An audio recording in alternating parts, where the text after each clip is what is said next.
Bro, listen up. Imagine reading a tragic novel until 2 a.m. and waking up as the story's biggest loser, who is currently drowning in generational debt. Well, that is Lloyd, and he's about to engineer a devious scam, standing in the middle of a field like a total weirdo, while a glowing blue grid starts expanding across the grass, projecting a vision of a futuristic city that looks like a high-tier simulation, which makes Lloyd turn to Javier Azrahan, the guy who is supposed to be the hero, and start cackling with the energy of a man who just found a cheat code for infinite wealth.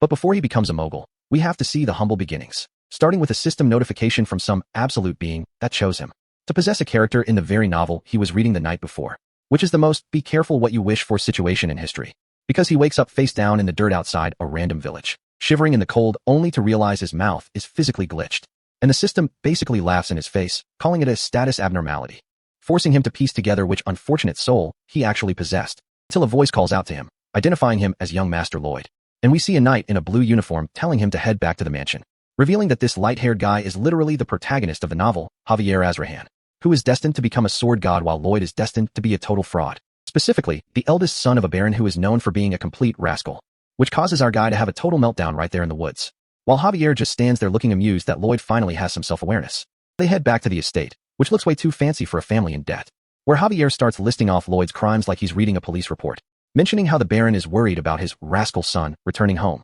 And Lloyd realizes that Javier is being way too straightforward with his disrespect, leading him to ask the one question that actually matters: how much debt are they in? Javier doesn't even blink because the financial ruin is old news to him, and Lloyd is sitting there wrapped in a blanket, looking more disappointed in his life choices than my dad was when he found my search history after I forgot to use incognito mode, as he recalls the plot of the novel where the Baron and Baroness lose everything, trapped by a swindler until they eventually take their own lives, leaving the original Lloyd to die as a heavy drinker in some gutter, which makes our MC scream at the ceiling because his new life is total garbage, and he starts wondering what kind of wish would land him in this mess, as we see Javier standing next to a woman in a light blue dress, who is revealed to be Lloyd's mother, Marvia Frontera, and chat. Hear me out.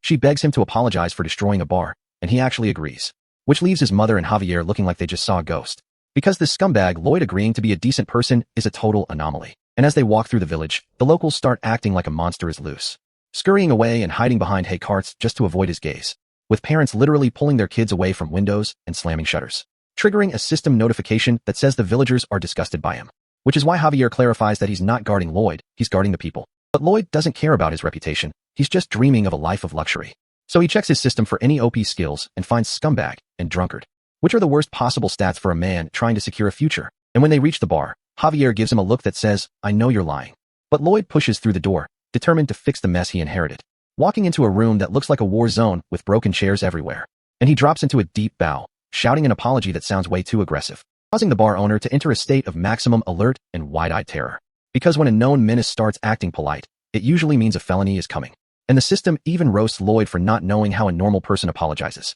So they leave the bar with the owner still trembling and Javier lecturing him, explaining that the man's blood and sweat went into those decorations, and that the owner's mother is sick because the bar is a total freezer, which makes Lloyd stop in his tracks as he remembers the chilly interior. A metaphorical light bulb appears as his civil engineering brain starts clicking, feeling a sensation like a spark of genius hitting his central nervous system, as he realizes that this medieval fantasy world is missing a basic necessity, and the idea pops into his head with the force of an electrical explosion, visualizing a complex grid of green energy that maps out a heating system, realizing that the concept of a heated stone slab floor doesn't exist here, and that if he constructs it, he can basically print money from the nobility. Because while the original Lloyd was a bum, Kim Suho was a civil engineering major, who spent his military service building houses and carrying bricks all night, giving him the confidence to turn to Javier and demand they go back to the bar, marching forward with the energy of a man who just saw his first multi-million-dollar contract, which triggers a system notice that his real journey has officially started, introducing an RP system that measures his relationships, and currently, he's at 0. Lloyd is staring at these floating blue windows like he's trying to navigate a buggy battle pass, realizing that this RP system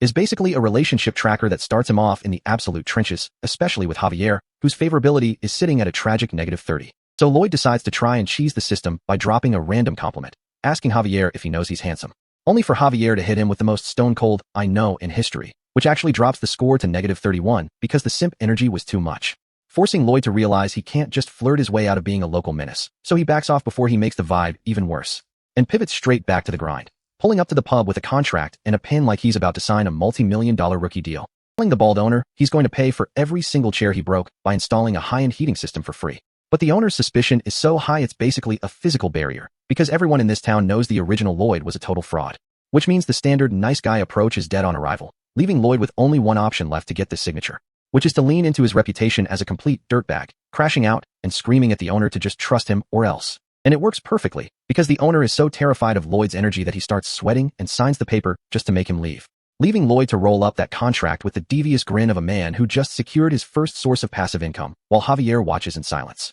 As they head to the construction site where Lloyd starts eyeing the dirt, planning to keep the project small so he doesn't have to deal with complex math, until Javier finally speaks up, asking if this is just a new, elaborate way for Lloyd to harass the local business owners. But Lloyd just hits him with a lecture on cognitive distortion, explaining that Javier is trapped in the past and can't see the vision, arguing that experience is just a fancy word for being a hater, which leaves Javier questioning if this guy actually has a brain or if he's just yapping. And while Javier is busy having an existential crisis, Lloyd is already in the dirt, digging with the intensity of a man who sees dollar signs in the soil. Knowing that making this owner smile isn't about being a hero, it's about building the foundation for his future empire. So he starts a rhythm of digging and moving soil, using high-end lumber he basically borrowed from his own family's warehouse, climbing all over the wooden frame to set up a traditional heavy timber structure that looks way too advanced for a medieval village, until he finally collapses in the dirt, panting like he just finished a marathon because this body has the physical stats of a wet paper towel, while Javier just stands there looking fresh, wondering where a spoiled rascal learned how to actually build a functioning house. But Lloyd doesn't have time to rest, grabbing an axe and shaking like a leaf while he tries to chop wood for the flooring, losing his balance and almost taking his own foot off until a hand reaches out and catches the handle mid-swing. As Javier steps in to prevent a workplace accident, looking at Lloyd with that same, "You are pathetic" energy he's had all week. So Lloyd just hands him the axe and tells him the exact measurements he needs, treating his bodyguard like a high-end power tool. And Javier doesn't even hesitate, focusing his energy into the blade with the kind of focus usually reserved for slaying dragons, before unleashing a single, energy-infused swing that slices the entire log into perfect planks in a split second, leaving Lloyd standing there with a thumbs up, realizing that having a future sword master as a construction worker is a massive cheat code, since Javier's core breathing is basically the equivalent of a modern industrial saw, making the labor part of this job a total breeze. So Lloyd immediately asks him to help dig the trenches too, which sends Javier's blood pressure through the roof. But Lloyd just gaslights him, saying that since Javier is so curious about the result, he might as well help finish it faster. And honestly, Javier is so tired of the yapping that he just accepts the shovel, looking like he's contemplating his life choices. And the two of them start digging like their lives depend on it, with Javier trying to figure out if Lloyd has actually changed or if he's just a different kind of crazy, working through the heat and the sweat until the trenches are deep enough to support the new heating system, with Lloyd swinging his hoe with a level of focus that proves he's not just playing around with this engineering stuff, till the final shovel hits the ground and the building is finally standing tall against the sky, triggering a massive celebration from Lloyd, who screams that it's finished while Javier just stands there wondering what the hell they just built, as Lloyd points to a carved sign on the wall, explaining that it's his brand logo, which is the first step toward total market domination. And he tells Javier it's time to check the results and see if they can actually fix the mess the original Lloyd made. As we pan over to the fireplace, where the logs are finally lit and the heat starts moving through the stone slabs, showing the smoke rising from the chimney of a house that is about to become the most popular spot in the entire village, while the owner's mother lies on the floor, looking like she just found heaven as the warmth starts to heal her stiff joints, which Lloyd explains is the magic-like power of Ondal, a heating system so advanced for this world that it might as well be a miracle. As the owner thanks him with actual tears in his eyes, realizing his mother hasn't smiled like this in years. And Lloyd just gives a small, knowing smile, finally seeing a path out of his mountain of debt. While Javier watches the scene from the corner, his mind spinning because he can't wrap his head around Lloyd doing something genuinely good, looking at the happy couple and realizing that regardless of Lloyd's motives, the result is undeniably real, which triggers a system notice that Javier's favorability just went up by 2 points, putting him at -29, giving Lloyd a 36-point RP boost and a chance to act smug, asking Javier if he's finally ready to admit he's not trash anymore, as he brushes off the cost of the wood, knowing that the investment is nothing compared to the hype he's about to generate. Because this building was never just a house, it was a model home, a living advertisement for his engineering skills. And a few days later, there's a line around the block with people coming out of the house drenched in sweat and looking like they just left the sauna, as Lloyd starts his sales pitch, asking the villagers if they want to stop freezing and start living in luxury, offering them a 10% discount if they sign up for the full remodel right now, securing the bag before the winter even hits. But while he's trying to close a deal with a skeptical villager, a massive shadow falls over the table, and Lloyd looks up, his smile vanishing as he hears a voice he definitely didn't want to hear today, revealing his father, Baron Arcus Frontera, looking down at his son with an expression that says he's about to get grounded for eternity, as a system box pops up showing a massive 20-point drop in favorability, leaving Lloyd sweating as he realizes his own dad thinks he's up to no good. Back at the Frontera Manor, the dinner table is basically a war zone of silence, with the only sound being the rhythmic clattering of silverware, Lloyd is out here barely breathing just to avoid making eye contact with Javier, who is internally stressing about whether he'll even be allowed to work on the next project. Until the knight finally puts down his fork and asks the one question he's been dying to drop. What exactly is the young master plotting this time? Lloyd doesn't even look up from his plate, going into his default rascal mode and giving the most low-effort explanation possible, claiming he only built that heated room because the owner asked. Which obviously doesn't fly with Javier, who starts grilling him about making side deals with the locals and warns him that deceiving the estate's people is a one-way ticket to a bad time, while Lloyd just sighs, realizing his reputation is so cooked that nobody will ever believe he's just trying to turn a profit. So he stands up to dip before the lecture gets any longer, but his exit is cut short when his father, Baron Arcus, finally speaks up from the head of the table, asking if Lloyd is acting out because of the family's massive debt and telling him to stay on the right path because his old man is supposedly going to handle the situation. And those words trigger a core memory from Lloyd's past life as Kim Suho, back when people used to give him that same fake, smiling advice to just study hard, and everything would magically be fine. But he knew even back then that it was a total lie, and he wonders if he's really destined to be miserable forever just because of some cursed numbers in a bank account. Instead of crashing out, he looks his dad in the eye and tells him not to give up, realizing he's finally saying the words his past self never got to hear. And a few days later, we see Lloyd walking through the manor hallways, doing mental math on his 32 Type A and 57 Type B contracts while he touches his chin like a true corporate menace. Only to be interrupted by two NPCs named Meatloaf and Shaylo, a pair of loan sharks who don't even bother to greet him as they stomp toward the Baron's office. So Lloyd peeks through the door like a professional hater, watching these two bottom feeders scream at his father about a 5-day deadline. And the disrespect is reaching critical levels as they tell the Baron to start selling off his furniture or anything else he has left if he wants to stop whimpering like a coward. But Lloyd is actually grinning behind the door because the timing for his entrance is basically perfect for a maximum or a flex. Though before he steps in, he retreats to his room to check the system, noticing he's sitting on 36 relationship points thanks to Javier's favorability, finally moving out of the trenches. The system actually acts helpful for once, explaining that he can burn those points to upgrade his technical skills, though it immediately gets offended when Lloyd calls it a messenger brat. Which leads to a brief apology from our boy before a massive blue magic circle ignites under his boots, triggering a high-speed knowledge download that starts flooding his brain with the fundamentals of hydraulics and structural mechanics. And as the system notes that he's actually smarter than he looks, Lloyd starts yelling about being a top-tier scholarship student while his brain finishes processing advanced sewage and steel design programs. Which opens up a skill shop where he sees basic measurement and basic design available for purchase, and even though he's not sure how they work, he decides to just buy both at once, which causes his eyes to glow with a radioactive green light that makes him look like he's about to go Super Saiyan. And he's screaming out the window as a massive 3D architectural grid projects itself over the entire landscape, allowing him to measure distances with his bare eyes like a human GPS. Meaning he can now manipulate wireframe blueprints in midair, which is going to make his construction hustle 10 times faster than drawing on dusty paper. But then he starts wondering if he can summon a literal excavator to replace Javier's manual labor, and the system actually pings him back saying it's possible. Except the catch is that it's hidden behind a fantasy species random draw ad that looks like every predatory mobile game you've ever seen. And since one pull costs 50 points and he's currently down to his last one, he realizes he's basically broke in system currency. But the vision of a dragon and a massive horned beast appears in his mind, and he realizes these creatures are basically the fantasy version of heavy machinery. So his new mission is to farm as much RP as possible, and the fastest way to do that is to earn the favor of the biggest key character in the house. His father, Baron Frontera, who is currently being cornered by a different, even more disgusting creditor. This stout dude with a feather in his hat who is actually suggesting the Baron sell his wife and maids into service to pay off the debt. The Baron is looking horrified, but Lloyd finally teleports behind the guy, asking if he thinks being a creditor gives him a pass to act like a total animal. And he leans in close, physically invading the man's space while the creditor looks around like, who is this kid and why is he touching me? Until the guy realizes it's the troublesome eldest son and tries to dismiss him as a child,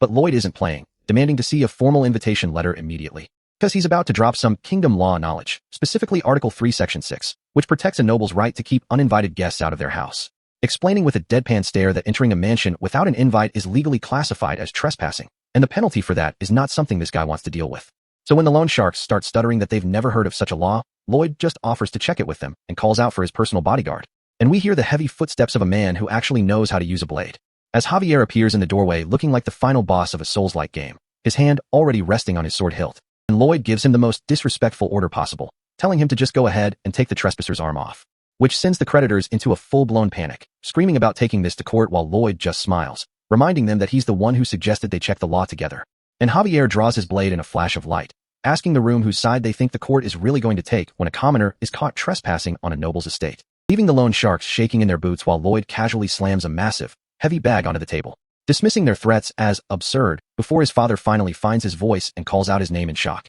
As the Baron leans over the table, sweating and asking what the hell Lloyd thinks he's doing by escalating a debt collection into a potential murder scene. But Lloyd just slides the bag over, explaining it's the down payment he collected from his construction business and that it should be enough to cover this month's interest. When the Baron starts accusing him of extorting the villagers, Javier steps in and vouches for him, promising to personally monitor the project to make sure everything stays legit, which finally makes the Baron go quiet, seeing that even the most honorable knight in the kingdom is starting to trust his scumbag son. So Lloyd and Javier walk away, with Lloyd acting all annoyed and asking how a meathead knight knew about specific noble laws. The truth is Lloyd knew it from the original novel, where after the Baron and Baroness died in the original timeline, these same loan sharks tried to dig up their bodies to sell them. And in that version of the story, Javier used that exact same law to justify slicing their heads off right there in the rain. And since the court found him not guilty back then, Lloyd knows he can use that same legal loophole to bully anyone who tries to mess with his family now. And the plan pays off immediately as the system pings with a 60-point RP drop, showing that his dad's favorability just spiked, giving Lloyd a total of 61 points and a massive grin,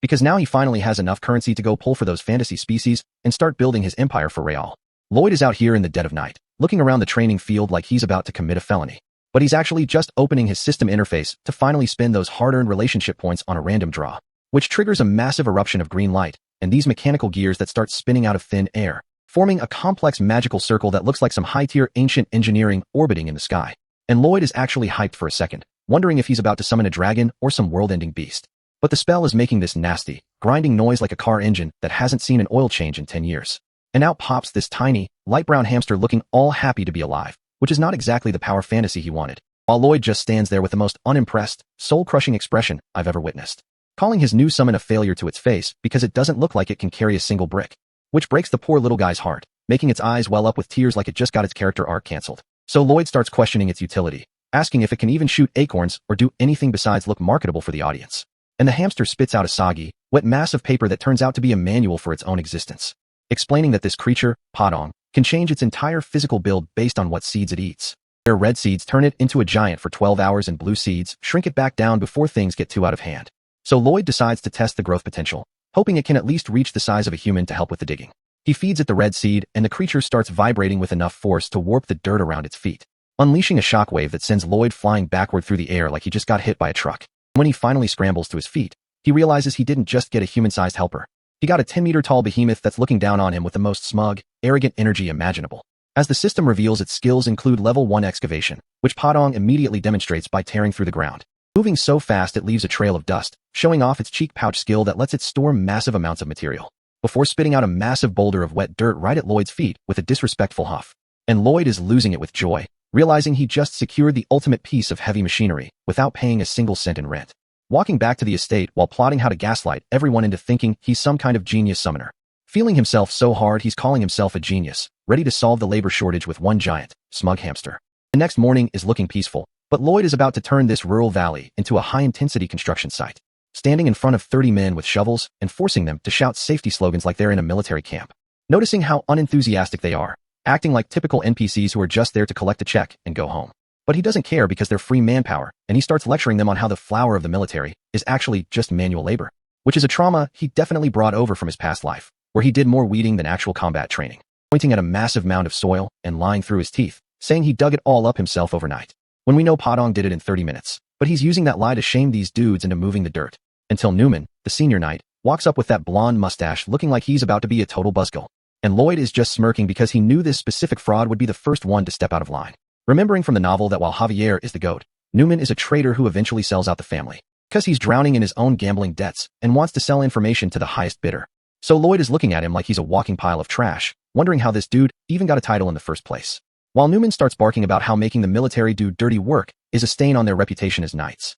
accusing Lloyd of tricking the Baron and using the troops for personal gain like he's some kind of moral authority. But Lloyd just listens with his eyes closed, letting the man dig his own grave with his words, before hitting him with the most disrespectful line, saying Newman is right about someone getting hit. And he suddenly lunges through the air, swinging a shovel at the senior knight's head with zero hesitation, forcing Newman to block with his arm, looking completely stunned that a rascal would actually crash out like this, which sends the knight into a blind rage, shouting about how Lloyd is just the good-for-nothing son of a bankrupt loser. But Lloyd just puts a hand to his ear, mocking the man and asking if he wants to settle this without the ranks, spinning the shovel handle like a pro while looking down on this fraud with pure, unadulterated confidence, casually offering him a duel right there on the dirt, knowing he's about to humiliate this man in front of his own troops, leaving Newman looking like he's about to have a stroke, screaming that Lloyd is going to regret being such a menace. So the word is out, and the duel with Knight Newman is officially set for a month from now, which is why Javier is out here asking the most obvious question, wondering if Lloyd actually has the confidence to pull this off. But Lloyd immediately crashes out, screaming that he's just a bum compared to a mana hard expert like he's actually offended Javier would even ask,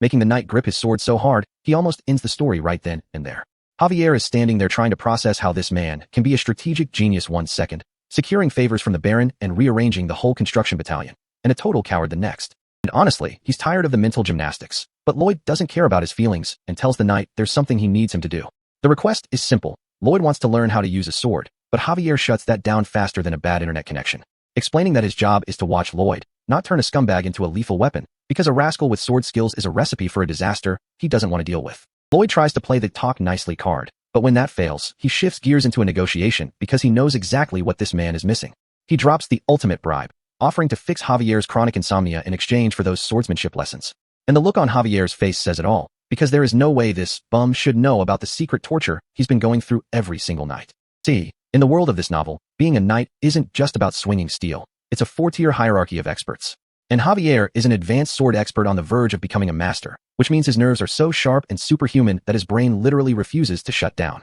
It's called Sword Master Syndrome, a bit of high-tier lore that nobody in this rural area should know, but Lloyd uses it to back the knight into a corner, forcing Javier to finally cave and agree to the deal, though he tells Lloyd not to expect any mercy during the training. Internally, Javier is just smirking because he's tried everything from herbal tea to aromatherapy and nothing worked, so he's positive Lloyd is about to look like a fraud. But a few hours later, we see the legendary Javier Azrahan slumped in a rocking chair, clutching a pillow and snoring like a baby, while Lloyd stands over him looking like a smug scientist who just solved a world-ending crisis. The magic technique Lloyd used was just reciting a reinforced concrete major's textbook about the strain rate of rebar, proving that engineering data is the most powerful sedative in existence, and now Lloyd is ready to rob every single sword skill this man has. The next morning, the honeymoon phase is over because Javier is awake and immediately orders Lloyd to run 50 laps around the dirt. Javier is watching him like a hawk, waiting for the complaints to start. But Lloyd just keeps his head down and keeps his feet moving, which is definitely not the lazy rascal behavior the knight was expecting. Lloyd starts shouting that he knows the game. Javier expected him to scream and quit, so he could just say he has no talent and walk away. But he's determined to prove he's not just some spoiled brat who can't handle a little bit of cardio. Javier looks like he just got hit with a bullseye because Lloyd called out his entire plan, and now the knight has to watch him run until the sun goes down. But then the system decides to violate Lloyd mid-run, announcing his being ugly skill just hit level 4, and now anyone who looks at him will feel a primal urge to punch him in the face. Lloyd is screaming at the air to get lost, and while he's physically dying from the exhaustion, he keeps pushing because he's got a cheat code. His own memories of being Kim Suho back in Korea, waking up in a tiny, depressing room with nobody to even say good morning to. He remembers the days he spent hauling bricks up 4 flights of stairs and loading heavy boxes onto trucks all night just to keep his stomach from growling. He was out there bleeding and starving, wishing for a life that didn't feel like a death sentence, telling himself to just hang in there for one more day. In his head, he's still that guy in the hard hat, carrying the weight of the world on his back and reaching for a light that felt miles away, sweating and straining for a qualification he wasn't even sure existed, reaching into the dark for a single spark of hope, only to end up collapsed on the floor with his spirit scattered like the bricks around him. So when he looks at his current life, he just laughs because this training pain is light work compared to the existential despair of his past life. And Javier is standing there watching this manic energy, realizing that Lloyd isn't just faking it. The man is genuinely sincere about the grind. The system pings with a notification because Javier's impression of him actually went up by 1 point, even if the total is still a deep-fried -28. Lloyd secures 18 relationship points for not being a quitter, and the knight settles over the estate while the gears of the plot keep turning. Meanwhile, Knight Newman is having a meeting, acting like he's the victim because Lloyd was rude to a family that's been protected for 5 generations. The other guy in the room thinks Lloyd is just losing his mind again, and Newman plays the part of the honorable knight perfectly, saying it's his moral duty to let the duel happen, acting like he's worried about hurting the future successor too badly while he bows his head in fake respect. As soon as he's in the hallway, the mask slips, and we see the real Snake, because he's planning to kill Lloyd during the duel. And if the Baron complains, he's going to murder the whole family, frame it as a suicide, and take the bag to a bigger city. A whole month flies by in a flash, and the arena is packed with people waiting to see the rascal get his character arc ended by a professional. Newman draws his steel and asks if Lloyd is prepared for what's about to happen, and Lloyd just kicks his shovel into the dirt, looking like he's about to do some landscaping on the knight's face, flashing a toothy, manic grin and telling the man to get ready to get hit by the most disrespectful flex in the history of the barony. Lloyd is standing there with a giant piece of construction equipment looking like he's about to landscape the entire arena, while Newman is over here fuming because he thinks getting challenged by a gardener is a violation of his knightly aura. And even the Baron is rubbing his temples wondering if his son finally reached the final stage of brain rot. But Javier knows better because he's been watching Lloyd do push-ups until he pukes and teach thermodynamics to old men for 30 days straight, proving that this isn't just some manic episode, it's a calculated play that's about to go live right now. So Newman draws his steel while Lloyd just grips the handle of his shovel with the confidence of a man who's already seen the end credits. And as soon as the knight lunges with a strike that should have ended the bloodline, Lloyd just parries it with a piece of iron, swinging that thing with a level of weight and precision that makes zero sense for a quote-unquote drunkard, flashing against a professional blade and not moving an inch, which has everyone in the stands questioning their entire reality. Especially Newman, who realizes he's not fighting a rascal anymore, he's fighting a problem.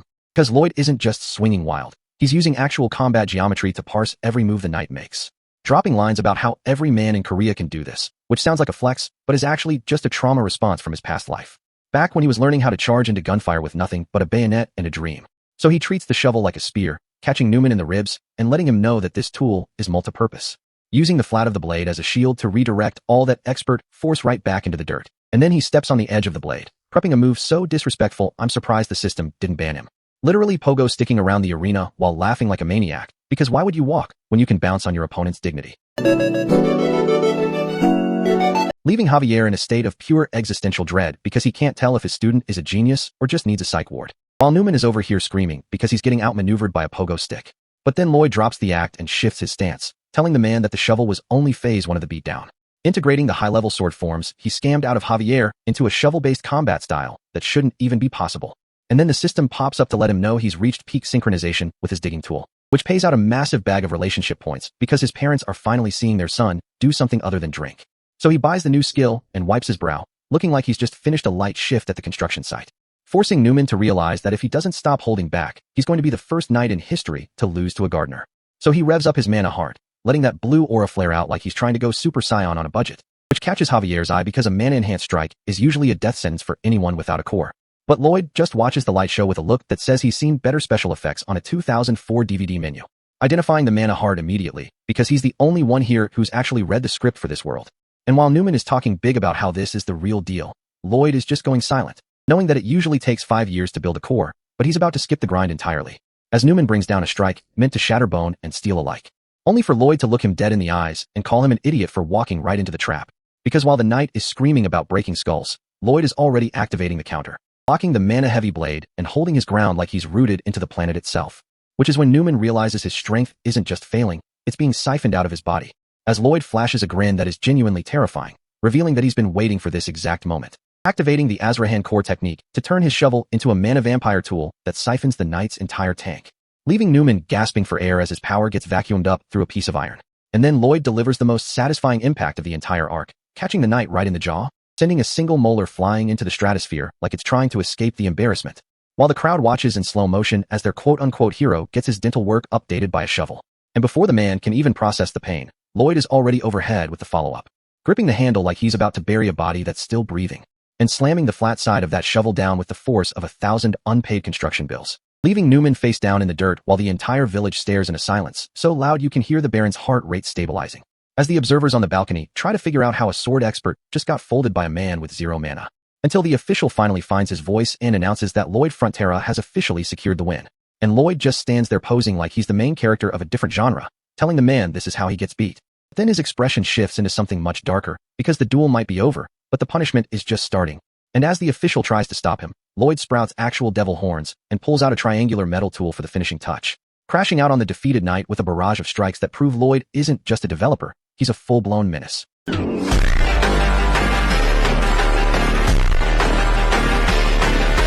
Lloyd is out here acting like a total menace, being held back by 2 dudes while he tries to finish the job, as the official crowd watches in silence, staring at the blonde fraud face down in the dirt, while Javier looks on with that "I know something you don't" expression. Lloyd plays it off all cool, telling them to let go just so he can catch his breath, and immediately drop another shovel strike on the man's head. Ignoring the screams, because Javier realizes this isn't just a blind rage, Lloyd is targeting specific spots that hurt like hell without breaking any bones, maintaining a face so calm it's terrifying, like he already ran the numbers on how much of a beating this traitor deserves. Which makes sense because 15 days ago, back in the training grounds, Lloyd was already plotting, asking Javier to teach him the Azrahan mind technique, explaining the mechanics of mana flow like he's reading a textbook, pointing out how the body can pull energy from the surroundings to secure a massive power buff. And when Javier asks how he even knows about a secret, incomplete skill, Lloyd just smirks and says he heard the man talking in his sleep, putting on a total iron mask of a face while Javier tries to figure out if he's being messed with, ultimately refusing because the technique is still broken. But Lloyd isn't taking no for an answer,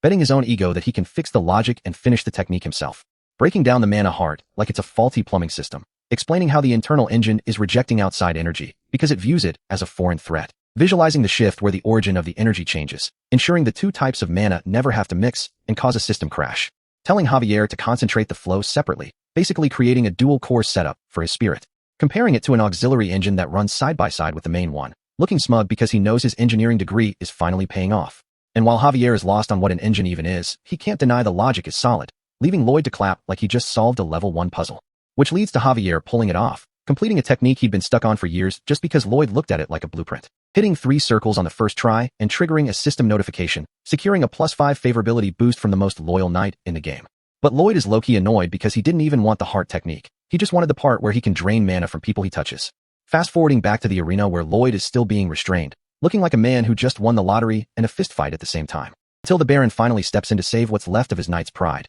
shouting for Lloyd to stop the disrespect. And Lloyd just stops, breathing heavy and looking at his father with a gaze that says, "You really think this man has any reputation left?" Pointing toward a covered table and telling the Baron to check the receipts before he starts defending a snake like Newman. Feeling a pile of letters with the Toward seal, which is the definitive proof that this knight was selling out the estate for a bag. Exposing every detail from the Baron's personal habits to the plans for forging property documents, showing that Newman was ready to burn the whole house down. Leaving the knight screaming in confusion about how his secret stash was raided, while Lloyd smiles knowing he sent his pet hamster on a stealth mission. Reflecting on how the original novel called the Baron a kind man, which usually just means he's too soft to deal with traitors properly. But Lloyd knows the difference between being a kind leader and a good one, deciding he's going to handle the dirty work himself. Proposing a merciful punishment where they just drop a rat on the man's head and banish him, giving him a fake chance at redemption. Making the crowd whisper because they think Lloyd is finally showing weakness, not realizing the rat in question is a literal heavy machinery summon. And the Baron buys it, thinking his son has finally learned the value of a generous warning to the public. While Newman grovels in the dirt, thanking Lloyd for the mercy while Lloyd looks down at him like he's already a corpse. Knowing that if you give a snake a second chance, it's just going to use that time to sharpen its fangs and find a better angle to bite you. And Newman is already doing it, plotting his revenge and calling Lloyd a soft punk the second his back is turned. Vowing to come back for blood, only for Lloyd to hit him with a smile and tell him to enjoy his last few seconds of being conscious. Pulling out a sunflower seed and feeding it to Padong, who is about to show everyone why you don't mess with the developer's pets. Reaching toward the sky as the hamster starts glowing with the power of a small sun, preparing for the ultimate disrespectful finish. Thinking to himself that the best way to ask for forgiveness is to make sure the person you wronged can't speak anymore. As Padong crunches down on the seed and transforms into a high-velocity boulder of pure mass. Leaving the entire crowd, the Baron, and even Javier staring at the sky with their jaws on the floor, while Newman looks up and realizes that his merciful punishment is currently falling at terminal velocity. And Padong drops like a tactical nuke, mouth wide open like this is just a game of tag, and Newman is it, creating a massive impact cloud that shakes the entire arena, with Lloyd standing there like he just finished a standard day at the office. Looking down at the flattened traitor and officially declaring the banishment complete, since the man is now part of the landscape. And Lloyd just smiles at the sky, securing the win and the estate's safety in the most unhinged way possible. The Magentano kingdom is looking peaceful for once, but we know Lloyd doesn't do peace, unless it's the kind that comes with a massive profit margin. Which is why Sir Padong is currently out here doing the work of 10 excavators, kicking up dirt like his life depends on it. And honestly, seeing this hamster creature handle the heavy lifting makes you realize Lloyd basically summoned a biological cheat code for construction. While Lloyd and Javier just stand there watching the trench get deeper, with Javier trying to figure out why they're even bothering to prep a road in the middle of nowhere. The rest of the engineering unit is actually putting in shifts now, looking exhausted but determined because they've realized Lloyd is a bigger menace than any monster they've ever faced. And Lloyd's head is already back in ancient Rome, thinking about the Appian Way and how a solid road system is the first step to turning this backwater estate into a financial powerhouse. So when Javier asks why they're wasting time on pavement, Lloyd just tells him to shut up and watch the property value skyrocket because of the better infrastructure. But Javier isn't an NPC, and he's starting to realize the math isn't mathing. How does a former alcoholic rascal suddenly know civil engineering and high-level summoning magic? So he looks Lloyd dead in the eyes with the kind of suspicion that usually ends with someone getting their soul searched, asking if this is even the real young master. The system warning pops up in bright red, confirming that Javier's doubt is reaching a critical level where he might actually decide Lloyd is a skinwalker and crash out. And Lloyd starts sweating, remembering that in the novel, Javier's personality was basically a hair trigger for justice and violence. Meaning if he thinks a stranger is wearing the Baron's son's face, he's going to pull that sword and end this series right here in the dirt. Lloyd realizes he has to pivot immediately, so he starts the ultimate gaslight, claiming he's just been studying in secret this whole time and asking why he isn't allowed to have a hobby. Triggering his persistent skill to keep the conversation moving before Javier can process how much of a lie that actually is. And he leans into the disrespect, asking Javier if he's watching him 24 hours a day and reminding him that everyone thought he was just a drunk shithead, so of course they wouldn't notice him studying. Turns the logic back on Javier, pointing out that Javier is a literal sword prodigy in his 20s, so why is it so hard to believe Lloyd is just a genius at summoning? Leaving Javier completely speechless and buffering while Lloyd decides to take the win and walk away before the logic starts crumbling again. He marches off, telling himself that the gaslighting worked, and immediately gives Knight Byron orders to keep the site secure while he goes to handle some business. But Javier isn't letting him out of his sight, claiming it's his duty to observe, though we all know he's just waiting for Lloyd to slip up and reveal his true identity. They head off toward the Rudneo estate, a remote town where Lloyd is planning to collect some unpaid bags from people who think they can scam a Frontera and get away with it. We find ourselves at a local inn where someone is currently throwing a temper tantrum, slamming their fist onto a table because they just lost a fortune. And it turns out to be Thorda, the real estate scammer, who is currently crying about gambling away the money he stole while his scarred bodyguard looks on with zero respect. And the bodyguard basically tells him that if the payments stop, the protection stops, which sends Thorda into a full-blown panic. But the scammer starts plotting his next move, thinking he can just hide out and find some new victims to fool until a voice from the doorway asks if he's talking about him. Lloyd kicks the door in with maximum disrespect, making an entrance that screams, "I'm here for my money and your dignity." And he sits down at the table like he owns the place, looking at Thorda and realizing the man doesn't even recognize the face of the guy he swindled. So he introduces himself as Lloyd Frontera with a smirk that says he's about to make this man's life a living hell. The bodyguard realizes things are about to get violent and moves in, which is when Lloyd's fight or flight kicks in and he immediately chooses flight, screaming for a retreat. And Javier doesn't hesitate, grabbing Lloyd like a sack of potatoes and launching them both through the window while the glass shatters everywhere, falling through the air into the narrow alleyway below while the bodyguard follows them out, looking like he's ready to catch a body. The scarred man lands and stares them down, but Javier is already drawing his blade, his focus shifting into that sword expert mode where everything else disappears. And the bodyguard tells them to hand over Thorda and leave if they don't want to be treated as accomplices, but Javier is just following Lloyd's pre-game instructions, remembering how Lloyd predicted they'd end up in this exact alleyway, which means the young master is once again 10 steps ahead of the danger. The scarred man starts calling Javier a young bastard and begins channeling some sketchy-looking dark energy, asking if Javier even knows how to use that toothpick he's holding. And the narrator reminds us that in the original novel, this was the moment Javier sought revenge and fought Thord's bodyguard for the first time,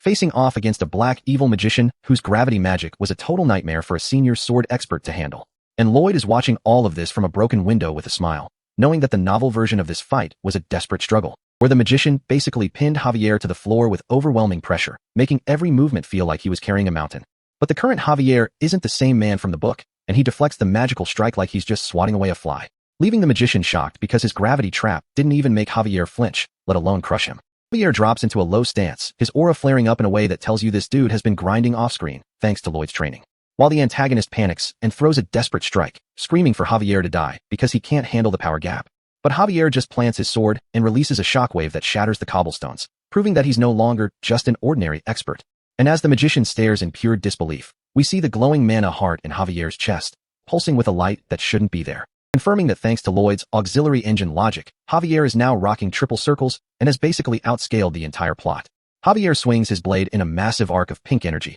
a move so clean and disrespectful that it basically ends the magician's career on the spot. Then he casually asks if that gravity magic was supposed to be a threat, looking down at the scarred man like he's a bug that's barely worth stepping on. Thorda is currently being tossed around by the residual force, screaming that this wasn't in the contract and trying to act like scamming a noble isn't a death sentence. He falls backward into a barrel, realizing that his bodyguard just got washed, and he's now alone with a very angry sword expert. And Javier stands over him with a cold gaze, promising to cut off his leg, so he has to crawl his way to the court to face his crimes. The sword comes down in a blur of steel, but before it can connect and turn this into a horror movie, a voice screams for him to stop. And Lloyd jumps into the middle of the mess, blocking the path and looking like he's about to have a heart attack, asking Javier if he's actually lost his mind. Because if the witness goes to court with a missing limb, the legal fallout is going to be a nightmare for the estate's reputation, leaving Javier standing there confused, wondering if Lloyd has suddenly developed a heart and started feeling sympathy for a scammer. But Lloyd's face is pure stress, because he doesn't care about Thord's leg. He just cares about the fact that a maimed debtor is a lot harder to squeeze for every last cent. Night falls on the town, but the real darkness is happening inside that room where Thorda is currently tied up. And Lloyd is giving him the most terrifyingly calm, "Don't be scared" speech while explaining that greed usually makes people messy, basically telling the man that he isn't going to execute him because a dead debtor is a 0% return on investment, which makes Thorda think he's actually getting a pass, not realizing he's just being traded to a different kind of devil. As Lloyd slides a piece of paper across the table like he's offering a business deal instead of a life sentence, explaining that while he'll pay him a salary, he's taking an 80% cut right off the top for debt repayment. And the best part is that this payment plan is scheduled to last for the next 520 years, leaving Thorda looking like he just saw his own ghost, while Javier realizes his boss is a financial predator, who is mentally using a straw to sip every bit of value out of this man's soul for the rest of eternity. And when the guy tries to complain about fairness, Lloyd hits him with that "sign it or I'll break your wrist" energy. So the red-haired authority figure just tells them to handle it in court, forcing Thor to sign his life away in tears. And eventually they're back on the road with the scammer tied up in the back like a sack of potatoes. While Lloyd explains that every penny of this loot is going straight back into hiring more workers because 30 soldiers aren't enough.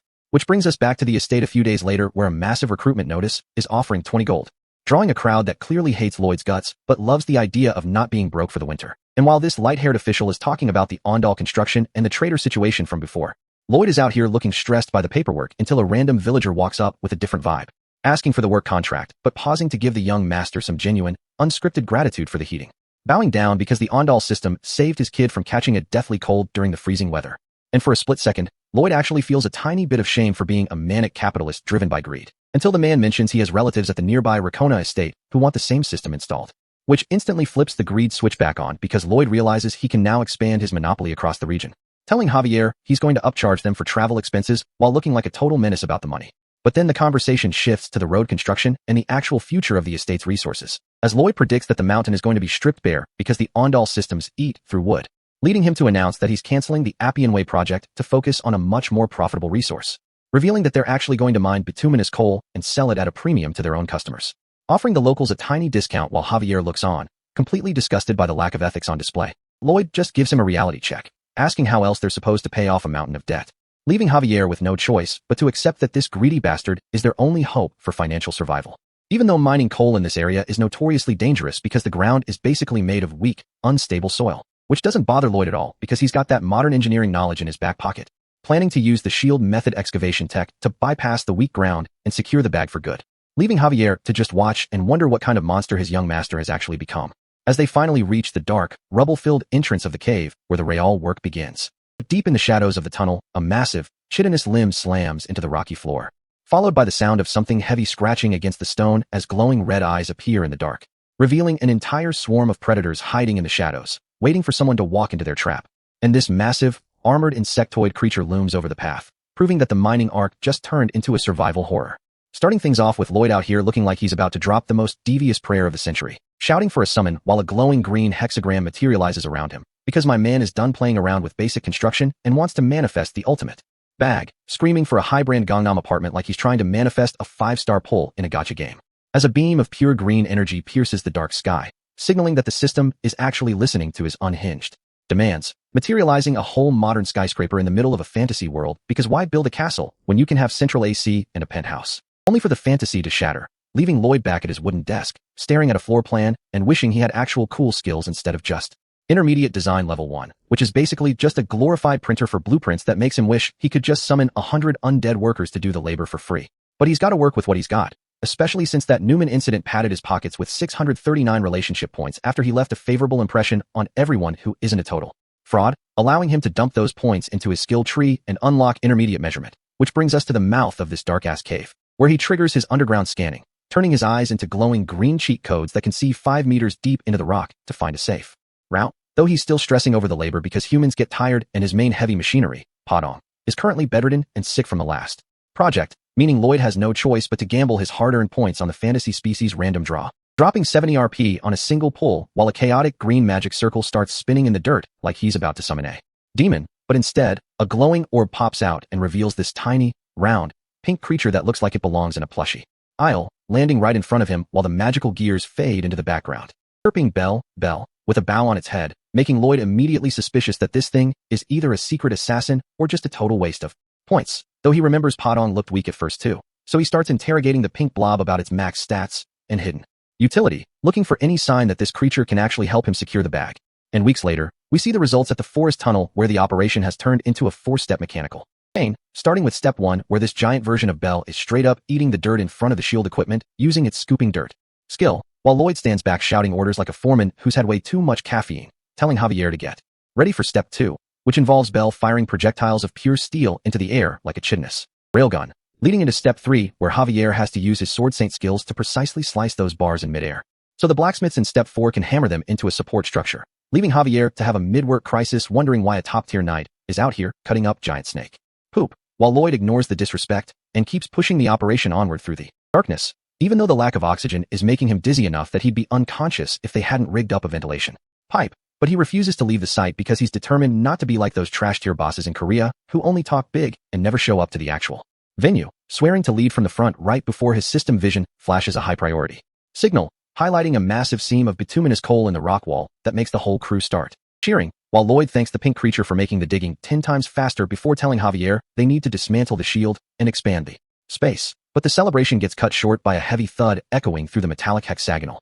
tunnel, triggering a lightning bolt of intuition in Lloyd's head because the ground here is supposed to be stable and shouldn't be collapsing, forcing him to trigger another scan that reveals a jagged hole in the wall that definitely wasn't there 5 minutes ago, and before he can even process the on his UI, a massive armored creature bursts through the debris and sends him flying backward, while Javier instantly snaps into combat mode to intercept the threat, revealing a dark, insectoid ant monster with glowing red eyes and mandibles designed to snip through armor. But Lloyd isn't just a designer today, swinging his shovel with a primal shout and slamming it straight into the ant's head, putting the beast down for good while he stands there breathing heavy, realizing this monster wasn't even in the original novel, which means his presence in this world is changing the script in a dangerous way, especially since the darkness of the tunnel is now filled with hundreds of glowing red eyes staring back at them, proving that where there's one ant, there's an entire colony of predators ready to crash out, forcing the workers to flee for their lives while Javier holds the line against a swarm of chitinous nightmares, leaving Lloyd to do the math and realize that if these things reach the surface, his entire estate is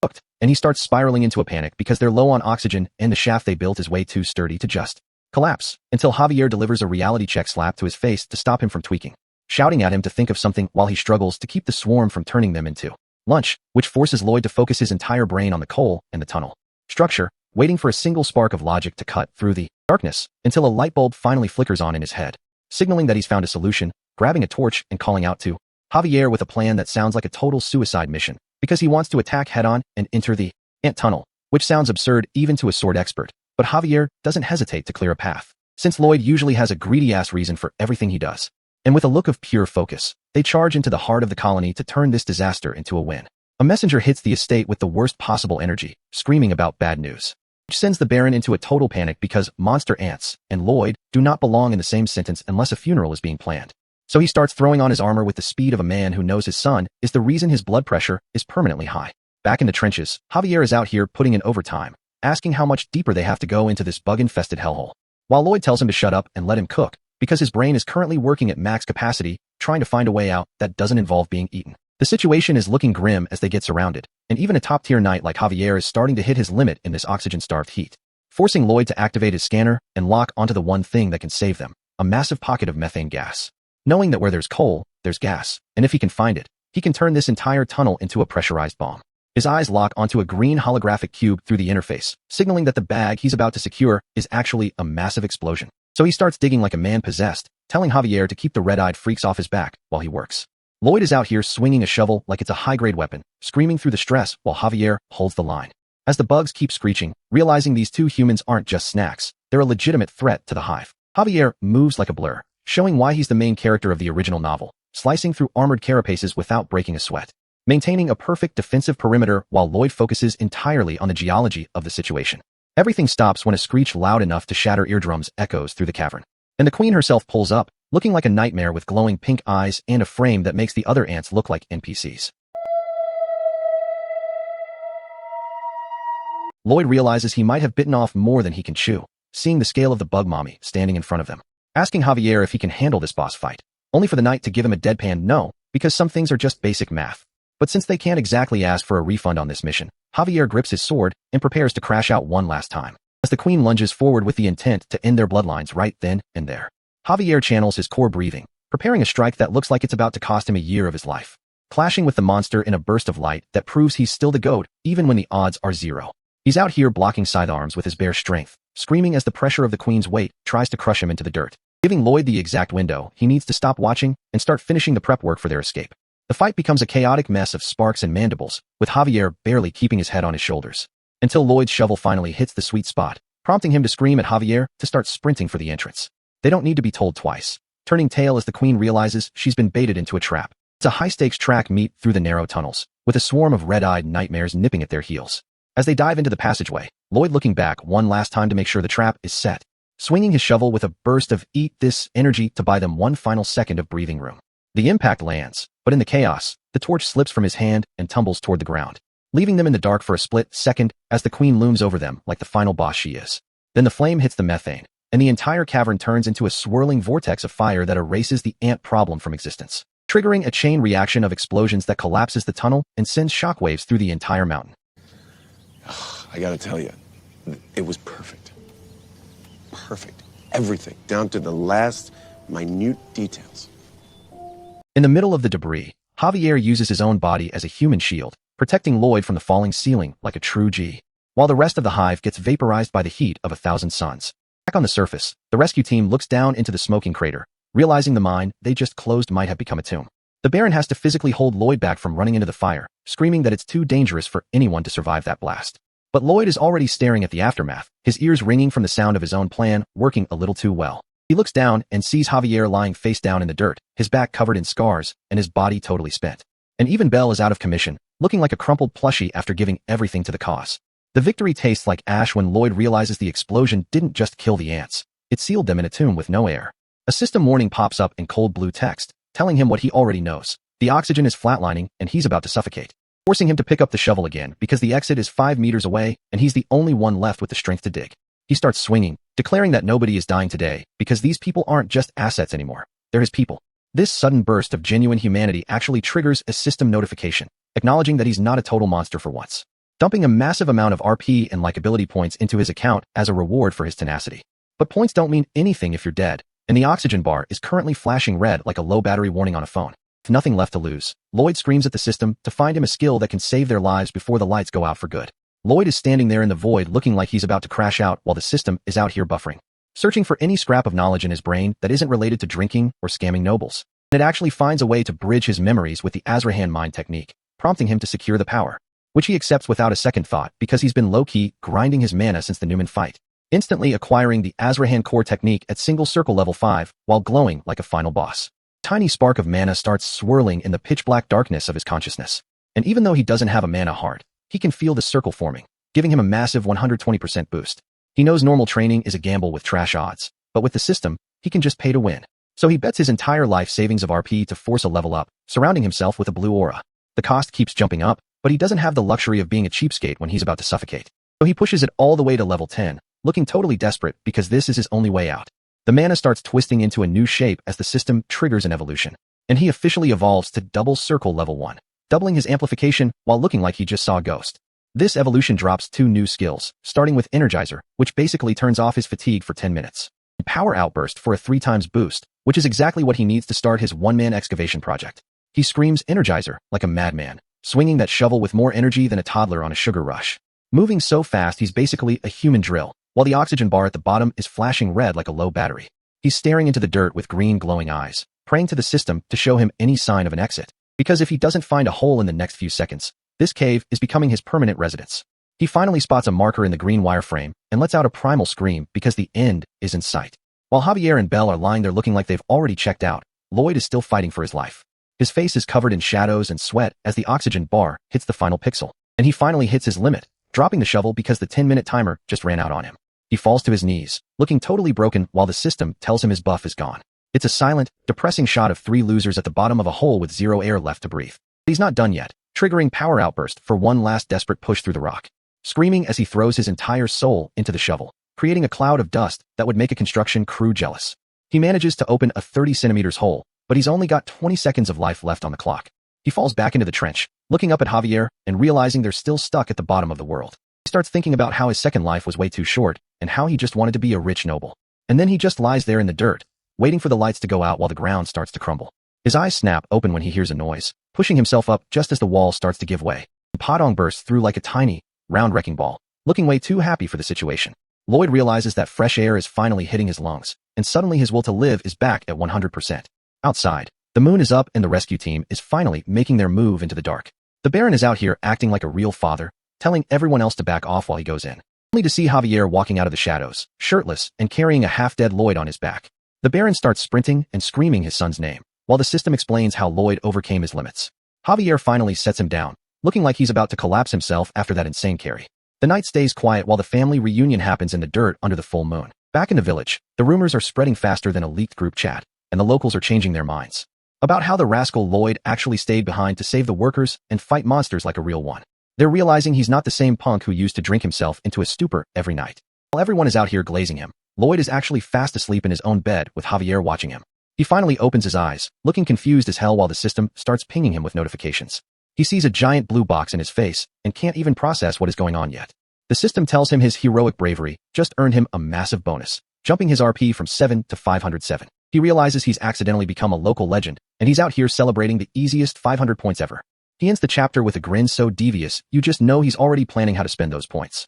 The sun is hitting the mine entrance just right, making everything look peaceful for a change. While the workers are back in the tunnels, hammering away and hauling rocks like their lives depend on it, which honestly is a mood. Until they spot Lloyd and Javier strolling through the passage, and the second they see the young master, the entire work floor stops. To start glazing him like he's the second coming of a saint, calling him a hero who fought for their lives while Lloyd just stands there, feeling the awkward pressure of being treated like a decent human being, even though 2 weeks have passed since that ant incident and the coal is finally flowing. But Lloyd isn't relaxing because he's out here in the dark with a torch, trying to sniff out any remaining risk factors before they become a problem. Javier is just watching him, wondering why the successor of the estate is doing the dirty work himself instead of just ordering the workers to do it. Thinking maybe Lloyd actually cares about their well-being for once, but he should know better than to give this man that much credit. Since Lloyd's actual logic is that if he does the dangerous shit personally, nobody can talk smack when he starts spending an ungodly amount of money. Which is why the system immediately pings a notification that Javier's favorable impression was about to go up, but hit a brick wall the second Lloyd opened his mouth. So they keep moving until Lloyd stops at a rock wall, sensing something hollow on the other side, and grabbing a shovel to dig. Only to breach a hidden chamber and find a massive green orc suspended in spiderwebs like some kind of high-protein snack. And Javier immediately draws his steel because he sees a threat, but Lloyd has to hold him back before he kills their newest business opportunity. Asking what this thing even is, though Javier points out the obvious. It's an orc, and it's probably still alive because monster ants like to keep their food fresh. Which is the exact moment Lloyd's face shifts into that manic, greedy grin we all know and love because he just realized he found a gold mine. And we cut to the estate infirmary where this orc, Hirosh, is finally awake and thanking Lloyd for saving his green skin, explaining that he's the son of a tribe leader and promising to give Lloyd anything he wants as a reward for the rescue. Which is music to Lloyd's ears because he didn't save this guy out of the kindness of his heart. He did it for the leverage. So he leans in with a wide smile and asks for 120 orcs to come pull shifts in the mine, but Hirosh shuts that down immediately, calling Lloyd out for looking like a total villain the second he got rejected, which is fair because Lloyd's face in this panel is devious. But the real issue is that orcs are warriors who only take orders from a chief, and since Lloyd isn't a warrior, his aura is 0 in their eyes. And we see the reality of Hirosh's situation.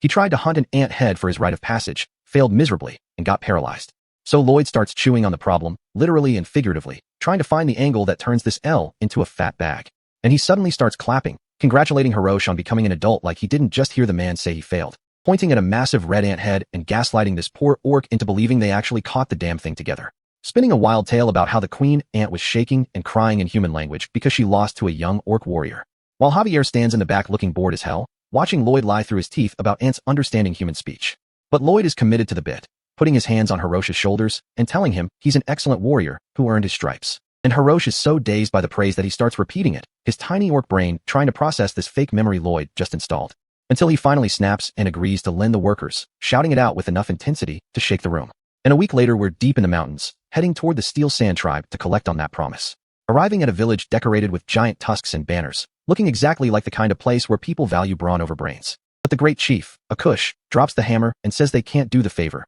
leaving Lloyd standing there looking like a fraud. As he tries to process why the deal is falling through after he spent a whole week traveling to this remote-ass location. Only for the chief to explain that orcs need massive amounts of meat to maintain their muscle, and if they stop hunting, the tribe collapses. Basically saying that protein is their lifeblood, and if they don't eat right after the hunt, they lose their gains and their survival. And Lloyd realizes he's dealing with a bunch of gym bros whose entire society is built on a caloric surplus. So he pivots the conversation, asking if they'd be able to lend the workers if the meat didn't go bad for a few days. And the chief looks at him like he's speaking a foreign language, asking if such a thing is even possible in this world. Giving Lloyd the perfect opening to drop that signature scammer smirk because he's about to introduce these orcs to the power of civil engineering and refrigeration. So we're taking a quick trip down memory lane to when we first touched down at the village and saw Hirosh losing his mind, screaming for his pops like he hadn't seen him in a decade, launching his entire body through the air with the kind of physical force that makes you realize these orcs aren't just big, they're built different, especially when Hirosh goes full sprint across the square, crashing into his father with a hug so heavy it sends a massive shockwave of dust through the whole settlement.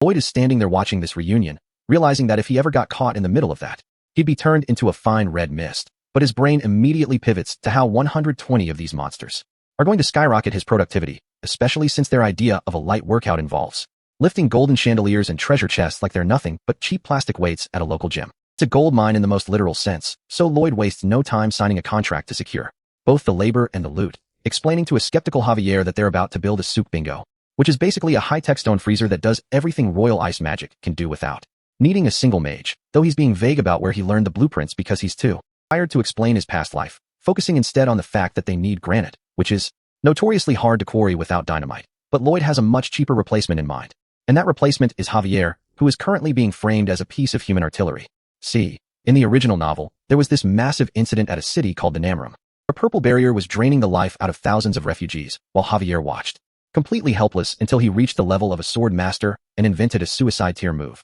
that involves forcing 3 of his mana circles to collide in a controlled explosion. And Lloyd is out here trying to get him to use that same world-class destructive power to break some rocks for a construction project, which is the most disrespectful flex in history. Javier actually pulls it off, letting out a blast that sends a pillar of fire screaming into the sky, shattering the granite into perfect pieces and proving that his talent is truly on another level, even if he's currently using a legendary technique to do the job of a heavy-duty excavator. Javier is rightfully suspicious, asking how Lloyd knew about a theory that shouldn't even exist yet. Lloyd just puts on his best "who me" face behind that metal mask and tells him to look into his eyes for the truth, even though Javier knows those eyes are filled with nothing but lies. The impact was so violent that the entire cliff face is cracked, and as the dust starts to settle, Lloyd is standing there shocked that his human dynamite plan worked perfectly on the first try. Javier walks out of the smoke looking like a top-tier waifu's dream, shirt completely shredded, and chest bare, which I know half the audience just paused the video to appreciate. But he's mostly just annoyed that his knightly swordsmanship is being treated like a power tool. Lloyd tells him not to worry about the thanks,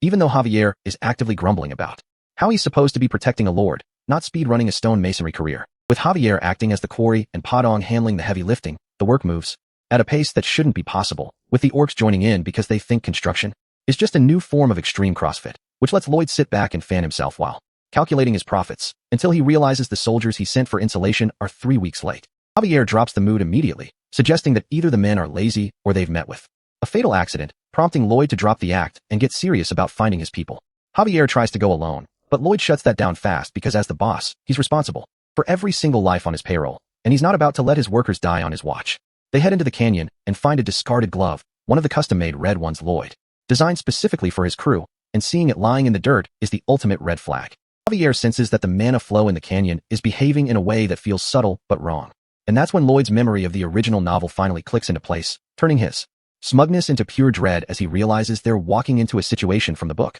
where the soldiers aren't just missing, they're likely already dead, and the threat is just getting started. The mountain air is still, but don't let the view fool you because this jagged ravine is masking the exact kind of dark energy that usually ends a protagonist's career before it even starts, which is why Lloyd and Javier are currently standing at the edge of this massive dark maw on the cliffside as Lloyd confirms this is Rufalin's dungeon, a place he knows from the novel, as the spot Javier originally targeted way back at the start of the book, making this a high-tier death trap for anyone without a cheat code or a shovel. And Lloyd is actually fuming right now because he views kidnapping his soldiers as a direct violation of his private property rights, which is the only sin a capitalist like him truly recognizes. So he tries to stay cautious while Javier just decides to lead the way into the darkness like he's got a respawn button, immediately stepping right into a glowing pink magic circle that starts arcing with enough voltage to trigger a massive orange explosion that sends both of them flying back against the cave walls. And as the smoke clears, Lloyd grabs Javier by the collar to ask if he's even a real knight or just a high-definition NPC, since he should have known traps would be littering the floor, especially since in the original novel timeline, Javier got caught in this exact first trap and had to struggle through the rest of the dungeon with a severely nerfed body. But this time Lloyd is here to fix the script, telling Javier to use his mana sensing to realize that mana usually stays at a constant concentration in the air, meaning any unnatural clusters of blue light are basically giant neon signs saying that a magical landmine is waiting to ruin your day. So Javier locks in and starts seeing the particles swirling around the danger zones, following Lloyd, who is walking ahead with a shovel like he's just out here for a casual morning stroll, which is Javier looking at him with the most suspicious eyes because there is no way a normal dude knows the exact layout of a hidden dungeon unless he's got some hidden mana or is just a professional scammer who read the devlogs. But they don't have time to debate it because deep inside the lab, the hooded mage Rufalin has already noticed the intruders, and he's looking stressed, wondering if these people actually think they can rescue the assets he just kidnapped. So he slams his ancient book shut with a heavy sound and starts heading toward the holding cells where his experiments are waiting, hoping that this time his dark ritual actually succeeds as he drags a terrified soldier across the dirt toward a glowing red magic circle that looks like it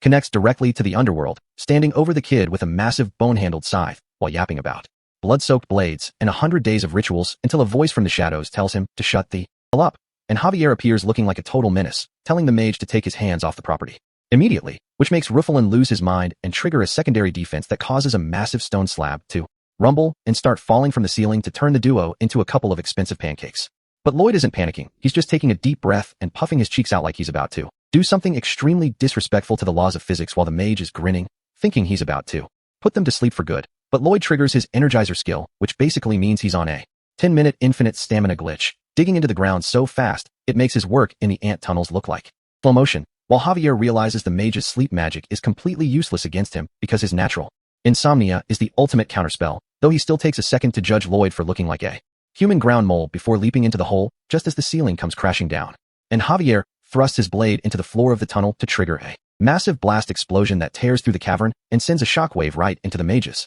entire setup, leaving a crater so deep it looks like the terrain just got deleted, and Lloyd crawls out of the pit looking like a sleep-deprived demon, asking if this is the mage's first time getting humbled. But Ruffalin isn't done yet, conjuring 2 more red magic circles to bring out his final boss, a massive green-skinned monster covered in stitches that roars with enough force to shake the entire dungeon, and the mage is cackling now because this is the strongest thing he's ever created, claiming that their puny weapons won't even scratch its steel-like skin, which has Lloyd actually looking worried for a second as he tells Javier that this one might be a problem, but Javier is already launching himself into the air, using the explosive force of a blast as a literal rocket engine to propel himself downward with a cutting blast wave that hits the monster's leg with the force of a tactical nuke, leaving the mage looking like he just saw his entire bank account hit zero in a single second while Lloyd stands there in shock because this technique wasn't in the novel, meaning Javier is officially breaking the script and becoming a monster in his own right. And after the smoke clears, Lloyd and Javier are just standing there in the damp cave like they're waiting for a bus, while Ruffalin is having a full-blown mental breakdown on the floor, realizing he's cooked and screaming about how he's going to die because he can't touch these two,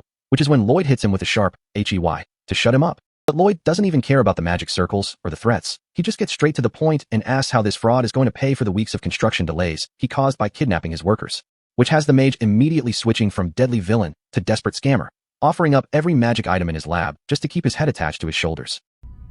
You can't keep getting away with it! He can't keep getting away with it! He won't.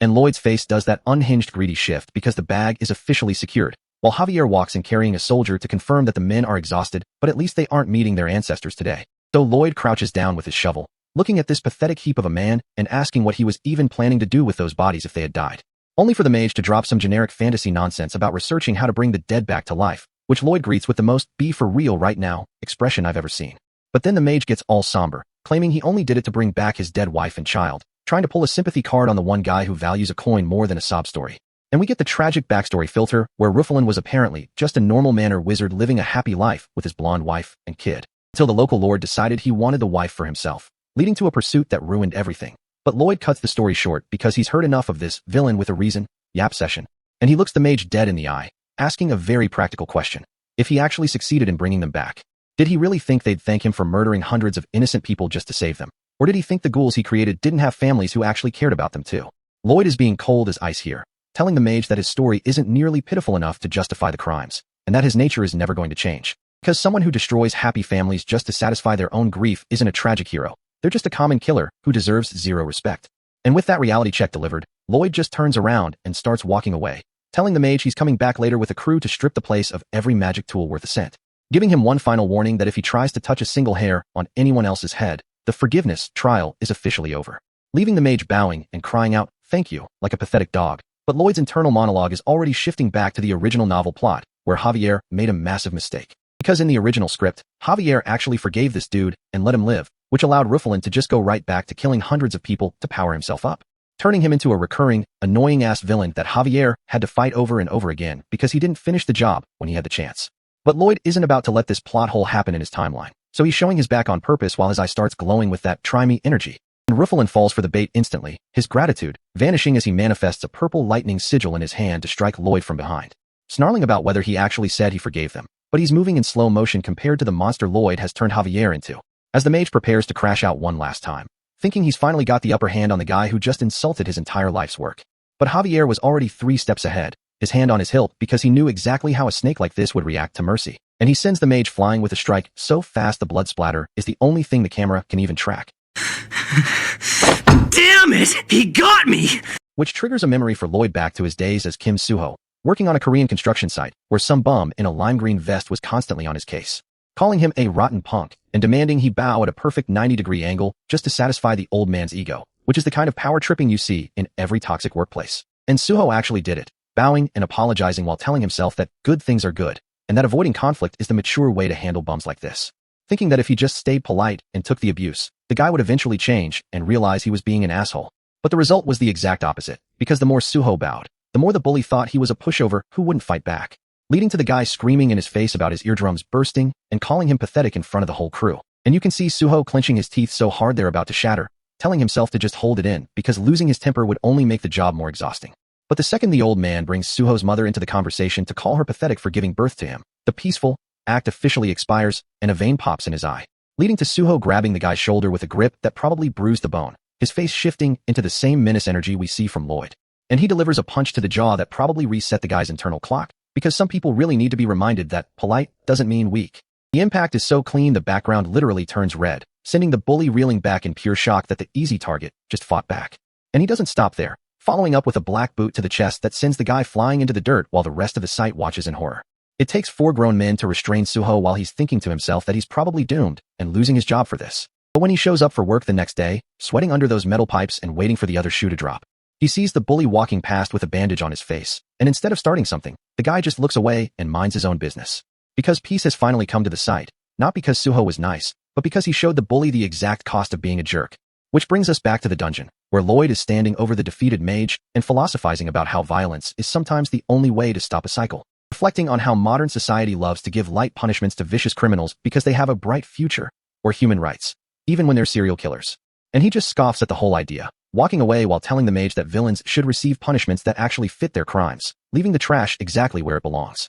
The journey back from that dark mage's mountain is looking like a desktop wallpaper, all serene and peaceful, which is a massive contrast to how the actual group is doing, winding through these narrow forest paths while everyone except the main 2 looks like they're about to meet their ancestors, especially this one worker who's huffing and puffing like he just finished a marathon in a winter coat. And Lloyd sees the man struggling, looking over his shoulder with that unbothered expression before he just flat out tells the guy to hand over the backpack, because he doesn't want to deal with a corpse on the trail. Hissing at the man's protests because if the dude collapses, Lloyd is the one who has to carry both the bag and the body, so he just starts barking orders for everyone else to cough up their luggage too, ignoring the social suicide of a noble doing peasant labor while he tightens the straps, basically telling them that if they keep nagging him about nobility and honor, they can kiss their bonuses goodbye, which has the soldiers looking at his back like he's a literal saint, tears streaming down their faces because they've never seen a leader actually share the weight, while Javier stands there in the background looking like he's trying to solve a math equation he doesn't have the variables for, realizing that at this point, the truth of why Lloyd is doing it doesn't even matter anymore, because in the eyes of these men, they aren't following a rascal,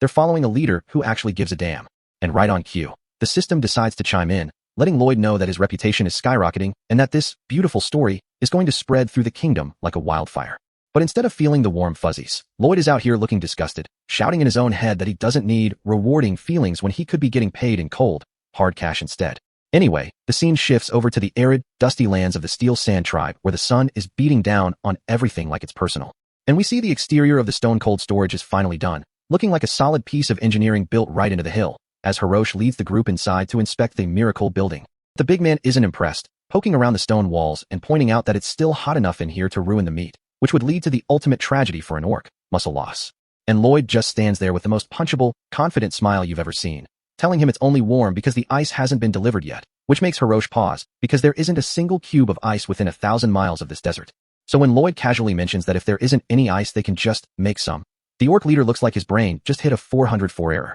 asking how that's even possible, only for Lloyd to double down on the mystery, looking like a high-tier scammer about to pull the rug out from under the entire tribe, standing there with his eyes closed and that smug aura, while Hiroshi just stares at him in a heavy silence. And you can practically see the gears turning in the orc's head as he wonders if he's been played, questioning if the whole Queen Ant story was just a massive lie to get a foot in the door. Then he starts shaking his head like he's trying to reset his own hardware, gaslighting himself into believing Lloyd is still a savior because the alternative, that he's been scammed by a kid in a vest, is just too much to handle. So he offers his help while Lloyd and Javier head for the exit, but as soon as they're alone, Javier drops the poker face and asks the one question Lloyd definitely wasn't ready for. And the silence is deafening as Lloyd's back stays turned, his hands shaking just a little bit while the cold sweat starts to bead on his neck. Because Javier sees those eyes and immediately knows there is zero plan, zero ice, and a 100% chance that Lloyd just signed a contract on a total whim, asking if he's really about to scam an entire tribe of muscular orcs. But Lloyd just pivots into a motivational speaker role, asking Javier if he knows the true characteristics of a failure. Acting like he's teaching a life lesson while he's really just stalling for time,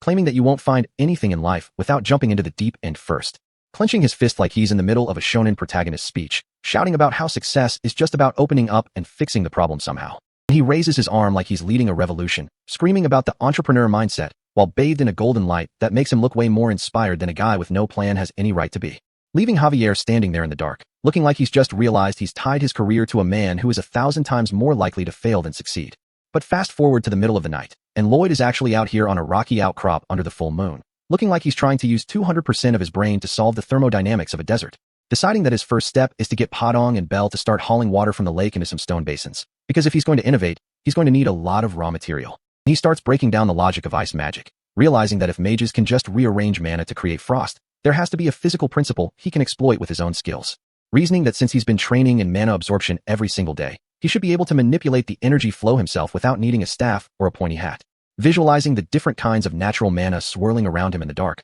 looking for the specific thread he needs to pull. Because at the end of the day, magic is just changing the nature of energy, and Lloyd is out here, holding his chin like he's about to invent the refrigerator a few centuries early. Sitting there with a smirk while the moon hangs over him, admitting that while he can't use mana like a traditional mage, he can do something similar by calling over his summons and leaning over the water, looking like he's about to perform a miracle or blow himself up. Activating the Azrahan mind technique with a level of focus that shows he's actually taking this seriously for once. Submerging his hand into the glowing blue liquid and attempting to absorb the heat energy directly, thinking that if he sucks the warmth out, the water has no choice but to freeze, only to immediately realize he did the exact opposite, heating the water up until it's steaming while Javier watches from the shadows, looking like he's witnessing a slow-motion train wreck. But as Javier watches Lloyd's face, he realizes the guy wasn't just talking trash earlier. He's actually out here grinding, trying to find a solution through sheer, stubborn effort. And Lloyd doesn't stop, dipping his arm back into the glowing particles with a look of pure determination that says he's not leaving until he sees ice. Just Javier looking more confused than ever, watching the steam rise as the entrepreneur mindset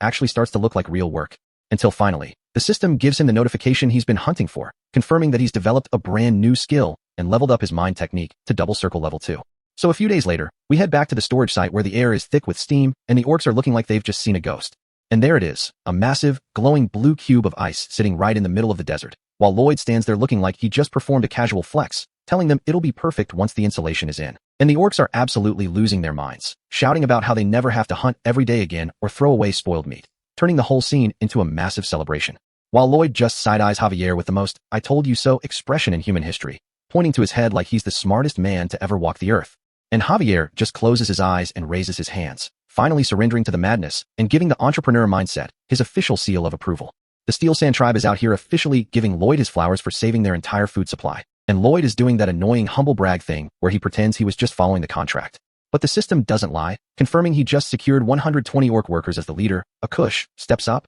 explaining that orcs don't move like humans because they actually value loyalty over pieces of paper, which is why he's officially declaring a blood alliance between the Steel Sand tribe and the Frontera family. And the entire tribe starts flexing their massive green muscles in a display of pure aura that has Lloyd and Javier looking like tiny NPCs. While the system starts blowing up with notifications because Lloyd just unlocked the true friend status with a whole tribe of monsters, dropping a fat 100 RP bonus into his lap, bringing his total to 611 and making him drop the act to celebrate with the boys. So after securing the most dangerous labor force in the kingdom, they start the long trek back to the estate. And the local villagers are having a collective heart attack seeing 120 hulking monsters marching through their streets, forcing Lloyd to realize he needs to do some serious damage control before the peasants start a riot out of pure fear. Especially since even the Baron and Baroness were looking like they'd seen a ghost when they first saw the orcs from the castle window. But the system keeps rewarding his menace energy, dropping another 300 RP because the hero's story is spreading like wildfire. Leaving Lloyd with 911 RP and a mountain of magical loot from the wizard he recently packed up, which has him sitting on the floor like a kid on Christmas, rummaging through skulls and glowing orbs to find the real profit.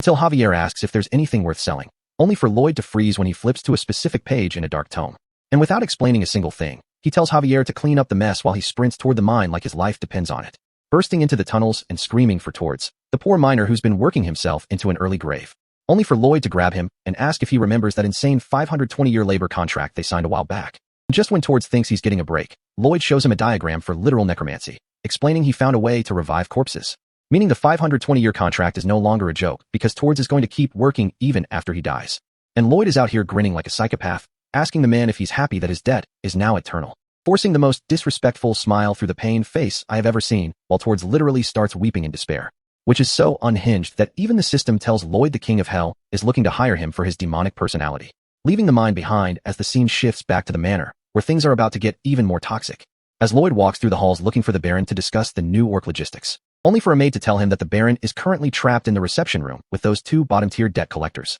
And the second Lloyd hears the names Shaylo and Meatloaf, his face twists into a mask of pure, unadulterated irritation. Because inside the room, these two clowns are trying to strong-arm the Baron into handing over the entire mine, acting like they're doing him a favor by reducing the interest while they actively try to rob the family's future. Until Lloyd walks in with a fake-ass smile that's sharper than a razor, greeting the guests like he's actually happy to see them. And when they try to talk down to him like he's still the old useless Lloyd, he just keeps that terrifying grin plastered on his face, telling them that since they had a suggestion, it's only fair that he gets to make one too. Before they can even reject him, a massive green foot steps into the room and the vibe shifts instantly, as a Kush looms over the entire room with a literal fire aura, looking for whoever dared to make his brother Lloyd angry. And the debt collectors are suddenly fighting for their lives, huddling together on the sofa, while the orc leader threatens to tear them apart. While Lloyd plays the most manipulative good cop ever, laughing and telling his friend to calm down while the collectors lose their minds, casually asking if they want to hear his suggestion now that they've seen the consequences of saying no. And he leans in with a wide smile, telling them that if they reject him, he'll get hurt,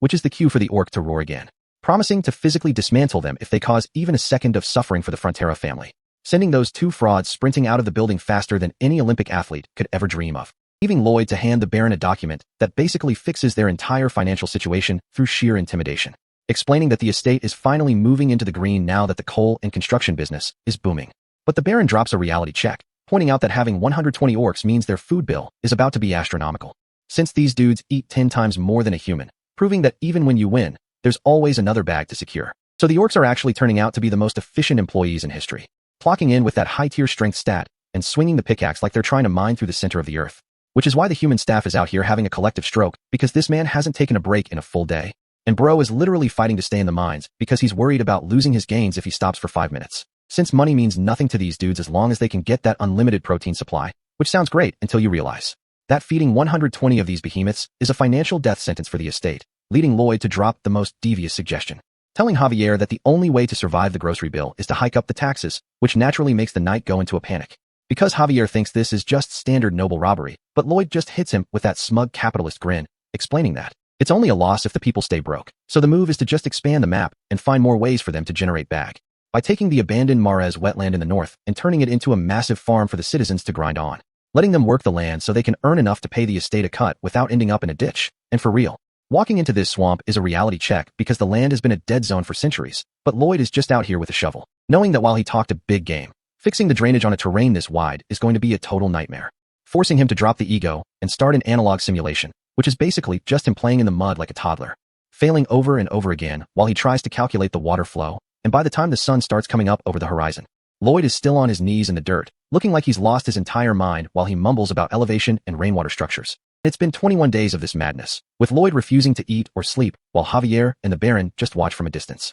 with the Baron admitting that he used to hate his own son for being a failure, but watching the kid struggle like this, for the sake of the people's future, is moving the old man to tears, seeing a version of Lloyd that actually cares about responsibility. So he decides to stay out of the way and let the boy cook, while Javier notes that the young master is finally standing on business, proving that he'll never give up once he sets a goal, which triggers a massive favorability boost from the Baron and nets him 20 RP, bringing his total bank to 931 while the forest goes quiet under the moon. But the grind doesn't stop just because it's dark, as Lloyd stares down at the intricate irrigation pattern he's carved into the dirt with his bare hands, finally seeing the logic click. And he lets out a feral cheer toward the sky because the water is finally going to drain exactly how he planned, instantly seeing the vision of gold coins falling from the ceiling and himself getting drenched in that sweet, sweet profit, drowning in the honeydew of his own success while he stands in the middle of the field like a man who just won the lottery, only to collapse onto his back a second later because his body is at its limit, though he's still smirking because compared to his old life, this physical exhaustion is light work compared to those all-night part-time shifts back in Korea. But then the system pings,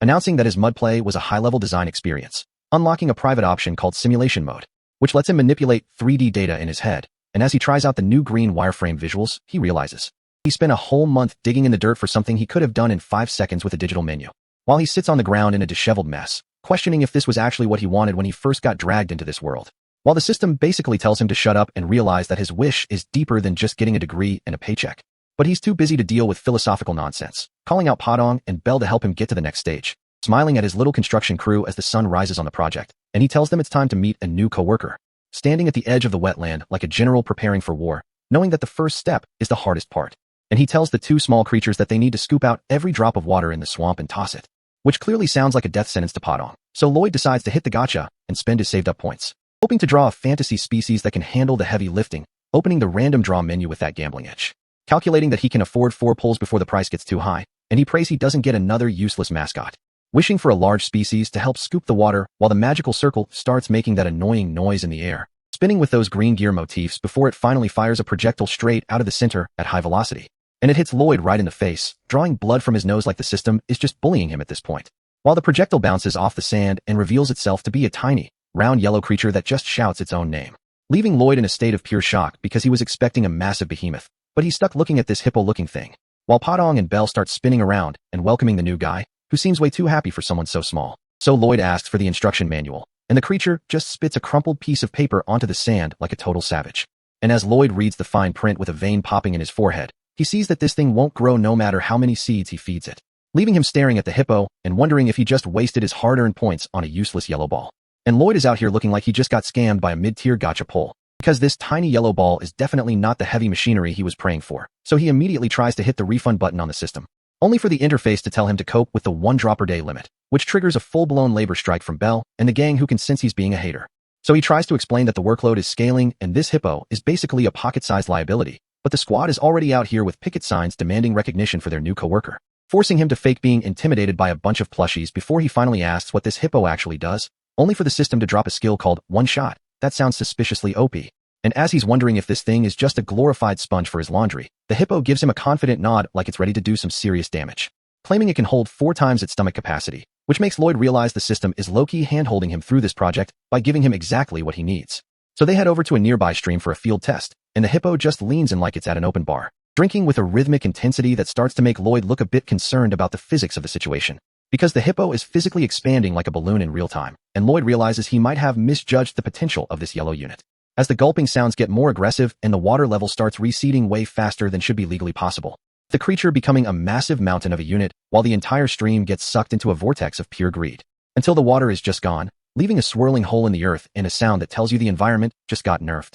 leaving the hippo looking like it just finished a 10-course meal and is ready for a long nap, while Lloyd stares at a cracked riverbed, wondering if he just accidentally committed a high-tier environmental crime, noticing a single fish out here fighting for its life in the mud, which finally makes the implications click in his brain. And he realizes that if one hippo can delete a stream this fast, then the entire Mares wetland is basically already drained in his head. As the summons laugh at his shock while he tries to ask the system if this luck is actually just a scripted cheat code for his project, only for the system to tell him it's pity points for being a loser, which makes him wonder if the UI is currently picking its nose while it roasts him. But he doesn't care, telling the hippo to keep drinking until it's physically sick because the profit margins just tripled. And he's got that manic look in his eyes again, announcing that the real construction begins at sunrise, because this massive swamp is about to get a vertical drainage makeover that would make a modern civil engineer weep. And the laborers are out here watching this hippo function as a high-volume industrial pump, realizing Lloyd is not a normal human being. As the workflow turns into a machine, with the hippo draining the surface before the boys move in to clear out the roots and trash. And Javier is out here using high-tier sword techniques just to drill holes for some bamboo drainage pipes,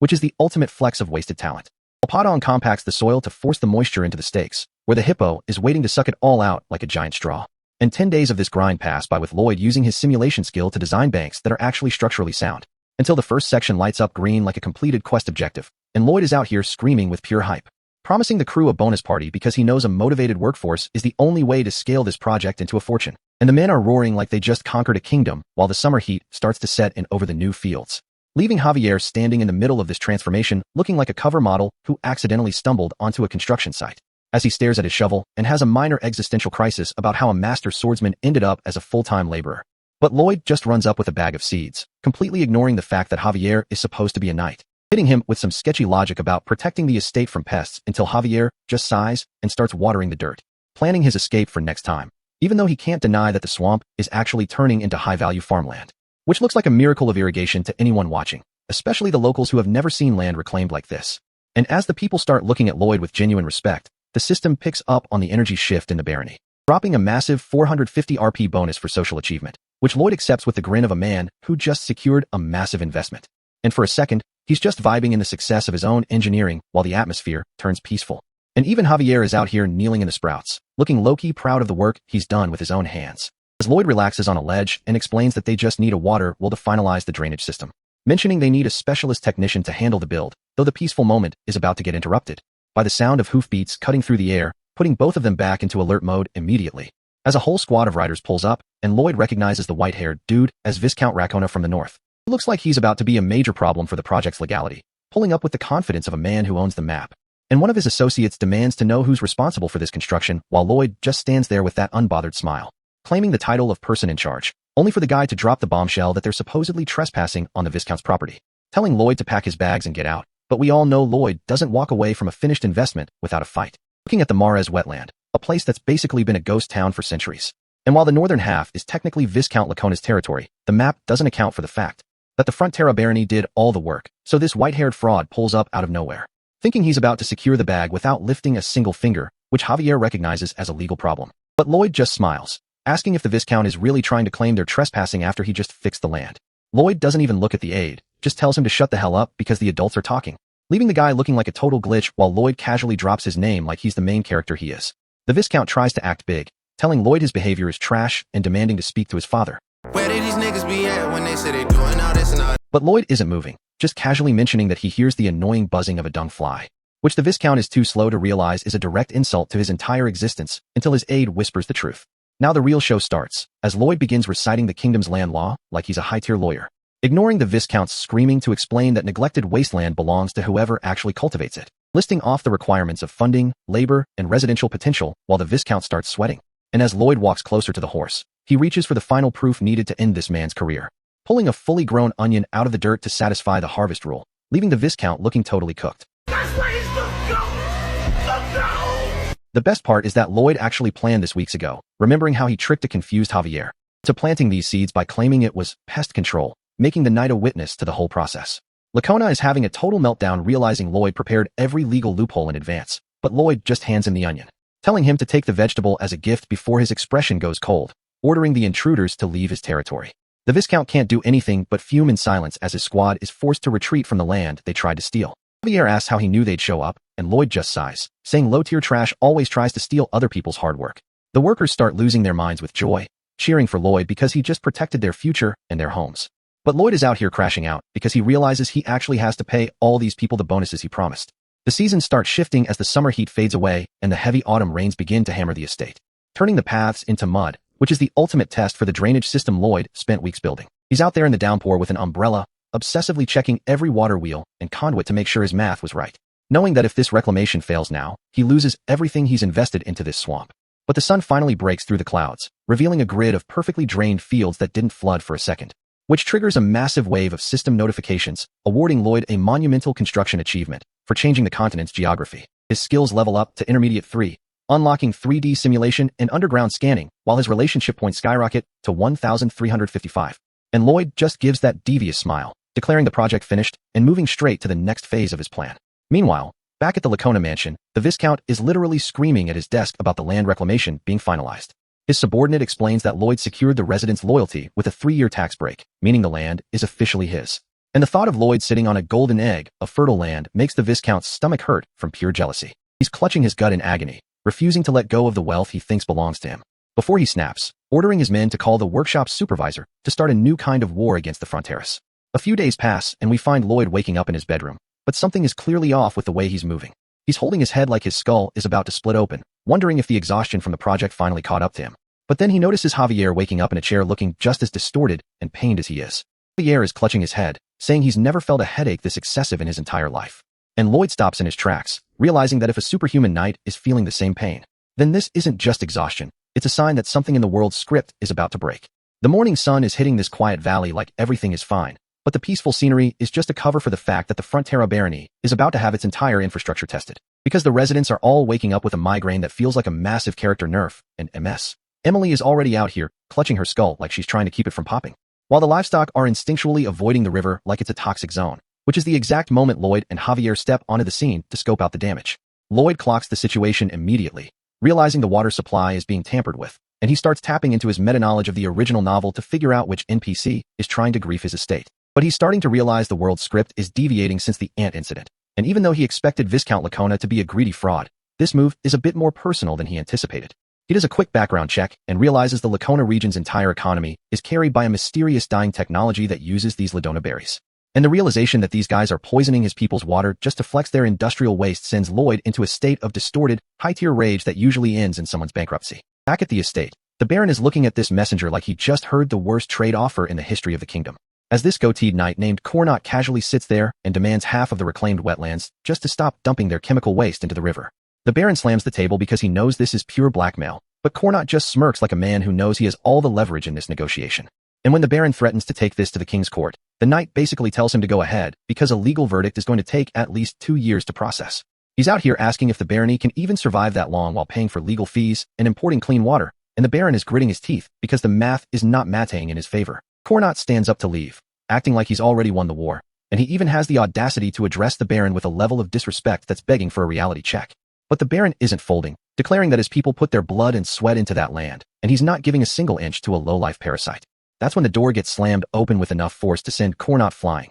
and Lloyd walks in looking like he's ready to start a podcast about why your opinion doesn't matter. He lounges on the sofa with zero cares in the world, casually mentioning that the parasitic neighbors have been tampering with the water, and it's time to discuss some very aggressive countermeasures. Cornot tries to get loud, asking if Lloyd just insulted his master, and Lloyd hits him with a facial expression so menacing it makes the background turn blood red. Before telling him he didn't know parasite scum could actually understand human speech, which sends the knight into a total aura deficit. The guy draws his sword to defend his honor, but Lloyd doesn't even reach for a blade. He just starts swinging a shovel with the speed of a level 99 boss. And the sound of metal hitting bone is rhythmic as Cornot gets folded like a lawn chair, sobbing and yielding before the first round is even over. Lloyd pauses just to catch his breath while the man is curled in a ball on the dirt, but then he decides to go in for seconds because he hasn't quite finished his revenge for the disrespect shown to the Baron. He's out here beaming with joy while delivering a shovel-based education, and Javier has to step in like a tired older brother just to make sure Lloyd doesn't catch a murder charge. A few miles away, Viscount Lacona is screaming at his bruised knight for failing a simple blackmail mission, but his face quickly shifts into a devious grin, as he realizes he can frame this shovel beating as an assault by a reckless noble, which would stall the court case for 4 years instead of 2. He's sitting at his desk thinking he's a tactical genius who just secured a long-term win by letting his man get thrashed. And he starts laughing like a cartoon villain, which is funny because Lloyd is back at the barony laughing even harder because he already predicted this exact move. Lloyd stands on the wall and addresses the Steel Sand Orcs like a populist leader, telling them that they aren't going to wait for a court that's rigged against them. And he rallies the whole squad to protect their land from the evil of greed, turning the entire workforce into a motivated unit of construction menaces. The plan is to build a massive reservoir to solve the drinking water problem immediately, and he calls out his summon Himanji to handle the heavy lifting. He starts using a level 3 one-shot skill to pump clean water from upstream, though Javier points out that neither Lloyd nor the summon can keep this pace up without crashing. Lloyd agrees that this is just a temporary fix, so he reveals his true vision. He's going to build a massive long-distance water supply system that changes the geography of the region, tapping into Lake Kapua in the mountains, and even though the labor costs are astronomical, he's planning to charge such a massive fee that the profit margins will be legendary. He's walking off with a shovel over his shoulder, talking about 100 times profit like he's already secured the bag, and everyone else is just living in his simulation. A few months pass, and the time skip hits us with a view of the city, where Viscount Lacona is currently biting his fingernails like his life depends on it. Because his business is in the gutter, and he's asking how things could have gone south so fast, right as a subordinate announces that Lloyd is at the front door. The Viscount is sweating through his wig, looking like a man who just realized he's the one being blackmailed now. And he walks in to find Lloyd lounging on his sofa under a crystal chandelier, looking way too comfortable for someone who's about to dismantle an entire industry. Lloyd hits him with the most disrespectful, "You look well," in history, and when the Viscount asks what he wants, Lloyd just says he's here to help with his problems. He leans back with a smug grin, asking if maybe the Viscount needs someone to save his crumbling dye workshop from total collapse, pointing a finger like he's already signed the deed to the place, while the Viscount's face turns pale from the sheer weight of the realization. The Viscount finally connects the dots, screaming that Lloyd is the one who ruined his entire business from the shadows. And Lloyd just gives him this menacing, wide-toothed grin that confirms he's the ultimate predator in this capitalist jungle.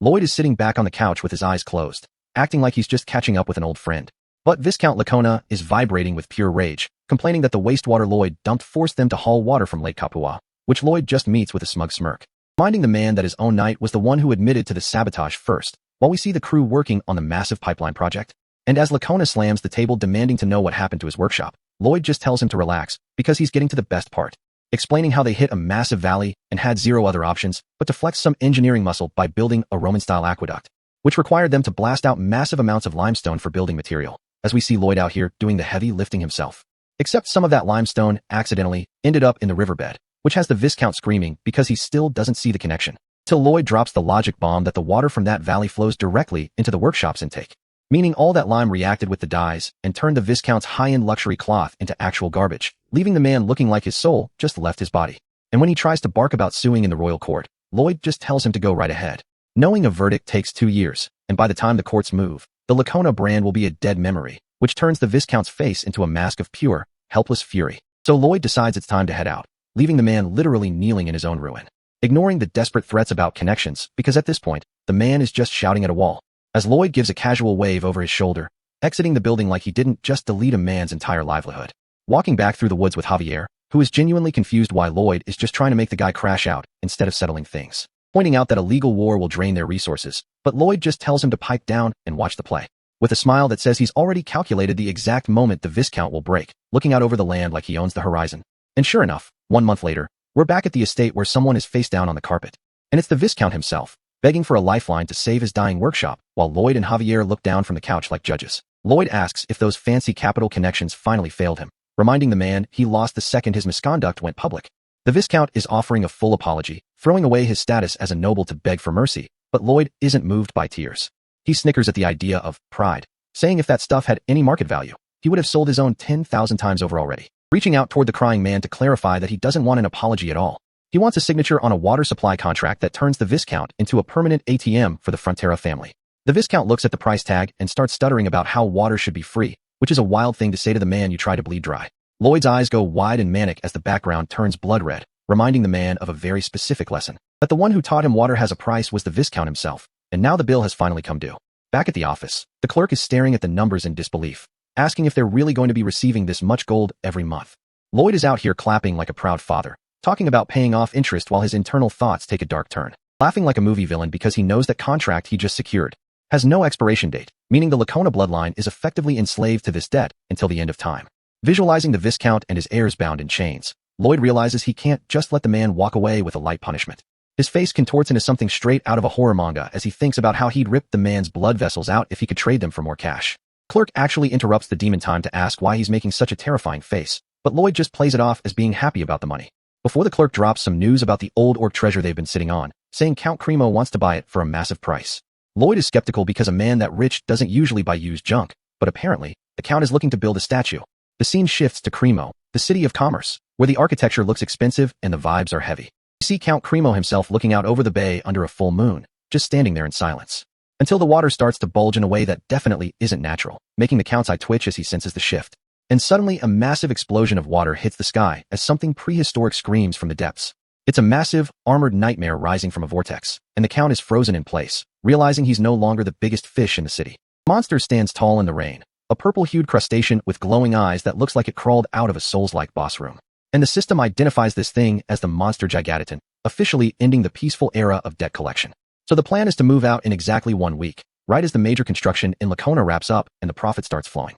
Taking a small squad of only 10 men to keep the overhead low, which has the Baron out here doing yard work and reflecting on the new direction, while Javier stands there like a stone wall, promising to monitor Lloyd's every move even though the Baron's mind is stuck on the past. Admitting he used to be a mid-lord who would have folded under blackmail, but watching Lloyd's hustle has finally given him some actual guts. Recalling how he found a blue-haired orphan freezing in the snow years ago, proving he was always the warmest soul in this cold-blooded world. Because even if he's a nice guy, he knows a real leader needs to have firm principles and the drive to take action, just like Lloyd is doing right now. Even if Lloyd's only real principle is a manic obsession with gems and gold that makes him look like a total demon for the bag, which is why the Baron is officially changing the job description, telling Javier that he doesn't need to be a spy anymore, giving him the order to stop monitoring and start protecting Lloyd as the legitimate heir of the Frontera name. And Javier accepts the mission with a bow, acknowledging that Lloyd has miraculously saved the family's wealth, even if the man himself is a headache. Flashing back to the training grounds where the Baron asked a young Javier what he wanted to be when he grew up. And the kid was so shy he was blushing, but he still had the resolve to say he wanted to become a knight to protect his lord,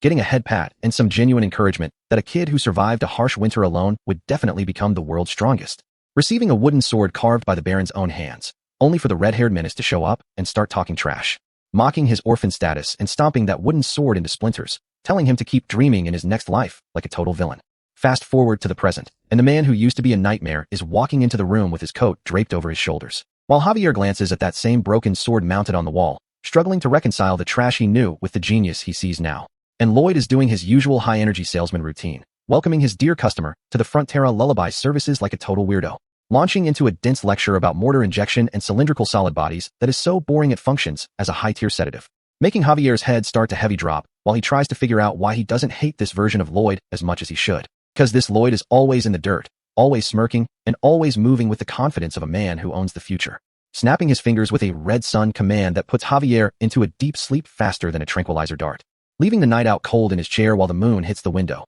signaling that the peaceful era of debt collection is about to get interrupted. As the building goes quiet and everyone is tucked in, but there is one window left wide open for a guest who wasn't invited. Some hooded dude with a glowing red eye and a serious grudge slides through the frame, whispering Lloyd's name like a curse, gritting his teeth and blaming Lloyd for his entire life falling apart before he leaps toward the bed with a blade, screaming for the heir to die as the steel descends through the air, looking to end the Frontera bloodline right then and there, only for Javier to wake up instantly and catch the strike with his own sword, sending a pillow flying as he blocks the kill shot, holding the line with zero effort while the assassin realizes he just tried to speedrun a boss fight he wasn't leveled for. And Lloyd finally wakes up in a state of total shock, drooling and screaming like he just saw his bank account hit zero, while Javier pins the intruder to the floor by the head, completely neutralizing the threat before the sun even starts to rise. Next morning at the site, Lloyd is back to screaming about safety, first while the pipes get lowered into the trench, hearing the report that the attacker was just a former knight of Lacona who got fired because the Viscount couldn't pay his bills anymore. And Lloyd just shrugs it off, calling the guy a small-minded loser for trying to get revenge instead of finding a new job, which has Javier looking at him sideways, wondering how a man who plans for every single detail could be so reckless with his own security. But Lloyd just asks him why he'd need any other precautions when he's got the goat standing right next to him, dropping some rare, high-tier sincerity about how much he trusts Javier's strength to keep them both breathing, pointing out that a kid who survived a monster attack and a winter alone is the most dependable thing on the entire planet. And that smile he gives Javier is a total aura flex, basically telling the knight that his existence is the ultimate insurance policy, until the silence gets too heavy and Lloyd starts panicking about how cringe he's being, begging Javier to say something back, making Javier hit him with a look of pure disgust and a blurg just to hide the fact that his loyalty is actually peaking. But the system doesn't lie, and Lloyd starts getting hit with notifications that the knight is finally letting go of his long-term resentment, cashing in a massive 320 RP bonus for the relationship upgrade, bringing his total to 1675 as the waterworks finally near completion, which means the job is done and it's finally time to head to Cremo to secure the wealth and start the next major hustle. The road to Cremo is looking peaceful as hell right now with the mountains and the autumn leaves setting a vibe. But the energy on the horse is actually trash because Lloyd is out here using Javier as a human pillow, snoring like a chainsaw while the knight just tries to maintain his dignity, until Javier decides he's had enough and delivers a quick reality check to Lloyd's skull, waking him up with a whack that has our man questioning his entire existence. And Lloyd is already accusing him of assault, calling out Javier's internal monologue about how annoying it is to carry a noble who can't even ride a horse, which is funny because Javier just plays it off with the most disrespectful deadpan face I've ever seen. So Lloyd finally hops off the horse, deciding he's tired of being the passenger prince and demands that Javier teaches him how to actually handle a stallion. But Javier hits him with the classic, "I'm a knight, not a tutor" rejection, even though the system is out here snitching on him, showing us that he secretly admires Lloyd's drive to learn new things. And it gets even weirder because the system starts translating their petty bickering into some weirdly wholesome, angelic dialogue that is Lloyd looking at the air like it's got a virus, which leads to him screaming at the invisible interface to shut the hell up, because hearing Javier's insults turned into "you're an angel" is a level of psychological warfare he didn't sign up for. But the system isn't just there to troll him, dropping a notification that rumors of the Waterworks project are spreading through the kingdom like a leaked group chat,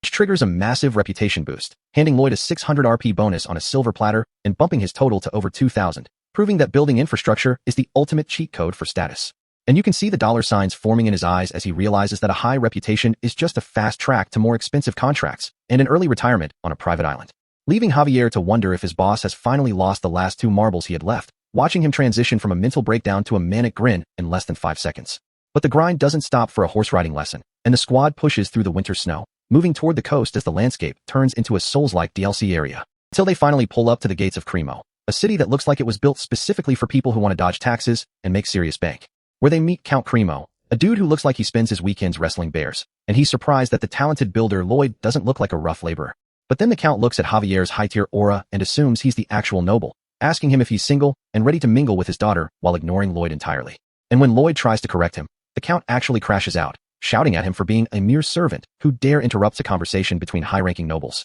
which has Lloyd literally fighting for his life not to have a villain arc right here, his face glitching out as he realizes his own servant face is nerfing his social standing. So the Count eventually realizes he just disrespected the guy he's supposed to be doing business with and starts backpedaling faster than a fraud being exposed on Twitter. But Lloyd just takes the L on the chin, sighing about his unfortunate aesthetics while secretly plotting how to make this man pay extra for every single brick he lays. And we get a quick lore drop on Count Cremo, who was actually a major player in the original novel, serving as a mentor figure for Javier back when the story was still a tragedy. Recalling the timeline where Javier was a wanted criminal hiding in the shadows of the city, before the Count recognized his character and became his biggest supporter. But that's the old script, and in this version, Lloyd is the one sitting on the expensive sofa, trying to negotiate for jewels to decorate some underwater project he's cooking up, only for the Count to drop the mood, explaining that the city's trade is currently in the gutter because something massive has been lurking in the water for years. Showing us a flashback of the Gigantitan, a monster so huge its shadow alone is enough to make seasoned sailors retire on the spot and never look at a boat again. And Lloyd is sitting there thinking back to the novel, remembering that the Navy couldn't do anything against this beast because it never actually attacked, it just existed as a constant threat, which reminds him of how much he hated the original book's ending, complaining that the author left way too many plot holes and didn't even confirm a season 2 for the fans. So he decides to take matters into his own hands, telling the Count that he's found a way to handle the monster by exploiting its one specific weakness. Mermaids, the undisputed goats of the ocean who are the only things the Gigantitan is actually afraid of encountering in the deep blue. And Lloyd's logic is simple. The monster is a coward that will run away from anything that even looks like a mermaid warrior, so he just needs to build a massive scarecrow, proposing a giant mermaid statue to sit right in the harbor, acting as a permanent no-entry sign for the giant crab that's been ruining the city's economy. But the Count has already thought of that and points out the engineering flaw, saying that raising the seabed to build a foundation would make the water too shallow for merchant ships. And Lloyd just lets him talk, listening to the Count offer to sell the jewels anyway just out of pity because he thinks Lloyd is about to take a massive financial loss. But our man isn't looking for a handout. He's looking for a challenge, telling the Count to keep his pity and watch a master engineer work his magic. Dropping the reveal of friction piles and box casings, a high-level construction technique that allows him to build a foundation without messing up the water level at all. So he dives into the freezing ocean, activating his system scan to map out the seabed like he's playing a Subnautica expansion pack. Surfacing with a shout that probably scared every fish in a 5-mile radius, confirmed that the sedimentary layer is the perfect consistency for his plan to work. And he goes back under to check the bedrock depth, focused on the technical details while the system helps him calculate the exact load-bearing capacity of the sand. Until he pops back up into the boat looking like he just got hit with a flashbang, screaming about how much the salt water is stinging his eyes. And Javier is just sitting there with the most toxic smile, admitting that watching Lloyd suffer is the most entertainment he's had since they left the estate. Leaving Lloyd to shiver in the boat, looking like a drowned rat while he tries to maintain his professional aura despite the hypothermia setting in. As Javier asks how he expects to build something that tall without using high-tier magic, which Lloyd finds hilarious because science is basically magic to these people. Thinking about the magic of cement and how he can replicate Roman-style concrete to create a structure that will outlast everyone currently alive in this kingdom. And as they head back to the dock, Javier keeps the banter at a sword master level, making sure Lloyd knows exactly how pathetic he looks after his little swim.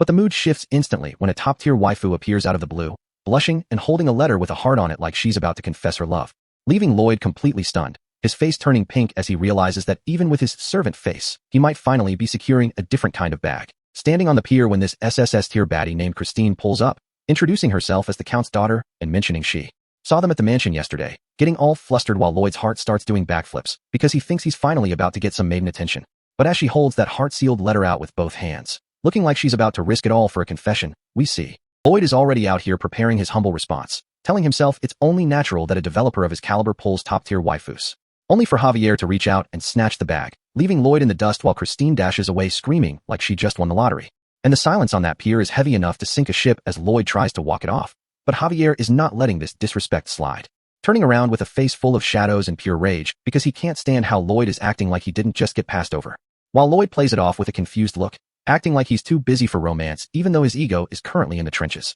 asking Javier if he's never seen a love letter before, which is the most projection I have ever seen from a man with zero riz. And as Javier's face turns red with genuine offense, Lloyd realizes he might have pushed the wrong buttons on his only bodyguard. But the system doesn't lie, dropping a notification that Javier actually feels bad for this man's pathetic romantic life, sincerely wishing him the best, which causes Lloyd to finally crash out, screaming at the top of his lungs that he isn't jealous while his face turns a deep shade of crimson, claiming he doesn't need a waifu because he's going to be the richest man on the continent, waving his hands around like a manic capitalist. Until the Count walks in and catches him mid-meltdown, making Lloyd pivot into a deep bow while the Count mentions he has the eyes of a serial killer. And as they get down to business, the Count drops the bad news that getting volcanic ash for the Roman cement is a total nightmare, with Javier backing him up, explaining that a trip to a volcano would take 6 months, which is a massive nerf to the project timeline. So Lloyd decides to stop chasing the past and pivots to Plan B, aiming to replicate modern Portland cement to keep the grind moving. And he locks himself in the workshop, hunched over his desk like a man possessed, trying to figure out the chemical ratios via pure trial and error.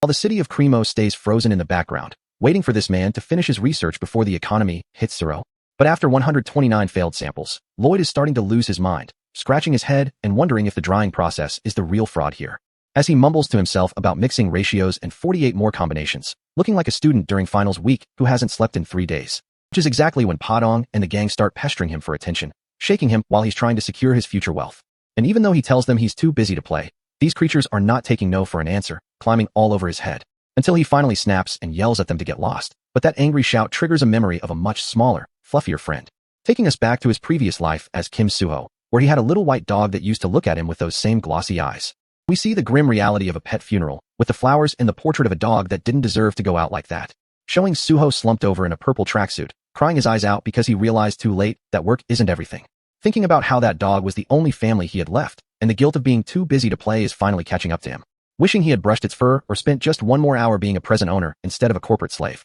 And that realization hits him like a truck in the present, making him kneel down and hug his summons because they're more important than some cement. So he takes them out for a moonlit walk along the shore, letting the cold air clear his head while the little dudes squeal with joy. Feeling like a total villain for treating his loyal companions like biological machinery instead of the family they actually are. And as he walks past the castle, he admits to himself that he's a moron for almost repeating the same mistake that left him alone in Korea, stopping in his tracks to finally give them the respect they earned through their constant labor and loyalty, kneeling in the grass to thank them properly, showing a rare moment of genuine sincerity that actually moves the needle, which triggers the system immediately, confirming that the summons are feeling the love and acknowledging his true intent. And the relationship level gets a massive buff, shifting from a master-servant dynamic to being a full-blown member of the gang, opening up a new upgrade menu that costs 500 RP, which Lloyd views as an unexpected bonus for finally acting like a decent human being. And when he asks who wants the level up, Padong and Hamon point straight to Bangul, the pink baddie with the bow. So he clicks accept on the prompt, watching as Bangul starts to glow with a blue aura that looks like a high-tier evolution,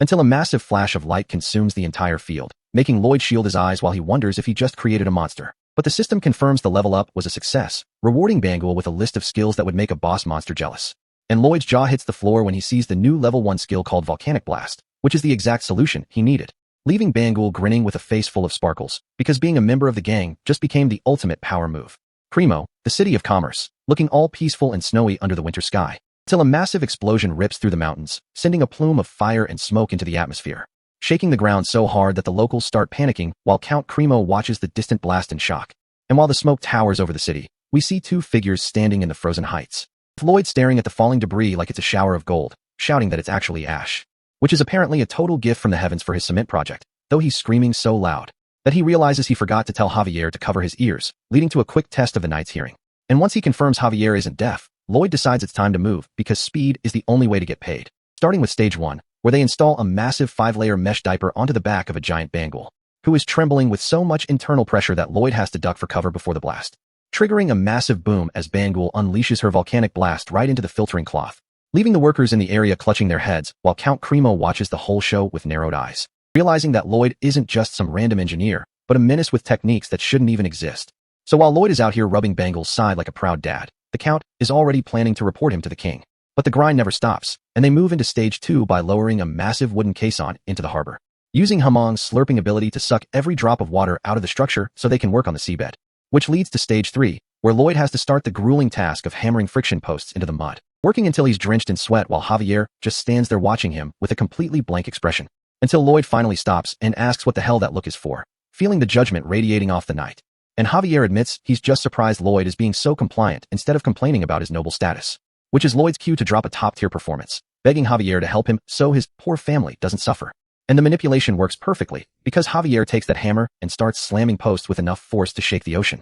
allowing Lloyd to finish the coaching session and move on to the steel frame using Bangul's launcher, before pouring in the hydraulic cement and dismantling the walls once the whole thing has hardened, leaving behind a solid artificial platform that sits perfectly above the high tide line, ready for the main event, which has the Count looking skeptical, wondering if a simple concrete block can really hold up a massive statue. But Lloyd just gives him a smile, knowing that as soon as this succeeds, those construction fees are hitting his pocket. And as the sun goes down, the water starts splashing violently against the new foundation, revealing the completed maritime scarecrow, a muscular mermaid statue that looks like it's literally walking on the water, which triggers a massive gala on the ship deck where the nobles are all drinking and chatting away, while Lloyd is over in the corner struggling with his formal collar, looking like he'd rather be anywhere else, trying to act like he's used to these events while Javier secretly mocks him for being so out of his element, until the Count calls for attention and introduces the young man who made this golden miracle a reality. And while the crowd starts whispering in respect, Lloyd tries to cope by saying he only cares about fast money. But he loses his cool the second he sees Javier looking at him with that same look of sincere pity, especially since half the nobles there thought he was just a lowly servant until the count set them straight,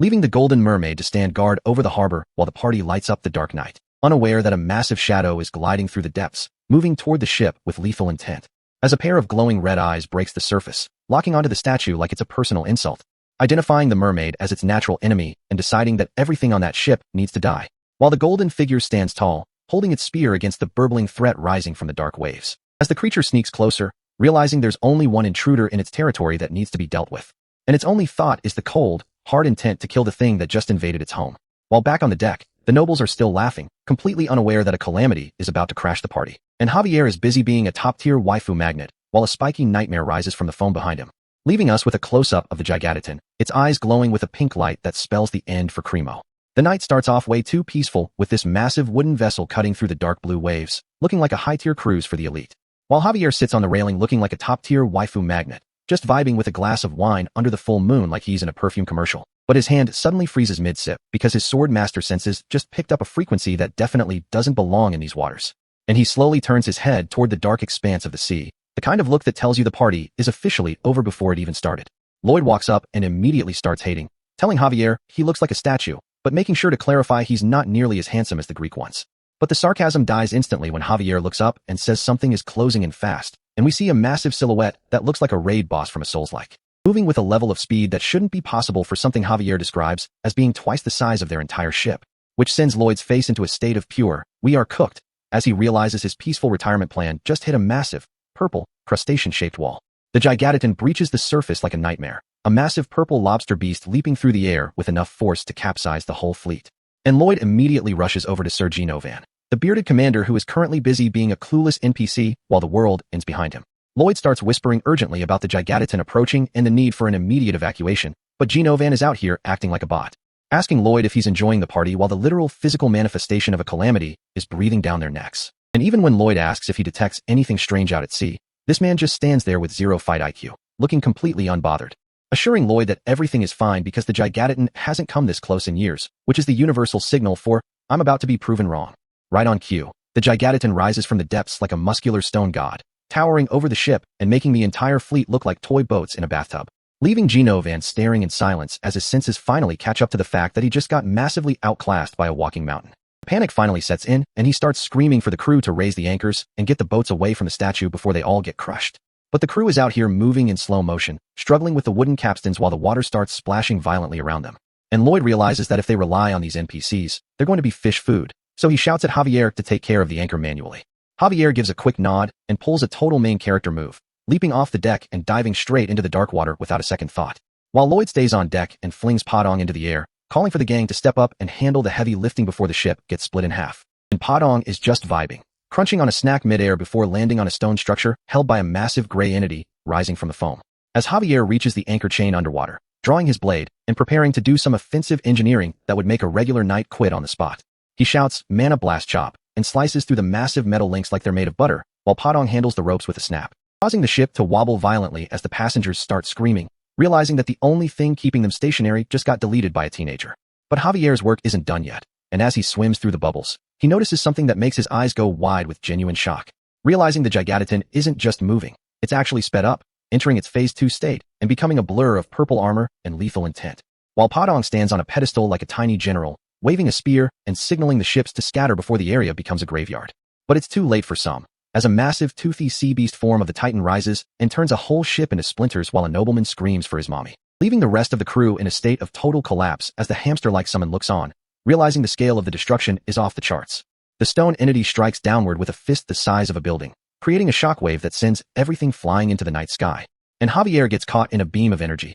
only for a dark-haired man to grab him midair, saving him from being turned into a permanent part of the scenery. As the Gigaton falls headfirst toward the town of Cremo, looking like a meteor made of muscle and jewelry about to erase the local real estate market, slamming into the harbor district with a boom that levels buildings and sends debris raining down on the terrified citizens who were just trying to sleep. And some poor dude with a mustache is screaming for someone named Ellen while the stone fist of the Titan finishes the job, turning the street into a crater. Lloyd and Javier are standing on the wreckage of a hull, looking at the massive wave sweeping people away, and Lloyd realizes they can't save everyone here, until he feels a plop on his shoulder and Hamong appears, chirping its own name before leaping into the air to fire a water blast, using its one-shot ability to create a massive counterwave. pushing the survivors towards safety and showing off some SSS tier utility. While the Gigantitan continues its rampage through the city, crashing into buildings and proving that it's a calamity-level threat that doesn't care about the plot. Javier turns to Lloyd with that classic hero energy, shouting that they have to move toward the city to stop the monster before it kills everyone. Only to realize Lloyd is already on a small raft rowing in the opposite direction,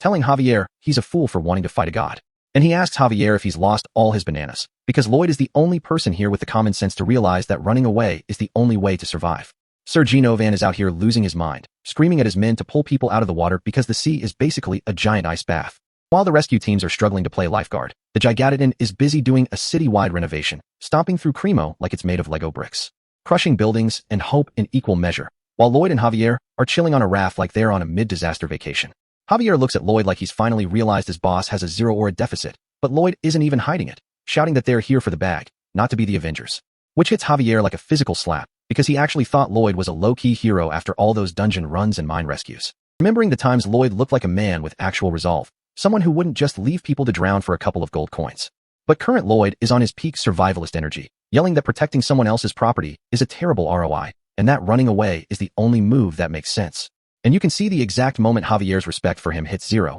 triggering a system notification that his favorability just took a 5-point nosedive. Not that Lloyd cares about his social credit score right now, especially as Javier draws his blade with the most main character energy I've ever witnessed, telling Lloyd he could never just sit back and watch, while Lloyd is basically calling him a dead man for trying to be a saint in a world of monsters. Javier doesn't even wait for a reply, leaping into the dark sky like he's trying to speedrun his own funeral, landing on the water and using Mana Blast to surf across the waves, which is a top-tier flex for someone who's about to fight a walking mountain. Closing the distance to the city while the local army is finally waking up and prepping the heavy artillery for a fight they aren't ready for. The soldiers on the towers are screaming to open fire, sending cannonballs flying at the Gigantitan like they're throwing pebbles at a tank. And it's a total embarrassment for the military because the monster doesn't even flinch, making these professional soldiers look like level 1 NPCs. This thing is a nightmare given flesh, growling through its cracked armor with multiple orange eyes that say it's here for more than just a quick snack. Looking down at the town like it's a buffet before diving headfirst into the residential district with enough force to cause a localized earthquake, leveling the town square in a cloud of smoke and debris,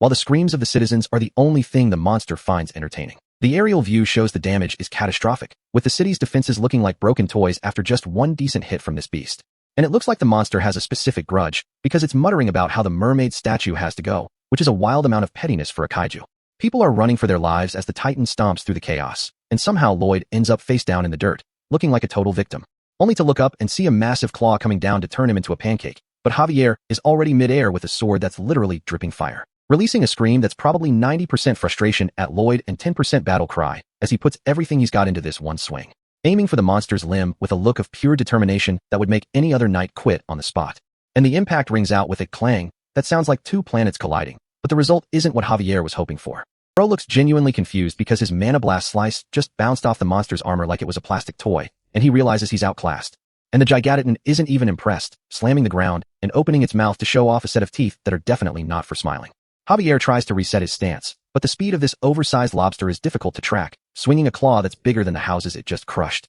And the impact sends a shockwave that knocks Javier back, just as the monster's head starts glowing with a blue energy that looks like a death sentence, unleashing a massive crescent wave that cuts through the air, and Javier realizes he's trapped midair with zero ways to dodge. So he braces himself, gripping his sword like it's a lifeline while the blue energy swallows the entire frame, slamming him into a stone wall with enough force to crack the masonry and leave him coughing up blood, which is a brutal reality check. Javier looks up, dazed and bleeding, seeing the jagged silhouette of the monster looming over him like the Grim Reaper. And even though he's exhausted and knows he's probably going to die here, he's still trying to convince himself that he's done enough to buy the people time. He refuses to quit, lunging forward with a desperate lunge because his knightly pride won't let him die before the citizens are safe, but he's running on fumes. Meanwhile, Lloyd is still back on the raft, panting and trying to gaslight himself into believing that running away is the only logical move, telling himself he's just a construction guy and that it's not his job to die for a city that's already being turned into a parking lot. But then he starts thinking about the long-term consequences of letting a whole city get erased from the map. And a sudden realization hits him that has nothing to do with heroism and everything to do with his bank account. Because his face shifts into something truly terrifying as he calls out to Bangle, deciding that he's not letting his money burn to the ground. He grips a beam of wood like he's about to commit a crime, realizing that if the city is gone, his construction fees are going to be delayed indefinitely. So he rides in on Bangle like a man possessed, shouting that the monster is dead meat for daring to mess with his profit margins. And Javier is still out there fighting for his life, screaming as he faces down the beast one more time while it growls back at him. Javier leaps over the crumbling ruins, trying to find a gap in the armor of a creature that's basically a walking fortress. Thinking that since it's technically an animal, it must have a weak spot in its eyes, and he's ready to bet his life on that theory. Swinging his sword with a flash of energy, but the monster is smarter than it looks, tracking his movements with zero effort. Blade clangs against the hide again, and the monster's tail lashes out like a whip, forcing Javier to stay on the defensive. But then Lloyd's voice cuts through the air, commanding a hamong hammer. That's about to change the entire dynamic of the fight. A massive, pale, round shape drops from the sky like a tactical nuke, and you can tell the Gigatoton didn't see this coming. Smashing into the monster's head with a smash that forces its jaw open and sends it reeling toward the ground. And Hamong is out here doing the most, sputtering water as it executes the perfect landing on the target. Right before it plops onto Lloyd's head while he stands there with glowing red eyes, looking like the most dangerous debt collector in history. Stepping forward with a shovel in hand, dead set on ending this monster because nobody, and I mean nobody, messes with his cash flow. Lloyd is lurking on the rooftop like a debt collector waiting for a check to bounce, watching the Gigatoton. While Javier is out here doing high-altitude cardio, leaping into the air with his sword raised like he's actually going to do something, but the blade just clangs against that dark hide, creating a blaze that does 0 damage, leaving Javier looking stressed because brute force is officially a scam against this calamity tier tank. And he's realizing he has no way to pierce the armor, yet he suddenly feels this weird wave of calm wash over him, because seeing Lloyd standing there with a shovel under the moonlight means the cheat code has arrived. But let's rewind 2.5 minutes to see how our resident scammer actually pulled up to the scene, riding Padong across the snowy rooftops like they're playing a high-stakes game of Temple Run, with Lloyd shouting at the furball to keep a safe distance so the monster doesn't immediately clock them while he tries to find a single structural flaw in a creature that's basically a walking fortress, realizing that Javier's mana blasts are bouncing off like they're made of plastic, which triggers Lloyd's inner engineering brain to stop worrying and start analyzing the molecular composition of this massive, red-eye problem, because if it exists in this world, it has blueprints, and Lloyd is about to hit it with his survey that turns the entire battlefield into a green wireframe HUD, scanning the Gigatoton's anatomy like a corrupted save file. Which brings that classic, devious grin back to his face, because even living calamities are just made of dentin and chitin arranged in a triple-layer honeycomb structure that's a meter thick, which is honestly just disrespectful engineering. So while Javier is still out there swinging for his life and screaming into the void, Lloyd is watching the kinetic energy of the impact migrate through the monster's nervous system like a diagnostic tool, tracking the shockwaves as they collect in a single spot on the creature's head, which means the energy is being funneled into that hollow horn before being released, giving Lloyd the exact coordinates for a surgical strike. So he enters simulation mode to calculate the trajectory of a mana blast that needs to hit the water sac powering the hydraulic claws, shattering the horn in a digital projection that proves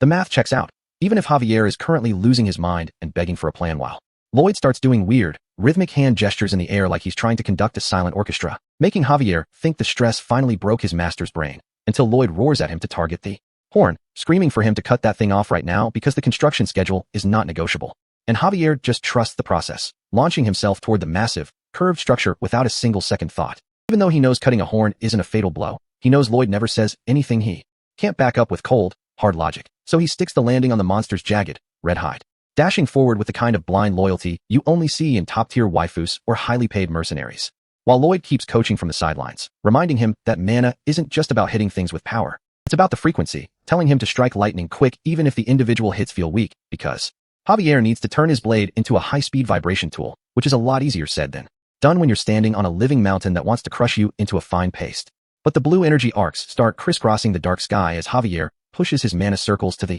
limit, creating a high-frequency whirring sound that means the theory is actually manifesting in real time as he grinds the blade into the horn, turning his swordmaster skills into a literal mana-powered chainsaw that Lloyd knew he could pull off, clenching his fist because the power fantasy is finally starting to pay dividends. As Javier lets out a primal scream, standing atop the beast while the blue light blinds everyone in the vicinity, and Padong decides to join the raid by leaping straight at the monster's open maw, slamming into the Gigatoton's face with enough force to keep its jaws busy while Javier focuses on the objective, looking like an SSS rank menace as he locks in and prepares to deliver the final blow that cracks through the armor, sending purple fluid spraying everywhere as the horn finally begins to give way. But the monster isn't just going to sit there, lashing out with tentacles that start twirling through the air while Lloyd stands on the roof like a tactical commander, shouting for Javier to aim between the middle legs and strike at an angle from the tail toward the head, because that's the only way to bypass the internal shielding, forcing Javier to slide across the tiles and dodge the counterattacks, all while Lloyd screams that they cannot let the construction repayments be delayed by a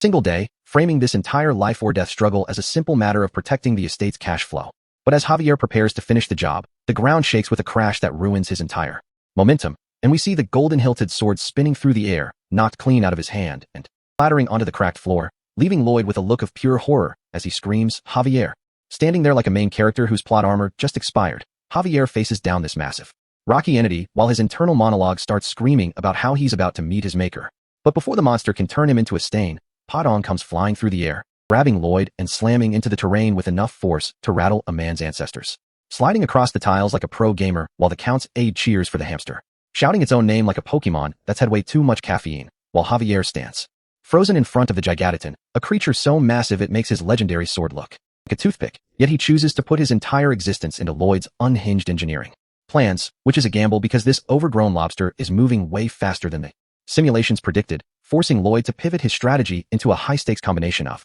pure bait and brute force, jumping onto Padong's back to reach the specific location he marked earlier, barking orders at Javier to lure the beast toward the eastern woods because he's bought the workers enough time, and now everything depends on the Count's ability to deliver, which takes us back 15 minutes to when the Count stood on his balcony, watching his city burn and realizing that his previous attempt to use a statue was a complete disaster, leaving the muscular stone anatomy of the city's pride shattered in the dirt. But Lloyd isn't interested in a tragedy. He's interested in using the monster's weird obsession against it, which is why Javier is currently out here doing the most dangerous cardio session of his life, dodging claws that hit the sand with enough power to create craters, skidding across the beach while his lungs start burning from the sheer effort of staying alive, realizing he's hitting his physical limit but forcing himself to keep moving. For the sake of the people, leaping through the air while the Gigatoton roars with a sound that vibrates through his bones, chasing him into the dark forest where the trees become a blur as he sprints for his life, looking back to see the beast closing the gap until a voice suddenly cuts through the chaos, telling everyone to give it up for the guest of honor, leaving Javier looking confused and sweating like a man who just heard his funeral music start playing as a wooden cart comes rattling into view with Lloyd wearing a grin so devious it should be illegal, calling the monster a stinking lobster while showcasing the real enemy, the fully reassembled bronze statue strapped to the back of the cart, which triggers the Gigatoton's aggression so fast that it forgets Javier exists, proving Lloyd was right to trust the Count's men to glue this stone hunk back together, shouting for Javier to get ready for the opening he's about to create, even though Javier is understandably annoyed that the plan was never explained to him beforehand, as the cart swivels through the dirt to bait the creature into a vulnerable position while Padong screams for its mother, giving Javier the perfect chance to launch himself toward the monster's core, his face a mask of pure, concentrated effort, as he grips his hilt until his knuckles turn white, preparing to unleash the legendary Mana Blast, his blade glowing with an orange energy that lights up the entire forest, impacting the creature's hide with a high-frequency vibration that rings out before a massive explosion rocks the battlefield, leaving Lloyd watching from the sidelines with his heart in his throat, as the smoke clears to reveal the monster still standing near the castle, while Javier floats in midair, staring at the tiny crack he managed to make, and feeling like a fraud because his strongest attack barely scratched the surface, looking at that shell like how I look at my bank account after a weekend of pretending I'm rich, only for Lloyd's voice to shatter his self-loathing, telling him he did exactly what was needed and that it's time to let the professional scammer take over the rest of the work, reaching out with a hand that signals the start of the real show. Javier is currently free-falling through a pitch-black sky like he just got disconnected from a high-stakes lobby, feeling his consciousness slip away after dumping every last drop of his mana into a strike that barely tickled the boss. But just as he's ready to accept the game over screen, Lloyd lunges into the frame with the kind of unhinged energy that makes Javier close his eyes and think that maybe, just maybe, he can actually trust this scammer to carry the raid, landing face-first on Padong's soft back while Lloyd screams about protecting his investment like a landlord during a flood. Lloyd is acting tough for the audience, but internally he's doing the math and realizing his survival rate is currently in the negatives, knowing that luring this oversized red lobster away is just a temporary fix since the beast owns this entire coastline. And if he doesn't end this now, the creature is going to come back for a round 2 that Cremo's budget cannot afford. He looks down at Padong, who is panting so hard I'm worried about his little heart, realizing his primary engine is officially out of gas. So he has to figure out a way to pull a miracle out of his pocket before they both become prehistoric snacks. He's midair, gritting his teeth and wondering what kind of engineering BS can actually kill a walking mountain, remembering the backup plans he cooked up earlier that involved him actually getting his hands dirty with a mana blast. Except there's a massive mechanical wall because his current build only supports a double heart circle, and he needs the triple, forcing him to open the system menu and look at a 190 RP price tag like a student looking at his first tuition bill. But he starts spamming the level up button anyway, watching the cost skyrocket by 30 points every single time he clicks, until he hits double heart level 10 and sees the system demanding 370 RP for the final breakthrough, which is a problem because he's only got 311 left. Looking at the screen with the same soul-crushing despair I felt when my card declined at the grocery store while a line of people watched me fail at life, leaving him dangling from the beast's hide like a lost NPC, wondering why he's even risking his neck in the first place, thinking that if he can just find one structural weakness, one tiny crack in the armor, he might be able to. Wait, the system starts chiming in the middle of his panic attack because something is shifting in the background. Javier's approval rating suddenly spikes by 5 points because even while unconscious, he's apparently Lloyd's biggest fan, giving Lloyd exactly 391 RP, just enough to pay the toll and unlock the triple heart circle before he hits the ground. The system confirms the level up with a glowing X that looks like he just unlocked a secret character in a fighting game, showing the blueprint of a heart getting reinforced by 3 mana circles that are about to overclock his entire nervous system, amplifying his mana by 500% as he swings his shovel with the intent to turn this calamity into a memory. The logic is simple. 1 circle stays back to make sure his heart doesn't actually explode from the pressure, while the other 2 circles spin out of control to generate the kind of raw power that shouldn't exist in a human body. But a massive piece of debris slams into his temple with a wham that would have sent a normal man straight to the Shadow Realm. Lloyd is staring blankly with blood running down his face, his brain currently rebooting while he tries to remember his own name. Feeling his fingers slip against the jagged rock, knowing he only has 1 shot left before his grip fails him, his thoughts are fracturing into a million pieces, wondering what the hell he was even doing with these circles. As the mana trails start to swirl in the dark like a glitch in the simulation that's about to break the world, colliding in the center of his chest with a violent energy that signals the end of the Gigadaton's reign. Lloyd is leaping through the air now, surrounded by a vortex of orange flames that makes him look like a final boss, spinning into a high-speed descent, a total menace with a shovel who is about to deliver a world-class eviction notice, erasing the entire frame with a blinding explosion of white-hot mana that probably just toasted every tree in a 5-mile radius. The name of the move echoes through the silence, the triple core mana blast, a technique that literally nobody should be able to survive. He's a silhouette against the fire, a tiny figure dismantling a god-tier threat with nothing but a gardening tool and pure spite. Striking the weak point, Javier opened up and triggering a chain reaction that shatters the beast's rocky ceiling, resulting in a massive kaboom that sends shards of the calamity raining down like the world's most dangerous confetti. The Gigadaton is getting dismantled in midair, its legendary armor turning into dust as the orange flames consume everything, crashing into the forest outskirts while a dark plume of smoke rises over Cremo like a signal fire for the end of the war. The massive red mass lies silent in the dirt under a full moon that's finally shining through the clouds, while the summons start calling out for their master, their high-pitched voices breaking the eerie quiet of the woods. And Javier finally sits up, looking at the little yellow and pink blobs like he's just glad they didn't get deleted. He looks over at the ruined structure of the beast, his eyes wide because he knows he didn't land that finishing blow, wondering how a man with no sword and a bad reputation managed to pull off a feat that defies every law of mana, until Padong starts tugging at his coat, leading him toward a gloved hand that's still clutching a metallic shovel. And Javier's face goes pale as he sees Lloyd lying in the dirt, looking like a discarded ragdoll with a head injury. He's sprinting now, screaming for his lord with a desperation in his voice that proves he's officially lost his nightly composure. Kneeling over the body and staring at Lloyd's vacant eyes, realizing the price of this miracle might have been too high, as he checks for a pulse and feels the crushing weight of the silence, because Lloyd's heart has officially stopped beating. A single messenger bird is cutting through the pale blue sky, its wings flapping with a rhythm that usually means someone's life is about to change,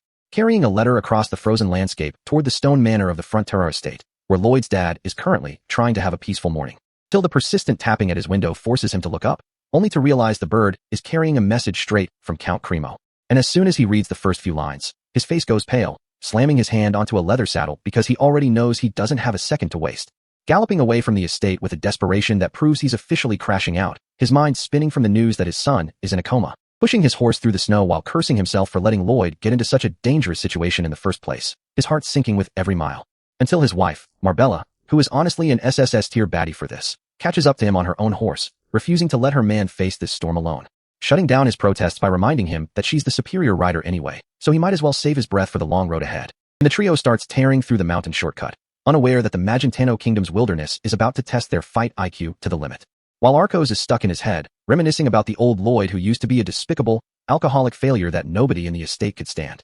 contrasting him with the diligent, trustworthy son he saw before he left for Cremo, the one who actually started taking responsibility for the family name. Remembering the new Lloyd standing there with a shovel and a grin, telling his father that any construction project is possible if you've got the right plan. And the way the boy actually showed genuine gratitude for the first time in his life, bowing with a level of respect that Arcos never thought he'd see. Wondering if that version of his son is really gone forever, until a massive claw crunches into the snow right in front of his eyes. And the entire group freezes as they realize they've just run straight into a monster ambush, the kind of situation that turns NPCs into statistics. As a massive, dark-furred beast with glowing cyan eyes lunges from the tree line, moving with a speed that makes their horses look like they're standing still, forcing Sir Byron to step into the deep snow and draw his sword, telling the Baron to take the shortcut and leave the monster to a professional. Because he knows the beast is faster than any horse, and the moment they turn their backs, it's going to be a total bloodbath for the royals. Shouting for them to hurry while the creature lets out a roar that's loud enough to shake the trees, its claws already sweeping through the air, clashing steel against bone as Sir Byron blocks a strike that would have turned a normal man into a red mist,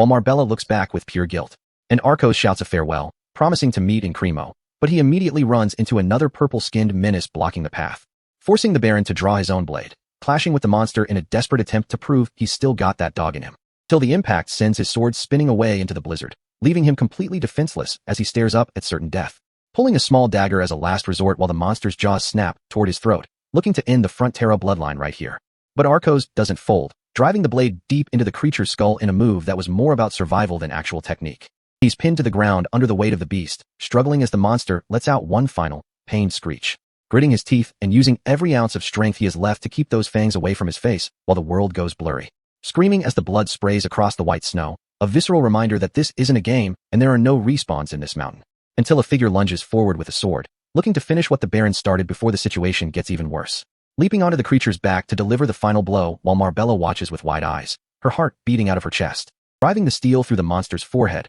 resulting in a splash of pink blood that looks like absolute cinema against the white backdrop. As the beast begins to flail and writhe in its final moments, its threatening aura completely evaporated into pure, pathetic desperation, until it finally goes still, twitching in the dirt while the group tries to catch their breath in the middle of the heavy snowfall. And the knight approaches Arcos, who is clutching his bloodied arm and looking ashamed that he couldn't even protect himself. The Baron just shakes it off, telling him that it's his duty to protect his subjects, even if he has to bleed for it. Except the nightmare isn't over, because his eyes go wide as he hears a low growl echoing from the shadows of the blizzard, revealing a whole pack of monstrous wolves with glowing orange teeth, looking like they just found the main course for their winter feast. Arcos yanks a sword out of a dead monster, stepping forward with a grim expression because he knows he's about to make a final stand. While the wolves charge in with zero hesitation, their motion-blurred forms looking like a death sentence for anyone without an OP cheat code. And the Baron lunges forward with a fierce roar, while his wife holds him close, both of them thinking this is the end of the road. Until a figure with light blue hair appears in the trees, standing there with the kind of unbothered energy that only comes from a main character.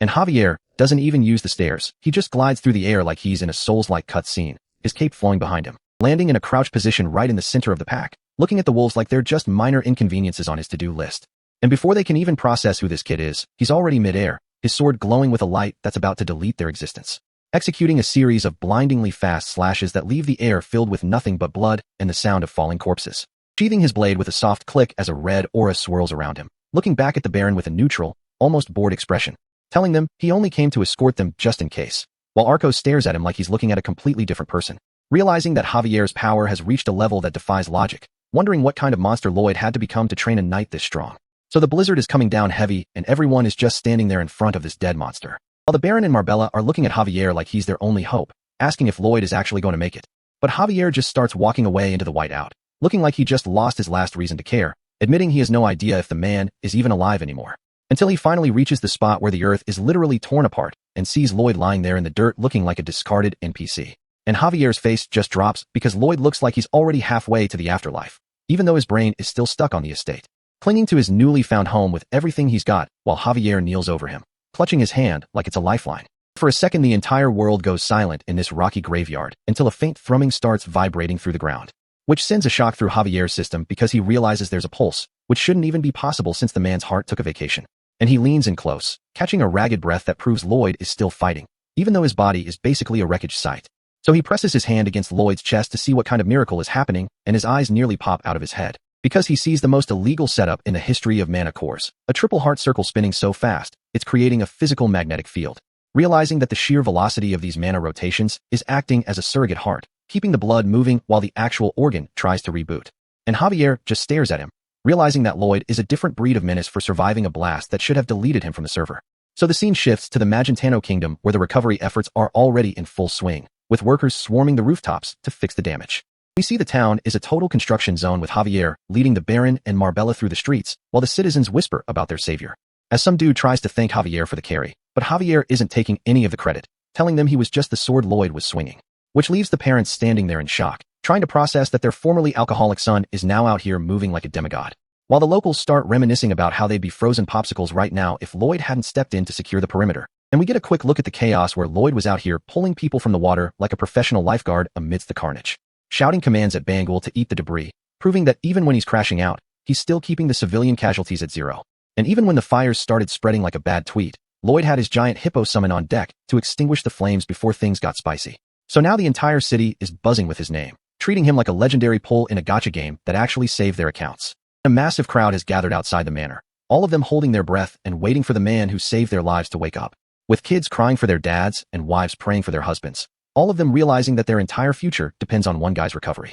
While Lloyd is just vibing in a coma looking peaceful as hell, until some random hater in the crowd decides to start talking crazy. This hater really stands up and tries to blame the whole disaster on Lloyd, saying none of this would have happened if he hadn't built that statue. Honestly, this guy has the confidence of a man who's never been punched in the face for having a trash-tier take. But the public isn't having it, and they immediately swarm him like a boss raid, tackling him into the dirt before he can finish his sentence, leaving the hater pinned to the ground while the heartbeat sound starts ramping up again, signaling that the main character is finally coming back online. And a system flash triggers because Lloyd's courage apparently moved the people so much that the developers had to drop a patch, notifying him that he's about to receive an enormous reward for his achievement, just as his eyes start to flicker open in the real world. And he wakes up feeling like he went 12 rounds with a freight train, clutching his head and wondering what year it is, remembering his reckless play with the mana blast, and asking the system if he's actually alive or if this is just the lobby. But the system just hits him with the snarky probably and tells him there are much more important things to worry about than his health, which is exactly when the door creaks open and Javier walks in, looking at Lloyd like he's seeing a ghost that actually owes him money. And Lloyd doesn't even say hello, he just immediately starts asking when the construction check is going to clear because the grind never stops, leaving Javier to just sigh in relief because if Lloyd is worrying about the bag, it means his brain is definitely back to normal. Then the door gets blown off the hinges by the Baron and Marbella, who rush the bed like they're trying to tackle a running back. And they squeeze him so hard he nearly goes back into a coma, calling him a scoundrel while Lloyd just smiles and realizes he's actually home. And for a second, he stops worrying about the money and just lets them hold him, because even a capitalist needs a hug after dying once. So we pan out to the royal capital of Magentano, showing off the kind of wealth and power that Lloyd is eventually going to scam for himself. Some high-ranking official is finishing a letter from Count Cremo, looking confused because the report says the Gigatitan was deleted. And this dude in the blue coat starts pacing the room, realizing that a man who can solo a calamity is someone he needs on his payroll immediately. So he orders a messenger to go to the Frontera barony and bring Lloyd and his guard to the capital, because he needs to see this menace in person. And we finally see who's running the show. Empress Alicia Termina Magentano. And chat, hear me out, because she is a certified SSS level baddie. The system is out here trying to gas Lloyd up with a notification about his courage and self-sacrifice. But he doesn't give a damn about being a hero until that 1500 bonus RP hits his account, instantly turning his boredom into a full-blown dopamine rush because the system is finally accessing the mana heart skill, which explains why he's got so much energy after being in a month-long coma. But instead of thinking about world domination, this man is really out here planning to use a high-concentration mana core just to make shoveling dirt easier. And when the system tries to call him out for having zero ambition, Lloyd basically tells it to stop disrespecting the grind, because he realizes his new mana heart is basically a biological ammunition dump that needs to be protected at all costs, since using a mana blast without a shield is like tossing a lit match into a room full of powder kegs, which usually results in a localized delete button for anyone standing in the middle of the explosion. But back when the Gigatitan was stomping through the city and the world was falling apart, Lloyd survived the blast because his heart was completely empty, allowing the shock to fill the void instead of igniting it, condensing all that raw energy into a core while he was unconscious, proving that being lazy actually saved his life. And just as he's finishing his internal monologue, Count Cremo opens the carriage door looking like he's ready to move, while Lloyd just sits there in the shadows, licking his lips like a predator who smells a massive bag approaching, as the carriage starts rolling through the wreckage of a city that looks like a war zone after a bad server wipe, prompting Lloyd to casually ask about the repair costs while the Count admits the damage is worth over a month's budget. But Lloyd leans into the darkness, whispering that if he hadn't stepped in, the bill would have been 6 months deep. And the Count starts sweating because he knows exactly where this conversation is going, asking Lloyd what he's really implying, only for Lloyd to hit him with a fake laugh, calling his own massive construction fee small change compared to total ruin, while the Count tries to play it off as an act of God, laughing nervously while Lloyd prepares the ultimate extortion, reminding the Count that he supposedly compensates anyone who works for the public interest, no matter who they are. The Count is visibly shaking now, trying to backtrack because he realizes his wallet is about to get speed ran, as Lloyd looks him dead in the eye and says it's fine, because clearly the Count values his citizens' lives at 5 times the fee, leaving a heavy silence in the carriage while the wheels rattle over the stones, the tension thick enough to cut with a sword, until the Count cracks under the pressure, stammering out that he'll pay twofold just to get Lloyd to stop looking at him. But Lloyd doesn't blink, maintaining that terrifying silence until the Count finally shudders and screams threefold, just to end the torture. And that's when we see it, the most predatory, unhinged grin in the history of civil engineering, as the Count physically recoils, realizing he just signed over his entire inheritance to a man who looks like a demon. But Lloyd instantly flips the switch back to Saint mode, reaching out with a warm smile to thank him for his bold generosity, leaving the Count dazed and confused, shaking hands with the man who just robbed him while wondering why he doesn't feel angry. And as the carriage reaches the square, the crowd erupts into cheers because they think their savior has finally arrived, while Lloyd is internally screaming because he hates the pressure of being a hero when he just wants to be a landlord. Then he sees the magic crystal ball for voice amplification and realizes he has a captive audience of thousands. standing there looking completely uninterested while the crowd chants his name like he's the second coming of Christ. Reaching for the orb while counting the heads in the crowd and realizing each one of these people is a potential customer. So he clears his throat, ditches the hero's speech entirely, and asks the citizens if they've ever heard of Ondal flooring. And the entire square goes silent, confused as to why the man who killed the Calamity is talking about home renovations. But Lloyd doesn't care about the confusion. He's already deep into the sales pitch, pointing out the lack of floor heating, calling out the old men with stiff joints and the mothers worried about their kids catching a cold in the winter, shouting at them about how much time they waste wrestling with trash fireplaces like they're living in the Stone Age, calculating that a 50-year-old man has wasted 15 years of his life just tending to a fire that barely works. And he's screaming now, telling them that if they value their time, they need to remember the name Ondal, gesturing wildly about how much their lives are going to improve once they buy into his barony's new technology, before dropping the address for the Frontera Manor like a late-night infomercial and casually walking off the stage, leaving the crowd stunned while the Count watches him walk away, finally realizing that Lloyd is too competent to stay mad at. While back in the capital, we see the back of a woman who has been tracking every single move this saint has made. And Queen Alicia basically admits she needs this greedy, persistent menace by her side because he's a waste of talent in a village. The Frontera estate is looking like a whole different place these days, finally becoming the golden goose Lloyd always wanted.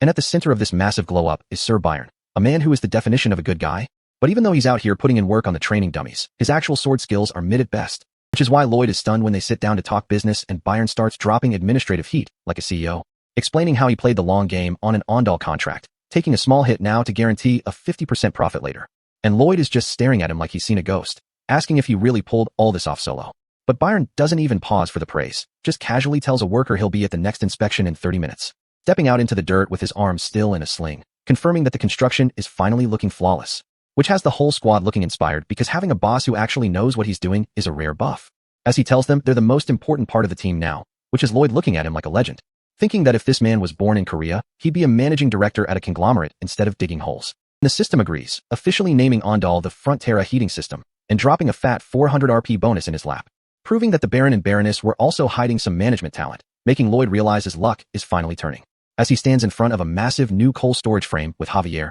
planning out his next financial empire, calculating that more than half the debt is gone and the neighbors are basically paying his bills through water fees, giving off the most devious grin imaginable because he can finally smell the retirement and the easy life coming his way. While Javier looks at him with pure disgust, wishing he could punch that face, right before a massive golden horn sounds, stopping both of them in their tracks as Javier realizes this isn't just noise. It's the arrival of a royal messenger. And Lloyd is standing there looking like he just saw his bank account hit zero, wondering why the crown is knocking, as the messenger starts rolling out a red carpet and doing mid-air parkour off his horse like a total show-off, landing and spinning a scroll with so much unnecessary flair that you'd think he was announcing a world war, snapping the thing open with a golden dragon emblem staring them down, which is never a sign of a peaceful day, while the background NPCs are actually clapping for this performance, totally unaware of the aura of doom approaching. But Lloyd is gritting his teeth, telling this dude to get to the point because he knows this is nothing but trouble. And as the messenger starts yapping about sovereigns and peace, Lloyd is already preparing for his life to get complicated, wondering if this is about the chaos in Cremo, while the herald announces the queen wants to personally greet the heroes,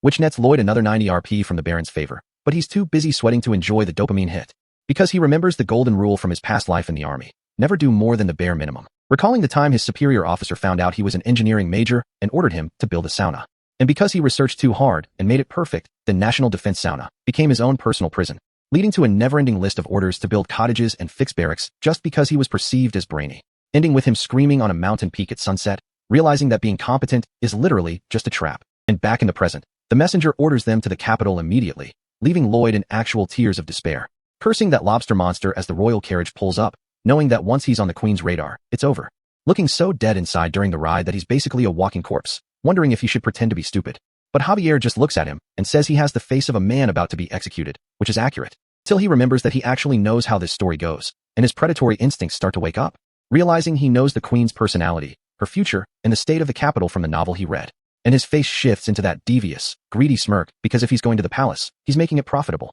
deciding to squeeze every single coin he can out of the royal family instead of just being their labor monkey. Arriving at the grand hall where they're told to lift their gaze, kneeling on a carpet that looks expensive as hell. And as they look up, they see Queen Alicia, a top-tier baddie with red hair and a presence that stops hearts. And Lloyd is out here nearly having a heart attack from the charisma she's radiating, trying to keep his flattery on point. But she isn't interested in the small talk, looking down at him with those sharp eyes and asking if it's him, before turning her attention to Javier, immediately sensing a mana flow that she's never witnessed in her life, calling Javier a worthy sparring partner, which makes Lloyd realize she's a sword master who can see right through them. leaving him with one final thought as she stares him down. Clumsy flattery is deadass not going to work here. So the queen starts things off by playing nice, acknowledging that Count Cremo basically wrote them a glowing Yelp review for saving the city. But the vibe shifts immediately because she isn't the type to just take someone else's word for it, making it clear she only trusts what she sees with her own two eyes. Which is exactly what Lloyd was banking on, remaining composed while she looks down at him with those sharp blue eyes and tells him it's time for a little pop quiz. And Lloyd is internally screaming with greed, realizing this is his one-way ticket to a royal contract as she asks what construction project the capital needs most urgently, thinking to himself that he's already won because he's got the entire plot of the original novel downloaded into his brain like a cheat code. While Alicia is out here judging his soul, deciding that if he didn't notice the glaring issue with the palace the second he walked in, he's just another mid-tier noble. But Lloyd doesn't miss, looking her dead in the face and telling her the most urgent project is repairing the very palace she's sitting in, before immediately pivoting and saying he would actually prioritize building a brand new bridge across the Magina River instead. Knowing damn well that his first answer wasn't what she wanted to hear, but he's betting on her personality being as complex as her status as an absolute monarch. And since she's the type of ruler who actually listens to people regardless of their rank, she leans in and asks him for his reasoning. So Lloyd starts explaining that while every other architect would focus on the palace first, he sees the structural defects that everyone else is ignoring. Dropping some ancient lore about how a petty dragon kept stealing the palace towers back in the day, forcing the ancestors to flatten the whole building into a heavy-ass dome. Because the palace is now basically a massive stone pancake, the sheer weight is crushing the pillars into the dirt, but Lloyd says it's not urgent because it won't collapse for years. Leaving Alicia genuinely stunned by his audacity, realized that this man purposefully gave her the wrong answer just to prove he knew what the right one was. And Lloyd is just kneeling there with the most devious, punchable smirk on his face because he knows he's successfully living in her head rent-free right now. It's a whole mental chess match where he knows that she knows that he knows exactly what she was thinking, and honestly, the brain rot is reaching critical levels. Until the queen's patience finally snaps, her aura manifesting as a literal fiery lion that looks ready to bite his head off for toying with her, forcing Lloyd to immediately switch into his pathetic beggar mode, explaining that the current bridge is a total money pit that's been rebuilt 12 times because it can't handle the spring floods. Promising her that if she gives him the contract, he'll build a bridge that won't budge even if the river tries to take it out with drift ice. Dropping the concept of a modern suspension bridge on her like it's alien technology, which leaves her looking at him like he's finally lost his mind. And the tension is so thick you could cut it with a sword as Lloyd and Javier just sit there gulping, waiting for her to either sign the check or call the executioner. But Alicia realizes the more this man talks, the more she actually likes his energy, so she tells him to keep going and explain the bridge mechanics. Which is the ultimate green light for Lloyd, who knows she absolutely despises suck-ups and only respects people with enough balls to have actual convictions. So he starts yapping about towers, cables, and anchor blocks until she eventually gets bored of the technical talk and tells him to shut up, which is a good thing for us because 3 years from now she's supposed to lose an arm, get betrayed, and turn into a butchering tyrant who stands on piles of corpses. But for now, she's just an honorable queen asking what happens if the bridge fails, and Lloyd tells her she can have his head as long as his family stays protected. And that gamble finally makes her crack a smile, telling him he can go ahead with his plans because he managed to actually entertain her, promising him fat stacks of compensation while Lloyd literally scuttles across the floor like a happy crab because the bag is finally within reach. Then he pulls the ultimate pro-gamer move by whipping out a pre-written contract and asking her to sign it, which is the most disrespectful thing I've ever seen. Framing the contract as a necessary shackle for a lowly man like himself, basically putting his own life on paper just to make her feel comfortable signing it. And as she signs it, she realizes she's being sweet-talked by a professional scammer, but she's too amused to care, especially with Lloyd's ass sticking up in the air while he bows, dismissing him before she has to see any more of his intentions, and Lloyd finally makes his exit with Javier and the royal official following behind him. The second they're in the hallway, Lloyd starts doing spins and pointing at the scroll like a kid who just robbed the cookie jar, while Javier is out here having a midlife crisis at 20, whispering that Lloyd almost got them both decapitated for being a complete clown in front of a sword master. Back in the throne room, the queen is debriefing with Sir Kyle, who points out that Lloyd is a calculating menace who knew exactly what he was doing, asking if she was actually offended by how he acted, because let's be real, Lloyd's fight IQ in a conversation is basically level 999. And she admits that she was annoyed at first, mostly because he walked in with the confidence of a man who already knew he had already won. But she ends up calling him adorable in a pathetic way, which is a massive win for Lloyd, even if he doesn't know he's being simped for by a future tyrant. A few days later, Lloyd is back at the grind, throwing his gear into a bag and getting ready to head out into the capital for his next mission, telling Javier that he doesn't need an escort because walking around with a top-tier knight is a massive pain in the ass when he's trying to be low-key. Carrying a massive sack of clothes and blankets that the Baroness packed for Julian, Lloyd's younger brother who's currently a student at the Royal Academy. And Lloyd starts remembering the original plot of the book, where the family went broke and Julian got kicked out of his dorms to live on the streets. Realizing that in the original timeline, his brother ends up getting murdered by a random thief in a snowy alleyway like some nameless NPC. Since Lloyd is the one running the show now, he knows that tragic ending is getting nerfed as he heads toward the academy to find a brother he's never even met. The capital is looking way too peaceful today, And right in the middle of all this high-end architecture is the place where the kingdom's future elites go to learn how to look down on everyone else. The Magentano Royal Academy, where we find Lloyd standing around looking like he's lost his way, which is exactly why his little brother Julian has that get away from me look on his face. And honestly, Lloyd is just looking at him thinking about how small this kid is compared to the monsters he usually deals with, realizing that the original Lloyd must have been a generational menace to make his own blood look at him with this much disgust. So he decides to play it cool and just thumps this massive bag of gear into Julian's arms, telling him it's from their mother, which is such a normal brother move that Julian is actually lagging in real time trying to process it. But the kid's suspicion meter is hitting the red zone because the Lloyd he knows doesn't just show up to be helpful,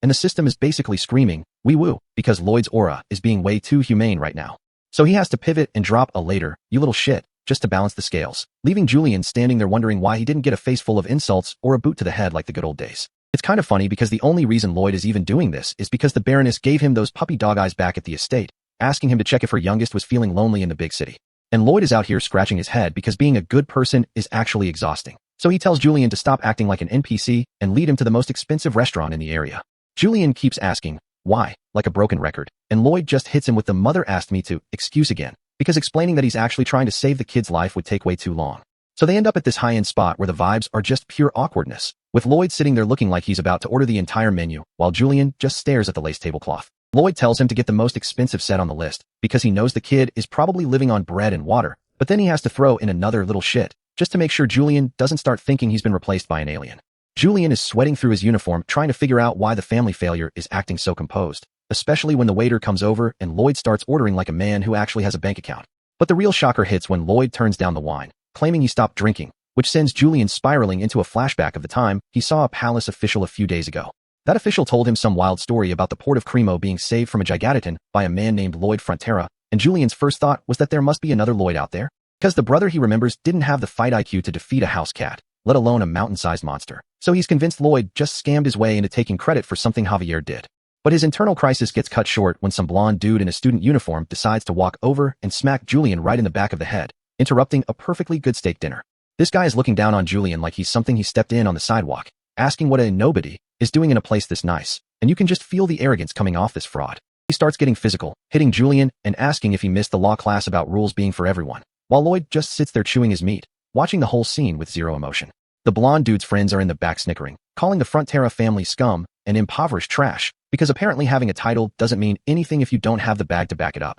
And Lloyd is just clocking the social dynamics, realizing that this academy is just a playground for rich kids to bully anyone who actually tries to study, which is a classic trope he's about to dismantle. Julian is sitting there taking the hits because he doesn't want to make things worse, looking at Lloyd with these eyes that are practically begging him not to interfere and ruin both their lives. But then the blonde dude makes the biggest mistake of his life by flexing his family name, mentioning the royally recognized Lacanada dyed cloth, and suddenly a ghost from Lloyd's past appears in the background. The second Lloyd hears the name, Lacona, his brain starts making dial-up noises as he clasps his hands together, and you can see the computing bar loading over his head in real time. Then the calculation hits 100%, and Lloyd lets out a laugh that sounds like a villain who just found a cheat code, while the blonde dude asks what Lloyd's father does for a living. Lloyd stands up with the most disrespectful grin I've ever seen and claims his father is the wise and merciful Viscount Lacona, which is the ultimate psychological flex since he's the one who ruined that man. The blonde student, who we now know is Diego Lacona, is looking at Lloyd like he's lost his mind, telling him to stop stinking up the place and beat it before things get ugly. And Lloyd's response is to literally slap the taste out of this dude's mouth, sending a tooth flying across the restaurant in a beautiful arc of pure,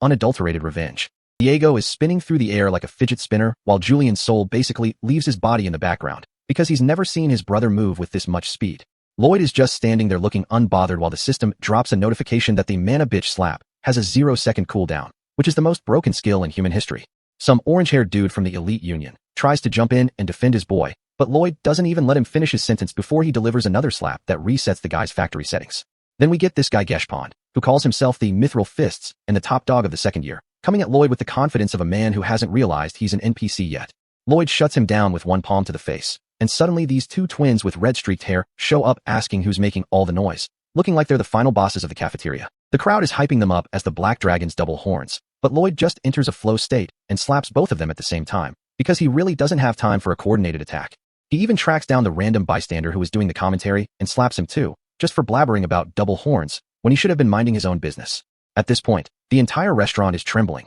and these two guys at the table are sweating buckets, swearing they didn't say a single word while Lloyd towers over them like a demon. Lloyd just looks at them with this half-lidded, predatory stare and whispers that he heard them giggling. which is honestly the scariest thing he said all day. Diego Lacona finally gets back up and decides to crash out, throwing a mana-infused punch with everything he's got, screaming about how Lloyd needs to die for disrespecting the elite. The punch actually lands, snapping Lloyd's head back with a massive thwack, and Diego starts gloating about being a mana prodigy, like he just won the championship. But the narration box pops up to let us know that Diego is currently making the worst mistake of his entire 21 years of existence, as Lloyd slowly licks the blood off his lip. And Lloyd starts laughing, but it's not a normal laugh. It's that, I haven't felt pain in a month and this is better than money type of deranged energy that makes everyone in the room want to call the police. Cause in that moment, Diego realizes that he didn't just punch a man, he opened a door to a level of insanity that he is nowhere near prepared to handle. Lloyd is laughing like he just found a glitch in the simulation that lets him print infinite money. Before delivering a headbutt so heavy it probably reset Diego's factory settings and left him seeing the loading screen for the afterlife. And honestly, our man is not even done yet, pulling this fraud back up by his collar just to make sure the floor feels his presence one more time. With a slam that makes Julian realize his brother has officially left reality behind and entered his menace arc. Which is why Julian is looking for the vice superintendent to stop the homicide, only to realize the man did a high-speed vanish the moment things got real. Lloyd is out here treating Diego's head like a basketball, slamming him into the gold trim of the hallway with zero remorse. While asking him if he enjoys being a carbon copy of his trash-tier father, Viscount Lacona, who is basically the reason their family bank account is currently screaming for help. And when Diego tries to talk back, Lloyd just starts scraping his face against the masonry like he's trying to sand down his ego to a manageable size, pointing out a dark smudge on the wall and calling it Gate 666 to hell. And YouTube, please, that's just strawberry jam on the wall. Do not yellow dollar my entire career over a smudge, as he tells Diego it's reserved for utter garbage like him. Until Julian finally jumps in to stop the physical dismantling, screaming for Lloyd to knock it off before he actually sends this dude to the lobby. Julian is panicking because he knows he's the one who has to live in this dorm once Lloyd leaves, and the retribution is going to hit like a freight train. But Lloyd just turns around with the most wholesome, terrifying smile and says if the bully is dead, the bullying deadass stops. Which is the type of predatory logic that makes Julian shudder, realizing his brother is the real final boss of this entire academy. Because Lloyd knows that guidance and sanctions are for NPCs who follow the rules, and the only thing these entitled brats actually understand is the cold, sharp fear of death, which is exactly why Diego is currently seeing a skeletal reaper with a blue flame skull in his peripheral vision. The dean finally shows up with the guards, trying to act like this is a sacred place of learning and not a breeding ground for regional cliques. Lloyd is still holding Diego by the hair like a trophy he won at a fair, looking like he's ready to fight the entire faculty for the fun of it. But then he suddenly switches gears, bowing with perfect grace and introducing himself as the eldest son of the Fronteras like he wasn't just committing a felony. Which leaves everyone, especially the red-haired student, wondering why he's acting like a civilized human being after acting like a demon for 10 minutes. As he offers a fake apology for the mess, claiming he was only out here defending the Queen's honor from these disrespectful children. The dean isn't buying the act, calling it ludicrous, and asking who would dare use the Queen's name to justify a hallway beatdown. So Lloyd points to the mustachioed staff member in the back, calling out the entire institution for being a bunch of cowards, who watched Julian get bullied and did nothing because they didn't want to upset the high-ranking noble families who pay their salaries. Realizing the academy is just a factory for regional cliques where the staff are basically paid to turn a blind eye to the suffering of lower nobles. Since helping a poor, barren son provides zero return on investment for their careers in this corrupt-ass system. The dean tries to yell over him, asking what any of this has to do with Her Majesty, thinking he still has the high ground. So Lloyd reaches into his coat and pulls out a silver pocket watch, clicking it open like he's about to drop a tactical nuke on their entire social standing. And a massive golden dragon crest erupts from the watch, signaling that Lloyd isn't just some random provincial noble they can ignore. He is a royal guest specially invited by the Queen herself, which instantly forces the entire room to drop to their knees in submission. And Lloyd just casually walks away from the kneeling crowd, telling them he's taking his leave since the power dynamic has been properly adjusted. The dean is already thinking about how to punish Julian once Lloyd leaves, convincing himself that this royal guest status is only a temporary buff. But Lloyd stops and gives him a look so murderous that the man's heart probably skips 3 beats, realizing Lloyd is the type to come back and finish the job, before dragging Julian away, telling him to keep up because they have business at the administrator's office that can't wait, where he's going to request a leave of absence for his brother, because Julian's academic career is officially on a forced hiatus. And even though Julian is screaming about how Lloyd is ruining his life, Lloyd just tells him this place is about to be bad for studying anyway. And it's time for Julian to get his body in shape, because construction work muscles are the only gains that actually matter in this economy. Night falls over the palace, shifting the vibe from the chaotic academy to the high-end guest quarters where the real conversations happen, where Javier is sitting on the sofa, telling Julian he needs to trust Lloyd's vision because every single plan he makes ends in a massive bag. But Julian isn't convinced, reminding Javier that the Lloyd he grew up with was a brute who only cared about his next drink. So Javier starts listing the resume, from taking down the Gigaton to making friends with the Steel Sand Orcs like it's a LinkedIn profile. And he deadass looks Julian in the eye and calls Lloyd the savior of their entire estate, which is a level of glazing Julian isn't ready for. While Lloyd is probably somewhere rubbing his nose, knowing that his reputation as a drunken hooligan is still haunting his brother's dreams. And Julian just can't wrap his head around how a human trash bag could suddenly become a genius developer with a heart of gold. Which is when Javier drops the coldest line of the night, admitting that it is actually impossible for a man to change that much in such a short time. And that he's convinced himself that the man they're following is actually someone else disguising themselves as Master Lloyd. Lloyd is standing in the hallway, looking like he's about to get caught doing something he definitely shouldn't be. Because inside the room, Queen Alicia is having a whole crisis, asking Javier if someone deadass stole Lloyd's body using black magic. While Javier just sits there with his eyes closed, calmly admitting it's a possibility because a soul transfer would need a heavy mana tether. Which triggers a memory of Javier standing over a sleeping Lloyd like a sleep paralysis demon, performing a secret mana audit on his soul while Lloyd stands outside the door, losing his mind. And as the Queen asks if he found a second soul in there, Javier keeps it a buck, telling her the soul felt naturally connected, which makes Lloyd clutch his chest and pray that the Queen ignores everything Javier just said. But Javier is a menace, doubling down on how wild Lloyd's personality shift is, clearly sensing Lloyd's presence through the wood.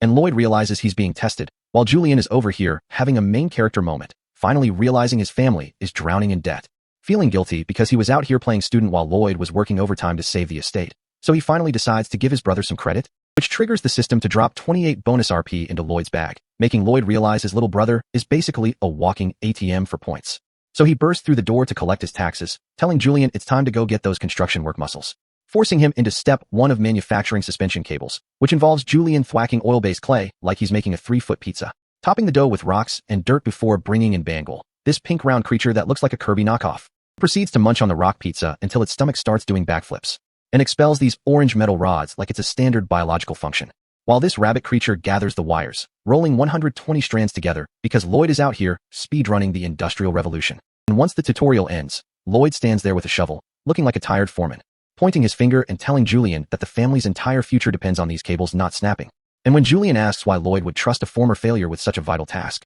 Lloyd pulls the ultimate older brother move, calling him a little shit, but acknowledging he's the only one smart enough to do it, leaving Julian stunned in a field of sparkles. While Javier watches from the back, thinking that Lloyd really took his sweet time dropping that familiar insult. But the grind doesn't stop, as we shift to the palace grounds where Lloyd is walking with blueprints, plotting his next move, realizing that building a modern suspension bridge with medieval tech is basically a Souls-like challenge. So he heads to the workshop of Corgetus, this buff dwarf who is currently 3 bottles deep into some shiny dragon alcohol. And even though Corgetus tells him to scram, Lloyd just smiles because he already knows this old man is a bull-headed NPC from the novel, unrolling the blueprints anyway and trying to explain the truss design while the dwarf gets ready to crash out. But then Corgetus catches a glimpse of the technical drawings and his red iris starts dilating, which is when Lloyd pulls the bait, rolling the plans back up and saying he'll just find a different blacksmith who actually knows what they're doing. And as he walks away, he drops the act, his face turning into a dark mask of pure psychological warfare, telling the dwarf that if the rigidity isn't perfect, the bridge will snap and everyone on it will die, and he'll be standing there on the scaffold, screaming about how it's all Corgetus's fault for being a coward, leaving the dwarf sweating and asking if that was a threat, which is a fair question given Lloyd's aura right now. But Lloyd just hits him with that sinister smile, calling it a plea to his conscience while looking like a high-tier villain. And Corgetus sighs, finally reaching out his hand because his professional pride won't let some dunce ruin this design, admitting he's the only one in the kingdom who can pull this off, while Lloyd pretends he wasn't just threatening his life 2 seconds ago, laughing like a maniac while the elder tells him to get that thug look off his face. But Lloyd just bows deeply, securing the contract and making sure the dwarf is fully committed to the grind. The construction starts immediately, with Julian digging dirt and the royal workshop hammering out metal trusses, while Lloyd and Javier head to the riverbank to start on the suspension towers, looking like they're ready for a boss fight, slamming their shovels into the ground with enough force to cause explosions, until a cloaked figure shows up to ruin the vibe. Some dude with a mustache and a beret starts shouting about fraud and stealing from the treasury. And the scene cuts to the throne room, where these nobles are kneeling on the red carpet, begging the queen for a judgment, claiming the bridge is unnecessary work just to drain the bag, while Queen Alicia sits there looking like she's about to lose her patience. And the scene shifts to the Magentano Palace, which looks like a high-end resort, but is actually where Lloyd's future is currently being decided by a bunch of dudes in wigs. As Queen Alicia, who is a top-tier waifu and a certified SSS-level baddie, tells both sides to state their case, starting with the construction guild that's been gatekeeping the city's infrastructure for decades. And Victor, the guild leader, starts yapping about how the current Magina Bridge was built by his predecessor and has stood for 30 years, flexing those wedge-shaped support columns like they're the pinnacle of engineering, claiming that Lloyd's prediction of the bridge falling is a personal insult to the guild's legacy, which is hilarious because Lloyd is just sitting there with his novel knowledge, knowing for a fact that this bridge is made of hopes and dreams. Recalling the plot of The Night of Blood and Iron where a massive rainstorm during a war causes this exact bridge to collapse. But since he can't exactly tell the queen he read her life in a book, he's got to find a different way to win. So he ignores Victor entirely and looks at the official sitting next to him, asking the most disrespectful question possible. How much were you paid? And the official flinches so hard, he almost falls out of his chair, immediately crashing out and screaming about false accusations because Lloyd just hit the guilty button with zero hesitation. While Lloyd just smirks, knowing that when a politician and a businessman are this close, there's always some sketchy money-changing hands behind the scenes. Because anyone who's been online long enough knows the drill. Either the politician is taking a cut or the businessman is buying favors to monopolize the entire kingdom's budget. But the queen doesn't look impressed, telling Lloyd he's made a grave mistake, which would be terrifying if her aura wasn't so distracting. Even Lloyd has to gulp, realizing that groundlessly accusing a royal official is a one-way ticket to a game over screen if he doesn't have the receipts. As the officials start smirking, thinking they've won, right before the queen closes her eyes and screams for his judgment to be prepared immediately. And before we can even process what's happening, Lloyd is tied up with thick rope and forced to his knees, while a muscular executioner raises a gleaming axe over his head. And the entire court goes silent as the executioner tells him to listen well, looking like he's about to deliver a permanent nerf to Lloyd's neck. While Alicia stands on the balcony, declaring that Lloyd's lies have insulted her honor and that it's time for some old-school royal justice. Which sends Javier into a full-blown panic, his hand reaching for his sword hilt, because he's about 2 seconds away from speed blitzing the entire room to save his master. And when the queen asks for last words, Lloyd just bows his head and mutters that they should exterminate the guilty one's entire bloodline. And Javier is looking at Lloyd like how my dad looked at me when I told him I accidentally spent his rent money on Genshin pulls, his heart just hammering against his ribs while the queen asks the officials if they agree with the sentence. And the officials, thinking they're about to watch Lloyd get deleted, happily agree that a bloodline wipe is the only way to go, while Javier's hand is literally shaking on his sword. But the queen's expression shifts to something cold and calculated as she announces that she's finally going to prove her vassal's innocence. And the officials realize they just walked into the biggest trap in the kingdom's history as 4 mages surround them with their hands raised. While Lloyd starts laughing like a certified menace, his face distorting into something that belongs in a horror movie because the plan worked perfectly. As the queen commands them to summon the confession spell, and the officials start begging for mercy like the washed-up clowns they are. And the magic seals flash with enough light to blind the entire room, forcing the truth out of their mouths while they crouch on the floor in total defeat. And Lloyd's face in this panel is actually terrifying, looking like a goblin that just found a mountain of gold and a way to ruin everyone's day at the same time.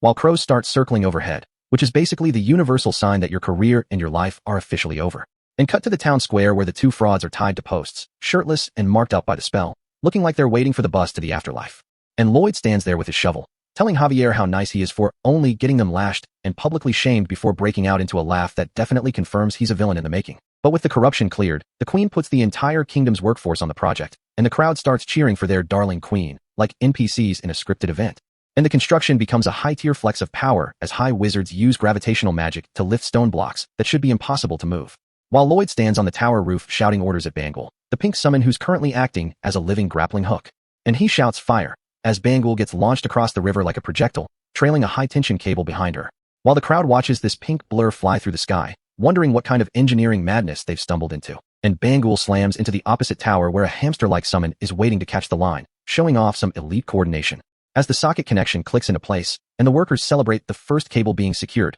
which means the backbone of the bridge is finally set. And Javier watches the chaos with a pensive look, actually taking a second to tell Julian that he's doing an incredible job with the hard labor. Remembering when Julian was just a weak kid who couldn't even lift a sword, but now he's out here in the dirt proving he's actually got that dog in him. While Hamong, the yellow summon with the wide grin, is chilling in the water helping transport the bridge sections like a glorified tugboat. And mages are using fire magic to weld the metal components together in a display of offensive engineering that would make a modern architect cry. Until Lloyd slams his shovel into the ground and screams with every bit of energy he has left that the construction is finally complete, revealing a suspension bridge that looks like it was teleported from the 21st century into this fantasy world. And the system notifications start popping off, awarding Lloyd a massive 1,050 bonus RP, bringing his total to over 3,000 and making him the richest man in the game. As Queen Alicia officially names the bridge Lojavi and bestows the title of Master Builder on Lloyd, while the local dwarf blacksmith looks like he's about to start a protest. But even the dwarf has to admit that Lloyd is the only one with the brain rot required to design something this insane,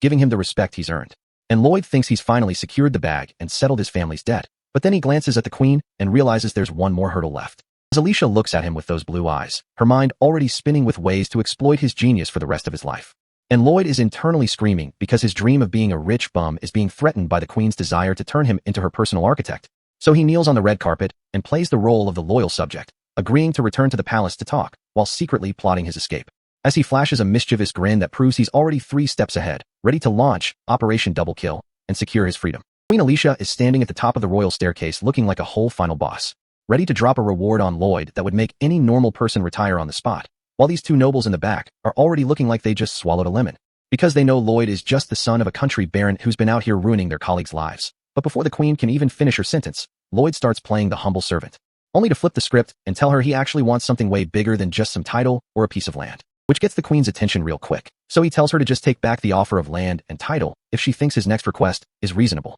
And you can see the gears turning in her head, wondering if this man is about to ask for a seat on the throne or a massive pile of gold. But Lloyd's version of a bigger request is actually just a high-tier professional hit on the reputation of the Magenta Royal Academy. And he starts airing out all the dirty laundry, telling the queen that her prestigious school is basically a breeding ground for corruption and bullying, where the teachers are too busy taking kickbacks to actually teach, and the students are basically playing Game of Thrones instead of studying. And as he explains how the academy has completely strayed from its original purpose, you can see the queen's expression shifting from curious to someone is about to die. While these 3 corrupt officials in the back are sweating through their expensive vests, Lloyd calls for Javier to bring out the receipts, presenting a scroll that's basically a 4-month investigation into every single crime committed at the school, and the mustachioed official on the right starts panicking, calling Lloyd a liar. But the queen's eyes dilate like a predator that just found its prey, and she tells everyone who just opened their mouth to stay right where they are, before commanding her mages to drop a confession spell on them, which is basically the fantasy version of a lie detector that actually hurts. And the result is a massive dopamine hit of pure revenge, with those corrupt bums tied to posts outside, getting the lashes they definitely earned. While inside the palace, it's a total purge as guards in red cloaks start dragging everyone on Lloyd's list into the dungeon, as the queen goes full off with their heads mode, ordering her men to seize their lands and prepare for executions, leaving Lloyd and Javier to watch the chaos from a safe distance while the screams of the corrupt nobles fill the air. And Lloyd is out here wearing the most devious, manic grin I have ever seen on a protagonist, which honestly makes Javier a little concerned. But Lloyd is just laughing because he thinks his plan worked perfectly, creating a massive political mess so the queen will forget he exists while he sneaks back to the countryside. Until Sir Kyle, the kingdom's top sword master, appears behind him like a jump scare and delivers a message that kills the mood instantly, telling him he's required to attend the banquet tomorrow night, and casually mentioning that the queen already saw through his little diversion, leaving Lloyd realize that he's still just a pawn in her game, while he watches Sir Kyle walk away with enough aura to drown the whole field. And when he asks Javier if he even sensed the man approaching, Javier just gives him a stone cold, not at all, which is terrifying coming from him. The scene shifts to the palace hallway, where Sir Kyle is reflecting on how easy it is to mask his presence from anyone below his level, while Lloyd is back in a private room with his brother Julian, who's looking at him like he's finally realized his brother is a literal genius. And as Lloyd explains that he basically baited the officials into a trap just to secure his own future, Julian can't help but call him a little shit. But the tone shifts entirely when Julian smiles and tells Lloyd he's actually proud of him, which is the most wholesome thing we've seen in 20 chapters, instantly triggering a system notification because Julian now sees Lloyd as the hero who saved the family from ruin, which results in a massive RP windfall of over 900 points, bringing Lloyd's total to a level that would make a dragon jealous. But back at the banquet, Lloyd and Javier are both sitting there cringing at how emotional they just got, looking like they want to delete their own memories. Until the queen's voice cuts through the music, calling Lloyd to draw near while she stands there looking like an SSS tier waifu with that wine glass. And she immediately starts flaming him, telling him he stands out like a mole cricket no matter how hard he tries to hide in the crowd. While Javier and some other knights start agreeing with her, which just leaves Lloyd looking confused and violated. And when Javier's hand starts glowing with that blue mana, Lloyd realizes his own knight is out here betraying him for the queen's approval. So he has no choice but to shuffle forward, looking like a man walking toward his own execution while the queen just stares him down, as she keeps telling him to get closer and closer until they're basically sharing the same air. And Lloyd is out here sweating through his soul because the proximity is getting way too sus for a public banquet. But then she leans into his ear and whispers that she'll have everything ready for him if he ever decides to stop being a bum, which sends Lloyd into a state of pure greed, realizing he just secured the ultimate backup plan for his retirement. He starts dancing around like a madman, thinking about how he's finally got enough money to never work a day in his life again, until he remembers the original plot of the novel, where the queen is supposed to turn evil in 3 years and ruin everything he's built. But his internal panic is cut short by a voice in the crowd, as a man in a red cloak walks past him, speaking a line about the banquet continuing until the moon sets, which instantly triggers a flashback to the most violent scene in the original story, where the queen gets poisoned and loses her arm in a brutal assassination attempt that wasn't supposed to happen for another 3 years. And Lloyd realizes the entire timeline is broken because that traitorous code just came out of the mouth of Sir Kyle himself. A weary sigh is the only thing filling the room as Queen Alicia slumps on the sofa, looking like she just finished a triple shift in a world full of idiots. Because between purging the academy and prepping for floods, the workload is making her wonder if she actually overdid it with the wine. But her mind immediately drifts to the border, specifically to that menace Samarkand who's been moving troops like he's playing a high-stakes game of Risk, which makes zero sense because marching through the wilderness is a death sentence. Yet here he is, scheming behind the scenes, until a sharp spike of pain hits her brain like a bad connection, making her realize that her mana should have cleared any alcohol out of her system hours ago. And as her heart starts hammering against her ribs like it's trying to escape her chest, she realizes she can't even catch a proper breath. right before a sickening crunch echoes through her chest, sending her spiraling off the furniture in a scream that sounds like her soul is being put through a paper shredder. And her eyes lock onto the purple roses on the table, the realization hitting her that someone managed to bypass every security measure to deliver a lethal dose of poison. So she staggers toward the exit, gasping for air and praying that a single guard or the royal doctor is actually doing their job for once. But the room is already being flooded with this oppressive blue energy that makes every step feel like she's wading through deep water while her lungs are on fire.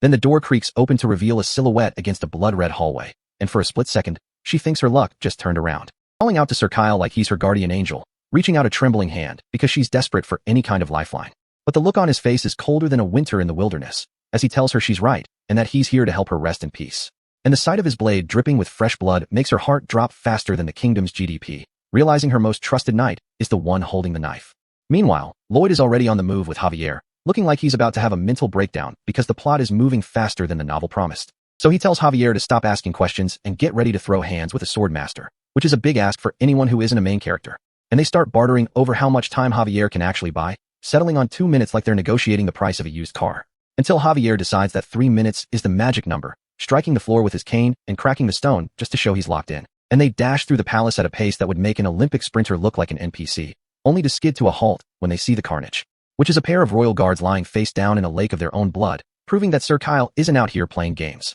Back in the room, Kyle is already swinging for the fences, moving with the kind of speed that shouldn't even be legal for a human. But somehow Alicia manages to block 3 strikes even with poison melting her insides, which is a major flex for a queen who's supposed to be dying. Until Kyle decides he's done playing with his food and slams his blade down with enough force to send her straight to her knees. And as he looms over her with that deadpan expression, he looks like a man who's already mentally cashed the check for this assassination. But Javier drops in from the ceiling like a blue-haired menace, swinging a golden candlestick at Kyle's head with zero respect for the sword master title. And as Kyle tries to counter, Javier parries the strike with the candlestick, the impact sending sparks flying across the room like a 4th of July celebration, leaving Kyle looking baffled because getting your top-tier sword blocked by a piece of furniture is the ultimate or a deficit. And the air starts humming with high-frequency mana collisions, the kind of high-level physics that usually requires a degree or a cheat code to understand. As the two of them lock weapons in a stalemate, Javier realizes that this man is using a type of mana manipulation that shouldn't even exist yet, while Lloyd is in the background screaming his lungs out, probably because he realizes his entire retirement fund is currently fighting for its life.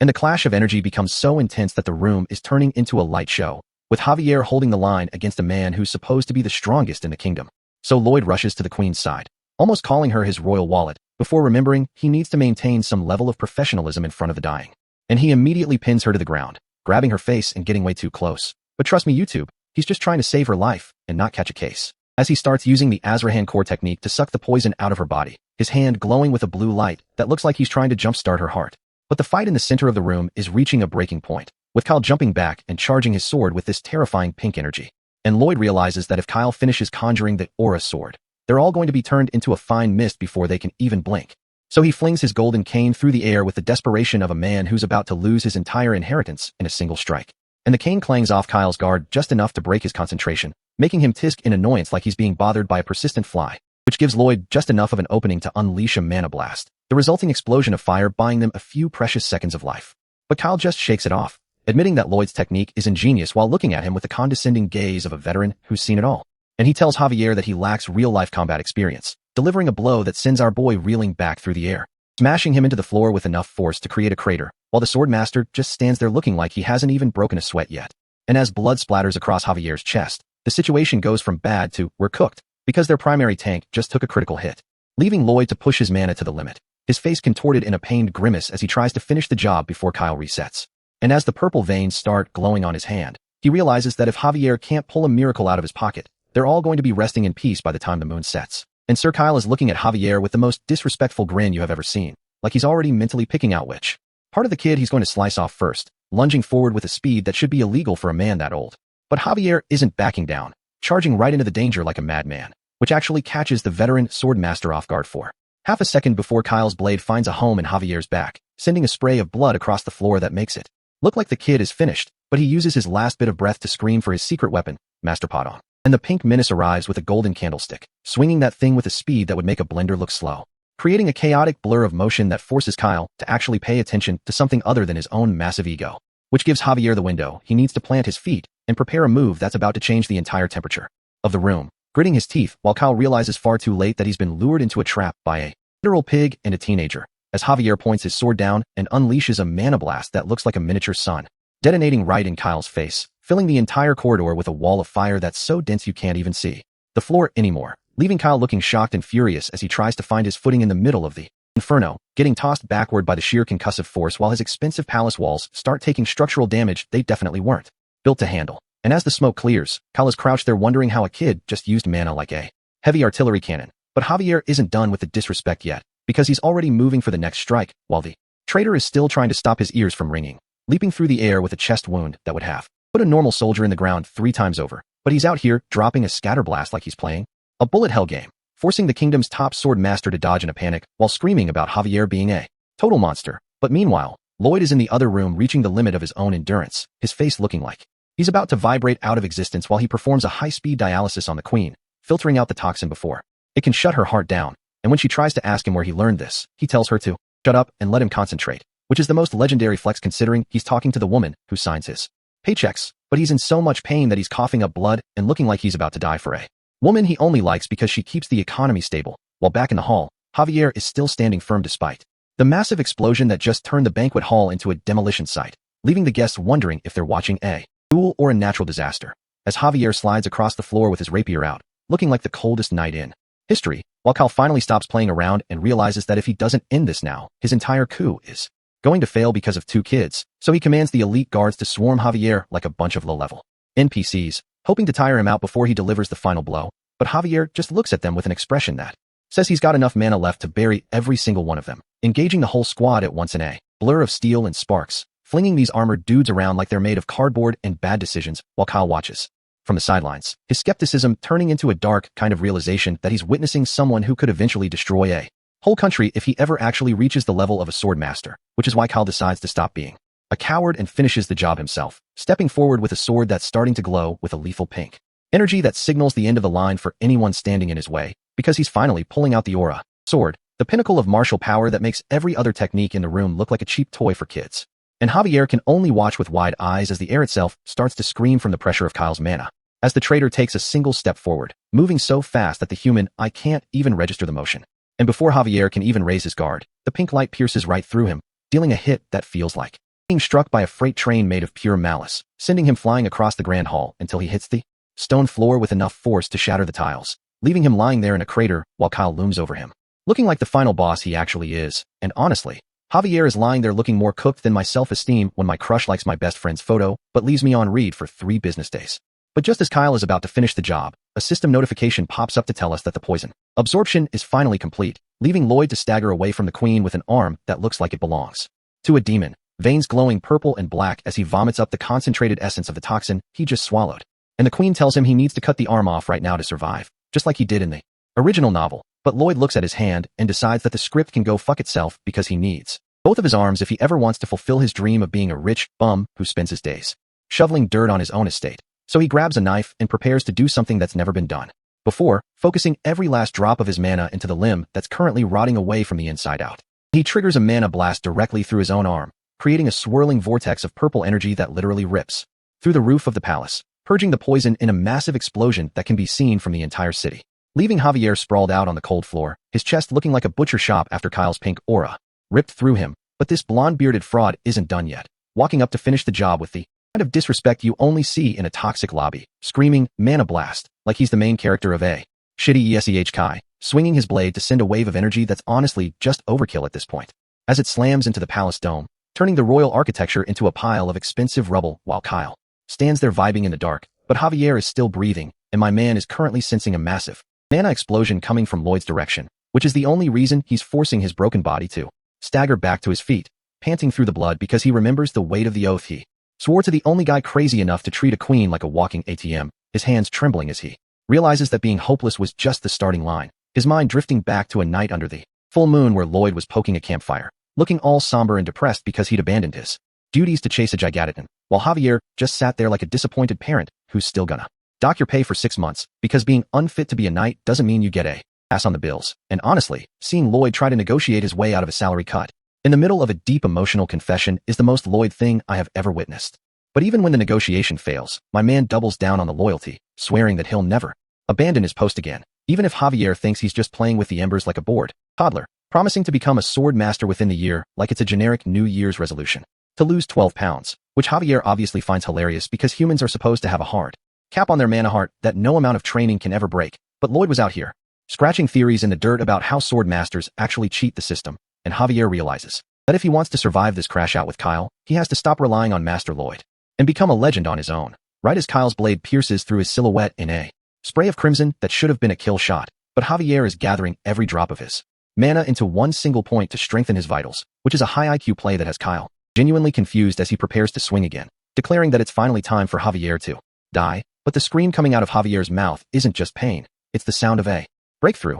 as he grabs Kyle's blade with his bare hands and lets the pink aura burn straight through his palms, because he's finally sensing the flow of mana coming from Kyle's very heart, traveling through the sword like a direct data transfer of pure, lethal power. And he's not just taking the hit, he's using Kyle's own mana heart as a jumpstart for his own, even as he gets flung backward like a ragdoll into the debris of the Grand Hall, slamming into the wall with enough force to liquidate a normal NPC, slumping to the floor, while Kyle stands over him like a triumphant predator, thinking he's finally snuffed out the kingdom's greatest potential, turning his back to go finish off the queen because he thinks Javier is officially washed. But my man is standing up in the background looking like a literal demon of vengeance, as Kyle turns around and sees a needle of green light beginning to pierce the darkness, erupting into a vertical beam of energy that's about to change the entire power scaling of this fight, leaving Kyle with the kind of wide-eyed shock you get when the boss suddenly gains a second health bar, because Javier is finally manifesting a true aura sword, standing in the center of a green vortex that's basically a middle finger to the laws of physics, his mana heart finally redlining past the limit Lloyd talked about at the campfire. And Kyle tries to swing one last time, but his pink energy arc looks like a budget version compared to the absolute cinema Javier is currently putting on display in this clash, as the green force just sweeps everything aside and leaves Kyle sweating like he's about to get his character deleted, which is exactly what happens when Javier's blade creates a splatter of blood that sends Kyle's sword flying while the man himself hits the dirt, screaming in agony as the rebel knights freeze in place, realizing they're no longer fighting a talented kid, but a full-blown sword master who's shirtless, bloodied, and ready to crash out, with a glowing green tip that's officially the last thing these frauds are ever going to see. Alicia's voice is cracking as she's desperately shouting for Lloyd to wake up, kneeling over him on the carpet like a widow while she realizes his mana heart is a vacuum and decides to just dump her own life force into him because she can't let her best investment die, which is when the system chimes in and tells Lloyd he not only survived the poison but has a choice between being immune to toxins or getting a massive power buff, and he chooses wake up with the most devious, predatory grin I have ever seen on a hero, which rightfully earns him a sharp smack to the face from the queen because bro was looking like a total creep while she was crying over his body. And she's out here asking what her face ever did to deserve that level of smug disrespect while trying to see if he can even stand. But Lloyd realizes he's too drained to walk and needs to find a way to reach Javier before the kid gets turned into a kebab. So he decides to gamble on this supercharged skill which starts surrounding him in a violent blue vortex of mana that looks like he's about to go Super Saiyan right in the middle of the guest room, as the pressure is so heavy that Alicia is getting tossed around like a ragdoll, realizing that Lloyd isn't just absorbing mana, he's vacuuming the entire room's energy, causing the furniture to crack and the walls to crumble under the weight of his unmatched greed for power, leaving the queen terrified because if he keeps this up, she's going to be left as a hollow shell. But she looks at his peaceful face and remembers that he just saved her life, so she determines to give him every single drop of mana he needs to go save his knight, which is a top-tier waifu move if I ever saw one, as Lloyd stands up in the center of the storm looking like a god-tier menace while Alicia is slowly fading into the background, the room physically falling apart as Lloyd's eyes snap open, and we see the aftermath of the room looking like a war zone with Lloyd standing over a fading queen, while the system confirms his mana heart just hit low-ranking sword expert and unlocked a 60-second berserker mode called Frenzy that triples his stats, which makes his body feel light enough to finally crash out on anyone in his way. But then he sees Alicia looking like a drained husk and realizes he might have overdone the mana-sucking bit, which is a pretty annoying skill for everyone else, but the queen doesn't have time to complain. She just tells him to pick her up and carry her to the hallway because they need to apprehend the traitor Kyle before he finishes off Javier. So Lloyd launches himself forward like a human missile with the queen on his back, moving so fast the palace walls are a blur, while Alicia is mentally praying that Javier hasn't been sliced into pieces by a sword master yet. But as they round the final corner and skid into the ruined banquet hall, they both freeze in their tracks, because Javier is standing there shirtless and scarred, looking like he just walked out of a Souls-like boss fight with a blade of pure green light that proves he's not just a knight anymore, he's materialized a real aura sword, meaning he's reached the pinnacle of strength, while Kyle is screaming on the floor like a washed-up clown, and the royal guards are just standing there confused until Alicia commands them to lower their weapons, declaring Lloyd and Javier as the heroes who saved her from an assassination attempt, and she immediately puts the entire room on lockdown for a full investigation. While Lloyd walks up to Javier and asks if he really became a sword master, only for the kid to Give the most unbothered, yes, I suppose, like he didn't just break the entire power scaling of the kingdom, and Lloyd can't even be mad because having a sword master as a bodyguard is the ultimate gravy train for his dream of becoming a rich bum. But the system isn't done with the rewards, and tells him that his past achievements have unlocked a compliment system that grants him points and honorary titles. But Lloyd's face drops when he sees the titles are stuff like Crusher of Bones and Resuscitator of Dead Estates, which he thinks are total trash, yelling at the system to give him something cool while the box trolls him by saying these titles are perfectly suited for his ugly face, though the Iron Stance buff he just got is a massive boost that doubles his damage against giant enemies, which is a total game changer. But the system starts gatekeeping the information on how to use his new points until he literally begs for it. And the system reveals he can summon something called the ending spoiler. YouTube, please, it's just a man begging for his life. Do not yellow dollar my video for this lack of dignity. And Lloyd lets out a scream that sounds like he just saw his bank account hit zero after a weekend bender.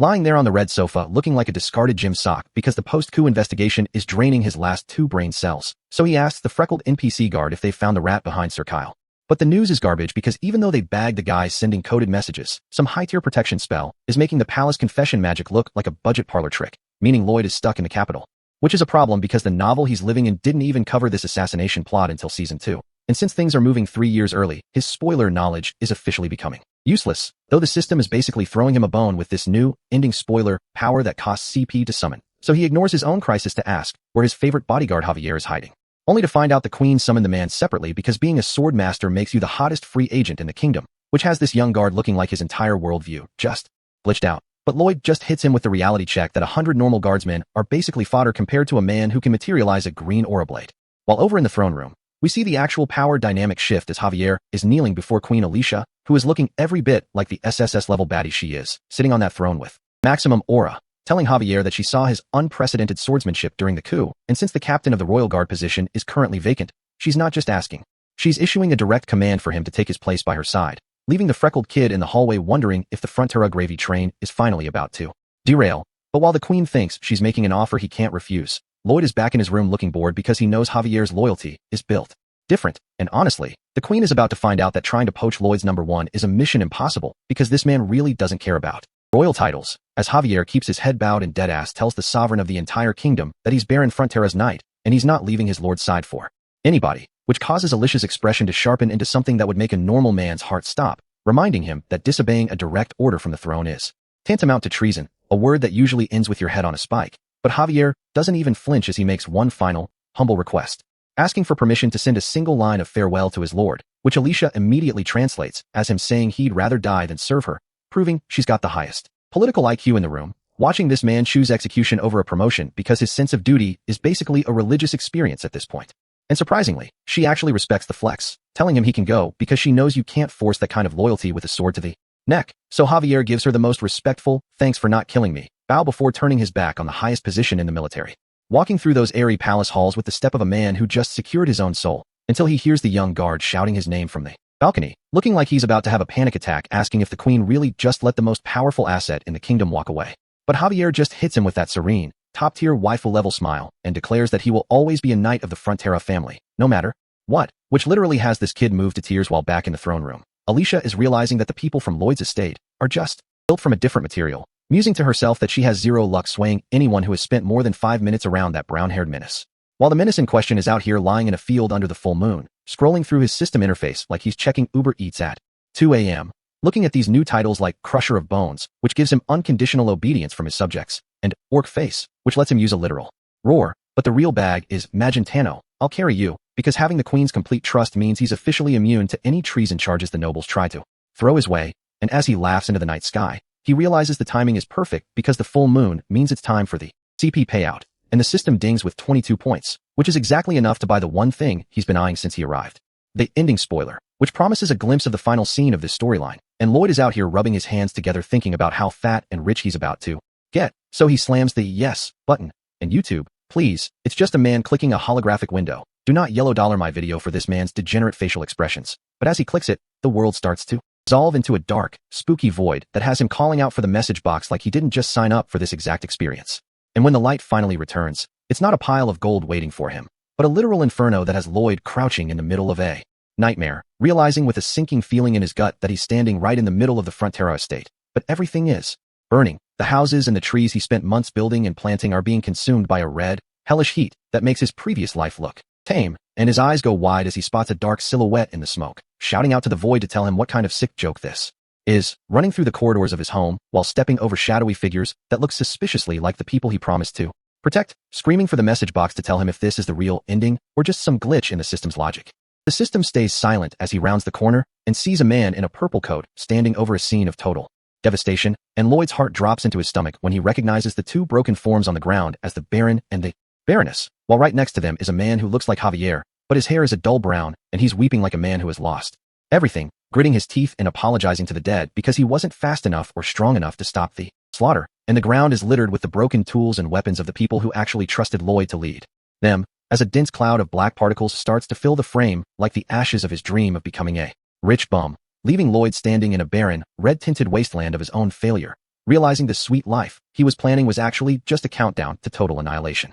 Lloyd is losing it in this red-tinted hellscape, screaming at the sky like a man who just saw his entire crypto portfolio hit zero, looking at blood-stained pickaxes and axes that imply his workers didn't just quit, they got dismantled by whatever is coming. And then he looks up to see the sky being swallowed by a black cloud so massive it makes a solar eclipse look like a flashlight. Realizing this isn't just smoke, but a literal wall of teeth and wings, monstrous locusts with glowing red eyes ready to eat the kingdom. And the realization hits him harder than a surprise tax audit, because these things don't care about his engineering degrees or his fancy bridges. The title card drops as we transition from the nightmare back to the dirt, where a single boot steps onto the cracked earth. And Lloyd is watching Javier go full sword master mode, swinging that blade with enough energy to power a small city, unleashing a massive circular slash that should be clearing the field, but Javier is screaming like he's fighting an ocean with a toothpick. Because every time he strikes, the impact just disappears into that grainy red void, proving that raw power might actually be useless here. And Javier is out here looking like he's fighting for his life, teeth bared, eyes wide, putting everything he has into a single swing, cutting through the air with that green aura, but the desperation on his face tells us that even a level 99 knight has a hard counter.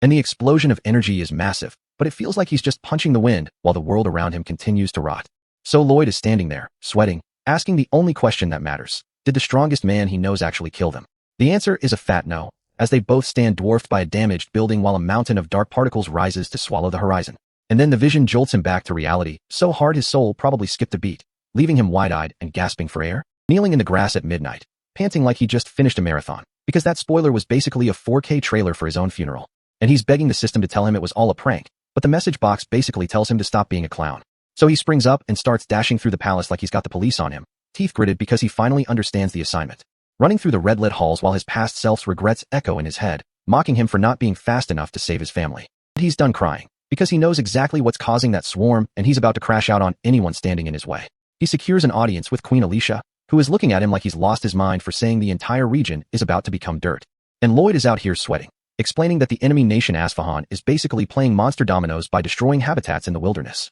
pushing hordes of creatures westward until they hit the kingdom's border, which is a problem because Lloyd knows this was supposed to happen years later, meaning the timeline is officially glitched, and while he's panicking internally, Alicia is just staring at him with that top-tier royal suspicion, asking the million-dollar question, how does a random noble from the countryside know the secret military movements of a foreign superpower? Lloyd's brain is currently a 404 error page, and he's desperately trying to cook up a lie while Alicia calls him out for being a fraud. So he starts licking his lips and spins a wild tale about having a blood pact with orc tribes who send him carrier pigeons. Then he claims he only found the assassination plot because he thought the conspirators were dating and followed them like a nosy neighbor. And he finishes the lie by saying Javier taught him secret magic, while Alicia looks at him like how my girlfriend looked at me when my card declined at Denny's. They share a long, awkward silence that would kill a normal man, but then the system finally bails him out with a massive ding, activating that absolute trust title, which basically rewrites Alicia's brain so she can't even suspect him of treason if he tried. And she immediately folds, granting him 500 elite cavalry and 50 wizards because the system says he's valid, no matter how much he's capping, which has Lloyd grinning like a villain who just hit the lottery, thanking her for the generosity he basically extorted with a title, and he promises to give her all the political credit for stopping the attack, which Alicia respects because she's a pragmatist who knows a good deal. So him and Javier are out here on horseback, riding at a speed that is definitely breaking physics while blue energy swirls around them, tearing through the forest path with Lloyd screaming like a banshee because his body is definitely not built for this level of cardio, while Javier is just chilling, asking for an explanation in a voice so calm it's actually disrespectful to the man currently losing his lunch. And Lloyd manages to wheeze out that they have exactly 5 days to reach the estate, even though Javier is strong enough to solo a nation. Because the problem is that these locusts have zero morale to break. They're just mindless eaters who don't fear death or sword masters. Meaning Javier's intense firepower is useless against a 360-degree swarm that will just fly around him to eat the crops and the people. So Lloyd turns to Padong and sends the little guy on a secret mission, counting on him to meet up at the exact right time. And then they're jumping their horses off a cliff against a full moon like they're in a high-budget action movie, heading for the estate. Galloping through the woods as the sun starts to rise on the most stressful week of Lloyd's entire life, because failure is not an option. And they finally screech to a halt overlooking the valley, with Lloyd pulling the reins so hard his horse is basically doing a vertical flex. Looking out at the peaceful landscape while the first dark particles start to drift into the sky, like a bad omen that's right on schedule. And Lloyd is looking like he's about to have a mental breakdown while the local farmers are just vibing, completely unaware of the threat. Until they look up and see the horizon turning a dusty, ominous shade of doom, dropping their firewood in pure shock. And Lloyd rolls into the village like a madman, screaming at everyone to hide while the peasants realize their young master has finally lost it. But he's not here for small talk. He's reaching out his hand and demanding the biggest pot lid they own because the engineering masterclass starts now. So the sky is basically turning into a wall of chitin and mandibles as the first wave of the swarm smashes through the manor walls, turning this high-class interior into a horror movie set for the staff who didn't sign up to be part of the food chain, especially since these monsters are out here scurrying with kind of speed that makes your fight or flight response just give up and accept the inevitable. But before this maid gets turned into a snack, Marbella pulls up looking like an SSS tier baddie and uses a chair to physically delete that insect from existence, proving that being a top-tier waifu also requires some serious strength. Though the situation outside the window looks like a plague from the Old Testament is happening in real time, leaving her wondering how the hell the world ended while she was probably just trying to have a quiet morning, until Arcos bursts in with the steel out, screaming about joining the soldiers because standing still in a room with breakable windows is a death sentence when the courtyard is already crawling with millions of these red-eyed menaces that are looking for anything with a pulse to strip down to the bone, which is exactly why Lloyd is out here in the streets running like his life depends on every single step, screaming at his men to assemble at the residence while a whole cow gets turned into a skeleton in the background, making him realize the villagers are cooked if he doesn't remember the noble words of his father, the Count, who basically said a lord's only purpose is to protect the people even if it means his own life is on the line. But right now Javier is the one doing the heavy lifting, carving through these bugs with a level of disrespect that only a sword master can pull off, creating a massive arc of energy that clears the air for a split second, allowing the steel sand orcs to jump into the fray and start crushing skulls with their heavy clubs because they made an oath to their brother, Lloyd. And these green giants are not about to let some oversized grasshoppers ruin the estate they've been working so hard to build. Yet, the sheer numbers are starting to look like a losing game of tower defense, with bugs clinging to every inch of green skin and every fleeing villager, creating a scene so dark and chaotic that people are just holding on to each other for dear life, which honestly reminds me of how I clung to my last relationship even though I knew she was about to ghost me for a guy with a better credit score. The trauma is interrupted by the fact that the entire horizon is being swallowed by a vibrating mass of hunger that's about to finish the job, until a massive, metallic gong echoes through the valley, making this poor huddled woman look up in total confusion as the monsters on her back suddenly stop their mandibles from snapping because they just heard something much more interesting than the sound of a human screaming, while the man shielding her looks like he's waiting for the fight that never comes, because Lloyd is currently riding through the chaos like a total madman, calling the swarm a bunch of maggots that belong in a museum, which is the most disrespectful way to start a rescue mission I have ever witnessed, especially since his primary weapon is just a giant pot lid that he's hammering with zero rhythm, asking the bugs if they like the sound of his DIY percussion set, which is actually a high IQ engineering play because these insects are biologically programmed to follow specific frequencies, and Lloyd is currently playing their favorite song on a piece of kitchen equipment, pulling the entire swarm away from the village in a massive, swirling tornado of red eyes and buzzing wings that follows him like he's the world's most dangerous parade leader, leaving the survivors on the ground looking up at the sky in total shock because they recognize that unhinged, screaming voice anywhere, realizing that their young master has returned to save the day, even though Lloyd is currently terrified out of his mind, screaming about how scary these things are while Javier keeps his cool, confirming the bugs are moving exactly where Lloyd wants them to go, which means they're about to do a full lap around the estate to gather every single straggler into one big group. But Javier hits the pot lid so hard that Lloyd's ears are probably bleeding, making him realize that Javier is definitely enjoying this way too much, though the plan is working perfectly since the book mentioned they'd fall for a loud enough sound, prompting Javier to ask if Lloyd is really trying to save the even though Lloyd's internal monologue reveals he's only doing it because he can't let them eat the people who owe him a water bill. Sky over the Viscounty of Lacona is turning into a dark cloud of chitin and hunger because Viscount is down there clutching his wig like his life depends on it, screaming into the void while Lloyd and Javier decide to make the most disrespectful entrance in history, crashing through the architecture like unpaid debt collectors, with Lloyd getting right in this man's face to remind him that even during an apocalypse, the water bill is non-negotiable, leaving the Viscount in a state of terminal shock while Lloyd spurs his horse back into the swarm, shouting like a man who left the stove on at home, ignoring the fact that the entire interior is currently being renovated by a million hungry insects. And as they weave through the narrow streets, Javier thinks there's some deep, high IQ tactical reason for funneling the swarm through the buildings, But Lloyd just hits him with a manic, top-tier villain laugh, admitting he's only doing this because he wanted to be an asshole to the Viscount for a second. And honestly, you have to respect the grind of a man who prioritizes petty revenge while a literal plague is biting his ankles. As he continues to act as a human siren, leading the dark tide away from the survivors and toward the wetlands, prompting Javier to ask him to stop wasting mana on shouting. But Lloyd knows that if the people don't see him saving them, he can't tax them later, which is why he's out here milking every second of this fake heroism, making Javier wonder if his master finally had a mental breakdown. As they clear the town limits, only for Lloyd to realize that the situation is getting way more complicated than his original plan, because a second swarm just flanked them from the side, forcing him to order Javier to use the pot lid as a makeshift shield. While Javier draws his blade, preparing to show why you don't mess with a man who has mastered core breathing, and unleashing a vertical slash that carves a path through the air, turning the chaotic swarm into a concentrated target. While Lloyd keeps the momentum going, pushing his horse to the limit despite the fact that the animal is clearly struggling to keep up with the sheer speed of a sword master who is currently turning the sky into a green blender. And as the insects get sucked into the mana vortex, the air starts to thicken with the smell of crushed bugs, and Lloyd realizes they've finally gathered the entire mess into one single spot, which was the goal from the jump. But his horse is out here looking like my bank account after a steam sale, baring its teeth and foaming at the mouth because it's hit the physical limit, and Lloyd knows if he tries to push this animal one more inch, they're both becoming bug food. So he makes the most unhinged decision of the day,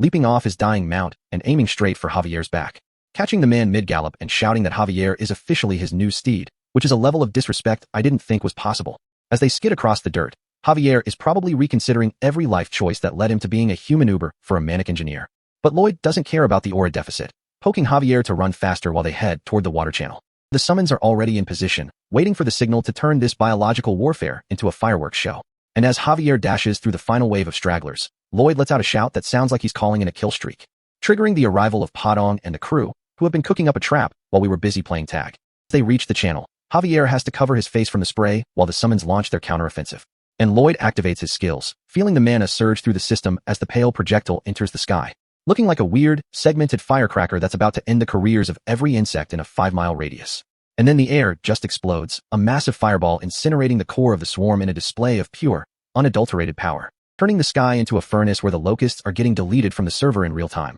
But Lloyd isn't done yet, calling for round 2 of the spray shot to handle the ones that weren't cooked by the initial blast. As Padong starts acting like a high-pressure fire hose, coating the remaining bugs in a liquid that makes them clump together, turning the once terrifying swarm into a heavy, wet mess that can't stay airborne, leaving Lloyd and Javier standing back-to-back in the middle of the debris, looking like they're about to drop the hardest album of the year, with Lloyd's shovel crackling with mana as he prepares for the final strike, because you know he's not letting a single penny escape. And they launch a combined energy beam that sweeps across the horizon, a massive green and white arc of destruction that completely vaporizes the remaining resistance, showing the difference between a regular knight and a duo that has the system on their side. The light fades, leaving nothing but the sound of settling dust and the realization that they actually pulled off a miracle, even if the cost was Lloyd's dignity and Javier's patience. And the arc of the attack lingers in the sky for a moment, a reminder to the entire kingdom that the Frontera name is back on top. While the few thousand stragglers that survive the nuke start to realize the party is over and try to find somewhere to hide. But Lloyd is already flopped on the grass, panting like he just ran a marathon through a coal mine while Javier stands there looking stoic as always, pointing out that there are still bugs crawling over the local structures. And while the local peasants are out here trying to fight off giant insects with sticks, Lloyd tells Javier to just relax because the actual cleanup crew is arriving right on schedule, and they brought a lot more than just shovels. As 300 elite orc warriors from the Steel Sand tribe emerge from the trees, looking like they're ready to turn these bugs into a light snack, followed by the 500 white cavalry knights and 50 wizards Lloyd scammed out of the queen earlier, making the battlefield look like a royal parade. And as the reinforcements start the systematic extermination of the remaining pests, Javier drops a reality check on Lloyd, warning him that this is just the first domino to fall, and that the monster domino effect means things are only going to get worse from here, leaving us with a close-up of Lloyd's hand as he realizes that his dream of being a rich bum is still light years away. Commander Velalardi Blanc leads the charge like he is auditioning for a medieval propaganda poster, bellowing commands to the white cavalry, demanding every single pest in the barony be put in the dirt before driving a mana-infused lance straight through a rogue bug, while his formation slams through wooden barricades in a shower of splinters,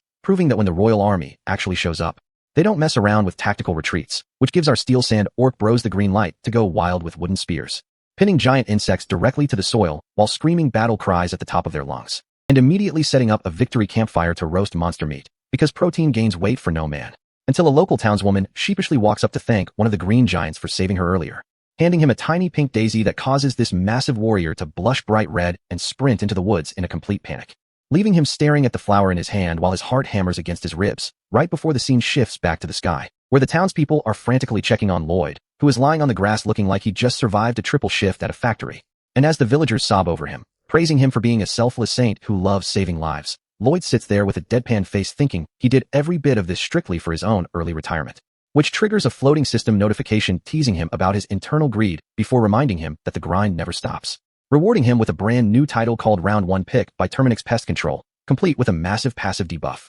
that forces any bug-type monster to shrivel up in terror the second Lloyd looks at them, setting the stage for him to stand in the moonlight, holding a shovel like a Dark Soul boss. When Commander Valalardi Blanc approaches in full plate armor, demanding to know why he was summoned away from his men, allowing Lloyd to drop a smooth thank you for their help with the bug cleanup, though Valalardi scoffs and points out they were just a mop-up crew, admitting that even if he was annoyed at an engineer taking command over elite royal knights, Lloyd's tactical calculations saved them weeks of manual labor, praising Lloyd as a brilliant strategist while still holding a deep personal grudge about sending the wizards back while keeping his cavalry behind, flat out telling Lloyd to his face that he doesn't like him, to which Lloyd just listens silently before calmly taking his turn to speak. Because Lloyd already knows Valalardi's background from the original novel, where this exact commander led a ruthless purge under an evil queen, fighting Javier to the absolute brink back when Javier wasn't even a sword master yet, forcing a brutal duel that barely ended in Javier's victory, where a dying Valalardi used his final breath to beg Javier to protect the kingdom and stop the queen from going dark, proving that beneath the rigid military exterior lies a man of uncompromising honor and loyalty,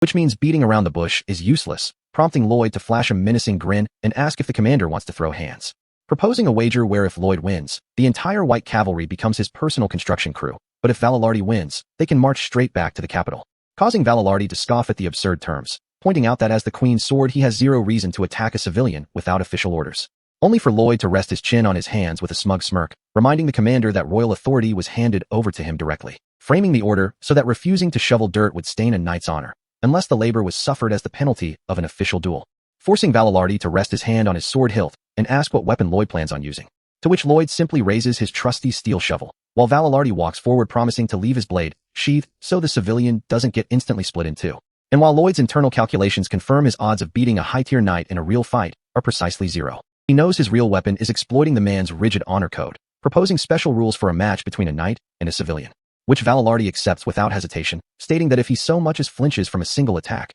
Lloyd takes the victory. And the second those words leave the commander's mouth, Lloyd goes full demon mode with a glowing eye and a manic grin, bellowing deal, which instantly sends a wave of alarm through Valalardi as he flinches before the strike even lands. Because Lloyd isn't swinging at his chest, he's driving his shovel into the dirt while unleashing the full output of his triple core mana blast, erupting a colossal pillar of compressed orbital fire straight into the sky, sending a shockwave of heat and pressure that blows the sword right out of Valalardi's grip and knocks him flat on his back in terror. The massive beam of energy streaks miles across the horizon, detonating against a distant snowy mountain summit and completely vaporizing the peak into a cloud of rubble, leaving Valalardi hyperventilating on the dirt, staring in shock at a ruined mountaintop that is literally creaking from structural failure, while Lloyd collapses flat on his back, completely gasping for air, leaving Queen Alicia back in the palace dying of laughter over the outcome. And just like that, 500 of the kingdom's most elite military assets are officially reclassified as the Frontera Barony's manual labor force, digging trenches in a rocky valley, while short-haired knights scream in pure frustration and throw their shovels,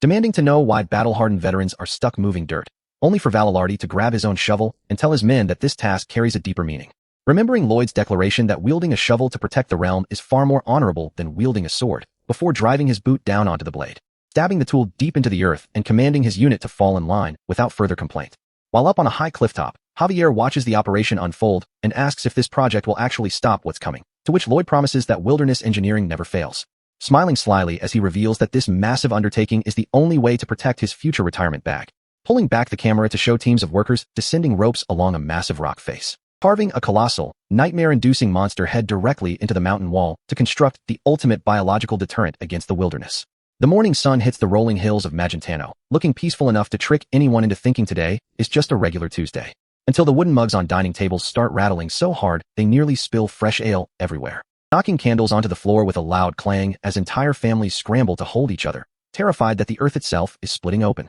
And while heavy monster footsteps send seismic shockwaves through every wall in the barony, civilians grip their furniture and hold heirloom artifacts, terrified out of their minds, yet sharing one quiet belief, that the unhinged man who saved their estate before is already standing on the front lines, watching the massive dust storm rise over the forest horizon while holding two giant flagpoles, ready to shield his entire labor force from whatever nightmare just breached the border. Javier Azrahan rides through the stone streets in full plate armor, sweating bullets because Lloyd's wild predictions are coming true word for word. As a massive stampede of behemoth mastodons thunders through the valley like a freight train with zero brakes, shaking the earth under hundreds of sharp tusks and heavy hooves. Javier remembers asking Lloyd back at the manor couch what evidence he had for this incoming wave, only for Lloyd to stuff his face with biscuits and play totally clueless, asking how any of this was obvious. And even though Lloyd has a talent for dodging direct questions like a politician, Javier knows his lord's tactical instincts are never wrong. Running the numbers in his head, Javier outlines standard military doctrine: charge the front line to break their momentum, surround the halted herd, and peel them apart layer by layer, knowing it will cost at least 10 to 20 night lives. In the cavalry ranks, a young soldier named Oleg drops the biggest death flag in history by casually telling his buddy he's going to propose to his girl after the fight, making his comrades scream at him for jinxing the entire unit before they even clash, knowing standard doctrine turns lances into grave markers. Commander Valilardi Blanc raises his arm and yells for the white cavalry to prepare their charge, but gets interrupted mid-shout. Because Sir Byron, the estate chief knight, is standing right in front of 500 armored warhorses in a plain brown suit with zero protection. Valilardi nearly falls off his horse asking if Lloyd lost his mind, sending an unarmored man into a monster stampede, but Byron just sighs and says he's only here to decode flag signals. Pointing toward a high white rock pillar far off in the hills, Byron spots Lloyd standing on the peak ready to communicate. Lloyd starts aggressively twirling a blue and white flag against the sky, while Byron translates the semaphore message out loud for the troops. Spinning the banners in wide circles, Lloyd commands 500 elite knights to clear the main road and move to the village's southeastern edge, sending Valilardi into a whole rage fit. Javier pulls up a mental tactical map, realizing that abandoning the central path lets the mastodons hit the earthen ramparts directly, and a flank attack won't stop a full stampede. Seeing them hesitate, Lloyd escalates his flag flapping into full aggressive motion, waving a literal threat that if they keep arguing he will snitch on them to Queen Alicia, which is the exact same petty energy my ex had when she threatened to tell my mom I spent my rent money on CSGO skins. Javier stands there clutching his head asking if Lloyd is just having a panic attack on a rock, while Byron deadpan assures him this entire circus was planned from the start. Down in the canyon, the mastodon herd roars forward, kicking up dirt clouds as they charge straight toward the valley gap. Standing on his high rock vantage point, Lloyd watches the dust plumes approach and signals phase 1. The stampede hits the base of the ridge with enough force to shake the mountain under Lloyd's boots. Standing tall on his white pillar, Lloyd holds his flags high as the lead beasts reach the choke point. And as the mastodons rush in, Lloyd pulls a villainous grin that belongs on an wanted poster, because the lead beasts suddenly slam their hooves into the dirt in sheer panic, kicking up massive dust walls as they desperately try to stop their forward momentum. Staring directly at a colossal relief carving of their natural apex predator, the megalania, carved right into the mountain rock face. Terrorized by the massive stone lizard jaws, the entire herd veers sharply away from the wall, triggering phase 2. Byron immediately orders the white cavalry forward, matching the herd's movement along the side path without striking a single blow. Following Lloyd's specific orders, 500 knights stomp their horses, kick up thick dust clouds, and slam their lances together, creating a deafening barrage of metallic clangs and sparks that leaves Valilardi wondering if he joined a marching band instead of a military unit. The wall of noise and dust tricks the panicked mastodons into thinking a second megalania is hunting them from the flank, forcing the entire monster herd to sprint north toward the open corridor just as Lloyd calculated. Watching them funnel northward, Lloyd smiles from his perch because every single beast is running straight into the real trap. Javier looks down at the map, his jaw dropping when he realizes the northern path leads straight to a massive excavation trench they dug days ago to harvest dirt for the megalania carving. Phase 3 kicks in as the lead mastodons reach the steep edge of the artificial ravine, tumbling over the lip in a chaotic pileup of fur, tusks, and bruised egos. And standing right at the top ledge above the trapped herd is Pengsu, looking like a rotund yellow water balloon ready to pop. Lloyd strikes a dramatic pose from his rock, yelling at the top of his lungs to unleash the battle of salsa strategy, as Pengsu opens its mouth and spews a high-pressure ocean torrent straight down into the trench. The massive flood washes the entire mastodon herd down the ravine like dirty bathwater, while Lloyd midair poses with 6 phantom arms like a mythical entity. Landing on the ridge, Lloyd hits an outrageously dramatic diagonal victory pose against the sky, as Byron and Valilardi stand before 500 fully unharmed knights, declaring a total victory achieved entirely through civil engineering. And the rushing torrent carries the stampeding mastodon herd downstream, splitting around the river island, and dumping hundreds of behemoth monsters onto distant riverbanks where they can't cause damage, leaving Javier standing on the cliff in sheer disbelief that a Calamity Tier invasion was cleared with 0 human casualties. While Lloyd casually explains that the beasts won't return because of the megalania carving, and hey, they gained a free irrigation canal. And when Javier asks if this was all calculated, Lloyd admits he just winged it mid-digging, leaving Javier paralyzed in silence. Because back in the Old Kingdom, every single military engagement meant mandatory casualties and broken homes, where officers delivered fallen helmets wrapped in white cloth, praising honor to widows who couldn't pay their bills, leaving young kids traumatized beside weeping mothers while military propaganda covered up tactical failure. creating endless graveyards of broadswords and iron helmets standing as cold reminders of dead men, where young recruits were forced to drill right next to their father's tombstones. As Valalardi used to scream commands, hiding his own grief behind hollow martial dogma. Sitting alone in the pouring rain, staring at thousands of dead soldiers he failed to protect, realizing that repeating words like valor and duty was just a pathetic coping mechanism, and that deep down, every knight knew the glorious sacrifice narrative was total corporate garbage, because dying on a battlefield doesn't leave honor. It just leaves broken families dealing with financial ruin and lifelong mental trauma. Which is why the entire royal cavalry breaks out into jubilant victory cheers right now, congratulating Oleg on surviving to see his wedding day, while Javier asks Lloyd if these monster waves will ever stop. And Lloyd points out that improvising custom military traps every time will drain the estate budget, complimenting Javier's brain upgrade, as he hits his signature villain pose, asking Javier to guess his next move, which Javier instantly predicts as lazy automation. Javier casually offers the entire royal cavalry for manual labor, stunning Lloyd, who was ready to scam Queen Alicia for permission. While Commander Valalardi steps forward with his head down, admitting his whole career as a traditional general was a fraud, dropping his helmet onto the pavement to beg Lloyd for actual civil engineering wisdom. And all 500 elite royal knights drop their lances, kneeling simultaneously to offer their manual labor, surprising Lloyd, who realizes he didn't even need to manipulate them to secure 500 free workers. So he flashes a sharp grin, locking in his new labor force to execute the most unhinged territorial defense project yet, bringing the entire leadership together around the conference table to remind his father about the old Lake Kapua Dam proposal, where an ancient calamity beast named King Storma slumbers in the deep water, waiting to shred trespassers. And Lloyd calmly tells the room that this time, they are going to intentionally wake the monster up, triggering an instant crash out from his dad and Her Majesty screaming in horror. While Valalardi yells yes with zero hesitation, and Javier casts a fake no vote just for show, knowing Lloyd's momentum is unstoppable, allowing Lloyd to declare a democratic victory and march an army of shovel-wielding knights into the woods. While Javier asks if he plans to mind control the beast, which Lloyd scoffs at because he isn't some high fantasy wizard, recalling his late-night library research where ancient texts confirm Storma is massive but doesn't actually eat humans. Because Storma built the dam himself, damaging his lake makes him let out a shriek before fixing it, meaning Lloyd can break the dam repeatedly, turning an S-rank calamity beast into a 24/7 acoustic security system called Operation Guard Dog. Leaving Javier looking at Lloyd like my ex looked at me when my card declined at Denny's after I promised her the world, realizing even Satan takes notes from this guy. And when Javier asks what happens if Storma attacks them, Lloyd nonchalantly tells him that is literally why Javier gets paid to carry a sword, envisioning the giant creature screaming across the eastern mountains to intimidate incoming waves without Lloyd lifting a finger. As Javier realizes he is just the backup guard dog for the primary guard dog, standing beside the ancient wooden dam, while Lloyd triggers his system skills to analyze the structural layout, activating survey and simulation mode to pinpoint the precise breach coordinate that wakes Storma without drowning his own barony,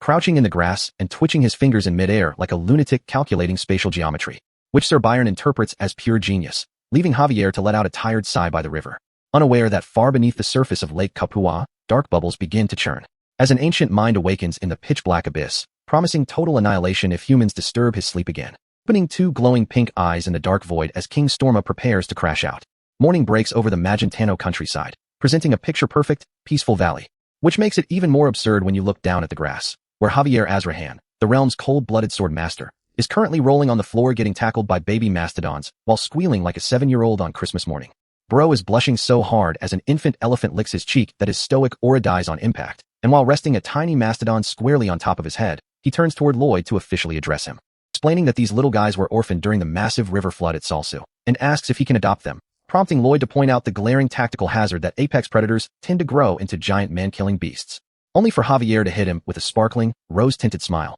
declaring that it won't be a problem simply because they are adorable. So Lloyd walks away seeking sanity from Sir Byron, warning him that raising wild beasts takes serious work, only for Byron to hit him with the exact same blushing face, repeating the exact same line, leaving Lloyd to just throw his hands up and walk away from this sudden outbreak of collective brain rot, carrying his shovel down the road and figuring that if these baby mastodons survive, they might actually turn into heavy cavalry assets down the line, which is crucial considering Operation Guard Dog isn't guaranteed, right before reps from the Steel Sandorc tribe pull up to announce they gotta return home, because the monster domino effect is threatening their own territory. And rather than hoard his allies, Lloyd respects the hustle, ordering Officer Greg to take 5 knights and ride out with them to secure their border and lock down that long-term military alliance, leading directly into the big day, where Commander Valalardi Blanc steps up to report that all 500 former white cavalry knights are standing by with shovels in hand. So Lloyd drops a demonic grin, launching into a full cultic rally speech to get these former royal guards hyped to go poke an ancient sleeping calamity, yelling out who has the raw strength to carve through solid mountains with manual labor. And as the crowd roars back their own name, he screams who can knock out a giant monster with a piece of iron when it shows its teeth, And after they scream white cavalry a second time, Lloyd clasps his hands together like a TV evangelist, asking if they put their faith in the almighty shovel, which causes 500 hardened military veterans to shed actual tears of devotion while screaming that they believe, marching into the woods like a brainwashed construction cult while chanting that the shovel conquers all. As Javier stands in the background watching this mass re-education with profound, silent pity, following Lloyd's system wireframe calculations to dig out key stress points along the slope above Lake Kapua, before Lloyd calls out to Javier across the mountain to double-check his target, raising his hand into the air and giving the final command to detonate the rock face, which Javier executes by plunging his blade deep into the geological fault, releasing a targeted mana blast that shatters the bedrock, sending massive structural shockwaves rumbling through the surrounding forest, cracking the rock wall step by step toward the natural reservoir below, ensuring the dam will steadily collapse over time as the work crew hits the dirt to avoid falling boulders, leaving Lake Kapua looking peaceful for 2 whole seconds, right until the main island splits clean down the middle with thousands of tons of water surging into the sky,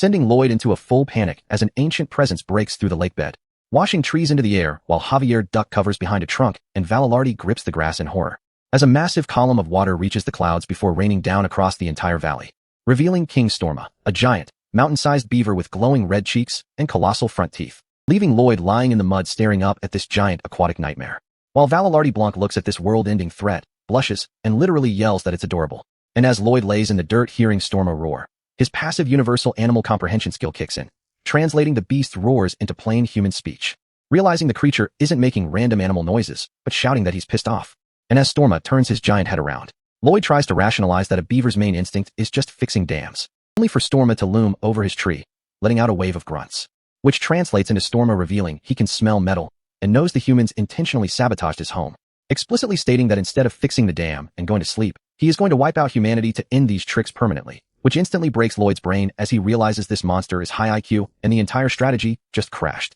And when Valalardi crawls over asking for tactical orders, he takes one look at Lloyd's horrified, distorted face and tells his lord that his expression is making him uncomfortable, right as Storma dives into the lake, whipping his colossal tail to trigger a localized tsunami, sweeping Lloyd, Valalardi, and the entire white cavalry into midair like ragdolls down the mountain, forcing Javier to vault into the sky above the raging floodwaters, flaring his radiant sword master aura, descending headfirst with an aerial mana blast to crush the monster's momentum, striking near Storma, only for the ancient beast to casually slap the explosive shockwave away with his tail, forcing Javier to step up his output, constructing a massive green blade of pure sword mana across the dark sky, swinging the energy arc midair with lethal intent, declaring he has no choice but to slay the beast, until Lloyd pokes his head out from behind a tree, screaming for Javier to stop because he has a brand new plan, stopping the Swordmaster mid-strike. As Lloyd's mind clicks into gear, realizing that if the system interface is automatically translating Storma's speech just like Padong and Bangul, then Storma counts as a summoned entity, which means he can force a system contract and turn this angry giant beaver into his ultimate personal asset.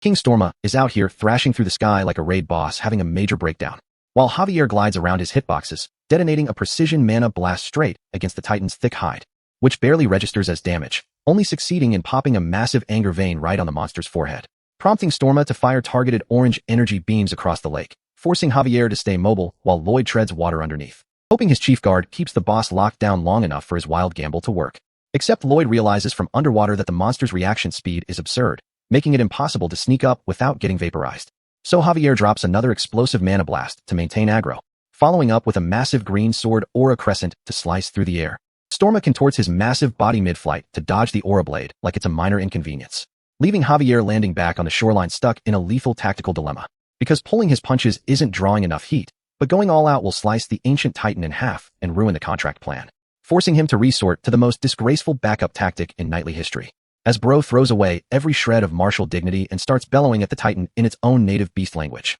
making Lloyd almost choke on lake water below while the other knights watch in utter disbelief, which actually stops Storma dead in his tracks, trying to parse why a human is shouting beast gibberish at him. And before the monster can even process that he's being called someone's mother, Javier doubles down on the tactical disrespect, flinging beast insults at top volume and calling the mountain Titan an ugly toad, which instantly triggers Storma into a full emotional crash out because Bro takes his personal appearance way too seriously. And while the Titan is screaming in total offense, Lloyd slips right onto his back without being noticed, until Storma feels the extra weight on his neck and tries to swat him away, only to realize his stubby T-Rex beaver arms literally cannot reach his own back, forcing him to leap into the sky to shake Lloyd off, which plays directly into Lloyd's setup as he vaults off into freefall, pulling out a glowing blue system capsule, launching the contract item through the air like a high-stakes free throw, landing a direct hit straight into Storma's open roaring jaw, leaving Lloyd frantically praying in midair that the system's shrink mechanic actually triggers on time. And sure enough, the magical contraction force compresses the mountain titan down to the size of a handheld plushie, leaving Storma panting on the muddy shore in complete disorientation,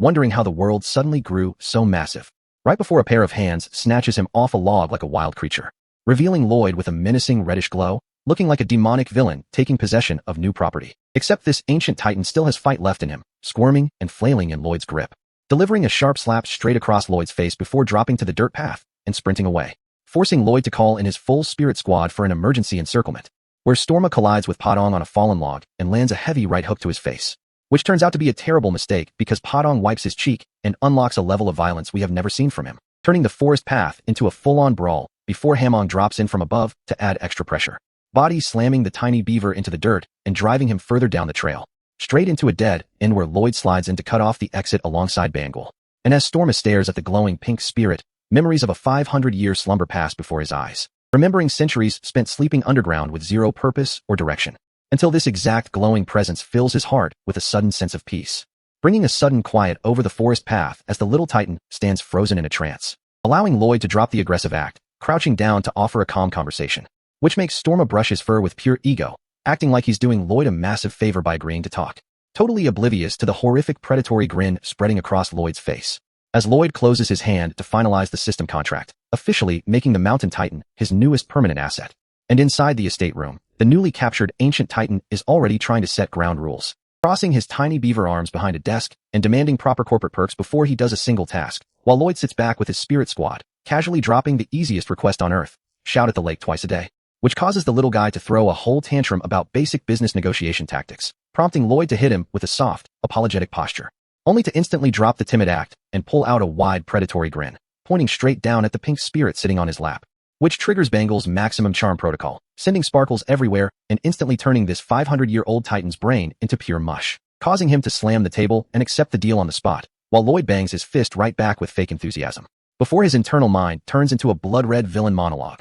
laughing at how easily this ancient entity got played by a crush who doesn't even know he exists, gloating about how he'll be an eternal bachelor for the rest of his life, until the logic bounces right back onto his own situation and his face drops, realizing his own relationship status is looking like my Steam library, untouched for 3 years straight, which sends him sliding into pure single-guy grief, scooping the tiny beaver into his face and sobbing tears of singlehood solidarity, while Bibiong sits there utterly bewildered by the sudden warmth, leaving the system window to register that a genuine bond just formed, right before Lloyd smoothly secures nickname rights on his new asset, until the door gets kicked wide open as Officer Greg bursts in sweating, gasping out that the escort mission got interrupted by desperate orc messengers running for their lives, reporting that a massive horde of Megalania monster lizards is currently turning the Sand and Steel tribe settlement into a total graveyard. And over at the perimeter walls, those giant-scaled reptiles are tearing through heavy wooden barricades like paper, forcing the orc warriors to form a desperate front line, with one champion leaping high into the air, swinging a jagged stone club with every bit of power in his body, slamming the weapon straight into the monster's neck with massive kinetic force,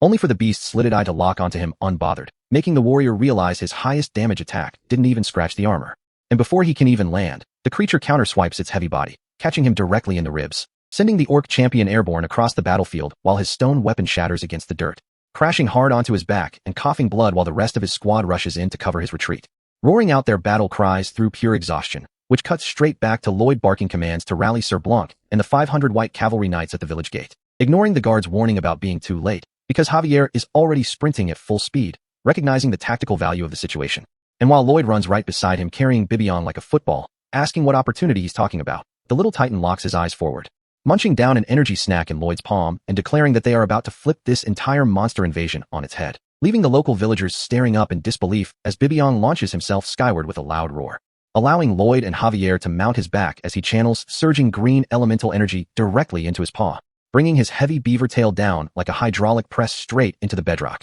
unleashing a seismic shockwave that terraforms the subsurface strata and sends construction workers tumbling across the dirt, while Bibiong uses the heavy kinetic recoil to convert himself into an artillery missile, soaring above the mountain range, and descending straight over the canyon battlefield like an orbital strike, just as the Megalania horde pushes the orc defenders to their limit on the cliff edge, smashing down right in the middle of the conflict with enough gravitational weight to shake the entire valley, carving a massive impact crater into the earth that instantly separates the two armies, leaving Chief Akush blinking in confusion while the giant monster lizards freeze up from the sudden threat, as Lloyd steps up to the cliff edge in his trench coat, looking down at the monster pack like a final boss, flaring a bloodthirsty, predatory aura that makes those multi-ton reptiles realize they aren't the hunters anymore, giving Bibiong the green light to charge forward in a blur of motion, catching the Megalania pack with a devastating tail strike that lifts their heavy bodies clean off the ground, launching the giant lizards high into the sky like throwaway trash, sending them crashing into the distant forest floor, routing the entire invasion force in a single attack. And the second the fight ends, Bibiong instantly turns around to check if his crush was watching.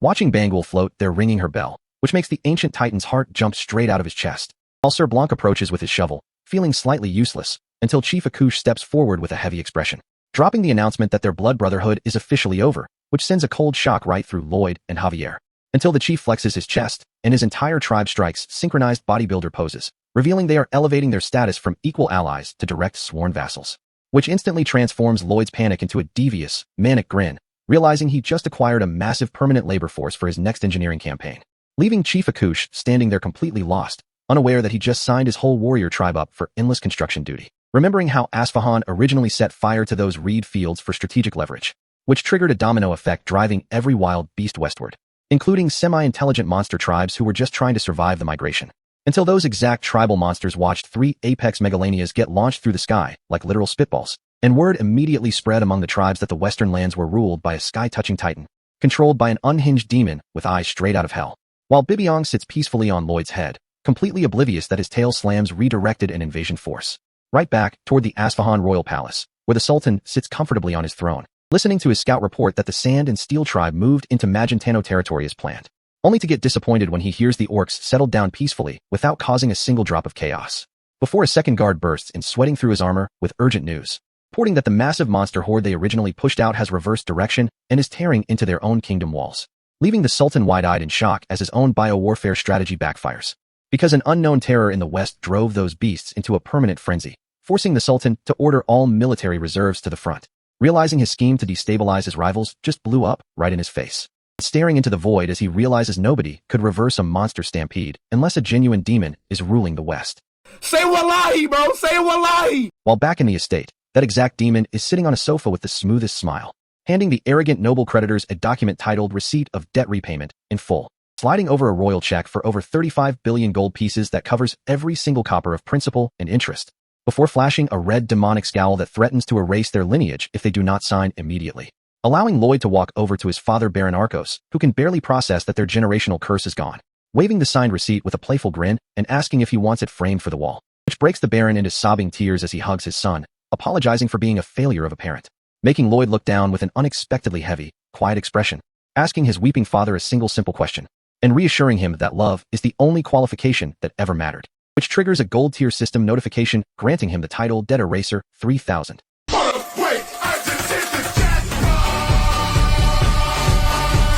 Permanently unlocking the highest financial credit rating and lowest interest rates across the entire Cremona region, as Javier steps up to report that the Sand and Steel tribe has fully settled into the eastern mountain forests, building up their physical strength on estate rations while the white cavalry finishes setting up their perimeter defenses, creating an impenetrable military buffer that guarantees total security against future eastern threats. Yet as Lloyd walks through the sunlit corridor, my man achieves his lifelong goal and immediately gets hit with the same empty void I feel after grinding a game until 5 a.m., lying down in the quiet isolation of his private bedroom, where the sudden lack of financial pressure unlocks buried memories of his past life as Kim Suho, remembering his original Korean father weeping in his arms over being too poor to help his son, and listening to those echoes of parental guilt that drove him through 2 lives, as Lloyd clenches his hand over his eyes in agonizing silence, gripping the silk bedsheets as the suppressed trauma of failing his first family finally bursts open, burying his face into the pillow and breaking into heavy, broken sobs for the father he couldn't save. While outside the locked door, Javier stands motionless in the hallway, listening to every single sob, understanding the unbearable weight his lord carried alone to rewrite this family's fate, and quietly walking away to give him the privacy he earned. Fast forward a few days later, and the entire estate town is holding a massive celebration, parading through the streets with cheering citizens praising the man who saved their homes, provoking Lloyd to crash out and yell at everyone to go back to work, which only makes the crowd cheer louder because they know his aggressive barking is just a front, prompting the townspeople to beg him to scold them one more time, until an exhausted messenger interrupts the parade with news of a massive crowd moving from the south, revealing an endless line of displaced refugees heading straight for the estate, setting up his next major regional crisis. And right as the dust settles on the estate border, a band of traumatized refugees comes shuffling out of the trees, locking eyes on Lloyd and desperately asking if he's the lord of these lands, only for him to give them a deadpan reality check that he's just the lord's son. So when he asks who they are and where they came from, The chief explains they're survivors from the southern barony of Sortino, a detail that immediately clicks for Lloyd, considering his own father used to be a petty village chief before this whole noble mess started. And the horror only deepens as a mother holding an infant explains how their chief stayed behind to hold off the horde until he was butchered, leaving these people with bleeding, bandaged feet walking on bare dirt, while elderly women cough their lungs out in the dust. Which forces Lloyd to drop his casual posture, locking his eyes onto the chief, and asking the one question that determines the scope of this whole crisis, whether this disaster was caused by an actual monster invasion. And the heavy silence hanging in the air tells him everything he needs to know before the man even opens his mouth. As the survivor describes 6-foot-long armored beetle monsters raining down on their homes like a locust swarm, making Lloyd immediately turn to Javier as the tactical math hits him. This isn't an isolated attack, it's a massive regional domino effect sweeping across the continent. Because in his head, he maps out the entire geographical border from Asfahan through the wilderness into Magentano, realizing every single territory along that monster migration route has been overrun, leaving only House Frontera and Lacona intact. Which makes complete sense, because ordinary noble estates don't have ancient Titan beaver summons, an armored white cavalry engineering unit, or a level 9999 sword master, like Javier powering up like a Dragon Ball Z character, meaning these refugees have zero defensive options to the north where the ocean sits. And with hostile foreign borders locked down to the south and Cremo sitting way too far to the west, every displaced civilian on the map is being funneled into a single bottleneck trajectory, straight into the center of House Frontera's territory, causing Lloyd's brain to drop into panic mode as he calculates the sheer mathematical terror of 5,000 to 10,000 starving refugees crashing into his border at once. And before he can even digest the logistical nightmare, the refugees fall to their knees, weeping and begging for a single crust of bread for their kids, prompting Lloyd to ask Sir Byron if their infrastructure can even handle an influx this massive, only for his face to instantly glitch into a blood-red, demonic grin, breaking out into a manic laugh that leaves Javier standing there sweating in pure psychological distress. And when Javier stammers, asking what could possibly be exciting about a humanitarian catastrophe, Lloyd starts greedily rubbing his hands together like a cartoon villain scheming over a fresh haul, explaining that thousands of new residents means a permanent, generational expansion of his territorial tax base, making Javier's soul briefly leave his body from the sheer disrespect, provoking the silver-haired knight to crash out and yell at Lloyd for treating starving human beings like taxable assets, before immediately turning to Sir Byron and reassigning the white cavalry engineers into an emergency soup kitchen crew while the refugees bow in tears. And while Lloyd nonchalantly slings his shovel over his shoulder to go brief his dad, Byron gently tells Javier not to take the young master's villain act to heart, dropping a profound truth bomb that Lloyd is a master at reading everyone else's mind except his own, reassuring the young sword master that he'll have plenty of time to yell at him later, leaving Javier standing in silent realization as the true weight of Lloyd's burden sinks in. Cut to the manor interior, where Baron Arcos is clutching his head on the couch in a full-blown anxiety attack, stressing that taking in thousands of homeless civilians will instantly bankrupt the estate's remaining treasury. Even though Arcos admits his conscience won't let him turn away dying families, their grain silos will be dry within 48 hours, making Lloyd tilt his head like his dad just failed basic arithmetic. Before dropping a smug, confident grin and assuring his father that food is actually the one thing they have in unlimited supply, leading them outside to showcase a literal mountain of 6-foot-long dead beetle monsters stacked higher than a 2-story house, casually explaining he collected these massive bug carcasses for agricultural compost and has storage sheds full of them. And just as Arcos recoils in horror, arguing that serving monster bugs to human refugees is borderline biowarfare, Baroness Marbella casually strolls up, grabs a roasted beetle leg, and bites directly into it with a loud crunch, leaving Lloyd screaming her name in shock while his mom calmly chews on monster meat, casually noting that it tastes like jumbo shrimp and has enough dense protein to feed an army, though the gamey smell needs a little work. Which leads into a fast fact check. Cooking insect chitin and protein actually breaks down tough structural alpha-chitin while retaining high amino acid density, meaning Marbella's culinary instincts are dead-ass scientifically accurate as she officially takes charge of the estate catering corps. And within hours, the entire white cavalry engineer corps and the sand and steel orcs transform the open fields into a massive construction zone, hammering wooden stakes and pitching white shelter tents at record speed. While Lloyd stands in the middle of the dust shouting for double supply drops, right as a lookout on a watchtower waves a white flag to signal that the first wave of 100 refugees is already marching down the northern road, forcing Lloyd to lock eyes with Padong, yelling at the giant beaver titan to pick up the pace before these exhausted people freeze to death in the open air. And Padong doesn't even hesitate, diving headfirst into the soil and plowing through bedrock like an industrial tunneling drill, while Lloyd barks orders for the Ondal floor heating crew to trench underground flues and rotation teams to support Lady Bangle. As the pink elemental floats into the sky, unleashing a massive surge of construction mana that gets the entire workforce screaming in hype. And with flag bearers screaming that 5 more refugee groups are converging from the north and south, the camera shifts inside the main mess tent where Marbella ties on her apron, ready to turn monster bugs into a 5-star feast. So when her kitchen assistants start panicking over the pungent, earthy stench of roasted beetle meat, Marbella just hits them with a serene, motherly smile and pulls out, "I become the Dragon King's chef," the S-tier cheat code cookbook Lloyd snatched off the Dark Sorcerer Ruffalin, announcing that this magical artifact holds the exact secret to turning monster scraps into heavenly cuisine, sending the entire kitchen staff into a frenzy over the god-tier recipe book that balances top-tier seasoning logic with dad jokes, as warm meals start pouring out to feed the rapidly expanding tent city below. By late afternoon, Lloyd is sitting alone on a grassy hill scratching his head in pure spatial dread, realizing that even if he clears the eastern forest, horizontal land area is a finite resource that will cap out in weeks.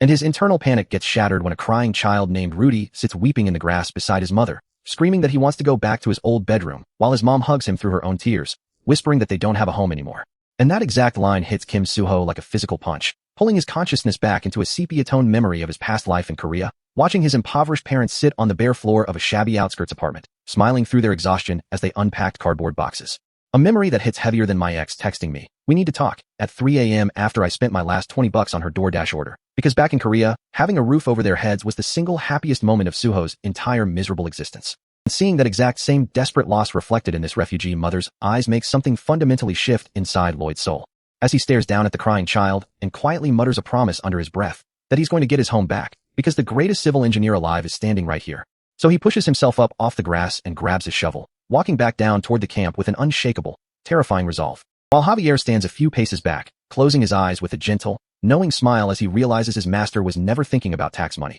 He was figuring out how to build a sanctuary, prompting Lloyd to turn around and declare it's time for their biggest build yet. And when Javier asks if he actually has a tactical structural plan to house tens of thousands of displaced people on limited land, Lloyd looks at him with pure architectural dominance and announces they're building the realm's first modern high-rise apartment complex. Strutting forward with his shovel held high like an unhinged real estate god, ready to revolutionize medieval urban planning while Javier trails behind, completely sold on his master's vision. And the architectural answer to cramming thousands of homeless refugees into a tiny border region isn't some complex magical sanctuary, but the humble modern apartment tower. A design built on pure mathematical density, maximizing square footage vertically so you can fit 10 times the population on the exact same footprint while slashing logistics and construction budgets, while also solving their thermal crisis, because stacking standardized units wall to wall turns every surrounding neighbor into natural insulation against the brutal winter. And as Lloyd activates his mana vision, scanning the open river valley like a man playing a high-stakes city builder simulator, he isn't just looking at dirt and water. He's watching a green wireframe grid of high-rise commercial districts materialize in real time,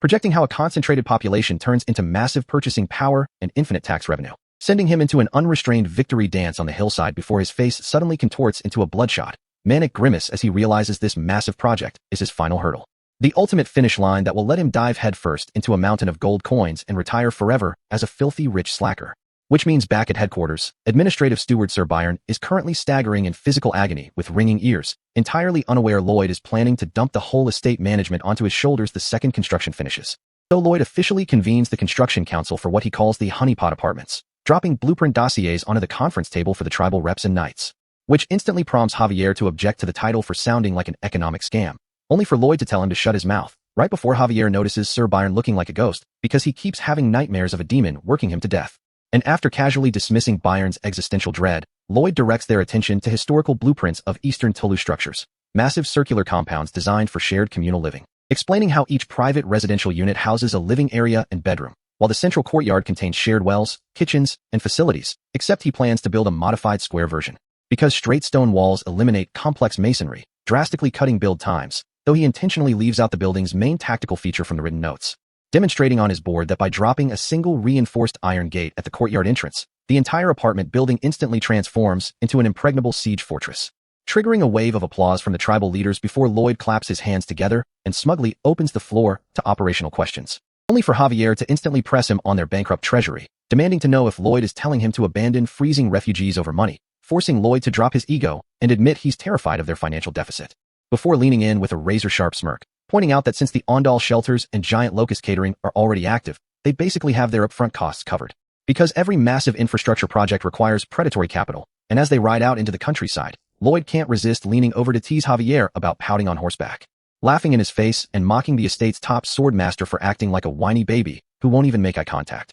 until his taunting voice suddenly softens, and Lloyd admits out loud that under all his bravado, he's scared out of his mind that the project will collapse and fail the people, reflecting quietly from behind that as the chief engineer who dragged everyone into this crisis, he can never afford to show an ounce of weakness if he wants the populace to trust his leadership. Meaning Javier is the only person on Earth to whom he can actually drop his mask and show his real vulnerabilities. A heartfelt confession that causes Javier to turn around under a red aura, asking if that means he's being used as a glorified emotional trash can. And before Lloyd can even process his master guard's furious expression, Javier delivers a righteous, full-force right hook straight to his lord's jaw, leaving Lloyd nursing a swollen face as they pull up to the opulent gates of the Lacona Viscounty. The young noble Diego, who got expelled from the Royal Academy earlier in the story thanks to Lloyd's political traps, is dejectedly walking down the hall when he hears footsteps behind him, turning around only to see Lloyd waving with a sparkling angelic smile, which sends Diego into immediate, red-hot psychological convulsions. Trembling like a leaf as Lloyd casually slings an arm over his shoulder, asking him how sweet life has been since getting kicked out of elite society, before dropping his voice into a terrifying low register, promising he can easily get Diego readmitted to the academy, depending on how his father handles an upcoming business proposal. Specifically, a sudden rate hike on their regional water bill, cutting straight to Viscount Lacona sweating through his silk coat inside the reception room, with the old noble erupting into a scarlet-faced fury, screaming that Lloyd is a human monster who ruined his son's career and now has the audacity to demand extortionate utility fees. While Lloyd just reclines lazily on the leather couch with a devious smirk, quietly chuckling to himself as the Viscount stomps over to the window, holding up their original agreement, triumphantly shouting that the contract explicitly fixes water rates by law, meaning Lloyd possesses zero legal authority to alter the bill, only for Lloyd to pull out a magnifying glass and point directly to microscopic fine print along the bottom margin, reading that water fees are subject to unilateral change based on the provider's emotional mood, causing the Viscount to utterly snap, grabbing Lloyd by the collar and shaking him like a rag doll, while Lloyd internally puts on a dramatic performance of feigned terror, before smoothly grabbing the Viscount's cravat with mobster precision, telling him to calm down because this isn't a shakedown, it's a mutually beneficial business partnership. Laying out leverage item number 1. 17 neighboring baronies were wiped out by the monster domino, and Viscount Lacona illegally turned away every single refugee at his border, a treasonous act Queen Alicia would execute him for if Lloyd accidentally let it slip. And as Lloyd looks down at him with deadpan disrespect, the Viscount's face collapses into a black and white sketch of horror, screaming about how political blackmail is supposed to benefit him, prompting Lloyd to hit him with leverage item number 2, leaning back and promising that when he files his official royal report, he might just happen to ask the Queen to reinstate Diego back into school, clasping his hands like a saint while the Viscount's pupils shrink into tiny dots of existential dread, leaving the old noble panting in dark red shadows, entirely broken in spirit as he desperately asks how much money Lloyd is demanding. So Lloyd brushes his hair back with mock offense, claiming he's no cheap criminal running a street shakedown, before leaning forward under sinister red lighting with clasped hands, asking for just a tiny extra contribution, whatever the Viscount feels is necessary to prevent a tragic rift in their friendship, driving the Viscount into total mental annihilation, crying black and white tears as he screams for the demon to just name his price. While Lloyd sits there looking thoroughly bored with his extortion, and Javier stands behind him in the dark background, his dilated eyes frozen in horror as he realizes his master is a total demon, summed up in Javier's internal monologue as he stares at Lloyd's back, realizing without a shadow of a doubt that his lord is the worst human being alive. Clasped hands and a humble monk pose while radiating a pitch-black demonic aura, Lloyd politely begs Viscount Lacona to pick whatever price increase he feels comfortable with, which causes the old noble's heart rate to spike through the ceiling, staring across the table as his chest thumps in sheer panic. Because when a man known for vaporizing dark sorcerers sits across from you with dead, unblinking eyes and starts stammering out a request, you don't insult him with standard numbers, so the Viscount frantically offers a 20% increase, only for Lloyd's face to instantly collapse into pure despair, reaching out trembling hands to fix his mistake before he loses out on the critical funding needed for his refugee housing project. Except the Viscount misinterprets Lloyd's desperate grimace as an ultimatum of total destruction, panicking even harder and immediately raising the offer to 30%. Panting for air like he just ran a marathon while his soul practically leaves his body from the mental pressure, while Javier stands in the back acting like a stoic statue, forcing the terrified Viscount to crash out and shout that he will increase the rates by 50%, even though Lloyd's teeth are chattering from pure stress because his awful acting is spiraling out of control. So when the Viscount slams his hands onto the table demanding to know what could possibly be wrong with a 50% bump, Lloyd holds up 4 fingers with deadpan coldness and drops a single word, times, sending the Viscount flying out of his seat screaming about highway robbery and how a 5-fold price jump is illegal extortion, only for Lloyd's aide to intervene and clarify that 4 times is plenty, causing the Viscount's brain to short-circuit in relief because he thinks he just bargained down from 5, slamming his official seal onto the contract before reading a single word of the fine print, sitting back with a massive goofy smile thinking he beat the demon, while Lloyd rides away having successfully extorted a 400% rate hike, leaving the old noble slumped over his desk moments later like a broken NPC as the actual math finally hits his brain. Meanwhile out on the road, Lloyd turns to Javier with a smirk admitting he feels like a mobster, before cackling like a menace and calling his guard an official accomplice, which pops a massive forehead vein on Javier as he snaps, declaring he is a bodyguard not a scamming partner, prompting Lloyd to hit back by threatening to cancel his bedtime lullaby. And Javier tries to flex his new sword master status, proudly bragging that his mind control is so advanced he no longer needs a childish engineering story. Cut directly to midnight, where Javier is lying flat on his back with wide bloodshot eyes suffering from terminal insomnia, looking like my roommate after I told him my half of the rent is going into crypto, before crawling into Lloyd's room, clutching a pink pillow to beg for help. Giving Lloyd the perfect excuse to drop a deadpan lecture on sleep hygiene like a tired parent talking down to a toddler. Until Javier yields, sitting in a chair holding his pillow while Lloyd reads dense structural retaining wall specifications until the sword master passes out. And with his guard finally unconscious, Lloyd rolls up his sleeves and spreads out massive blueprint sheets to handle the real emergency, activating his system 3D wireframe skill to project glowing green building grids right in the middle of his room. Struggling to adapt modern apartment layouts into a medieval valley until a system notification pops up mocking his brute force methods, which Lloyd answers with a smug grin, explaining that combining simulation with trial and error is his ultimate cheat code. And by morning the estate transforms into a massive hive of activity, as supervisors yell out orders to draft every mason and carpenter from nearby regions, while Lloyd marches down the corridor shouting to hoard cement supplies and buy out every scrap of grain and meat in the western provinces. And when an officer reports 300 more starving refugees arriving at the border, Lloyd does not hesitate, telling them to accept everyone while he locks himself back in his lab, pushing his brain beyond its physical limit until blood drips from his nose onto the paper, refusing to cut down building floors because high-density housing is the only way these families survive. So when the estate accountant walks over at the dusty site pointing out that the treasury will run dry in 4 months flat, Lloyd looks back with hollow eyes while leaning weakly on his shovel, muttering that he will somehow find the funds. Before his legs give out and he collapses face down onto the stone pavement, sending his staff into panic. Meanwhile, far to the west in the royal capital of Magenta, an elite squad of palace archers lines the high arena walls with heavy crossbows locked on target, aiming iron bolts down at Queen Alicia, who stands alone in the stone courtyard, holding a single sword. And the armored commander drops his gauntlet to order an open kill volley, sending a shower of lethal projectiles swooping down on her from every angle, prompting the queen to pivot and swing her blade in a blinding 360-degree arc, unleashing a massive wave of purple aura energy across the entire arena floor that shreds every incoming bolt into harmless splinters in a fraction of a second, leaving the royal guards staring in awe at the top-tier waifu as she lands cleanly amidst falling debris. She stares at her sword in frustration, recalling her past defeat against Javier and raging that her strike speed is still lacking, until a palace messenger interrupts her practice to announce that an envoy from the Frontera barony has arrived, making the queen narrow her eyes in suspicion, knowing Lloyd never sends news unless he wants something, especially when his representative drops to his knees on the red carpet shouting that he deserves to be executed, leaving Queen Alicia sweating in dread, wondering what kind of unhinged financial extortion scheme Lloyd is bringing to the royal court. As the messenger kneels under dramatic divine sunlight, preparing to drop Lloyd's massive bill onto the crown, starting off with Lloyd's envoy kneeling on the red carpet in the royal throne room, reading a letter aloud that praises Queen Alicia's foresight before detailing how 17 border baronies got flattened, driving thousands of refugees toward House Frontera. And Lloyd stacked the script with so many fake compliments that the queen sits on her throne with a vein popping on her forehead,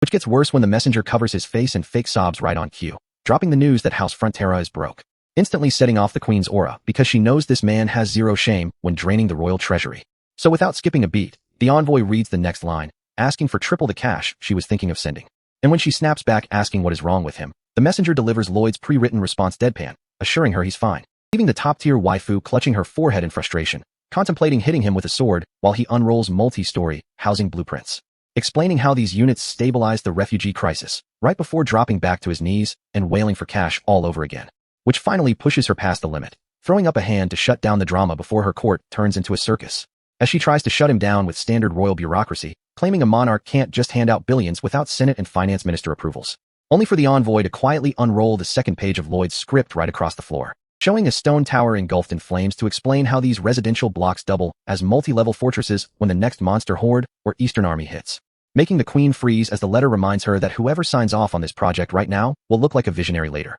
And while Lloyd's devious face grins over the burning tower in her imagination, she starts running the geopolitical numbers in her head, realizing this project turns a refugee camp into a commercial hub as big as Cremo while buying her direct political loyalty from the ministers, concluding internally that funding this fortress city is a massive return on investment for the crown, which triggers the envoy to scream, bingo, right on cue, explaining he was instructed to shout it 5 seconds after her realization, leaving her defeated, ordering Javier Azrahan to stand by while she pulls the funds. And when the script adds a P.S., asking for Master Corgidus as a bonus, she finally snaps and yells at him to get out. Meanwhile, back at the Frontera refugee camp, winter operations are in full gear as Officer Greg carries stacks of heavy blankets through the snow, which is a wild shift considering Greg used to be a hesitant guard holding a shovel in the back row, who got bound and dragged through dangerous missions without ever taking charge. Yet watching Lloyd work himself to the bone transformed him into a real man who takes ownership of his duty, personally handing warm bedding to shivering families and making sure the kids and elderly get covered first. Till he catches maid Emily carrying a mountain of linens and starts scolding her for working through her break, snatching the load right out of her arms while she flashes a bright, sparkling smile. While behind a nearby tent, a massive green orc warrior holds a tiny bouquet of purple flowers, watching her from afar, his sad red eyes contrasting against her glowing smile. As his fellow orcs gather behind him to roast his soul, laughing that no human woman wants an ugly green monster with heavy muscles. A tragic scene so heavy it broadcasts into Lloyd's sleeping mind, showing the orc smirking in a golden dreamscape, where he walks away through falling petals while Emily turns around in confusion, crossing past her in a dynamic motion blur before the absurdity overloads the system, causing Lloyd to bolt upright in bed drenched in cold sweat from the sheer weirdness of the dream, groaning to Javier, who was sitting vigil beside him, before his physical body remembers it was dying from total burnout, sending him back into a feverish sweat. As he looks at Sir Byron and starts muttering about the financial nightmare of payday, screaming that his bank account is dropping toward zero while coughing violently. And when Byron desperately suggests delaying worker paychecks, Lloyd's eyes snap open with fury as he rejects the idea, making Javier freeze in the hallway, realizing his master would rather collapse than break trust with his workers. As Lloyd gasps for air, clutching the bedsheets and swearing he will never delay a single paycheck, before his eyes roll back and his entire body goes limp on the pillow, sending Byron into panic, screaming for a doctor as his master appears to pass away. Right as the door swings open and Javier steps into the room, bathed in light, calmly announcing that he brought the money, pulling out an official royal draft for 3 billion gold pieces as a massive dark aura begins to surge, triggering the system window for a special skill called financial healing right in front of Byron's terrified face, which resurrects Lloyd's body with red energy, bouncing him up into a wild, crouching stance, curing every trace of physical burnout with raw capital as his face contorts into a manic, demonic smile, bellowing his battle cry to get back to work now that 3 billion gold is secured in the ledger. And with 3 billion gold sitting in the treasury, Lloyd doesn't waste a single second resting, immediately pulling up to the dirt lot with a shovel to scream orders at the work crews, setting a ruthless pace as hundreds of laborers echo back in unison, while Javier steps up to handle the heavy terrain manipulation using his freshly awakened sword master mana, channeling high-grade emerald energy through his hands to bypass months of manual excavating, flicking his fingers like he's casually sweeping dust off a desk, which triggers controlled micro-landslides that flatten the entire lot in seconds, lifting colossal blocks of earth through the air so the foundations sit perfectly level without wasting time on heavy machinery. While up on the grassy ridge, Lloyd projects holographic system simulations of the honeypot apartments, getting slammed by simulated hurricane winds, watching the digital green tower grids hold their ground against simulated natural disasters, before stepping right up to the cliff edge to trigger the ultimate stress test scenario, bursting with bright green system mana as the camera pulls back into planetary orbit, zooming out past the clouds into space to render a full orbital impact test, dropping a simulated meteor out of the sky to see if the concrete specks can survive a direct apocalyptic impact. And as the simulated shockwave detonates across the landscape, Lloyd breaks into a manic, unhinged laugh over his structural math holding up, completely terrifying everyone nearby, which prompts Javier to stare at him like a patient who just escaped the ward, deadpanning that he never assumed his lord was mentally stable in the first place.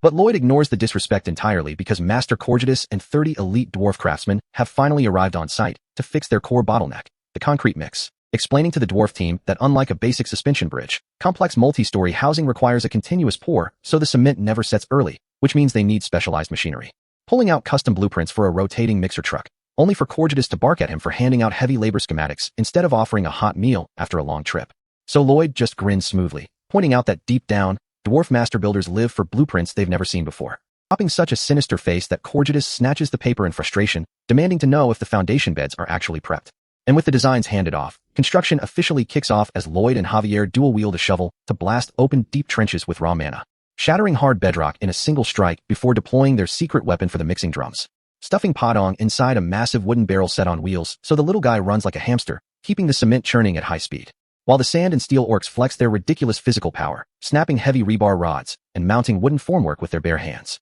As Lloyd shouts over the noise to ensure zero air pockets remain in the pour, setting up the next phase where Titan Beaver Bibiong acts as a living crane for high-level lifts, hoisting platform loads of concrete up the rising scaffolding, while Bangul jingles bells to boost worker morale, leaving the summons looking blissfully invested in their new roles on the construction site. And as the building frame towers high into the sky wrapped in scaffolding, Lloyd hands site supervision over to Sir Byron, who confirms he can manage the routine labor, allowing Lloyd to shift his focus to the single biggest engineering flaw in the entire blueprint, vertical thermal loss. Because the central heating relies on coal boilers piping hot steam up to individual unit radiators, which means heat bleeds off rapidly as the steam rises, leaving top-floor residents in the cold unless he finds an elite insulator. After running endless simulations with standard materials that all fail, Lloyd locks himself in his study for days, drowning in crumpled papers as he desperately searches for a cheat code. slumped over his desk with dark circles under his eyes, sifting through his memories of the original novel The Night of Blood and Iron for any hidden lore, until the scattered keywords finally connect in his head, snapping him awake with a manic grin.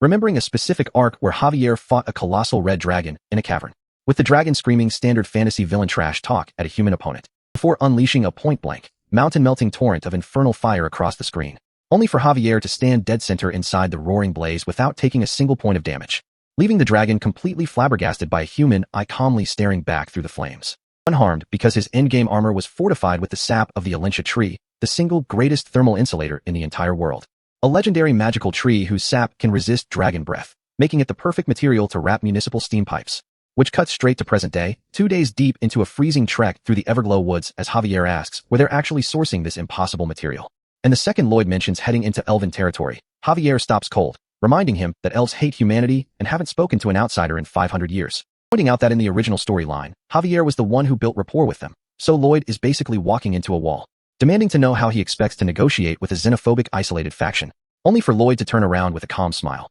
explaining that Javier completely misunderstood the premise, dropping the most sinister, unhinged grin on his face as he casually announces he has zero plans to negotiate because he's just going to steal it, leaving Javier looking deeply soul-drained, silently calculating if he can resign from his knight oath on the spot.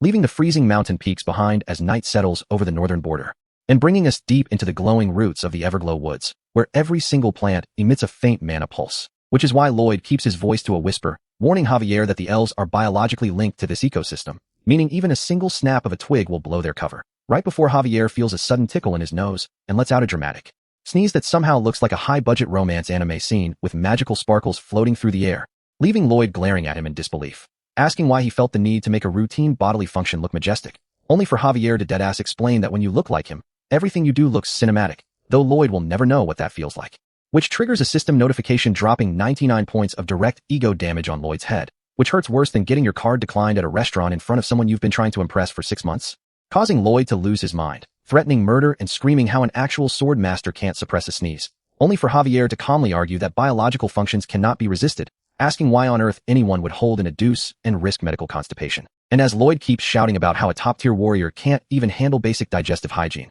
Javier just chuckles to himself, mocking Lloyd for resorting to bathroom jokes because he can't roast his face, which is the final straw for Lloyd, who loses his composure and winds up a furious right hook, unleashing a rapid-fire barrage of fists into Javier's chest. But because Lloyd's physical stats are nowhere near a sword master, all his rage punches do is act as a deep tissue muscle massage, triggering a system pop-up confirming Javier feels physically refreshed. So Javier just shushes his exhausted master like a child, urging him to quiet down so they can navigate toward the central Alintia tree without drawing attention. Except it's already too late, because an entire battalion of blonde elven archers materializes out of the canopy with arrows knocked straight at their faces. And when Lloyd screams in panic asking how they got spotted so fast, the lead archer yells back that they were shouting about pooping and making enough noise to wake up the whole continent, while Javier realizes their stealth approach is ruined. But instead of panicking, Lloyd's expression morphs into a sinister grin as he realizes this actually saves them time, flashing a demonic smile at the archers while the lead elf counts down to 3 and orders her squad to fire, sending a lethal storm of wooden shafts raining down. But Javier instantly steps in front, igniting his Emerald Sword Master aura to create an impenetrable kinetic shield right above Lloyd, spinning his blade in a sweeping circle of pure mana that shreds the incoming volley before it can get anywhere near them, and launching himself into the air to deflect the rest of the arrows while Lloyd stays crouched on the ground untouched, leaving the elven squad freezing in panic as they recognize the emerald energy of a genuine sword master, which gives Lloyd the perfect window to sprint off, shouting for Javier to execute their planned split and meet him at the central tree in 30 minutes while drawing all enemy aggro. And the tactical play works, because the lead elf takes one look at Lloyd's face and screams for her squad to ignore the ugly guy and chase the handsome warrior instead, sending every single archer leaping through the branches to hunt Javier down like he's a limited edition drop, forcing Javier to spring across the terrain with his glowing blade drawn, constantly tracking the archers positioning above him under the full moon, while noting how the elves move with supernatural grace, barely tapping the leaves of the branches as they pursue him, which reminds Javier of the briefing Lloyd gave him on the mountain path earlier that day, where Lloyd explained that elves view all plant life as sacred, possessing a specialized footwork technique specifically designed to avoid stepping on flowers or crushing foliage. Meaning since these elves are innocent guardians, lethal force is banned, so Javier's sole job is to draw their fire, dodge their shots, and use their ecological habits against them. And as an archer pulls her bowstring taut from above, Javier dives behind a massive tree trunk, using the wood as natural cover, while arrows slam into the bark around him, forcing him to keep moving at high speed. only to realize that because he's actively trying not to crush the forest flora, his footwork is heavily restricted to bare rocks and dirt paths, forcing him to ricochet off stone ledges while deflecting continuous sniper fire from the canopy, until his hyper-perceptive senses register the tactical pattern, realizing the archers aren't just shooting at him, they're intentionally funneling his movement into a specific zone. While deep in the center of the sanctuary, the massive Alintia tree stands towering over the forest, glowing with mystical thermal energy. Lloyd has already set up his position, cracking his knuckles and grabbing his trusty shovel, activating his system ability, the upgraded Energizer, which completely wipes out his physical fatigue for 20 minutes while wrapping his body in a roaring green aura, and unleashing his inner menace as he screams at the top of his lungs, driving his shovel into the earth at violent, superhuman speed, carving out massive structural trenches within seconds while Javier's boots dash across the forest floor miles away. Javier notices that the elven commander has disappeared from the front line of pursuers, making him realize she might be circling around toward Lloyd's location. And before he can turn back, Javier leaps out over an open body of water, realizing too late that the clearing has zero plant life to block the archer's line of sight, allowing the entire elven squad to lock on and release a massive blanket volley of hundreds of arrows raining down from the sky, forcing Javier to grip his sword with both hands and channel every drop of his swordmaster core into a defensive downward strike, unleashing a colossal explosion of cyan energy that obliterates the sky-blotting arrow storm in a blinding flash, and landing cleanly in the water as the shockwave settles around him, leaving the surviving archers trembling in terror, realizing this human could wipe out their entire squad if he stopped holding back, until a stern voice echoes through the trees, telling them to calm down, because while the humans brought a sword master, they brought Melika? And as Javier steps forward into the dark clearing, two glowing eyes locked onto him from the shadows reveal a towering, muscular elven champion holding a massive artillery bow, who marches into the light and slams the heavy metal base of her weapon directly into the earth, pulling back the thick steel string with overwhelming physical power to knock a massive armor-piercing projectile, revealing her title as the Dragon Sniper, as Javier braces his emerald sword barrier for the incoming impact. And Melika releases the string, launching a high-velocity shockwave round that tears a trench straight through the dirt, striking Javier's guard head-on and detonating in a blinding eruption of light and force that forces a grunt of pain from the swordmaster, as a massive kinetic shockwave echoes across the Everglow woods, leaving Javier fighting for his life against an anti-dragon siege weapon, and the kinetic shockwave of Melika's heavy artillery arrow rips through the air, sending Javier skidding backward across the damp earth, his boots grinding against the slick mud as he struggles to absorb the sheer raw force of the impact, dragging his glowing blade along the ground while yelling in physical exertion, baring his teeth as he barely manages to neutralize the kinetic momentum. Because clashing head-on with an anti-dragon siege weapon under the moonlight isn't something even a sword master can handle casually. And as he catches his breath, he cannot believe this elven champion just repelled his aura sword using nothing but her own ungodly physical strength, which leaves him in a massive strategic nightmare, since Lloyd explicitly laid down the ground rule before they stepped foot in this forest. If Javier hurts a single elf, their entire xenophobic nation will declare total war, making this fight 10 times more dangerous than their war with the Steel Sand Orcs, which means Javier has to find a way to break through their lines and reach Lloyd, as he surges through the dense woodland at top speed, knowing that half the elven strike force has likely already bypassed him to hunt down his master, leaving him frantically calculating how to disarm a wave of lethal archers without accidentally taking a single life, just as another heavy bowstring snaps taut in the shadows. And Javier pivots on his heel, igniting his emerald aura to unleash a massive orbital sword sweep, creating a concentrated wall of kinetic pressure that detonates right in the center of the clearing, swirling his blade into a continuous defensive vortex that deflects a dozen incoming arrows mid-air, stripping away their momentum without letting a single shockwave hit the archers, flawlessly neutralizing their ranged offensive before turning his attention to the elite artillery specialist locking onto him from above, as another heavy armor-piercing shaft tears through the tree canopy like a miniature missile, forcing Javier to launch himself straight into the air, screaming through the exertion as he channels his remaining mana into his legs, slicing the incoming heavy projectile in half with surgical precision while maintaining zero lethal force against the shooter, landing back on the dirt and roaring to draw the remaining aggro onto himself, blocking a point-blank kinetic blast that lights up the dark forest floor, while another high-velocity shaft comes whistling down straight from the canopy, shattering harmlessly against his aura shield as the shockwave rattles the surrounding trees. While deep underneath the forest in a dark root cavern, Lloyd is completely unbothered by the life-or-death battle above, slicing off another glowing piece of central Alintia tree root for his high-rise thermal insulation, only to freeze in place when a furious voice echoes through the cave, calling him a demon, and turning around to find 3 female elven archers aiming heavy arrowheads straight at his face, demanding to know why he's vandalizing their sacred tree while he gives them the most deadpan, half-hearted apology about people counting on his engineering project, which does not work at all, as they threaten to turn him into a human pincushion if he so much as twitches. So Lloyd pulls off the most unhinged psychological move in civil engineering history,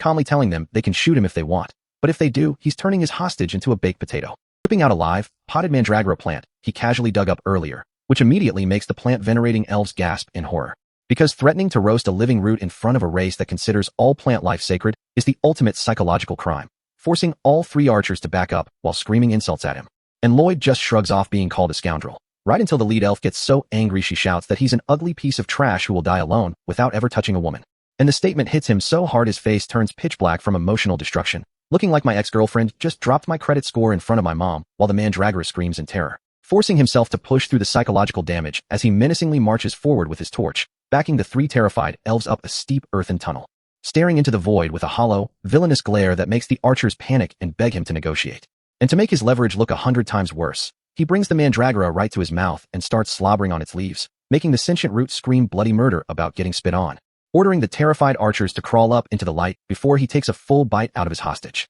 finally bursting out onto the forest surface, where he wipes his forehead and checks his surroundings, hoping Javier is close by because getting cornered by actual combat reinforcements right now means instant death. And to keep his terrifying act convincing, he takes another dramatic chew on the mandragora leaves, making sickening noises that make the hostages clutch their stomachs in disgust, as 2 of the elves begin staggering and complaining about getting dizzy from witnessing such heinous botanical cruelty, until the squad leader tries to yell at them to hold their composure, only for her own stomach to let out a violent growl that echoes through the trees. And all 3 elite archers physically collapse onto the dirt in total weakness, leaving Lloyd standing there in confusion, wondering why 3 trained warriors folded like paper, which causes his civil engineering brain to start analyzing every weird anomaly he noticed since stepping foot in these woods, like how sunken their eyes were and how dead quiet the canopy was, realizing there hasn't been a single bird, rabbit, or deer anywhere in the central woods, because his own reputation as the demon in the west triggered the monster domino effect, driving all local wildlife to the outer mountain edges. And since elves venerate plant life and refuse to eat flora, they are strict carnivores, meaning Lloyd's economic chaos in the west accidentally starved the entire elven population for months. While farther down the ridge, Javier is still sprinting through the trees, ducking under incoming arrows while trying to reach his master. Noticing that despite their legendary agility, all the elven archers chasing him are breathing heavily and faltering in their pursuit. Realizing their stamina is shot, giving him the exact opening he needs to break away using his remaining mana, leaping through the forest canopy in a dazzling burst of emerald light. As an exhausted elven archer tries to draw her heavy bowstring one last time, completely unable to match his speed, allowing Javier to bypass the defensive perimeter entirely and land cleanly in the direction of the central clearing, slicing through the air with blood on his face, desperately shouting in his heart for Lloyd to stay alive until he gets there. And while Lloyd is chilling by the fire, Javier is out here, tearing through the forest like a man possessed, ignoring the volley of arrows flying past his head while the elven captain shouts at her squad to keep up. Except her archers are so malnourished they're literally collapsing on the branches like wet laundry, forcing Commander Melika to take matters into her own hands, leaping off the boughs with her heavy longbow,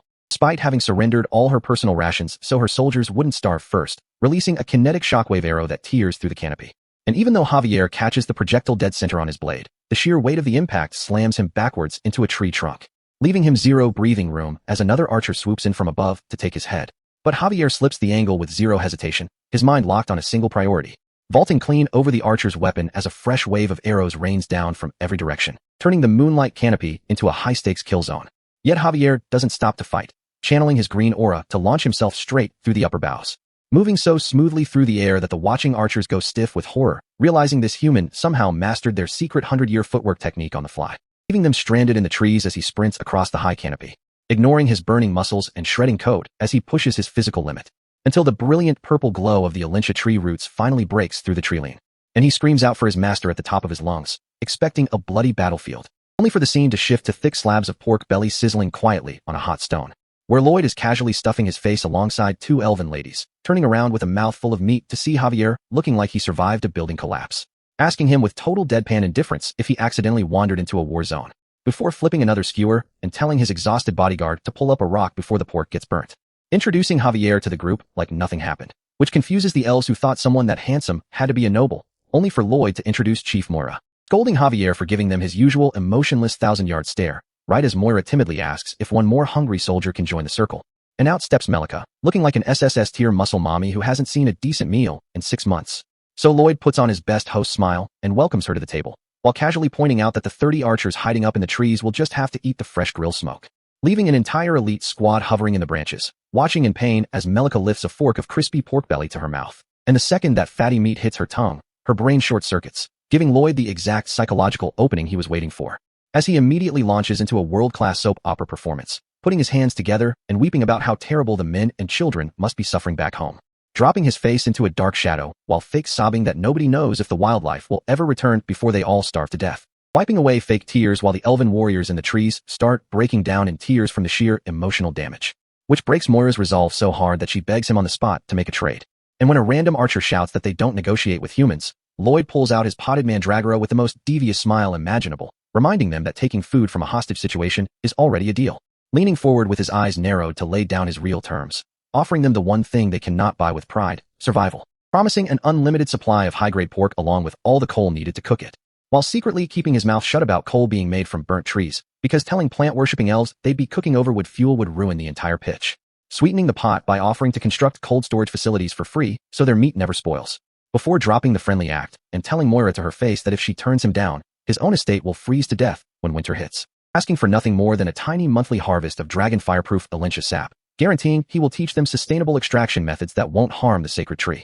plus a small labor agreement where 100 elves help transport the food and assist in building his new honeypot apartment complexes, asking if they have a deal to save both their nations, only for her squad to scream from the trees that humans are deceitful snakes who can't be trusted, causing Moira to bow her head as a childhood memory resurfaces in her mind, remembering her elder touching her head and warning her that because humans live short, desperate lives, they are naturally greedy, manipulative, and dangerous, and that the only human an elf can ever trust is one who is a genuine, true friend, bringing her right back to the quiet glow of the campfire where Lloyd sits waiting for his answer, as Moira opens her eyes with stone-cold conviction and flatly rejects his proposal, stating that she will only do business with a human she considers a real friend, sending Lloyd's mental gears grinding into an immediate panic, biting his finger in sharp frustration as he realizes that scamming his way through this negotiation just hit a massive brick wall. Because centuries before any of this, Chief Moira's late parent knelt beside her in a sacred sanctuary, gently placing a hand on her head to pass down a warning from their time among humans in the realm of Gaffel, explaining that because human lifespans are so ridiculously brief,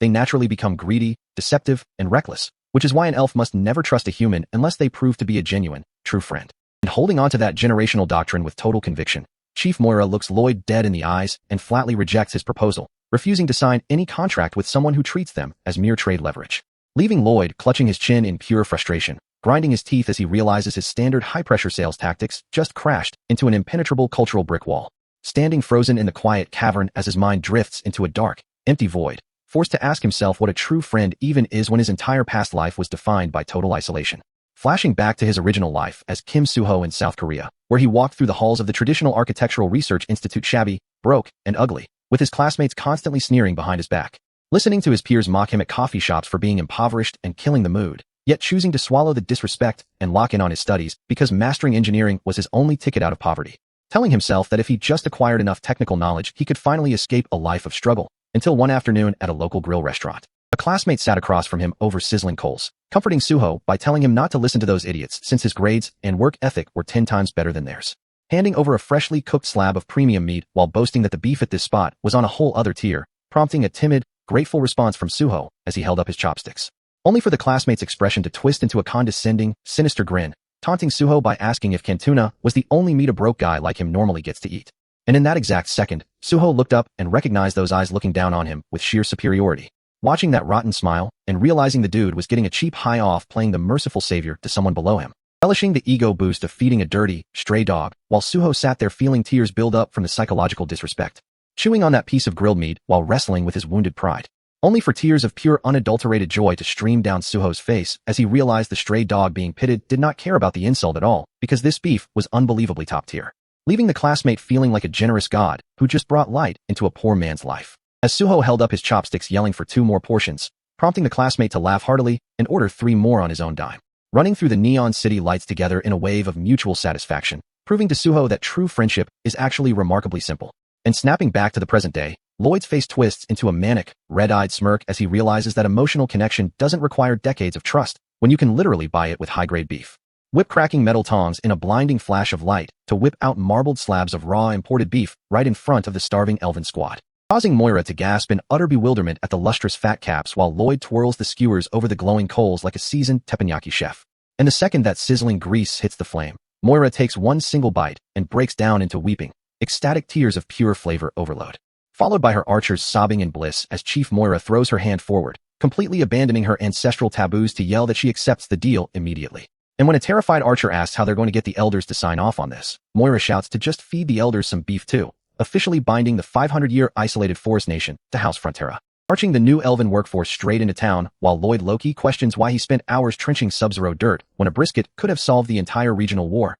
leaving Javier looking profoundly exhausted. As townspeople whisper in utter disbelief that Lloyd brought orcs first, elves second, and wonder if Bro is going to pull up with a dragon next, while an orange-haired elven woman stares at the town architecture in deep anxiety, sweating as she looks at wooden fences and carved door frames, fighting an internal panic over standing in a city built entirely from harvested plant life, which Lloyd instantly notices, stepping up beside her to explain that every species and culture operates under different values, but compromising a tiny bit allows everyone to build a world where everybody profits. And while she admits in her head that the logic makes sense even if her heart resists, Lloyd drops a devious smirk and tells her to ponder that philosophical dilemma over another plate of smoked beef, leaving her thoroughly converted by the food diplomacy as focus shifts directly to the honeypot apartment construction site, where Lloyd reflects on the massive civil engineering disaster he was racing against before heading into the Everglow woods. Specifically the deadly concrete freeze-thaw cycle, where trapped water droplets inside cold concrete pores freeze into micro-ice blocks. And when spring temperatures thaw that trapped ice, the resulting volume expansion shatters the internal structure from within, turning multi-story buildings into crumbling dust. A catastrophic structural failure that Lloyd touches his chin and smirks about, knowing that lethal engineering hazard is officially deleted from the board. Thanks to the elves' weightless movement, scaling multi-story scaffolding at lightning speeds while carrying massive bundles of steel plumbing pipes, swinging across high-rise ropes with zero fear, yelling at each other to speed up the installation process so they can get back to eating premium beef, completing complex exterior utility piping in record time as elven agility turns a multi-month construction nightmare into a routine afternoon job, allowing honeypot apartment blocks 101 and 102 to stand fully constructed right as the first winter snow begins to fall over the estate, leading Lloyd, Javier, and the dwarf craftsman into the interior stairwells, carrying glowing pots of specialized thermal sealant to begin environmental testing, dipping brushes into the mixture of 1 part Alentia tree sap and 100 parts soybean oil, painting every inch of white radiator piping to create a dragon fireproof heat trap, until the lead worker shouts that all 8 floors of plumbing are completely sealed, signaling the basement crew to ignite the massive industrial boiler, causing steam to hiss and red-hot pipes to vibrate with raw thermal pressure while the testing crew sits in the muggy room sweating through their shirts, confirming the insulation holds heat perfectly. Stepping out into the falling snow carrying his shovel, Lloyd yells for the management team to prepare the incoming refugee residential transfers. And when Javier tries to offer a structured priority list, Lloyd tells him to shut it because he's busy, wheeling around to bark direct orders at Sir Byron instead, commanding him to move families with young kids in first, followed immediately by the elderly and sick sorted strictly by medical severity, while placing everyone else into Ondal heated homes so no single person starves or freezes. A seemingly noble act that Lloyd flashes a devious, wide-eyed grin over, secretly plotting how every saved refugee will feel eternally indebted to him and work twice as hard on future labor projects. Walking through the snowy village as Javier watches his master's back, reflecting on how Lloyd has been this unhinged ever since his personality suddenly changed, yet admitting to himself that you simply cannot hate the guy. Because when push comes to shove, Lloyd has built himself into the single most reliable pillar that every soul on this estate depends on to survive, right as a loud trumpet horn echoes across the stone bridge,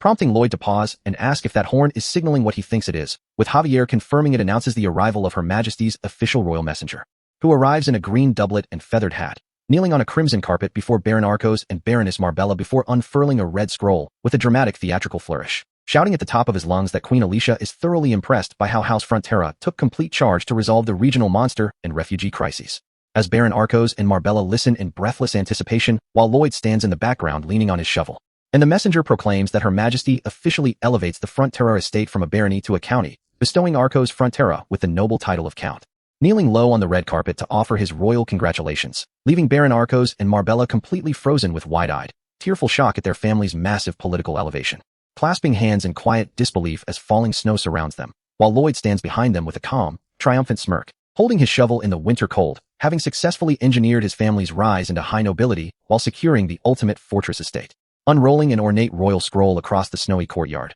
the messenger begins proclaiming Her Majesty's official decree, while Lloyd stands there with a sly smile right next to Javier's wide-eyed shock, shouting at the top of his lungs that House Frontera is officially promoted to a county, before dropping to his knees on the red carpet to offer his congratulations to Count Frontera, leaving Baron Arcos and Marbella weeping tears of sheer relief in each other's arms, while Lloyd just smirks quietly in the background. As the official continues reading out the Empress's justification, starting with House Frontera stopping the massive monster invasion from the east, followed by sheltering thousands of displaced refugees, while Marbella gently pats her sobbing husband's shoulder as their third contribution of building a regional fortress gets listed, confirming their independence from Cremo County, alongside a massive royal pledge where the imperial family will supply all construction materials and funding for the next 10 years, and topping it off with a 20-year tax exemption, which sends Lloyd straight into a manic celebration, praising the Empress for her top-tier generosity. Walking down the snow-covered path shortly after, Lloyd admits building a megacity by hand sounds impossible for this era, but tells Javier to head toward the village. While Javier points out that every bordering territory, including Lacona,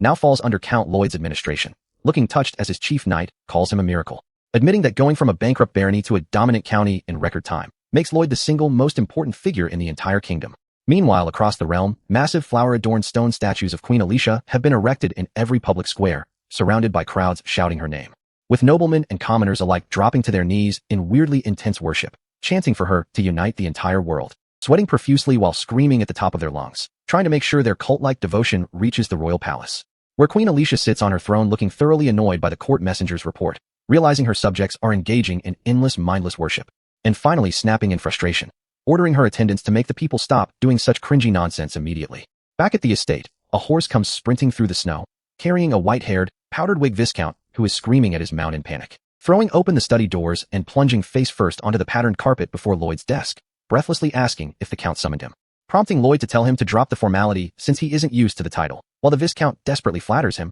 calling Lloyd's personality second to none, while inwardly dying of terror, remembering how he used to point and laugh at broke Lloyd holding cheap wine at noble banquets like my ex's friend group when I offered to split a $12 appetizer, reassuring himself that he just needs to play nice now, convinced that Lloyd is a naive fool whose kindness can be easily manipulated to save his own skin. So when Lloyd mentions that Eastern reconstruction requires serious labor and politely asks the Viscount for a tiny favor, the noble eagerly offers anything, leading Lloyd to coyly ask if he could spare a few engineers, feigning concern that taking too many might put a strain on the Viscount's domain, which makes the Viscount press his forehead deeper into the rug, sweating through his clothes while begging Lloyd to take as many engineers as he wants, unaware that the ambient light in the room is shifting, as Lloyd's face gets swallowed in a menacing red shadow, whispering that he'll only take enough to ensure their friendship isn't negatively affected, causing the Viscount's face to drain into desaturated terror, sending the noble stumbling out of the mansion so shaken that he falls headfirst off his horse, while Lloyd silently watches the wipeout from his window, reflecting on how he has never bullied or threatened a single soul in his entire life, while the noble scrambles through the mud outside,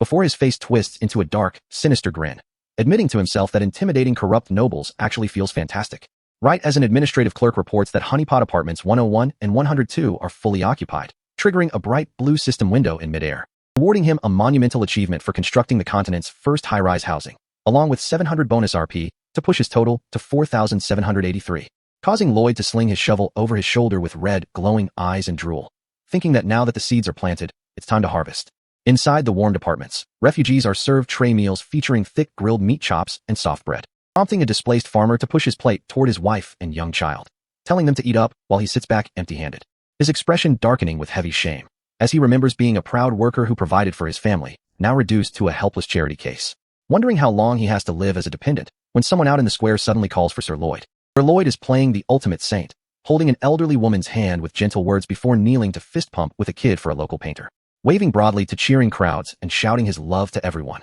while Javier stands nearby, sweating under intense suspicion, knowing for a fact that Lloyd is setting up a massive trap, right before Lloyd slams a heavy wooden desk into the center of the square, and drops a massive foot-high stack of official papers onto the table, brightly announcing that it's time for all the refugees to pay back their debt, causing the crowd to recoil in confusion and dread, as Lloyd unveils a mountain of labor contracts, making it clear that nothing in life comes free, sitting behind his desk with hands folded, sporting a calm, unbothered smile, before leaning down with sharp, unblinking eyes, warning them that once their free aid ends, they'll have to stand on their own 2 feet, which causes Javier to clutch his head in an existential crisis over Lloyd's methods, right as the displaced farmer steps up to the desk, asking if signing means gaining actual employment, to which Lloyd offers a sharp grin, promising fair monthly wages and overtime pay, while adding the dark catch that once they receive their first paycheck, they'll be buying their own food and firewood like independent citizens, causing the farmer's jaw to go tight, as he realizes this isn't predatory debt bondage, but an actual chance to reclaim his dignity through work, and looks up with fierce determination, loudly demanding that Lloyd read him the contract so he can sign, making Lloyd laugh manically while warning him that their county operates on pure capitalism, before reassuring a nervous woman that labor opportunities are open to everyone regardless of gender, which triggers an overwhelming rush as the entire crowd surges toward the desk begging for work, while Lloyd smirks, officially launching his next initiative, the terraced farmland development project, which will carve up the eastern mountains using Gabian retaining walls to grant refugees individual land ownership. Cut to the estate quarters, where Bangul the pink pangolin lies fast asleep under a blanket, exhausted from building apartment blocks, leaving Lloyd at his drafting table realizing Gabians need rebar reinforcement, right as Bibiong the beaver titan shrieks in protective rage, and leaps midair to deliver a flying smack straight into Lloyd's cheek, screaming that nobody is overworking Bangul ever again. Whoa, calm down, Jamal. Don't pull out the 9.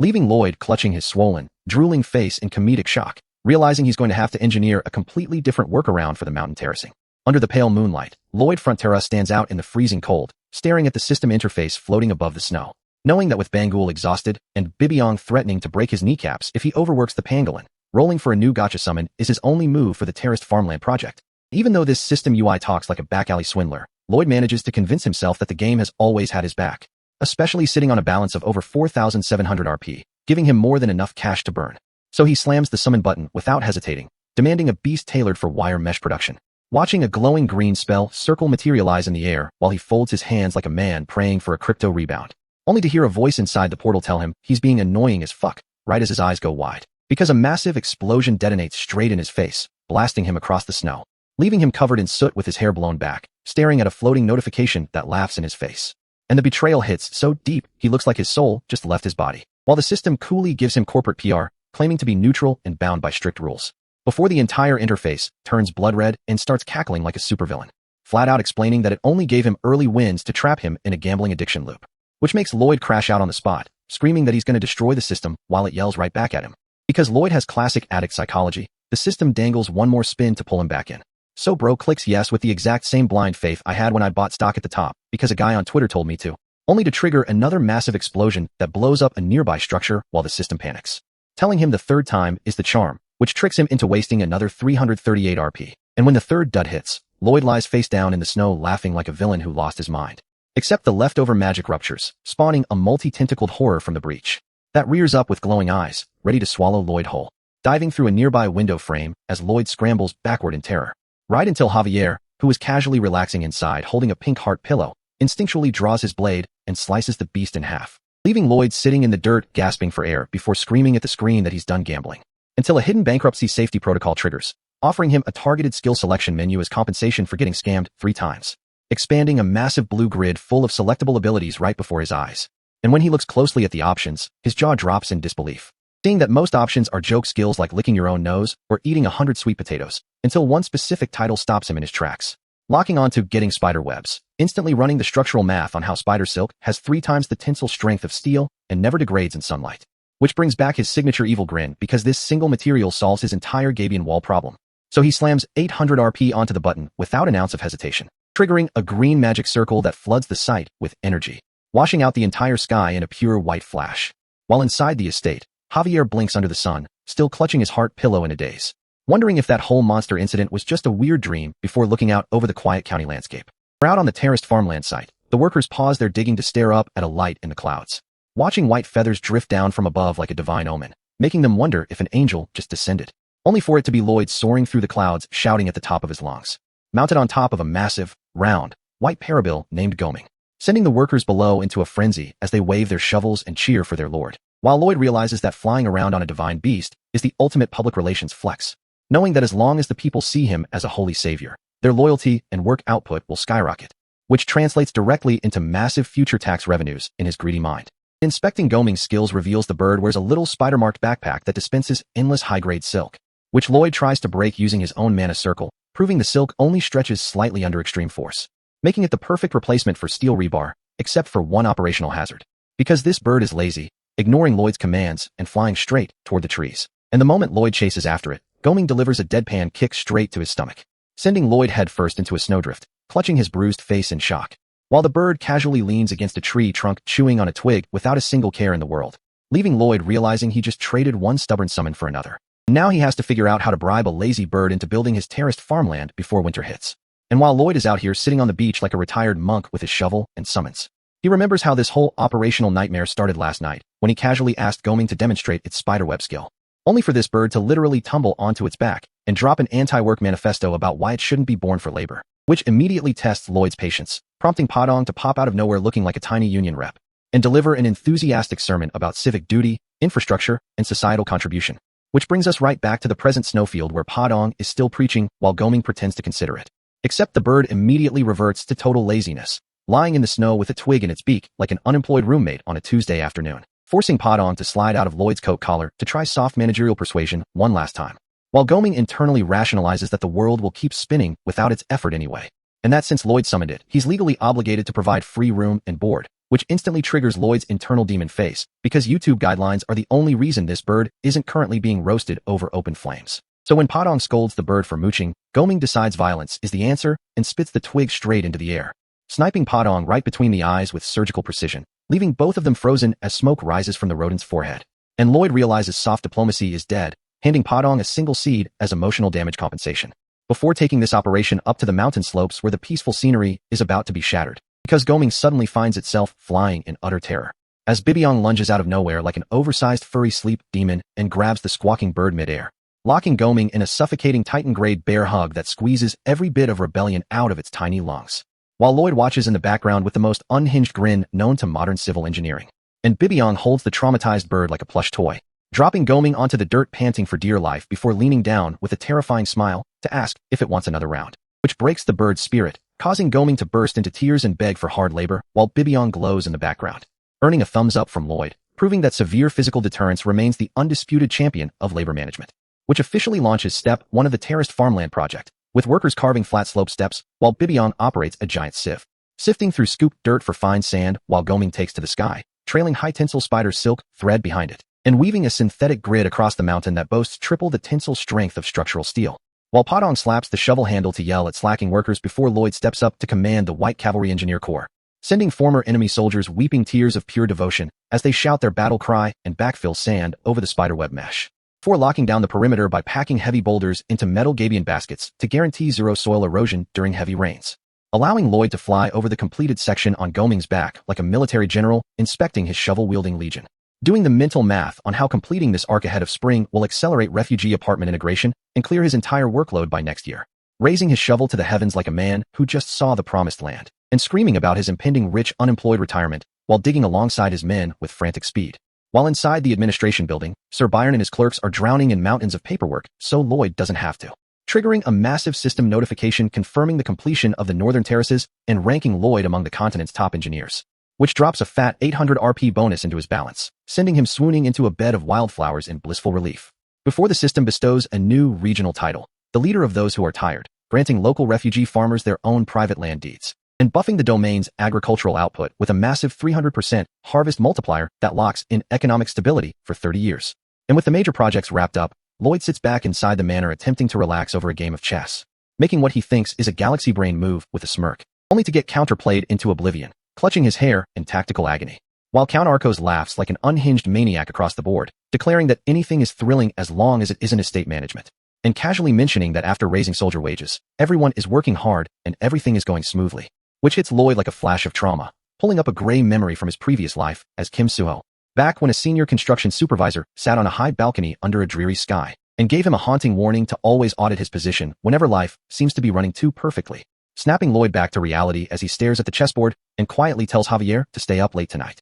ignoring Javier's confused question because deep down, Kim Suho knows that smooth sailing is usually the calm before a catastrophic storm, stepping out beneath the full moon to summon the system interface for an ending spoiler query costing 40 CP, realizing that securing an early retirement requires eliminating every future threat before it can even spawn, and slamming his finger onto the confirmation prompt to force the system to leak the final boss's playbook before it's too late. Dropping 40 command points into the system pulls Lloyd into a dark, silent void, leaving him standing in his brown trench coat as the ending spoiler feature activates. And as a strange, swirling red aura bleeds across his field of vision, he narrows his eyes in deep suspicion, recognizing the background wall as his own bedroom, though the red atmosphere instantly puts his brain on high alert, spotting a future version of Javier wearing a dark purple coat, standing near a bed that is engulfed in roaring magical flames. Wondering for a second if Javier is doing some unhinged meridian massage technique right before a blinding burst of mana detonates, revealing white-haired Javier from behind, pumping an overwhelming volume of green aura out of his core, desperately trying to force life force into a bettered man while observing Lloyd steps closer in total disbelief,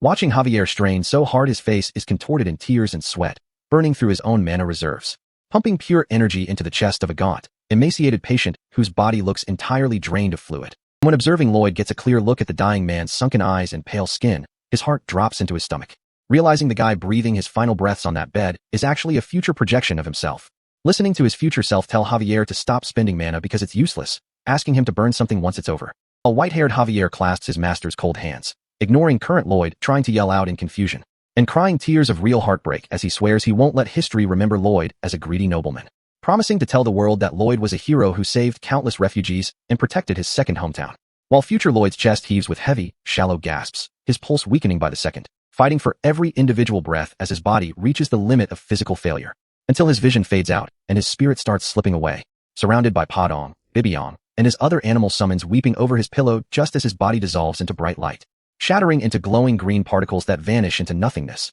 leaving observing Lloyd frozen in speechless shock, holding his coat as panic flares in his chest, forcing himself to suppress the anxiety and audit the visual evidence like an engineer. Noticing that Javier hasn't visibly aged at all, which means this specific disaster is scheduled to hit the domain in the near future. Observing his future self's severe emaciation and dehydration while Javier carries his red-wrapped corpse down stone halls, marking the spring seasonal lighting overhead as Javier walks across a floor covered in white linen bundles, stepping into a vast underground chamber packed wall-to-wall with hundreds of bandaged corpses, which proves this wasn't an isolated assassination, but a domain-wide mass casualty event. Watching Javier splash heavy wooden buckets of oil across the bodies before raising a burning torch, setting the hall ablaze, confirming to civil engineer Lloyd that this mass cremation was triggered by a contagious epidemic. Standing among the phantom flames as his pulse races, evaluating the threat of an airborne or waterborne outbreak, feeling cold sweat break out across his face because he's a structural engineer from modern Korea, not a medical doctor. Till future Javier turns around, staring straight through the void toward observing Lloyd to deliver his master's final words, looking directly into the camera and uttering the cryptic final message, "Remember empty," snapping Lloyd back to reality as the spoiler vision dissolves, leaving him standing under the full moon in a rain-slicked forest, holding his chin in deep thought, trying to figure out why his future self left such a specific phrase, realizing that the future version of himself had already activated ending spoiler in his timeline and deliberately left a coded clue, pacing in rapid, tight circles across the dirt ground, repeating empty while breaking down every single environmental variable, until a sudden shock of realization hits his brain like a high-voltage current, connecting the winter freeze, the refugee population boom, the river waste disposal, and the spring mass casualties. Cracking a bloodshot, manic grin as he realizes empty translates directly to Vienna, immediately meeting with domain officials the next morning to demand every available quarryman from Cremo. Sitting down with Javier over tea as Javier worries about the massive labor costs of hiring external masons, which triggers his system title, #1 at getting out of debt, granting him top-tier credit scores to secure low-interest loans, explaining to a stunned Javier that this massive infrastructure plan will cover the entire Viscounty,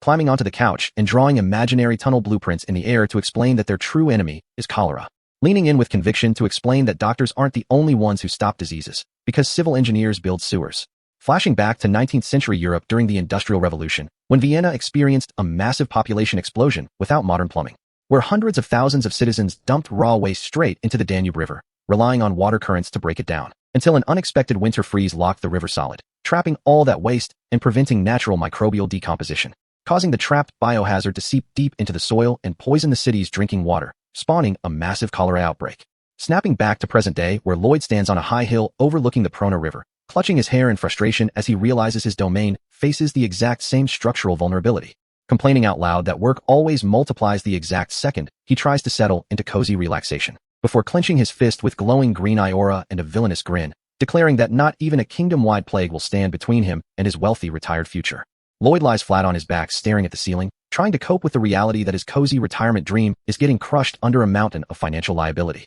Because even though he swore that no demon or disease would stop him from living a peaceful, wealthy life, taking on high-interest loans for external workers from Count Cremo is turning into a total nightmare. And as sweat pours down his forehead, the math is eating him alive. Base wages are one thing, but covering housing, food, and transport logistics for hundreds of quarrymen will drain his reserves down to zero, causing him to physically grab his shirt in agony, gasping that borrowing other people's money is a slow-acting toxin devouring his soul. While out on the domain grounds, a muscular steel sand orc worker suddenly stops, watching Officer Greg flirt with a local girl using game so unrefined it should carry a prison sentence, with Greg handing her a yellow flower and whispering that his heart feels warmer than the sun, while she giggles and calls his lines painfully cringy, and Greg chuckles that a little rejection won't stop his hustle, unaware that the orc watching him from behind has bloodshot eyes and an aura flaring with pure, unadulterated anger. Because while Greg and his girl are out here giggling like middle school sweethearts, this orc is looking like he's about to crash out in the middle of a workday, until another guard yells down the stone path that Sir Byron needs Greg right away, forcing him to wrap up his smooth-talking routine and head out,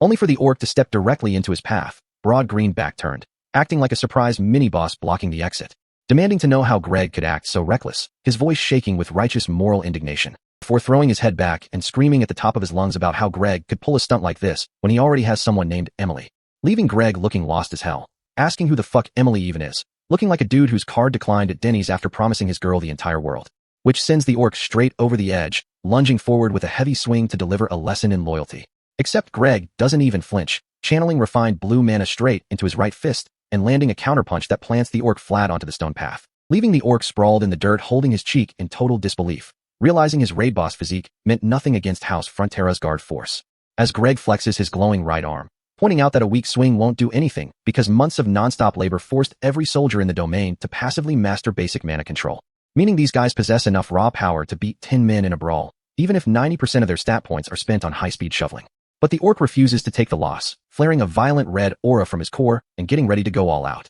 prompting Greg to drop into a low stance, spinning a circular blue mana guard around his forearms to absorb the hit, locking his posture and preparing for a real battle right outside the manor. As both fighters set their feet, ready to clash in a red versus blue mana explosion, when a shadow blurs across the screen faster than a top-tier assassin, and Sir Byron materializes behind Greg, sweeping his legs out from under him and slamming him onto his back before anyone can react. Standing over Greg with a cold stare, scolding him for messing around and slacking off when he's supposed to be earning his salary, leading Greg and the orc down the stone path while lecturing them that working hours are strictly for production, so he better start packing for a long business trip, explaining that estate time belongs to the Lord, while Greg walks with a heavy side-eye, knowing better than to talk back to his superior. As the three of them march past the manor courtyard under the bright morning sky, arriving at the stables where Byron saddles a horse to head toward Count Cremo's domain, explaining that Lloyd is planning a massive project that affects life and death, which makes Greg pause, noticing that traveling all the way to Cremo for external labor feels like a massive waste of time and money, which instantly transitions straight to the manor office where a blue system window suddenly flashes awake, where Lloyd is slumping in his chair like a defeated corporate worker, staring up at the UI, while technical sewer drawings sit scattered across his desk, as the system notifies him that his accumulated achievements are producing a hidden combined effect, making Lloyd squint in confusion as the notification reads out his history of executing traitors and clearing debt, listing how he built honeypot apartments to house thousands of starving refugees and faced calamity-tier disasters head-on, explaining that every single peasant, farmer, and refugee across the domain has been watching his actions, as thousands of boots begin marching down the stone roads. The system drops the news, revealing that the entire population wants nothing more than to repay the massive debt of gratitude they owe him, leaving Lloyd wondering how broke refugees could possibly repay a lord. Right as the system triggers the passive tidal effect, people who want to repay your help, causing a deafening roar to shake his office window, making him snap out of his chair and rush across the stone floor to look down at the courtyard, only to find a massive, endless sea of thousands of citizens and refugees screaming up at his window, begging him to give them work and explicitly offering to build his sewer system for zero pay, waving their arms in unbridled devotion, chanting his name like he's a savior who personally handed them their lives, which causes Lloyd's jaw to lock up as he grits his teeth in irritation, leaning out the sill to scream down at the top of his lungs, ordering the crowd to shut up immediately, freezing thousands of people in place as his internal capitalist logic takes over, knowing that uncompensated altruism is the most fragile foundation on earth. Because in his eyes, people doing things for free creates unbalanced social debt, whereas self-interest guarantees long-term reliability, leading him to ask if they really think he'll let them work without pay, screaming at them to never even dream of doing free labor under his watch, and pointing his finger down to declare that every single one of them is getting a legally binding, fully paid employment contract right now, which causes the crowd to explode into even bigger cheers because their lord refuses to exploit their gratitude and insists on giving them economic dignity, leaving Lloyd standing at his window, adjusting his vest and sighing, satisfied that his financial principles remain untouched while securing a massive local workforce without taking out a single cent in Cremo loans. While far to the east across the desert, a messenger pigeon carrying a metal intelligence capsule swoops down onto the balcony of a grand palace city, where Sultan Samarkand, an elderly emperor in rich red robes, unrolls the intelligence dispatch sent directly by his Western reconnaissance scouts, reading the opening lines of the report detailing what the scouts discovered in the Western territory recently hit by monster migrations. As the report frames Lloyd's summons in full mythical proportions, describing a heaven-splitting firebird, an earth-shattering beast, a sea devourer, and a mountain snake, misinterpreting Goming, Padong, and Bibiong as world-ending mythical war beasts, while noting that House Frontera's common laborers beat orcs barehanded and their old clerks move like the wind, and explaining that even the elite white cavalry swap their spears for shovels to build infrastructure alongside elves and orcs, leading the scout to conclude that if their non-combatants are this strong, their main military force must be unstoppable, causing Sultan Samarkand to visualize House Frontera as an army of armored death knights wielding glowing mana blades, standing in his sunlit palace in disbelief, and sweating through his turban as he clutches the report, trembling in terror and asking what kind of unhinged monster domain exists in the West. Along a quiet dirt path cutting through the rolling countryside, Lloyd and Javier travel toward neighboring territories to audit local land rights, setting up the ground for a massive regional infrastructure expansion before the winter freeze settles in. when they stumble upon a corrupt little noble student in a green vest, sitting on a stone like a feudal dictator while forcing his 2 household servants to beat each other senseless in a forced brawl, threatening to starve their wives and children to death if they hold back their strikes, using raw economic leverage to force these poor men into brutal violence just for his own twisted entertainment, forcing the sweat-drenched laborers to trade heavy blows, swinging with total desperation because losing their jobs in this territory means absolute financial death for their families. And as one punch lands square on the jaw with a pained grunt, the arrogant little bully sits back laughing, completely enjoying the suffering of men who have zero power to fight back. Until Lloyd strolls right up behind him and joins in on the laughter, making the arrogant noble think he found another fellow aristocrat who enjoys stepping on commoners. Only for the student's soul to physically leave his body the exact second he turns around and realizes who is standing beside him, cowering on his rock like a terrified rodent, stuttering out excuses about how class hierarchy gives nobles the right to abuse servants, completely unaware that Lloyd considers aristocratic entitlement an operational liability, which is why Lloyd flashes the brightest, most terrifying corporate smile, politely offering to jump into the ring and take a turn fighting. And the second the noble stammers that gentlemen shouldn't brawl like scum, Lloyd drops the sweet act, glaring down at him to clarify that he wasn't offering to fight him himself. He's setting up an official matchup, putting the abusive bully in the red corner against Javier in the blue corner like a deadpan boxing promoter, as Javier unsheathes his blade, letting a blinding aura of pure sword master mana flare into the air while offering to execute his lord's command without mercy, sending the noble tumbling to the dirt in sheer panic, screaming for him to put the weapon away while Lloyd casually notes that if he feels disadvantaged, he can grab a sword too, forcing the terrified bully to prostrate on the grass, begging for his life because fighting a sword master means getting turned into diced meat in 3 seconds flat. So Lloyd pretends to be reasonable, admitting that a sword master is heavy overkill before cracking his knuckles with a grin that belongs in a nightmare, and delivering a brutal, high-yield beating that resets the noble student's entire worldview on impact, proving that arrogance without fighting capacity always ends in tears, leaving the bully face down in the dirt, bruised, weeping, and missing teeth, completely stripped of his noble posturing, while Lloyd pulls out a quill right on the spot, drafting an official administrative report to request his immediate expulsion from academy grounds. When the broken noble whimpers for mercy, Lloyd leans down with unhinged disrespect, reminding him that a count's son outranks a low-tier bully every single day of the week, sealing the document into a transport canister and sending his flying messenger summon soaring into the sky to finalize the expulsion order, before turning to the 2 abused servants, giving them immediate citizenship in Frontera County and directing them to report under Sir Byron for actual paid labor contracts, leaving the 2 men weeping in sheer gratitude as they secure real livelihood dignity, while across the regional border, Viscount Lacona wakes up screaming in a cold sweat, because Lloyd's terrifying face has been invading his dreams every single night like an inescapable demonic entity. And when a sharp knock rattles his bedroom door, the furious Viscount grabs a leather whip, yelling at the intruder to get lost before he feels the leather, only for the door to slide open, revealing Lloyd sporting a smile so wild and predatory that it instantly breaks the Viscount's composure, causing the old noble to collapse onto his carpet in pure shock, dropping his whip while Lloyd stands over his bed with Javier like debt collectors at 3 a.m., casually making fun of his own menacing face before dragging the shivering Viscount out onto the balcony, pointing across the sprawling border territory, and announcing that he's expropriating his entire estate to flatten the land into a massive granite quarry for county construction. So when the Viscount panics and asks why his home is getting seized, Lloyd grabs him directly by his oversized mustache, leaning into his ear with an intense glare to make it clear that resistance is impossible, because high-grade granite is required to build a permanent underground sewer network that won't erode over centuries, and immediately mobilizing an army of shovel-wielding workers, shouting orders to carve a wide transport highway in a perfectly straight line from the quarry to the domain. So when the construction team notes that Viscount Lacona's luxury mansion is sitting square in the middle of the survey path, Lloyd doesn't even slow down, plowing straight through the estate walls, bisecting the entire multi-million gold mansion clean in half, leaving a giant dirt road running right through the ruined living room. And as the Viscount stands there with his jaw touching the grass, Lloyd pats him on the shoulder with a bright smile, promising to build him a tiny hut while reassigning all his household staff to paid Frontera contracts. Meanwhile, deep in the nearby woods, the disgraced noble student from earlier is forced to camp out in a small tent under the direct supervision of a giant elf warrior,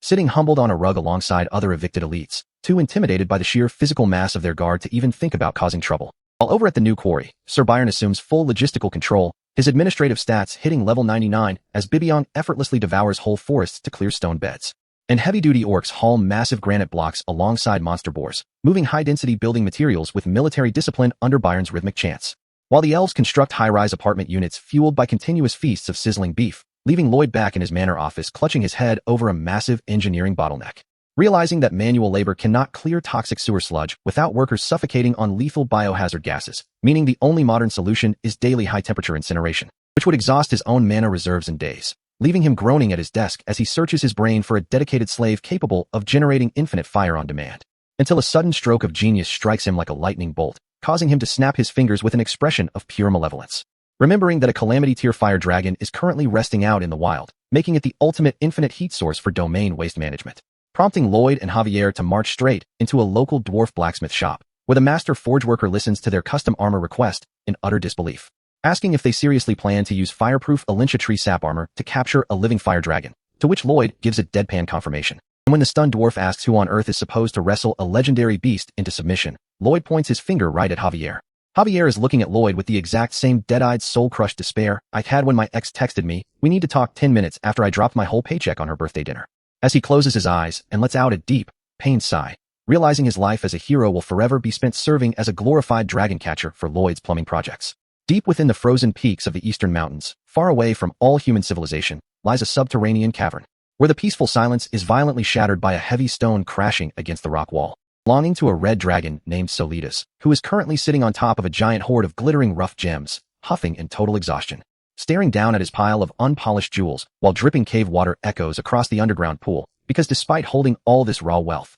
he lets out a heavy sigh as light filters into the cave, quietly confessing the one thing keeping him up at night, which is his desperate urge to find a wife, looking down at his massive clawed hands and cursing them for lacking the fine motor skills needed to refine raw crystals. Since dragon mating culture requires males to craft polished gemstones to feed hatchlings and prove they can provide, leaving Solitas staring at the shattered debris on the floor knowing female dragons would instantly swipe left on him. Remembering how back in the ancient days, dragons never had to deal with this delicate crafting nonsense, because whenever a dragon wanted jewels, he would simply raid human kingdoms, kidnap a master dwarf artisan and force them into hard labor until his claw accidentally squeezes a stone too hard, turning it into powder. Recalculating how his entire species got nerfed when the ancient dragon king married a human lady in a traditional hanbok and instituted the law of dragons, legally banning all dragons from pillaging other species and forcing them to mine their own minerals, which leaves Solitas baring his teeth in a wild crash out against the boomer dragons who hoarded all the wealth through feudal raids before locking the door behind them, right as a casual human voice chimes in from the dark agreeing with his economic rage,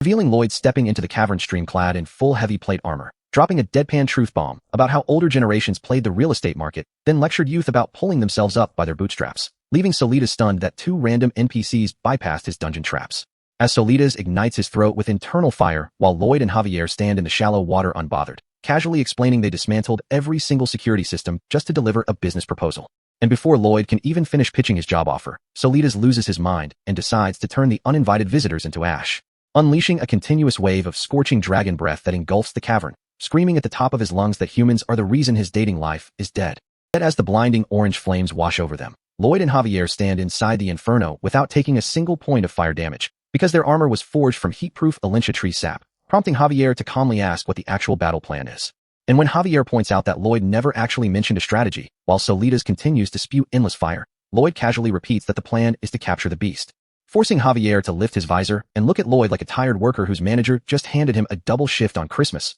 deadpan reminding his lord that capturing the dragon is the goal, not a tactical strategy, but agreeing to trust whatever scheme Lloyd came up with. Only for Lloyd to hit him with the most disrespectful breakdown in history, laying out step 1 as fighting the dragon and step 2 as capturing him, before shoving Javier's heavy back armor straight into the flames, which leaves Solitas' eyes bulging in complete disbelief as the knight gets shoved forward, landing on one knee inside the roaring fire without a single burn mark on his suit. Realizing his elemental fire breath is useless against this plain-looking armor, forcing Solitas to bare his sharp teeth and decide to rely on pure physical violence to squash the intruder. While Lloyd cheers from a safe distance like an armchair quarterback, leaving Javier to draw his sword with a heavy sigh as a brilliant green aura blade hums to life. And with explosive speed, Javier lunges across the cavern floor, catching Solitas' downward claw strikes squarely on his steel, parrying the massive blow with such force that rock dust flies everywhere, pissing Solitas off enough to label him an annoying little bug. Swinging his heavy red wing in a sweeping strike that Javier dodges by leaping into the air, sparks showering the cave floor as steel meets dragon hide.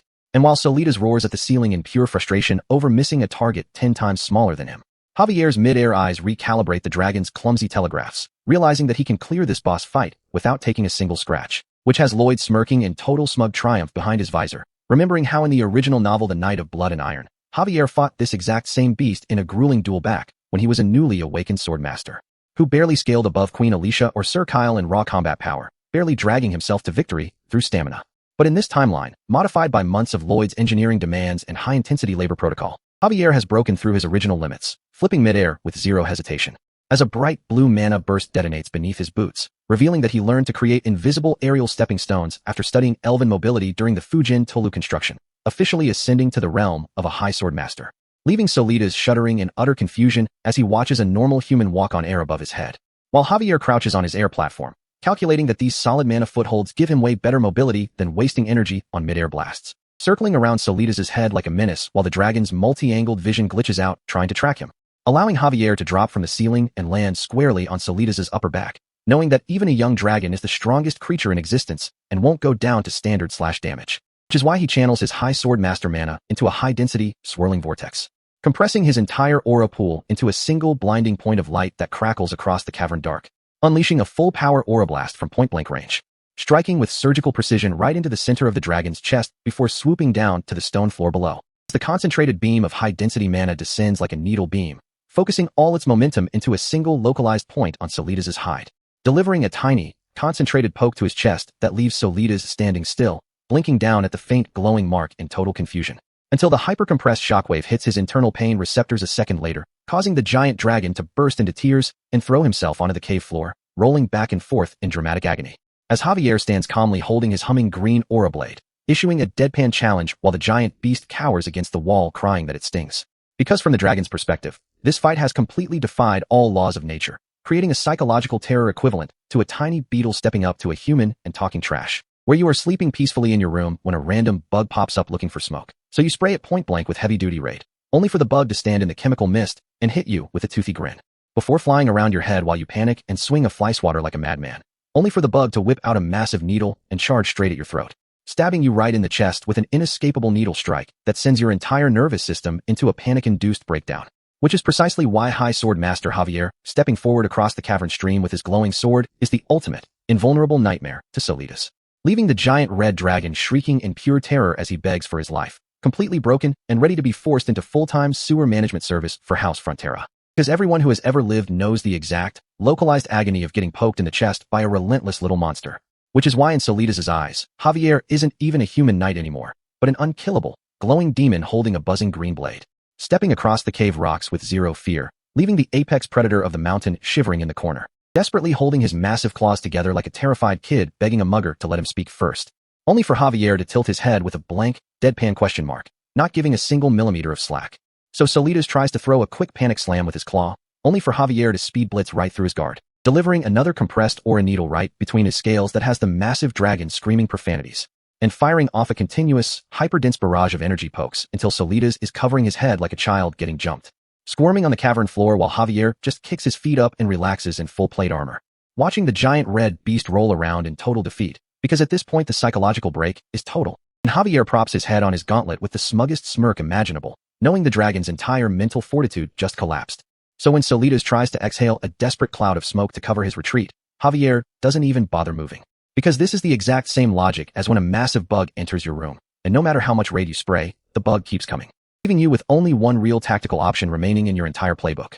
which is to sprint full speed out of your own front door, losing a shoe on the pavement, screaming for your mother while running behind a boulder, praying the terrifying entity lost track of you, prompting Solitas to press his claws to his temples and cast high-tier spatial teleportation to escape, only to get instantly electrocuted by the security trap he set up earlier around his own lair, leaving him fried and smoking on the dirt, realizing he just played himself harder than anyone in history. Right as Armored Boots step into view and Lloyd smoothly steps up, introducing himself as Count Frontera's eldest son, while Solitas shifts into a disheveled human polymorph form with red hair, looking around in utter confusion, until Javier casually swings a glowing green arc of aura right past his throat to remind him who owns the room, forcing the dragon to drop to his knees and scream like a helpless victim asking why they're getting tormented, allowing Lloyd to step in with a sweet, commercial smile, offering a business proposal while Solitas cries about getting poked. And Lloyd easily laughs it off, claiming his servant just reacted out of self-defense, securing the upper hand in negotiations. Recalling from the original novel that Solitas was notorious for having massive anger management issues, much like a toxic customer throwing a massive tantrum in a restaurant and tossing food at the walls,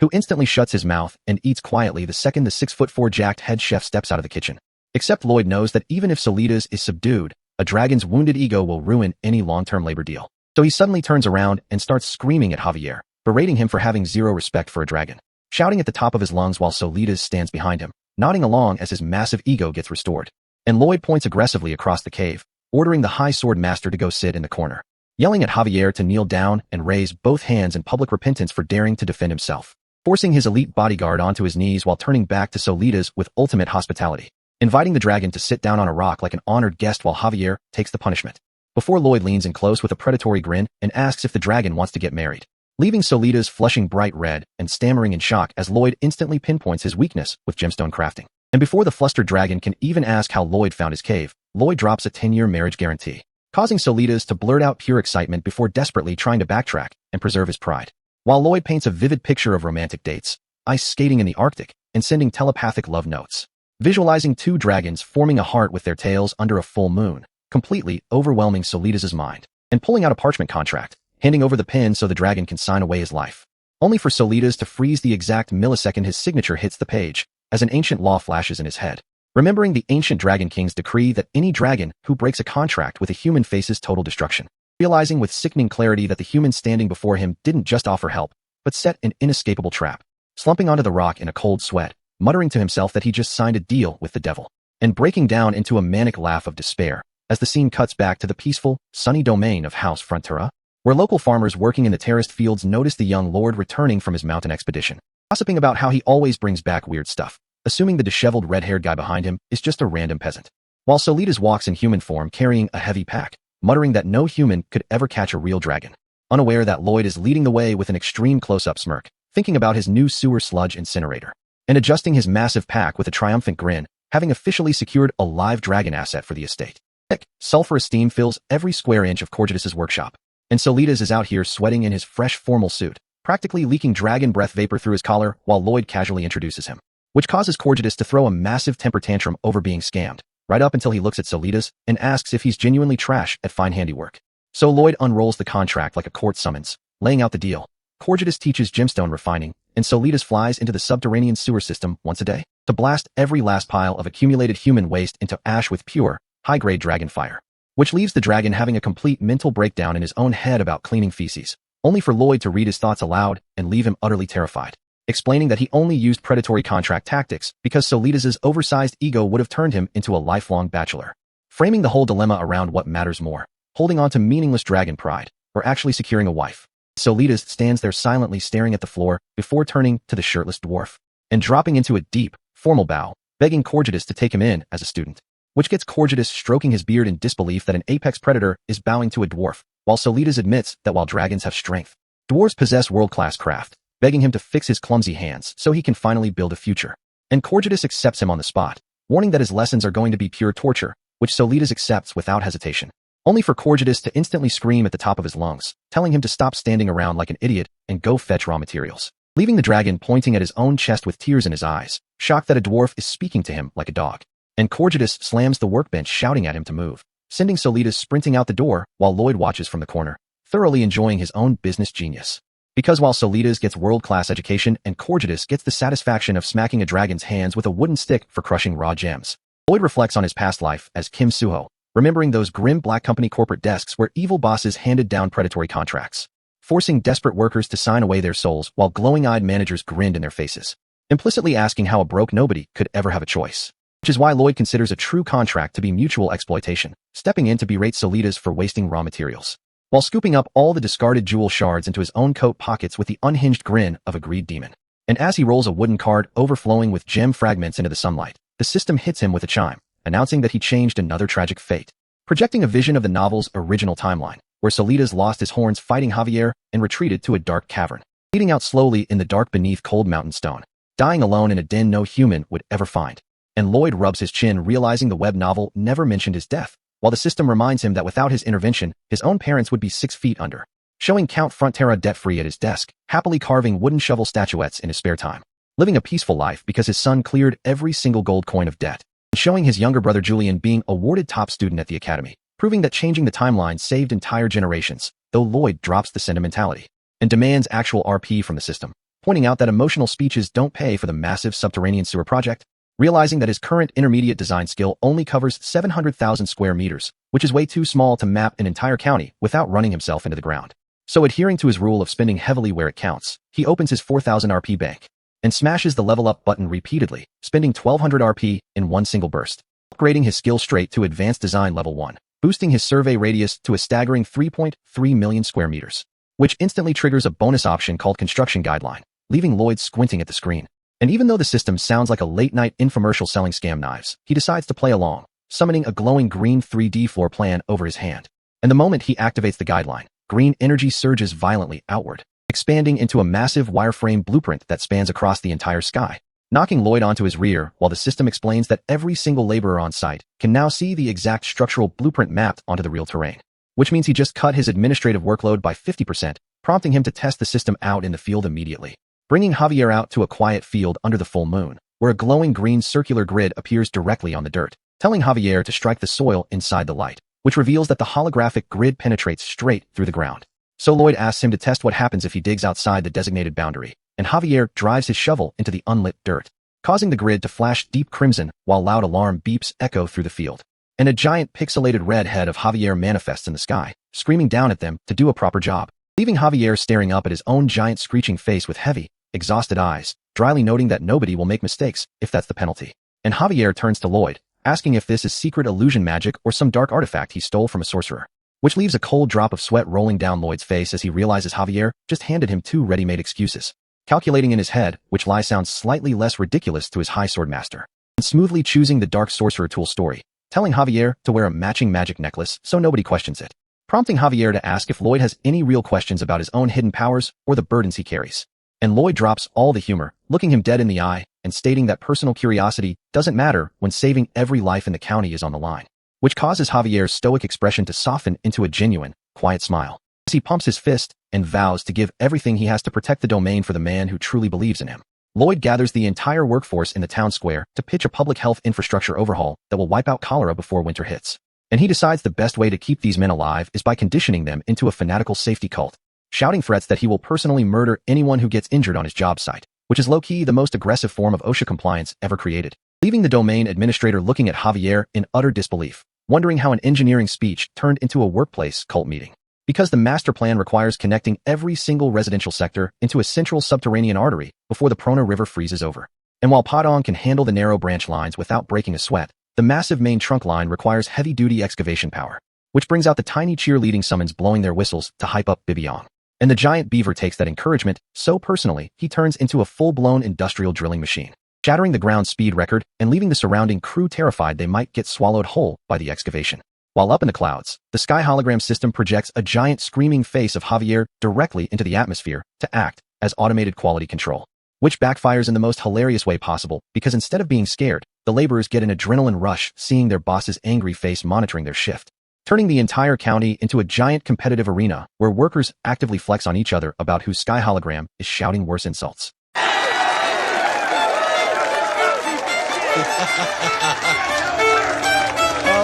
Leaving the supervisors holding their shovels in silent existential dread, unable to fathom how Lloyd turned basic labor into a mass collective psychosis. And over the next 3 months, heavy spring rains wash through the valley while the branch lines finish right on schedule, allowing the heavy stone masonry teams to lay massive granite channels heading straight for the northern boundary, pushing the main line into uncharted territory outside the main settlement zone, where Lloyd stands on a cliffside mapping out the final sludge treatment plant right on the edge of the local mastodon grounds, giving strict orders to give those massive beasts a wide berth, except every single survey team comes back reporting 0 mastodon sightings. And while Lloyd assumes Bibiong's giant beaver presence just scared the wild beasts off, he decides to take a break deep in the woods, leaning back against a massive oak tree under the afternoon sun, and starts playing a solo game of red light green light like a kid with 0 adult supervision, tagging an imaginary opponent and turning around with a wide grin, only for a physical blow to slam straight into his face, folding his body in half and launching him backward into the dirt. And as he lies flat on his back in the mud, he unironically smiles at the sky, thoroughly enjoying the fact that someone actually hit him back,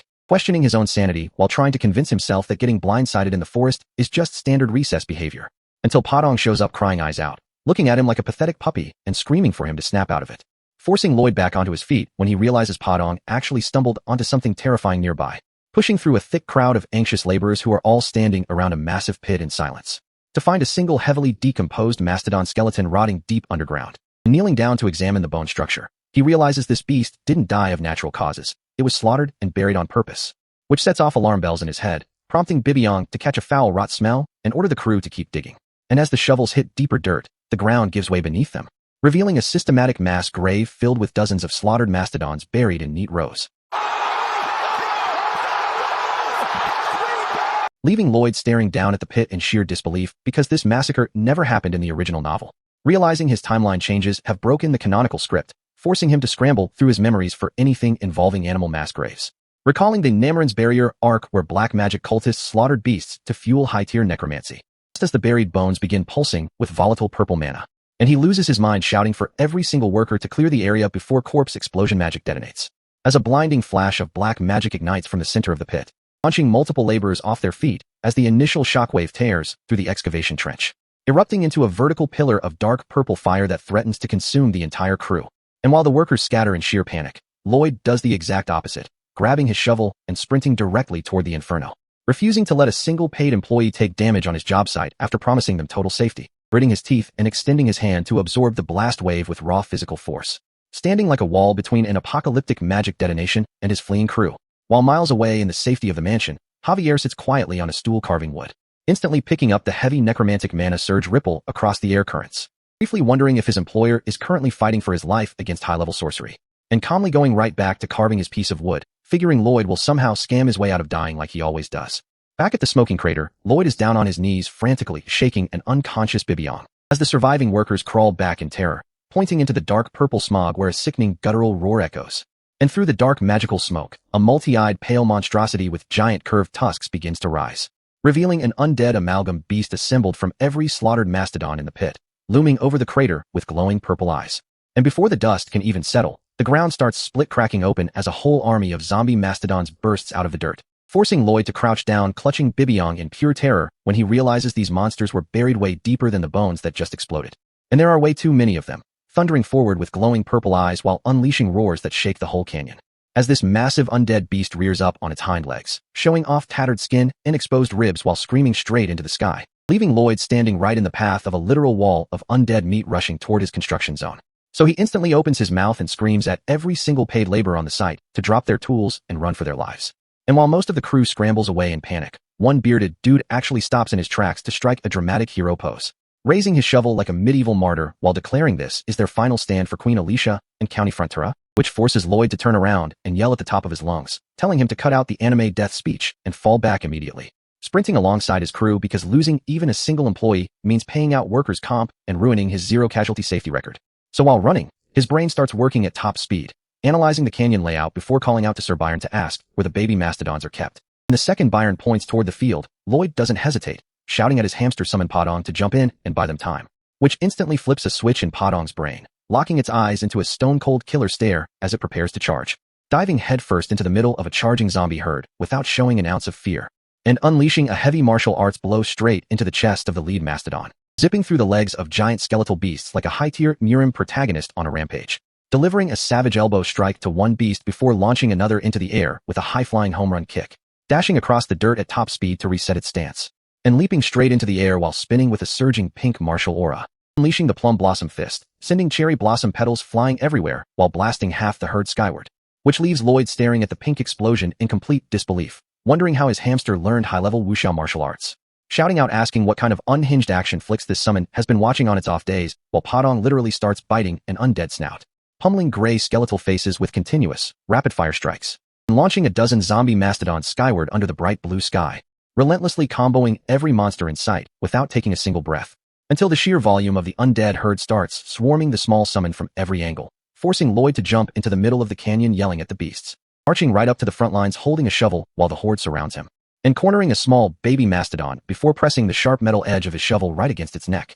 firmly holding the blade flush against the calf's throat while the young beast starts sweating in pure distress, as Lloyd flashes the most menacing, unhinged villain smile imaginable, whispering that he's going to turn this baby into chopped meat in 5 seconds, which instantly freezes the entire undead herd in place, their purple eyes wide with horror as Lloyd's dark threats ring out, grabbing the calf by its scruff with a terrifying demonic face and threatening to peel its skin off if they take another step, triggering a massive wave of rage across the pack as every single adult monster screams out in agonizing grief, allowing Lloyd to snatch the calf, bolt toward the valley, and grin because he just pulled 100% of the monster aggro onto himself. Recalling a random line from the original novel stating that mastodons possess an unhealthy, obsessive level of love for their children, reasoning that even as black magic zombies, their parental instincts override everything else, which he proved back when Byron was raising orphan calves on the estate. Remembering how adult mastodons would stand on the cliff edges every single day just to check on their baby's health. So with his theory proven, Lloyd commands Padong to head past the valley so they can vanish into the deep forest.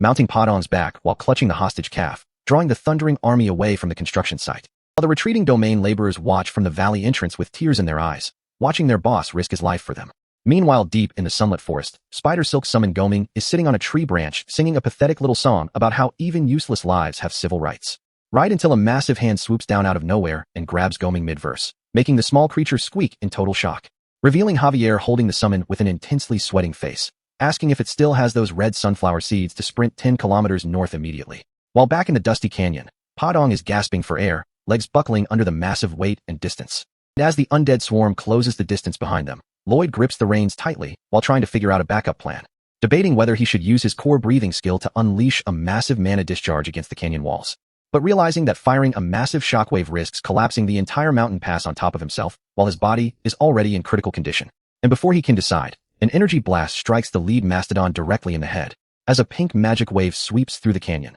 forcing Padong to take the brunt of the impact before collapsing from complete physical exhaustion. While thick purple necromantic smoke fills the narrow pass as more undead beasts push through the dust, leaving Lloyd panicking internally as he weighs total cavern collapse against dying from mana shock if his attack fails. Right as Padong skids across the rough gravel and tumbles onto the dirt, throwing Lloyd completely off balance, settling a heavy, suffocating silence over the narrow rocky pass, leaving Lloyd stranded on top of his collapsed summon, sweating in pure dread as he turns around and looks back to see the wall of undead monsters completely blocking off the canyon exit, trapping him with zero room left to run. And Padong's stubby little legs completely give out on the loose gravel, sending him tumbling head first down the steep slope while screaming for his life. While Lloyd clutches onto the hamster's fur like a runaway roller coaster, staring down at the sharp vertical cliff walls framing this dead-end canyon, which means there is zero physical exit left for them, and sliding straight into a corner is usually how a dungeon crawl ends in a team wipe. Especially with hundreds of reanimated, multi-tusked zombie mastodons stomping down the narrow ridge behind them with pure necrotic aggression. So Lloyd instantly triggers his system scan to check the incline, only to confirm that Padong's heavy body physically cannot scale back up this steep gravel slope while carrying extra weight, forcing him to suppress his initial panic, drop his internal anxiety, and calculate his exact skill combination limits before the swarm closes the gap. Because standing still doing nothing gets you eaten alive, so he leaps off his summon with his trusty steel shovel locked in a heavy dual grip, matching Padong's frantic sprint across the rocky floor as the giant hamster desperately clings onto the hostage baby mastodon like a squishy shield. And he shouts at Padong to hug that baby monster tight to keep its aggro passive, while internally accepting that risking core strain is his only tactical option, tightening his fingers around the metal handle as the thunderous stomps of the undead herd shake the entire canyon pass, channeling every drop of his remaining internal mana into the shovel blade because surviving a near-death state is usually where the biggest stat boosts are hit, causing the metal blade to glow white-hot with concentrated thermal energy that cuts straight through the shadowy, dim light of the gorge. And with one violent downward swing, he converts his raw core reserve directly into a sweeping horizontal strike, unleashing his signature skill, Mountain Discharge, straight down the center of the narrow pass, sending a towering wall of golden flames roaring through the canyon, instantly incinerating the dirt floor and scorching the air, which slams directly into the front rank of the charging skeletal mastodons, turning their vanguard into ash while Lloyd's face contorts under the massive core feedback, as three separate explosive shockwaves detonate along the canyon walls, rattling the rock face and blinding the remaining monsters, until the glowing shovel clatters heavily onto the rough stone ground, completely drained of heat, leaving Lloyd drop down on his knees in the dust, hyperventilating as Padong watches in sheer panic. Because the fire only wiped out the front wave, and the vast undead herd keeps pressing forward through the smoke, which instantly triggers his system window to force activate Supercharge, erupting a massive vortex of dark purple mana around his kneeling body as the system begins forcefully siphoning energy from his surroundings, shredding the nearest reanimated beasts into flying bone fragments as the sheer power of the absorption field rips the necrotic energy out of their frames, which causes Padong to squeal in terror as the blue notification box warns that Supercharge is currently draining all surrounding mana without any target distinction.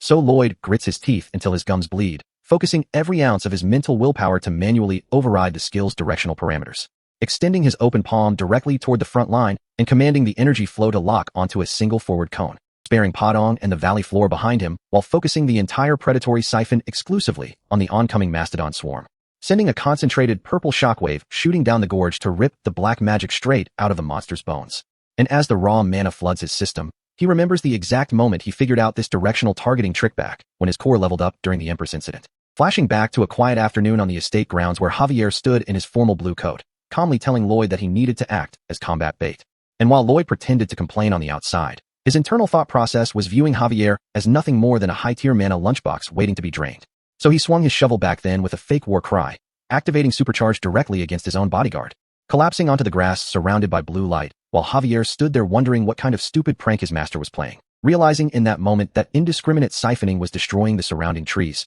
forcing him to manually lock the siphon onto Javier alone, focusing his intent to target only the High Sword Master's massive reserve, which caught Javier completely off guard as streams of dense aura were yanked directly out of his body. And Lloyd was out there grinning like a comic villain with a glowing red eye, laughing about how he was going to suck Javier's mana dry, until the system dropped a massive red error box stating his low-tier human core couldn't handle High Sword Master energy, making him vomit a fountain of blood, leaving him face down in the dirt in a puddle of his own blood, while Javier stared at him in utter silence. And even though he nearly died back then, and had Javier panicking over his lifeless body, that failed experiment proved he could manually select his absorption target, bringing us right back to the present where he reaches out toward the massive undead swarm, declaring that every drop of their necrotic mana now belongs to him, which causes blue system alerts to flood his vision, screaming that his absorption capacity has been shattered while his mana heart is forcefully expanding. And he coughs up blood as the rotten undead energy burns through his internal pathways, realizing black magic feels 10 times worse than standard poison. So he forces his internal core to spin at suicidal speeds, circulating the toxic necrotic energy despite his mana heart taking continuous structural damage,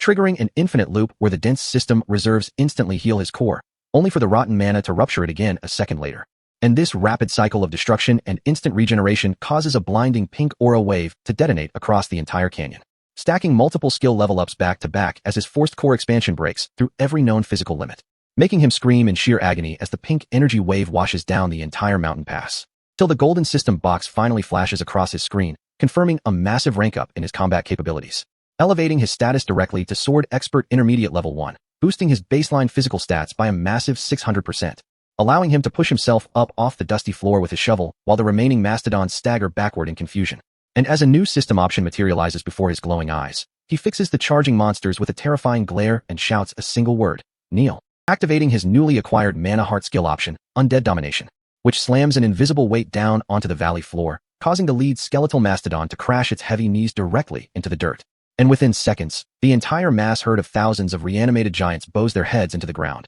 completely frozen in absolute submission, leaving Padong sitting in giant form holding the tiny baby mastodon with a completely blank stare, while Lloyd casually flips a blue sunflower seed into the air. And with a relaxed smirk on his face, he tells his summon it is time to head home, while the system details that any undead entity with lesser mana is now bound to follow his every command. So he plants his boot directly onto the skull of a giant white-furred mastodon, using the bowed monsters as literal stepping stones, and strolls comfortably across the backs of his newly acquired zombie army with his shovel resting over his shoulder, looking like the ultimate unhinged ruler walking off into the sunset. Right after surviving that agonizing core expansion loop, the system pops up to confirm his new reward, a high-tier mana heart skill called Undead Domination, which officially grants him complete mind control over any reanimated corpse with less mana than his current pool, promising that every single dominated zombie will follow his exact instructions down to the letter, until a sketchy little notification pops up right below it, forcing Lloyd to pause and ask what the catch is, only for the system to hit him with the fine print. The skill only stays active while he is physically facing them, meaning the exact second he turns his back to walk home,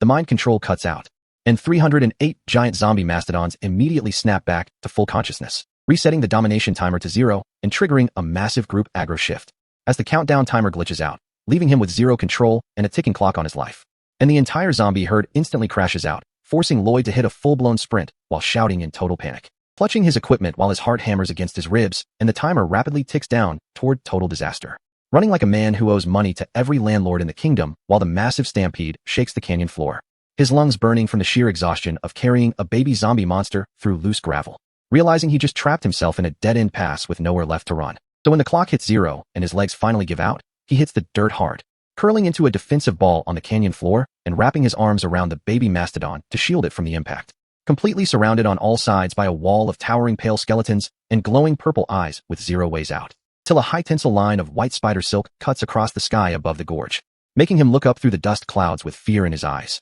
right as a blinding surge of high-level sword aura tears through the atmosphere, illuminating the scale of the undead horde trapped between the steep cliff faces, while Lloyd barely manages to catch his breath, staring skyward with desperate relief, and screaming his knight's name at the top of his lungs as Javier swoops in on Sir Goming's flying form, drawing his blade and unleashing a massive crescent of green aura directly into the canyon wall, commanding their aerial mount to dive straight into the heart of the crisis, while Goming internally complains about getting called a bird and Padong hypes up the rescue from the side, slicing down into the narrow pass where hundreds of monsters are crammed together, carving through the air while the silk line hooks securely into Lloyd's coat collar, setting up a precise tactical strike to collapse the rock face, putting every ounce of his high sword master mana into a single devastating swing, shattering the cliff wall and bringing down thousands of tons of solid rock onto the charging front line, yanking Lloyd straight out of the dust cloud before the tumbling boulders can flatten him into pancake batter, hoisting him into the sky while the entire canyon pass behind them gets buried under an avalanche, peeling off the undead herd beneath a mountain of stone and neutralizing the immediate threat,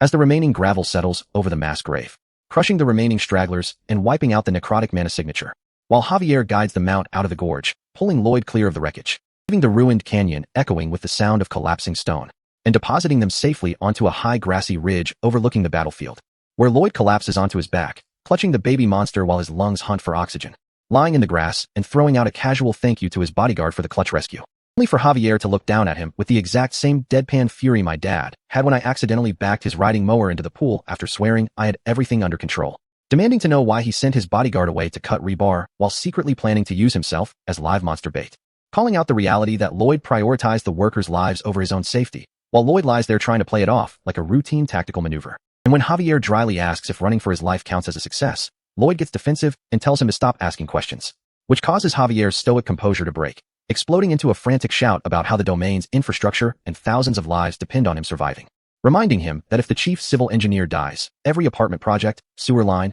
and civilian sanctuary collapses into chaos, asking if Lloyd thinks his life is the only one that does not matter when the stakes are this high, provoking Javier to point out that standard military tactics with the white cavalry could have handled the defense without Lloyd pulling a reckless bait maneuver, which triggers the raw trauma of Kim Suho's past life, making Lloyd shout back that no military plan can guarantee zero casualties when people give everything they have, spilling his true ideological core as a feudal landlord and civil engineer, declaring that every worker and building in this domain belongs to him, and he refuses to let anyone under his care die, leaving a heavy silence over the grassy ridge before Javier quietly asks if he intends to keep putting himself on the line like this, to which Lloyd responds without hesitation, confirming he will keep doing it while making sure he gets paid maximum profit for the risk. And Javier lets out a slow exhale, his anger evaporating as he accepts Lloyd's unyielding sense of responsibility and swears to stand by his side, which triggers a massive system payout, dropping 270 bonus RP into his account as their bond reaches an all-time high, upgrading Javier's perception of Lloyd from an annoying liability he has to guard into a leader he respects, and locking in a hidden system resolution that Javier is now prepared to lay down his life in Lloyd's place, leading Lloyd to tease him while Javier pretends he cannot read the floating text, shifting their attention back to the desolate ravine below, where Lloyd begins analyzing who could have orchestrated a mass grave in the middle of his sewer project, ruling out the Eastern Desert Sultanate of Asfahan, because his transmigrator knowledge confirms their military relies on physical brawlers rather than high-level necromancy, recalling that the only black magic tied to Asfahan in the novel was Namaryn's barrier, leading him to order an immediate freeze on site excavation to gather physical evidence, as Javier nods in agreement, while Lloyd's internal logic connects the mass grave to a specific dark chapter from the novel set in the northern borderlands, and his expression turns into a snarl of vengeful greed, swearing to track down whichever corrupt necromancer dared to mess with his labor site and make them pay for every single coin of damaged property value, slamming the heavy steel blade deep into the dry earth. As dozens of county workers toil away in the massive drainage trench, Javier takes one look at the endless pit and compares this entire operation to hunting for a needle in a desert, but Lloyd doesn't care about the odds,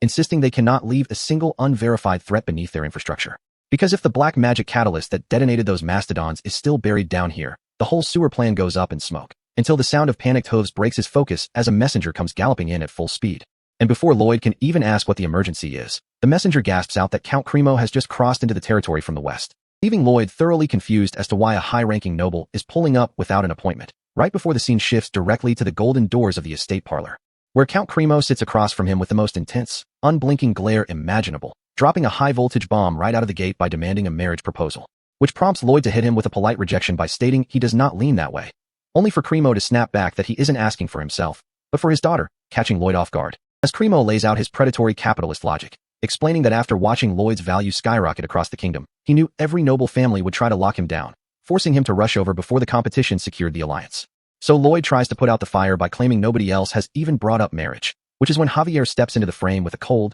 deadpan look, and points directly at the central table, where a mountain of wax-sealed proposal envelopes sits piled up to the ceiling, exposing the fact that Javier had been hoarding a kingdom-wide registry of formal noble offers while Lloyd was busy playing site manager in the dirt, prompting Cremo to slam the table and dismiss every other suitor as fake opportunists who lacked the courage to show up in person, demanding the wedding be hosted right here at the estate, forcing Lloyd to throw his hands up and attempt a tactical de-escalation, politely declining to let the man steamroll his personal life, only for Cremo to brutally flame him, pointing out that a 27-year-old bachelor in this world is assumed to have massive red flags or a broken core, leaving Lloyd asking the man why he has zero chill. While behind him, Javier starts visibly vibrating, suppressing a violent bout of laughter so hard his entire torso is shaking, which prompts Cremo to assume Lloyd thinks his bloodline isn't good enough, until Lloyd tells him to just look at his daughter, who is currently sitting on the couch weeping like a tragic opera star in the middle of a terminal diagnosis, crying tears of distress while dramatic lighting frames her speech about sacrificing her body for the family's survival, making her look like she's about to be traded off to the Demon King,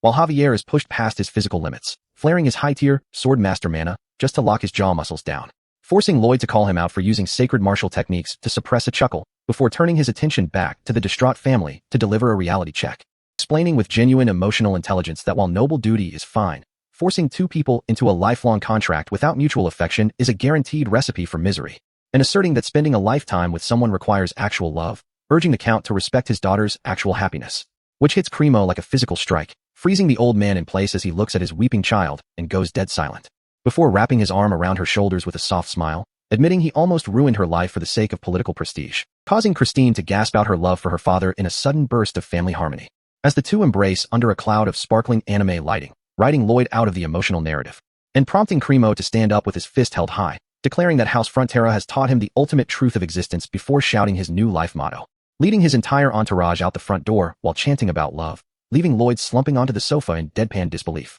realizing the entire family just celebrated the fact that she doesn't have to marry him as if they escaped a tragic curse, before glaring over at Javier, who is currently slumped in the corner surrounded by residual mana smoke, sweating through his collar and clutching his chest after exerting more physical effort to hold in a laugh than he did fighting a calamity tear gigadon. And Javier is looking at Lloyd like how my ex looked at me when my card declined at the restaurant right after I bragged about my crypto portfolio. While across the realm, carrier pigeons carry official rejection letters to every single noble house, as House Frontera formally shuts down all political proposals to protect their autonomy, which reaches the royal palace, where a court minister reports the news to Queen Alicia while she sits on her throne looking like an SSS-tier mommy baddie. And as the official walks away, the thought of Lloyd's iconic, spud face flashes in the queen's mind, causing her royal composure to shatter into pieces as she doubles over on the throne, laughing hysterically at the visual of the potato lord, while her head advisor panics and offers to summon the imperial physician, only for the queen to wave him off and demand a bowl of whole boiled potatoes for dinner, before regaining her composure to analyze the political board, asking about the diplomatic letter sent to the Eastern Desert Sultanate of Asfahan, only to hear that the Sultan is throwing a fit instead of apologizing for the monster surge, which makes her eyes narrow with lethal intent, recognizing that the foreign monarch is actively testing her strength and ordering an official envoy delegation to be prepped for deployment, mandating a total freeze on official correspondence while tapping her armrest with a scheming smile, deciding to draft a specific civil engineer into the delegation, grinning like a mastermind as she plans to weaponize Lloyd's chaotic energy against a foreign empire. And back at the Frontera estate, the scene shifts to a formal briefing room, where an investigator places a severed goat head carved with a dark, multi-limbed sigil onto the table, presenting it as key evidence recovered from the northern excavation zone, which instantly causes Lloyd's eyes to widen as his transmigrator memories trigger a lore match, recalling the exact same demonic emblem flying over burning battlefields in the original novel's dark future, where armies of dark knights marched under the banner of an empress corrupted by black magic, allowing Lloyd to connect the dots and realize the empress's corruption and the Namran barrier catastrophe are linked to the exact same black magic faction, and analyzing how his past actions altered the canonical timeline, removing the refugee crisis that originally triggered the Namran disaster, which means the enemy is actively adapting off-script, threatening his peaceful retirement and forcing him to target the dark sorcerer responsible, identifying the mastermind behind the curtain as Cannavaro, before turning to Sir Byron to order an accelerated push on the sewer network. And while Byron nods in compliance, Countess Frontera steps in with motherly worry, asking why he's rushing off to another dangerous job site without resting, to which Lloyd clasps his hands with a cold stare, declaring he's heading straight to Namran to hunt down the necromancer who dared to mess with his construction site and make them pay for every single cent of collateral damage. Starting off 10 kilometers north of Frontera County, where Lloyd and his crew arrive at the newly finished sludge disposal plant, ordering Padong to open up the main vault cover. And as the massive stone dome slides back along its iron tracks, Lloyd turns straight to his newly acquired dragon asset, Solitas, who gives a dry agreement before channeling his magical aura, stepping right onto the edge of the pit, and looking down into the deep stone chamber where the entire county's collected waste is swirling, building up a high-density mana core right above the subterranean vault, while Lloyd watches with glowing, ruthless calculation as Solitas transforms into his true form and unleashes a deafening draconic roar, charging up high-grade dragon fire inside his throat while standing directly over the sludge, while Lloyd poses like a smug civil engineer who just figured out how to bypass sanitation regulations using raw fantasy firepower, and Solitas unleashes an incandescent column of dragon flames straight into the pit, incinerating the accumulated waste into pure ash with a vertical torrent of heat, vaporizing every single pathogen and biohazard in a matter of seconds, leaving a superheated, sterile core at the bottom of the brick vault, proving that having a mythical red dragon on your payroll is the ultimate eco-friendly hack. As Solitas finishes his breath attack, looking like he just performed the most degrading job of his 1,000-year life. And Lloyd casually names him the shit-annihilating dragon, which instantly causes Solitas to crash out in pure humiliation, screaming that Lloyd has the worst naming sense in human history, while Lloyd just sighs about his science major background, which triggers a series of system notifications claiming every STEM major on Earth just hit dislike on his life, and rewarding him with a new title for establishing public health, granting 0% disease chance across the whole county. Meaning the projected cholera epidemic is officially averted, prompting Javier to ask when they're marching on Namarin. And as they walk back toward the mansion discussing travel expenses and villain credibility, Javier points toward the front gates, where Lloyd freezes in disbelief at a line of luxury carriages stretching down the entire driveway, getting a terrible premonition about those kingdom-wide marriage rejection notices he dispatched earlier, and walking into his father's office, where Count Arcos proudly holds up take a number card 32 like a deli counter, explaining that noble fathers sent their daughters in person, leaving Lloyd deadpan while his dad pushes for grandkids, which triggers another ridiculous system title while Lloyd sits in the reception room trying to rationalize the situation to Javier, pointing out that the noble daughters aren't actually the ones driving this absurd marriage rush. It's their desperate fathers trying to lock down a political alliance, meaning he's currently the most desired bachelor among old men. And when candidate number 1 walks in with her heart pounding, Lloyd tries to hit her with his standard customer service routine, only for her to immediately drop to her knees and propose directly to Javier standing behind him, which hurts worse than when my high school crush asked me for my best friend snap right in front of my face, forcing Lloyd to clarify he's the actual Lord before shutting the door on her face, right before candidate number 2 steps through the threshold with the exact same flower dress, allowing Javier to deadpan mouth her exact dialogue sequence in real time before she even speaks. And after delivering another flat dismissal, Lloyd ushers her out while Javier complains about how repetitive this speed dating is, leaving Lloyd sitting in deadpan silence as the butler announces candidate number 3, and Lloyd sighs about his harsh reality checks right before the double doors open, causing his eyes to lock onto the woman stepping through the doorway, as he recognizes her exact face and braided hair from the novel's original artwork, when she curtsies gracefully and introduces herself as Siluria Namarin, the eldest daughter of Count Namarin, sending Lloyd's mind into a tailspin because in The Night of Blood and Iron, Siluria was Javier's main love interest, the tragic heroine who sacrificed her own life to protect Namarin, dying in a pool of blood on a cold stone floor, which broke the reader base back in his old world, cementing Javier as the ultimate lonely protagonist who loses everyone he loves. So when Siluria speaks politely, Lloyd automatically assumes she's here for Javier and tells her he's the guy sitting down, only for Siluria to look confused and clarify that she came specifically to speak with him, leaving Javier and Lloyd in shock.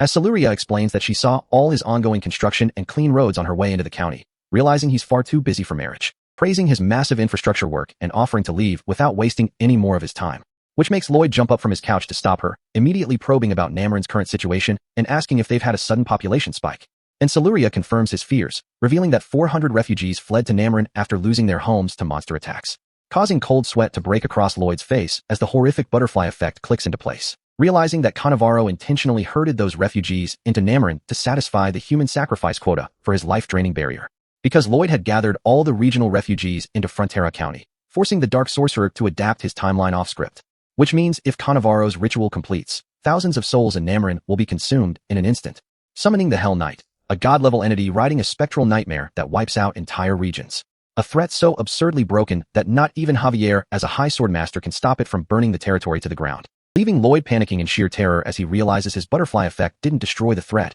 it made it 10 times worse. Lloyd is standing outside the estate strapped up with a mountain tier backpack and his trusty shovel, looking back over his shoulder like a man about to head out on a high-stakes business trip, only for Javier to walk up carrying a massive woven basket overflowing with crisp, white envelopes stamped with red heart stickers, prompting Lloyd to ask why he isn't packed yet. And Javier casually drops the bomb that these are love letters handed to him directly by the visiting noble daughters, deadass asking Lloyd if he managed to get even a single one, which Lloyd has to bitterly confirm with a soul-crushed yeah, causing Javier's eyes to lock onto him with unbothered, lethal pity. And suddenly the entire visual palette shifts into dramatic crimson lighting as Javier drops down onto one knee like he's staging a romance manhwa scene, offering Lloyd a single heart-sealed envelope with deadpan charity, treating his own master like a broke stray begging for romantic scraps, creating the most disrespectful red silhouette shot in history as Javier's subtle smirk completely vaporizes Lloyd's remaining self-esteem. So Lloyd turns on his heel and starts walking away, telling Javier to keep his pity mail and hurry his ass up because Lady Siluria is waiting, leaving Javier clutching the rejected letter while Lloyd squeezes his fists in pure envy over his bodyguard's infinite, effortless riz.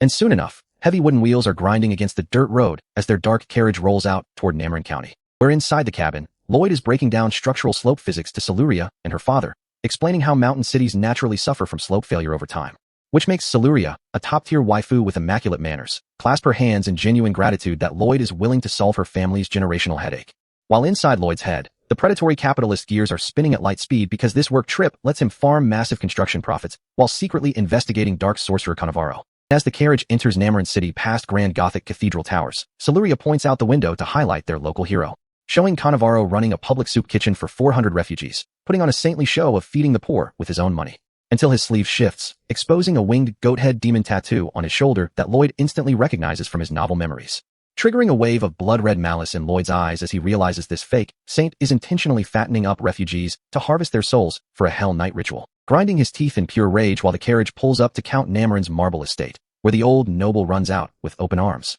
laughing hysterically while gushing about the magnificent, noble aura overflowing from the light blue-haired man standing front and center. And without missing a beat, Count Nameron looks straight at Javier and asks when they should set the wedding date, forcing Siluria to step in and clarify that the handsome blue-haired guy is just the bodyguard, pointing over to actual Lloyd holding a dirty shovel like a hired hand, which leaves Count Nameron wide-eyed and terrified, loudly wondering how the bodyguard looks like royalty while the actual lord looks severely lacking in every visual department. So Siluria turns around and scolds her father for his atrocious manners, passionately defending Lloyd's brilliant mind despite his challenged facial aesthetics. And when the Count asks why Lloyd even showed up if not for marriage, Siluria explains he's here to fix their crumbling mountain slopes, causing Count Nameron to let out a massive sigh of relief, admitting he was terrified of being embarrassed by his future son-in-law's mug. Count Nameron looking at Lloyd's face like how my ex's dad looked at me when my card declined at Denny's right after I swore I was doing big things, while Lloyd bites his lip to swallow the emotional damage. So they head inside to negotiate, where the Count strokes his beard skeptically and questions whether a young noble can really stabilize giant mountain cliffs.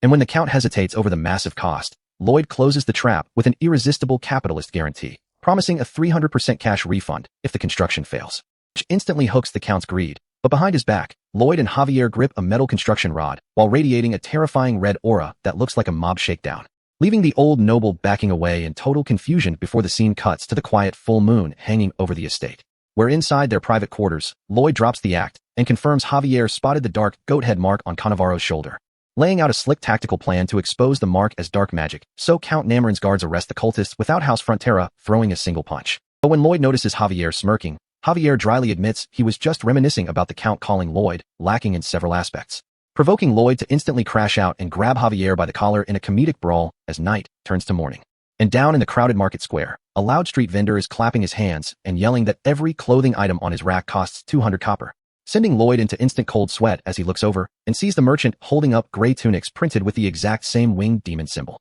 meaning the goat-head mark isn't secret cult iconography anymore. It's mass-produced fast fashion popularized by a famous wandering minstrel. And when Javier meets up to report, he confirms Cannavaro is acting totally clean in public while locking his private house behind an expensive magic barrier, realizing that trying to expose Cannavaro legally through local authorities using the symbol is completely dead in the water. Because if they waste weeks tracking down minstrels, Cannavaro's life-draining barrier will trigger and convert the entire city into a mass sacrifice. And Lloyd knows that letting Javier smash through the barrier after it deploys won't work either, because Siluria and thousands of civilians would die in the crossfire. Plus, the original novel lore explicitly stated that the Hell Knight summoned by the ritual is a Grandmaster tier entity that makes high sword masters look like unranked tutorial bots, leaving Lloyd with zero choice but to personally pick Cannavaro's magic lock and stop the ritual in advance, even as Javier warns him about getting caught red-handed. So Lloyd looks his knight dead in the eye, illuminated by bright determination, telling Javier to trust his engineering finesse to breach the lock. And Javier looks back with complete, unshakable faith in his master, ready to guard the perimeter as the secret infiltration begins. To keep these steep mountain slopes from sliding down and flattening the town, Lloyd needs to install heavy structural concrete anchors deep into the bedrock, which basically means driving steel rods into the earth to bind the loose soil together. And while he wanted to use self-locking wedge bolts, medieval metallurgy is far too shit-tier to cut those intricate helical threads. So he sends the simplified blueprint straight to Dwarf Master Corgidus via carrier pigeon, knowing it'll take days to get a response while he surveys the unstable failure plains on foot. And while walking through the stone streets carrying his shovel, he overhears two random NPCs aggressively gossiping about some stunning new beauty who just appeared at the local food station, loud-mouthing about her body in public like total creeps, which instantly sets off alarm bells in Lloyd's head because a beauty running a soup kitchen in Nameron was never in the original novel, meaning his timeline alterations generated another unexpected butterfly effect. So he pushes through the massive crowd of thirsty townspeople to see what's actually going on. And the moment he cuts to the front of the food stall, his jaw drops, Because standing behind the counter, serving soup with a wooden spoon, is an overwhelmingly jacked individual wearing an apron over a dress. With wavy light green hair, sharp blue eyes, and biceps thick enough to crush a man's skull, leaving the entire crowd stunned, while Lloyd stands there with a deadpan shadow cast across his face, stepping right up to the stall with the unbothered posture of a man about to deliver a severe reality check, pointing his finger dead at the muscular worker who is already sweating in confusion, as Lloyd crosses his hands over his chest and throws up double OK signals beside his head, flatly declaring that he respects his personal fetishes, which causes a splash of scalding hot soup to smack the green-haired worker right in the face, leaving the worker glaring back with pure hatred, gripping his spoon while pointing at his own head to clarify that this isn't a fetish. It's part of a covert operation, revealing this jacked soup server is actually a dark cult operative working directly under Cannavaro. And as Lloyd turns around unbothered, unaware he just insulted a terrorist to his face, the operative glares at his back while he walks off with his shovel strapped to his backpack, shaking with rage in his apron as he tries to regain his composure. Right as Dark Sorcerer Cannavaro slips up beside him in a dark coat, whispering to check on their ritual preparations, only for the operative to confirm everything was finalized last night, allowing Cannavaro to blend back into the market square while inspecting crops like a harmless citizen,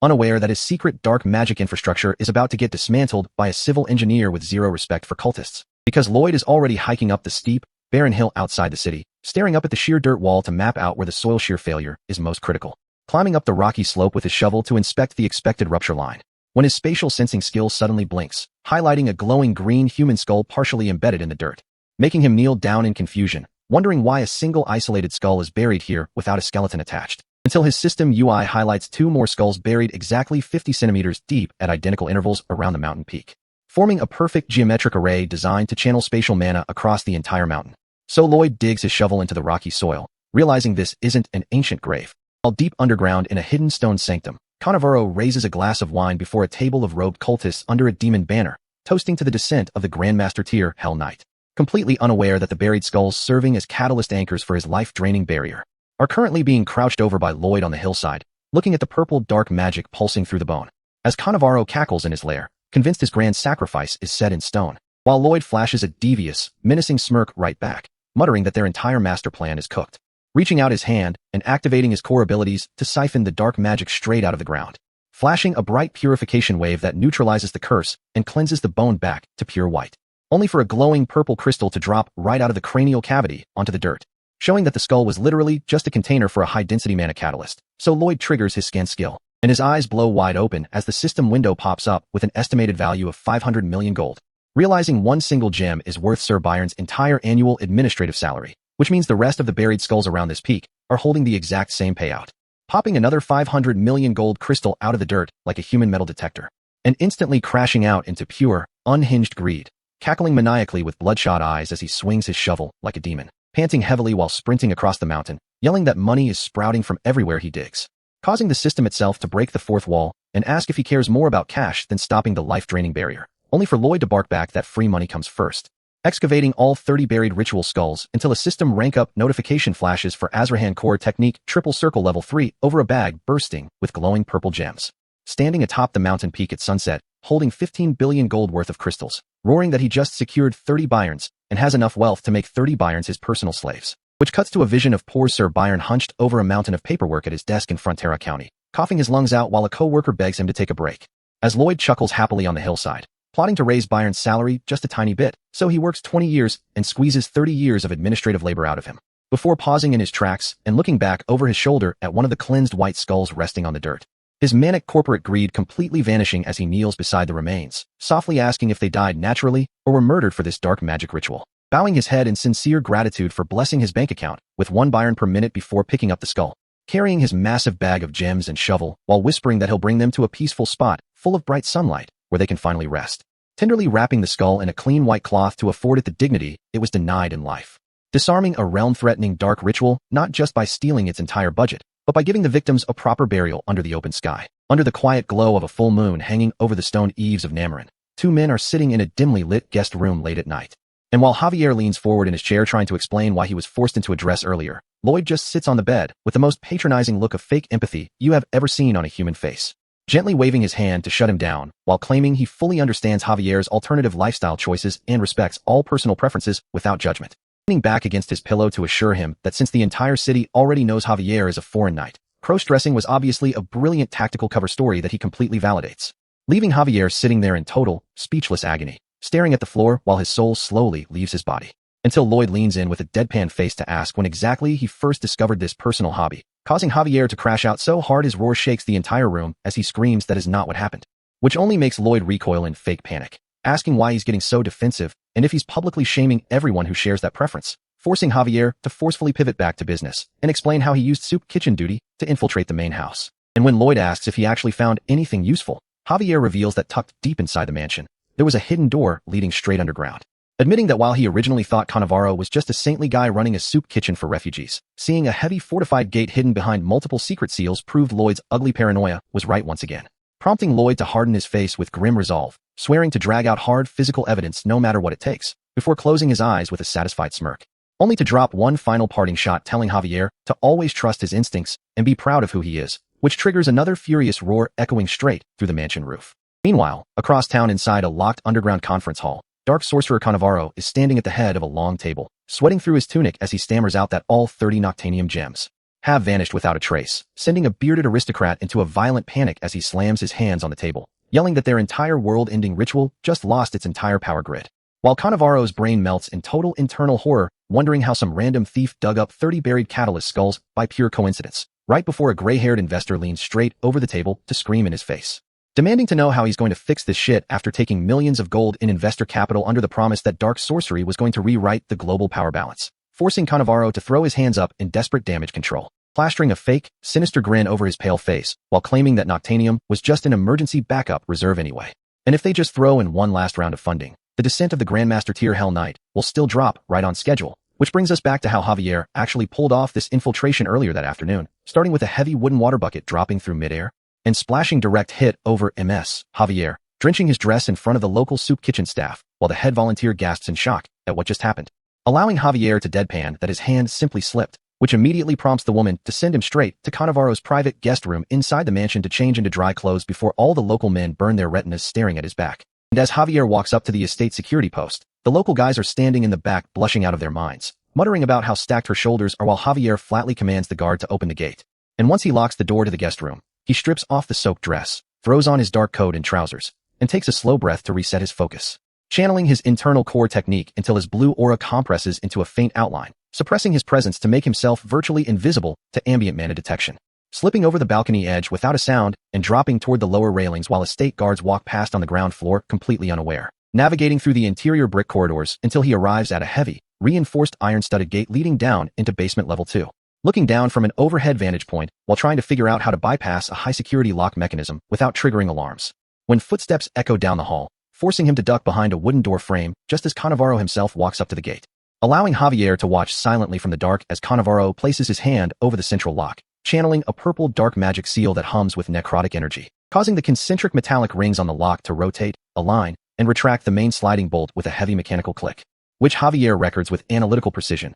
realizing this secondary door requires a hyper-specific sequence of mana frequency to disengage. And if you're wondering why Cannavaro's investors were having a collective stroke earlier, it's because while Javier was scouting the house, Lloyd was sitting over a leather bag overflowing with 15 billion gold worth of purified Noctanium gems. And while he pretends to ponder whether these catalysts pose a long-term biohazard threat to the local populace, his brain immediately short-circuits into pure goblin avarice, shifting his face into a red-tinted, drooling menace shouting internally about hunting down more free money. Which brings us right back to the present moment beneath Cannavaro's estate, where Javier steps quietly through the upper doorway, approaching the reinforced metal mechanism on basement level 2 with absolute composure, raising his palm and projecting a bright blue high sword master array that perfectly mirrors the exact frequency sequence Cannavaro executed earlier. Snapping the central locking bolt disengaged with a sharp clank before stepping down the steep stone staircase into the subterranean tunnel, his boots making light, rhythmic contact with the cold steps as the heavy iron doors close behind him, narrowing his gray eyes as he reaches the bottom landing, staring down a long, torchlit hallway shrouded in dark mist, where a low, gut-wrenching growl echoes out of the gloom, revealing a massive gray silhouette advancing through the shadows. And before he can even evaluate the threat, a giant bioengineered undead titan covered in surgical stitches, metal chest plating, and pink fluid tubes lunges forward at terrifying speed, forcing Javier to react instantly, shouting in disbelief at seeing an engineered corpse as he charges high-density blue aura directly into his right fist, slamming a heavy strike straight into the beast's chest plate with enough kinetic force to crack stone, only for the titan to take 0 structural damage, leaving Javier stunned as his fist bounces off the reinforced frame. giving the creature an opening to sweep its massive gray arm down in a brutal overhead hammer fist that slams directly into Javier's guard, throwing the high sword master backward across the stone floor, where he executes a mid-air recovery kick off the beast's chest to create distance, wide-eyed as he realizes these aren't low-tier valley zombies, but bioengineered combat weapons operating on a whole different stat tier. And to make matters 10 times worse, heavy metallic footsteps start thundering down the corridor as an entire squad of 2 Back Titan corpses marches out of the dark cells, leaving Javier to catch his breath in the red-lit gloom, taking one slow, controlled exhale to settle his pulse, before extending his right hand and sweeping his arm through the air, gathering compressed mana around his fingers, igniting a jagged, brilliant blade of pure blue sword aura that cuts through the dark as he drops into a lethal stance, scraping the glowing energy blade against the stone floor, ready to obliterate this underground lab now that he has all the proof he needs to wipe Cannavaro off the map. These spliced undead titans are stomping through the dark stone dungeon like a whole battalion of bioengineered nightmare fuel, carrying glowing purple fluid tubes on their backs to keep their dark mana pumping. And Javier doesn't flinch for a single microsecond, drawing his twin blue high sword master blades as his gaze zeroes in on the exact tactical flaw in their formation, when suddenly some bald, vest-wearing accomplice peeks through a heavy iron door, slams it shut in pure panic, and immediately gives Javier the exact target he needs for questioning. So Javier drops his stance and bursts forward, turning himself into a localized hurricane of blue sword aura that carves straight through surgical stitches and armor plates, spinning low across the blood-slicked stone to sever limbs before these monstrosities can even register his movement. And because his high sword master stat tier far outclasses their artificial physical density, he turns the entire hallway into an outright meat grinder, sending severed arms and glowing fuel tubes flying through the air while he clears a direct path toward that sealed iron door, sliding across the floor to build maximum kinetic momentum, driving a full-power aura strike directly into the stone wall, blowing the heavy masonry inward and sending the hired Undertaker airborne with a screaming crash that slams him onto the hard ground before he can even think about pulling a weapon, allowing Javier to casually step into the dust-filled room, exhaling a quiet breath as the terrified man cowers on the floor like a total clown who realized he picked the wrong paycheck. And as the dude frantically begs for his life, Javier doesn't bother with theatrical villain monologues, coldly letting him know an interrogation is starting right now. Immediately snaps the guy's leg with a crushing boot strike to make sure he understands the exact cost of lying, promising to break his other leg if he stammers for even 1 second, which instantly forces the broken Undertaker to sob out that he was just paid to process dead bodies, running Cannavaro's toxic chemical preservation on incoming corpses, which prompts Javier to demand the exact source of these bodies. And when the man confesses they came directly from the refugee trading post, Javier's mind immediately flashes back to Cannavaro running his soup kitchen under a saintly facade, promising poor, desperate families that their sick relatives would get free medical care at his facility, exposing the horrific truth that he was systematically executing them in secret, connecting every single detail together, from the 30 Noctanium-bearing skulls Lloyd dug up on the mountain to the bioengineered titans rotting in these cells, meaning this Undertaker isn't just a hired hand, but an active accomplice in a kingdom-wide slaughter pipeline. So Javier knocks him out cold in a single blow to permanently close his mouth, and vaulting onto the rooftops of Namarin, sprinting across the tiles to locate Lloyd before the cult realizes their subterranean lab has been totally compromised, only to burst into their rented quarters and find it dead silent and entirely empty, forcing him to grip his sword hilt in sheer frustration. Realizing he has zero time to go searching through the city, so he makes the executive decision to strike Cannavaro's primary base of operations single-handedly, leaping off the roof and gliding down toward the trading post where Cannavaro's operatives were running their scam, shattering the second-story window in an aggressive entry strike and landing ready to slice down anything that moves, sweeping a massive arc of high sword master aura across the room, only for his blade to hit pure empty air as he stops in total confusion, because the massive hall that was usually packed with hundreds of noisy refugees is now entirely deserted, walking through the eerie silence as the chilling reality sinks in that Cannavaro must have pulled all his assets for the ritual, meaning the grand-scale dark magic activation is already underway, which is confirmed the moment a terrifying, swirling storm of dark purple mana ruptures the sky above the entire region. And even a high sword master like Javier feels a sudden, terrifying strain on his body as the atmosphere itself turns toxic, gasping as his internal core energy starts getting forcibly pulled into the sky by a territory-wide mana siphon. Watching a massive dark portal pulse with jagged lightning right in the middle of the city, looking out over the town square where innocent civilians are stumbling around in total panic, as a monumental beam of pure dark sorcery erupts from the surrounding mountain peaks to accelerate the Hell Knight's descent. While miles away on the streets, Lloyd is already tracking the spatial flow of the mana drain with his intermediate core vision, watching civilians collapse on the cobblestones as their vital life force gets harvested,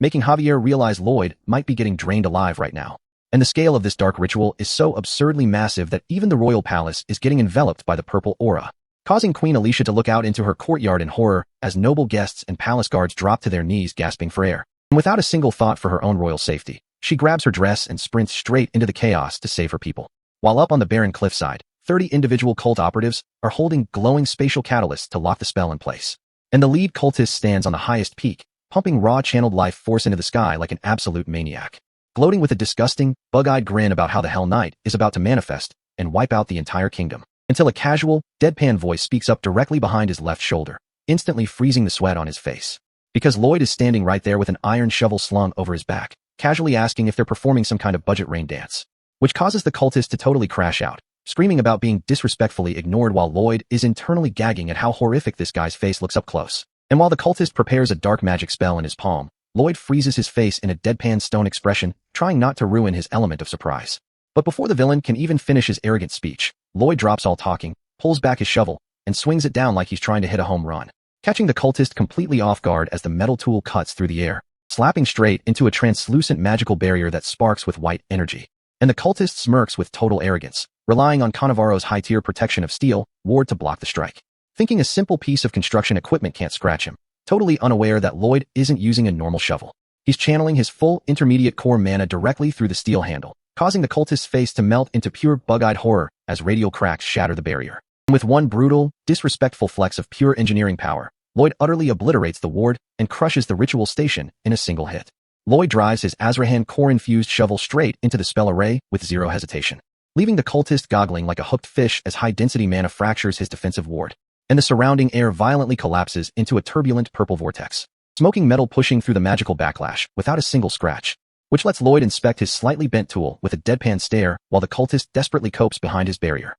boasting through a mouth full of broken teeth about how unbreakable his magic is, while Lloyd calmly points out that bro is clearly bleeding out from his injuries. So instead of arguing, Lloyd takes a deep breath, keeps his composure, and clamps his bare hand onto the glowing purple catalyst pinned to the man's chest, cracking the gem under raw physical pressure and causing the villain to gasp in shock, asking if Lloyd is stuck or just too scared to take another step. Only for Lloyd to narrow his eyes and ask if the defensive ward breaks the moment the caster changes position, getting nothing but dead silence in return, which is all the answer he needs before stepping forward to manually run the experiment, as dark mana spreads across the territory, reaching all the way to Namarin Town Hall, where heavy boots echo against pink marble tiles. As Dark Sorcerer Cannavaro strides past dozens of collapsed refugees writhing in agony from the territory-wide mana drain, only for a dying man to grab his ankle, prompting Cannavaro to stop and look down with pure, bloodshot malice at the helpless civilian begging for mercy, calling the victim vermin before kicking him square in the skull with brutal force, leaving the man groaning on the cold floor while Cannavaro continues forward without skipping a beat, stepping directly before the massive stone monument of a fallen angel and slicing his own finger to smear blood across the altar, declaring with a manic grin that this sacred monument will serve as the gateway for a Grandmaster tier Hell Knight's descent, unaware that back on the cliffside, his channeling array is experiencing severe technical difficulties, because Lloyd casually gives the frozen cultist a firm shove with his shovel handle, wiping sweat off his brow like he's doing basic yard work, which forcibly shifts the caster's posture and triggers the spell's mandatory immobility penalty, causing the unstable dark magic to reverse direction and surge directly back into the cultist's body. And as the man screams in terror, Lloyd just stands over him with his shovel slung over his shoulder, watching the violent feedback loop detonate against the rocks while dust and debris fly in every direction, blasting the cultist backward as his chest catalyst explodes into blinding purple light, forcibly devouring his physical form in an agonizing display of dark magic backfire, until the man lies twitching on the rocks, letting Lloyd pick up the dislodged purple gem to inspect the spell mechanics, noticing how volatile the caster lock was, realizing that any movement immediately kills the array. And the moment the cliffside station collapses, a massive purple energy beam detonates skyward, making Lloyd smirk in triumph, because severing 1/30th of the ritual network sends massive shockwaves straight back into the main sanctuary, where the runic statue surges violently, forcing Cannavaro to stagger back in disbelief, panicking over who could have destroyed a node, realizing he has to skip safety protocols and force the summoning immediately, raising his hands to force the incomplete Hell Knight descent before the entire network collapses, only to be interrupted by Queen Alicia Magentano stepping into the hall, demanding to know what atrocious crime he's committing, which leaves Cannavaro stunned that she can walk through his mana drain storm, until he spots the ornate red pendant on her chest, realizing it's a high-tier artifact that immunizes her to mana drain, prompting him to instantly hurl a fireball at her face. But Queen Alicia doesn't even flinch, channeling supreme royal magic into her hands, raising a roaring pillar of flames that illuminates the entire hall, making Cannavaro's eyes bulge as he realizes he severely understated her combat capability, when a massive spherical inferno detonates straight through his dark barrier, with her golden eyes blazing as she unleashes the full power of her Imperial Mage Fire spell, blasting Cannavaro across the stone corridor in a blinding explosion, leaving the Dark Sorcerer pinned against damaged masonry, terrified by a young ruler wielding Imperial-level magic. And as the smoke clears, Queen Alicia catches her breath while standing over the smoking wreckage, where Cannavaro kneels battered and ruined on the shattered floor. So she steps forward and cold-bloodedly demands he confess his full scheme. But instead of surrendering, Cannavaro frantically mutters dark incantations, throwing his head back to scream the final invocation, causing space itself to rupture as a massive, stone-armored entity with glowing red eyes and a toothy grin emerges, making Queen Alicia gasp in alarm at the Grandmaster Tier Hell Knight, while Cannavaro bursts into crazed laughter. And as the ground fractures under a surge of pink energy, a blur of motion cuts through the air as High Sword Master Javier Azrahan leaps into the fray, cleaving mid-flight to parry the Hell Knight's lethal shockwave directly in front of his queen, creating a blinding collision of green aura that shuts down the villain's triumphant moment, as Javier holds the line with piercing blue eyes, looking like he's about to deliver a world-class beatdown.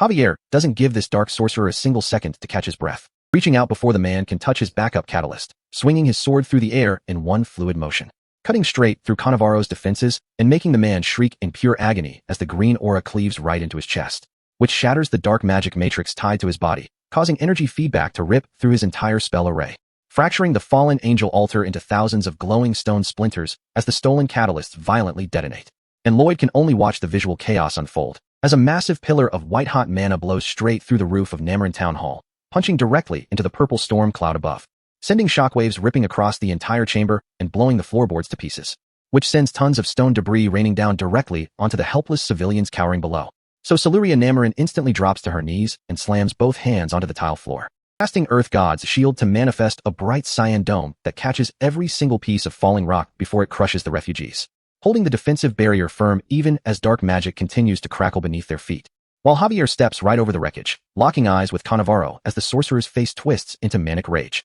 with the villain screaming at the top of his lungs that everyone in this room is going to burn and get torn limb from limb by his god-tier summon, as a massive, dark-spiked gauntlet emerges from the purple lightning, slamming onto the stone floor with a heavy thud that rattles the entire building. Except as the dust clears, Cannavaro takes one look at his Grandmaster-level Hell Knight, and his arrogant expression turns to sheer panic. Because even Javier can tell something went terribly wrong with the ritual. And Bro is literally looking at a demon lord floating in midair with no legs and no warhorse, making Cannavaro start screaming like a panicked toddler about where his monster's horse went and why his ultimate weapon is missing its lower half. Realizing in real time that because Lloyd destroyed his cliffside node and stole those 30 Noctanium gems, the ritual didn't have enough mana to complete, leaving him stuck with a half-spawned skeletal monstrosity burning with residual dark magic. And even without legs, the Hell Knight slowly turns its glowing red eyes toward the sorcerer, asking what his command is while Cannavaro panics that a human dares point steel at it, which is when Lloyd steps straight into the threat vector, stepping between the monster and the civilians. And the Hell Knight doesn't waste time, bringing its giant dark blade down in a brutal overhead swing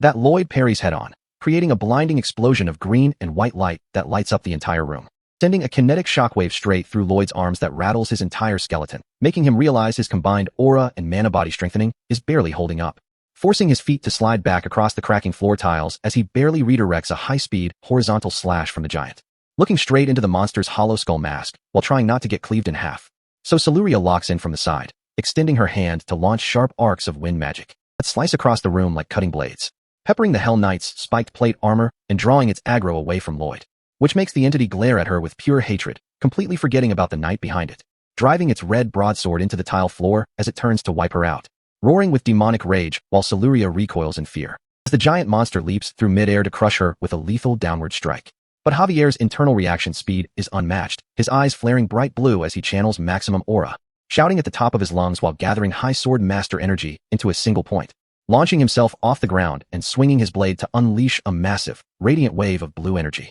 that slams directly into the Hell Knight mid-strike like a freight train, intercepting the monster's blade inches away from Siluria and blowing the beast back, shattering the surrounding stone floor into dust under the physical impact, and sending tile fragments flying across the entire grand hall, until the legless abomination slams face down onto the cracked stone, its pink sword clattering uselessly beside it, leaving Javier standing tall, breathing heavily as the oppressive dark energy field begins to fade, and the swirling purple mist dissolves into thin air, making Cannavaro gasp in shock right before Javier blinks across the room and plants a cold steel sword tip directly against his throat, telling the domain officers to evacuate all the wounded refugees, while the orange-haired guard immediately starts shouting for everyone to head toward the Count's mansion, as Javier calmly informs the dark sorcerer that he's being taken to the royal palace where execution is the only sentence waiting for him. But instead of begging for mercy, Cannavaro's bloody mouth stretches into a wide, creepy grin that leaves Javier confused, with the villain sneering that a mortal brat knows nothing about real entities from hell. Javier's eyes widen as he feels the temperature drop behind him,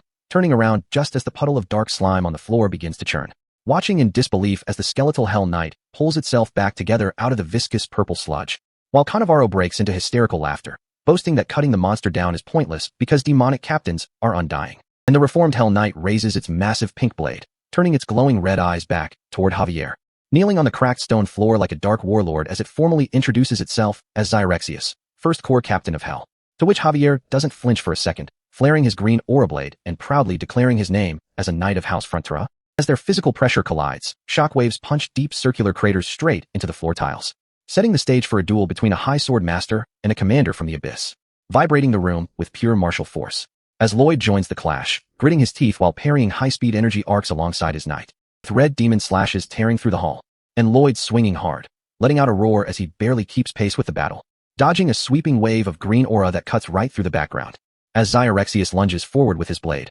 forcing Lloyd to duck low under a lethal decapitation swing, while the skeletal demon grins with visible excitement, realizing he found mortals who can match his power, roaring that this fight is entertaining while Javier and Lloyd sweat under the immense pressure, leaving the entire town hall echoing with demonic laughter as the fight for Namarin reaches its climax. And Javier is out here straining every single muscle in his body just to block this massive pink beam of demonic kinetic force, which slams right into the structural masonry, shattering the town hall floor into a cloud of flying stone and dust, sending Javier airborne from the sheer shockwave backlash as he keeps a tight grip on his green aura blade. While this skeletal menace Xirexius just lets out a booming laugh, thoroughly enjoying the fact that these mortals aren't immediately turning into dust, and swings his broad spiked sword in a massive arc that pulverizes the surrounding walls, showing off that terrifying skeletal face. Another heavy downward strike crushes straight through the stone pillars with pure unadulterated physical force, forcing Javier to kick off the crumbling wall and dodge midair, realizing this monster isn't even using refined sword techniques. He's literally just swinging with so much raw weight that dodging is a full-time job,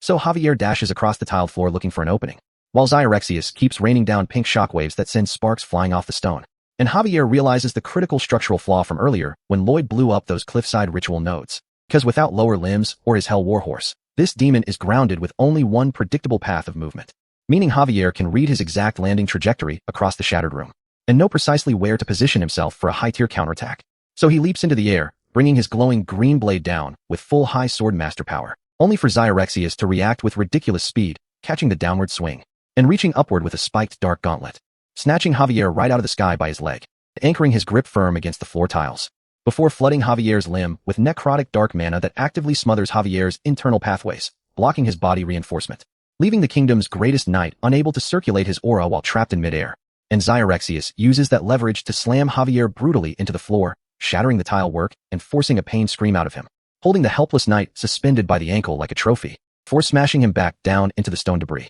where Javier lies dazed and bleeding, struggling to even breathe. And Xirexius looms over him with glowing crimson eyes, casually giving him respect before the kill, raising that broad pink blade high into the air to deliver a fatal execution blow, bringing it down toward Javier's neck, until a voice echoes across the ruined hall telling the skeleton head to stop right there, pausing the demon mid-swing as he turns to see who's talking. And it's Lloyd, standing over Dark Sorcerer Cannavaro with an iron shovel aimed straight at his throat, threatening to decapitate the summoner on the count of 3. And then Lloyd lets out an unhinged, demon-tier screech that makes Xirexius genuinely question if this guy was summoned from hell too. Because Lloyd's facial expression is so demonic that Xirexius is convinced Lloyd will not only cut Cannavaro's head off, but grind it up and drink it, making Xirexius pause and ask if this terrifying human is actually an entity from the underworld. But Lloyd doesn't answer and just yells, "One," swinging his shovel downward with full kinetic intent, triggering a massive pink explosion as the heavy metal hits. Except Lloyd didn't kill Cannavaro at all. He intentionally hit the floor right next to him to create a flashbang smoke screen and sprinted away yelling WHOA,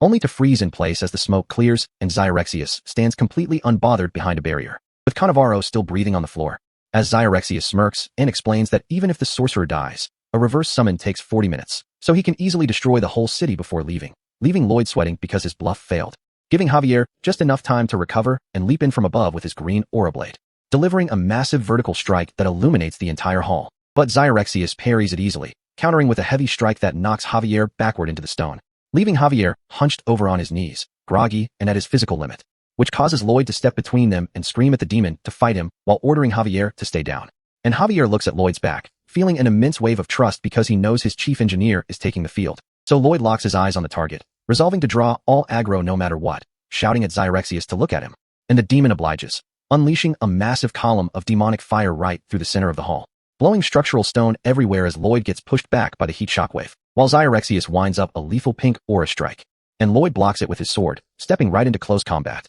allowing Xyrexius to reach out and grab Lloyd directly by the throat, mocking him for touching a hell entity. As necrotic black mana surges from the demon's arm directly into Lloyd's chest to contaminate his heart and end his life. Except Lloyd just looks back at him with the most unbothered, calm expression imaginable, and pulls a wide-mouthed gremlin grin, reminding Xyrexius that he's already purified necrotic mana multiple times, which instantly triggers a system window confirming that the incoming hell mana is temporarily buffing Lloyd's mana heart, generating a blinding flash of system light between them, as the system activates the special Lloyd human lock, binding Xyrexius in place, trapping the demonic commander so he can't pull away or ignore the unhinged human holding him hostage on the floor. And Xyrexius is losing his mind, screaming in pure frustration as this random human refuses to let go. So Lloyd just grins like an unhinged psycho, laughing directly in the demon captain's face, howling like a maniac while physically manhandling a Grandmaster tier entity backward across the floor, forcing Xyrexius to realize that grabbing this dude by the throat was a massive tactical error, as Lloyd violently tosses him off balance, sending all that heavy spiked armor stumbling,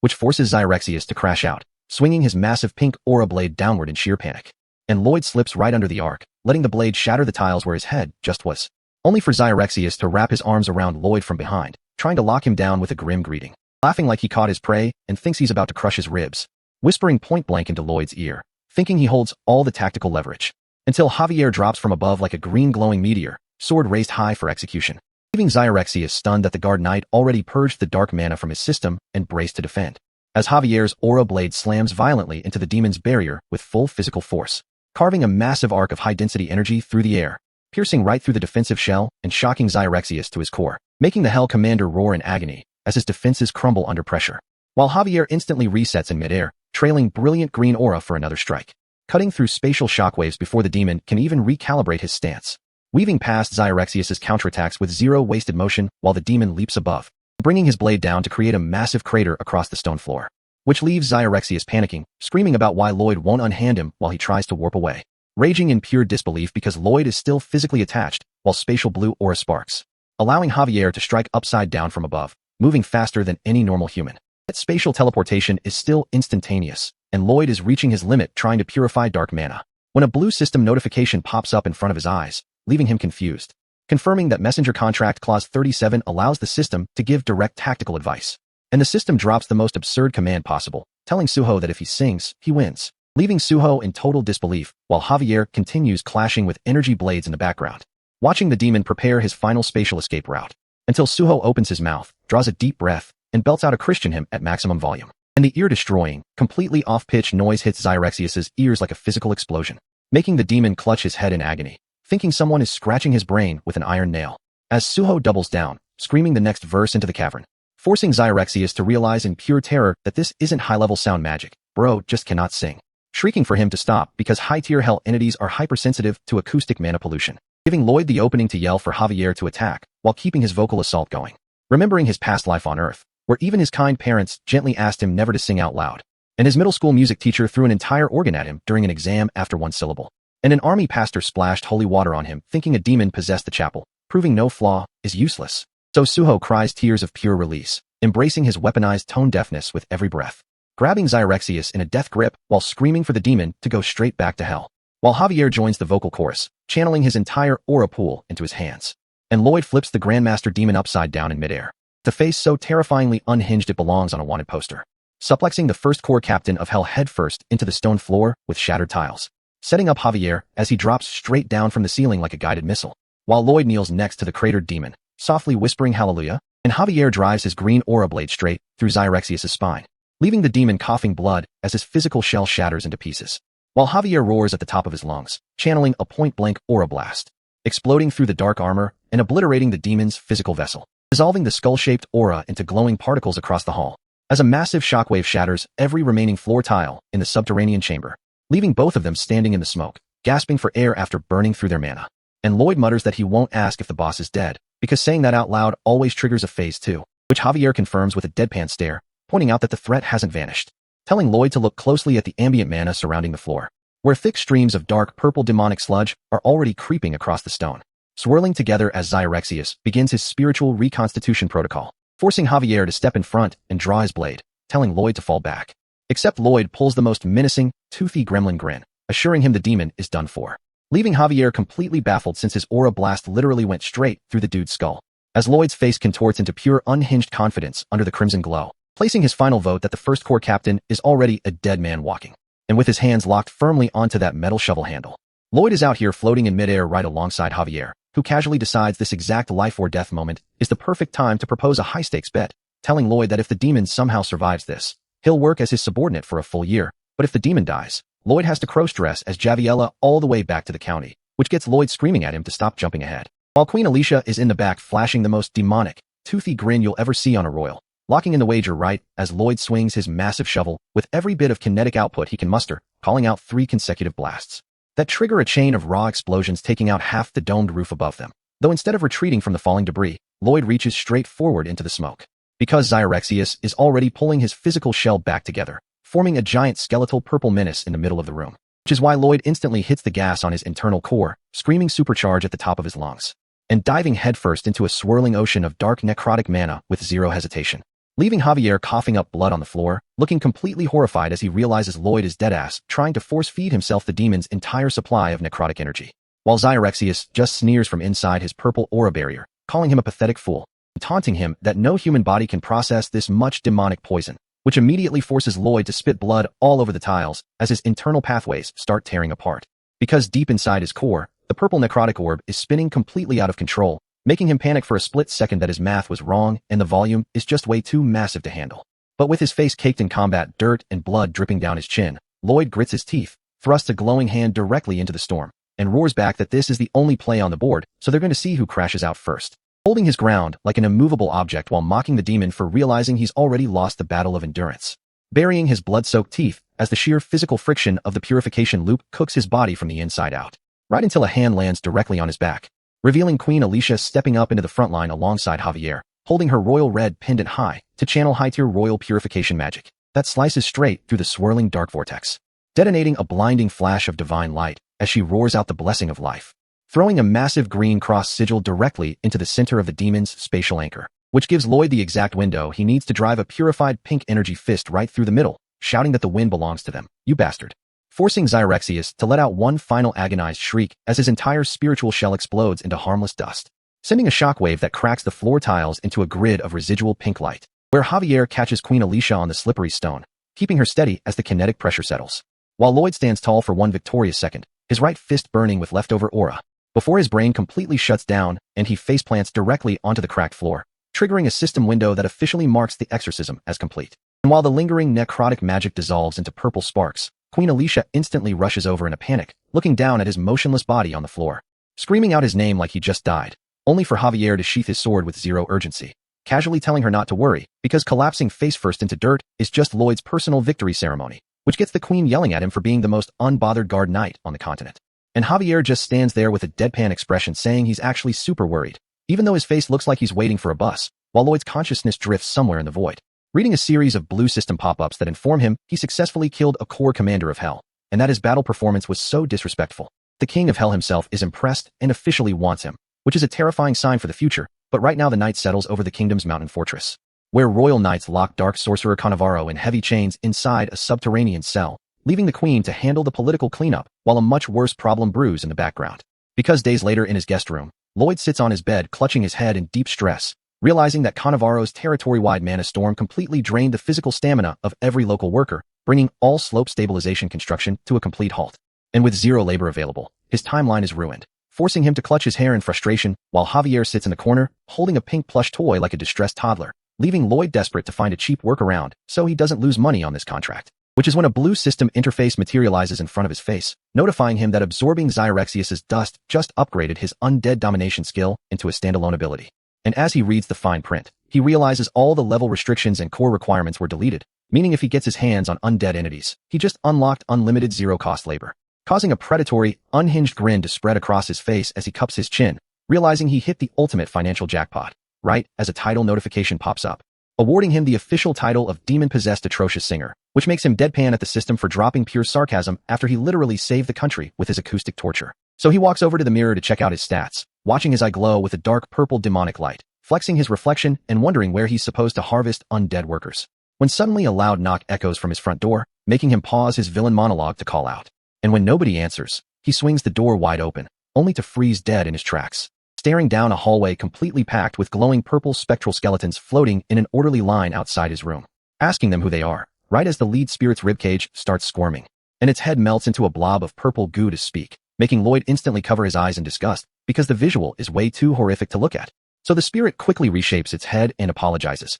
explaining that they are the lost ghosts who were murdered and trapped by hell sorcery, and that they drifted toward his room after feeling a power capable of giving them physical forms, gently touching Lloyd's hand as his core energy harmonizes with their aura. Before the lead ghost bows its head, telling Lloyd that up close, they can sense his exact spiritual signature, recognizing him as the person who appeased their vengeful souls, which triggers a quick flash in Lloyd's memory, taking us back to when he dug up 30 Noctanium skulls out of the barren dirt and purified their dark magic, and spent his own time kneeling in prayer before rows of fresh dirt mounds marked with wooden crosses, giving dignity to 400 nameless refugees who were slaughtered for dark rituals. And back in the hallway, the spirit holds up a physical sign explaining that they have no memories or goals, and that wandering around would just get them exorcised by random priests. As Lloyd looks down the stairwell, realizing hundreds of these ghost spirits are packed tightly along the steps, holding up a sign begging him to take them in so they can repay his kindness. So Lloyd's brain immediately skips the emotional poetry and goes straight to corporate HR, asking if he's going to have to pay them a monthly salary, to which the spirit replies they're ghosts with zero need for money. Then Lloyd asks what kind of expensive food they eat,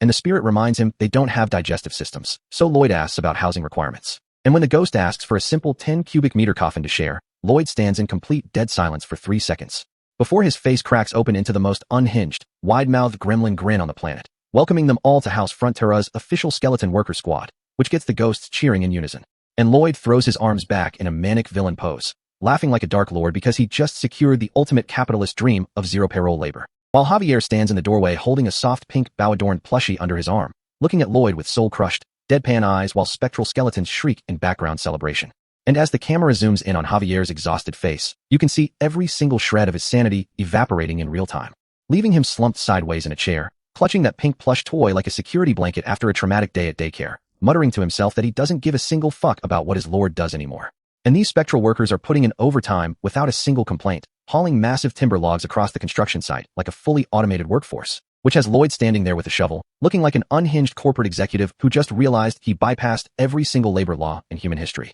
Though Count Namarin almost passes out cold the moment he witnesses a horde of glowing purple skeletons running heavy machinery, forcing Lloyd to cover his glowing eye and pitch a fake story about being a master spirit summoner, which sends the Count into a massive internal crisis, questioning why everyone else is born with broken magical cheat codes except him, before thoroughly giving up and apologizing for even asking. And as winter settles over Namarin, rows of massive concrete anchors now hold the mountain firmly in place, bringing the entire construction project to its final stage. While up on the snowy peak, Javier reaches his hand out toward the gray sky, remembering how in another life, his path was meant to be painted in blood and isolation. Tragic timeline where every person he tried to save ended up destroyed by his cursed strength, leaving him alone in the cold, until the sound of crunching snow breaks his focus, and he turns to find Siluria standing right behind him, nervously clearing her throat to clarify that she didn't come up here for an official construction update, but specifically to speak with him, explaining that her magic hit a wall, and asking if he would teach her his personal mana control technique so she can break through her limits. And when Javier agrees without a second thought, her face lights up with genuine relief. While down on the slope, Lloyd keeps shoveling dirt, quietly observing the two of them from a distance, watching his bodyguard sit peacefully on a wooden fence next to the very woman he was canonically destined to lose. Because in the original novel, this exact moment ended in total tragedy, with Javier cradling her lifeless body in front of a demonic altar, screamed at by terrified villagers who blamed him for bringing monsters to their home, condemned to wander the desert wastes with no allies, no peace, and nothing waiting for him at the end of the road, doomed to fight until his body broke under the weight of his own power. Yet here in the present, that dark future has been erased, leaving two men smiling in the snow under the protection of a domain they built together. And with every concrete anchor locked in, the slope project is finished, securing a payout several times higher than the initial contract, prompting Count Namarin to gather the entire city in the town square to shower Lloyd in public praise, which has Lloyd touching his chin and soaking up the applause like a man who just hit the highest tier of financial freedom, already planning to spend the rest of his life doing zero work, right until the Count hits him with a final proposal to marry Siluria and take over the domain. A deal Lloyd shuts down in his head instantly, politely declining while pointing out that Siluria is already set to become the greatest mage on the continent. And as the crowd cheers for her, Lloyd turns on his heel and signals to Javier that it's time to head home, leaving Siluria with a polite farewell bow that closes the book on her original tragic death flag. Though as they walk down the cobblestone road, Lloyd can't resist smirking and telling Javier he should stay behind for a higher salary, to which Javier looks at him with utter disgust, asking if the necrotic poison damaged his brain before reaffirming his oath as House Frontera's knight, swearing to serve until the day he dies, which leads Lloyd to ask what happens if he commands him to leave. And Javier doesn't even blink, telling him to execute him on the spot because he refuses to break his vow, leaving Lloyd with a subtle smile at his unwavering loyalty. And so the duo begins their long journey back across the snowy valley, passing through the gates as winter settles quietly over the kingdom, until news of their return reaches the Frontera estate, sending Baron Arcos and Marbella sprinting outside through the snow, where Lloyd proudly presents his line of glowing purple skeletons, introducing them as harmless spirits of labor. And while his father tries his best to stay composed, his eyes lock onto the person standing right next to the undead squad,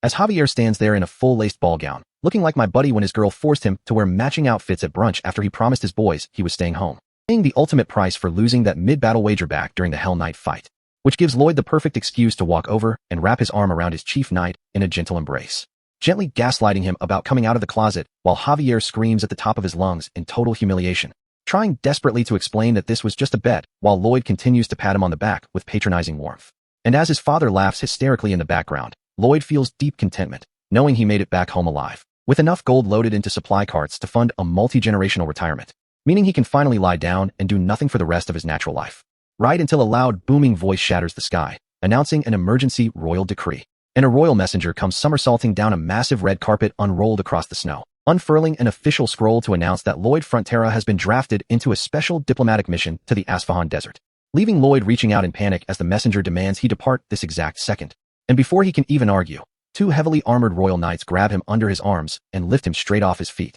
dragging him toward a waiting carriage while he screams in total soul-crushing despair as his retirement vanishes into thin air, leaving his family and a cross-dressed Javier standing in the snow, watching him get carried off to his next nightmare. The royal carriage rolls along the frozen mountain pass toward the eastern desert, guarded by royal knights who have no idea that inside the coach, Lloyd is currently curled into a pathetic ball, weeping so hard Javier looks at him like how my ex looked at me when my card declined at a drive-thru after I promised her a 5-star dinner. And as Javier casually rests a hand on his head telling him his crying face is far too hideous to look at, Lloyd just wails louder because his peaceful retirement dream was snatched right out of his hands, which causes Count Ventura to snap, demanding why someone receiving a direct royal order from the Queen is acting like his entire life is over. So Lloyd covers his tear-soaked face and claims he's crying from sheer gratitude, while internally cursing Queen Alicia with every single breath he has left. Back at the Capitol Palace, Queen Alicia looks over state administrative papers while her minister stands there with furrowed brows, questioning why on earth she selected a violent, unhinged combat engineer for a delicate foreign diplomatic mission. And Alicia just calmly taps her quill on the desk,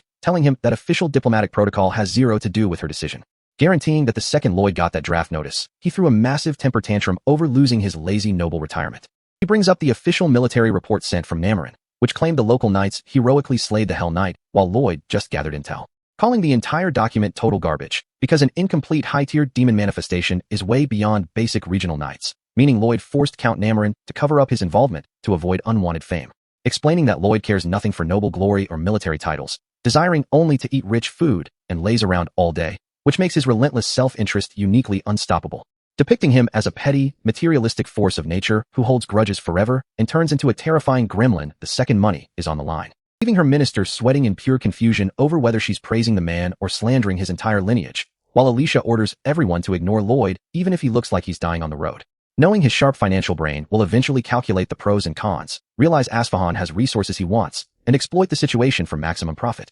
Meanwhile, inside the carriage, Count Ventura glares at Lloyd's sniveling face with pure disgust, watching their caravan cross the burning sands toward the golden domed city of Samarkand, writing Lloyd off as a shameless mercenary who throws noble honor into the dirt for cash. Inside the grand throne room of Samarkand, a messenger kneels before the Sultan to announce the foreign invoice, and the old ruler coldly orders his men to give them the exact treatment they deserve, as the delegation gets escorted into the capital city, only for Count Ventura to realize they've been dropped off at a filthy, falling-apart wooden shack, shouting at the officials for disrespecting royal diplomats. But the official in red robes calmly deadpans that they're merely executing the direct command of Samarkand, prompting Ventura to demand an immediate audience with the Sultan, only to get told the Sultan is far too busy with state affairs to meet lower-tier foreign envoys, suggesting a casual wait time of at least 6 months, which sends Count Ventura into a blood pressure-spiking rage at the blatant disrespect, until the official reaches into his robes and pulls out a glowing, teardrop-shaped golden pendant called the Patashir, explaining with a mocking smirk that holding this token grants them the grace and blessings of Samarkand, allowing them to seek alternate shelter if they dislike the shack, making Ventura explode over being treated like a common beggar receiving royal handouts. So the official casually tosses the golden pendant right onto the floor with a clatter, leaving the Magentano delegation standing over it in shock while the official strolls away. And Ventura slams his fist onto the wooden table in pure fury, cursing the Asfahan state for treating them like garbage, declaring it a virtual act of war and ordering his aides to draft letters mobilizing imperial troops and rallying neighboring nations, before stopping to ask where Lloyd vanished to, only to glance down at the floor and realize the golden patashir has completely disappeared, leaving Count Ventura frozen in total confusion as night falls over the capital city of Samarkand, where a young beggar girl with bandaged arms wanders the freezing streets under the moonlight, desperately begging passers-by to buy a torch, only for a local pedestrian to shove her barefoot onto the cold pavement, yelling at her to get out of his way, forcing her to curl up in a dark alleyway weeping over her empty stomach, until a tall shadow steps into the alley asking if she needs shelter, as Lloyd kneels before her with a gentle smile, telling her to follow him, guiding her out of the dark alley and stopping directly in front of the most glittering, ultra-luxurious 5-star palace inn in the entire capital, leaving the child terrified that she can't afford this. So Lloyd bursts out laughing, casually dropping the fact that he bought the entire establishment on the spot, slapping down a fresh title deed and telling her to sign her name to take total ownership of the luxury inn, leaving the bewildered child asking who on earth he is. And Lloyd pulls out the glowing golden patashir with an unhinged gremlin laugh, declaring he is a man blessed with the ultimate grace of Samarkand.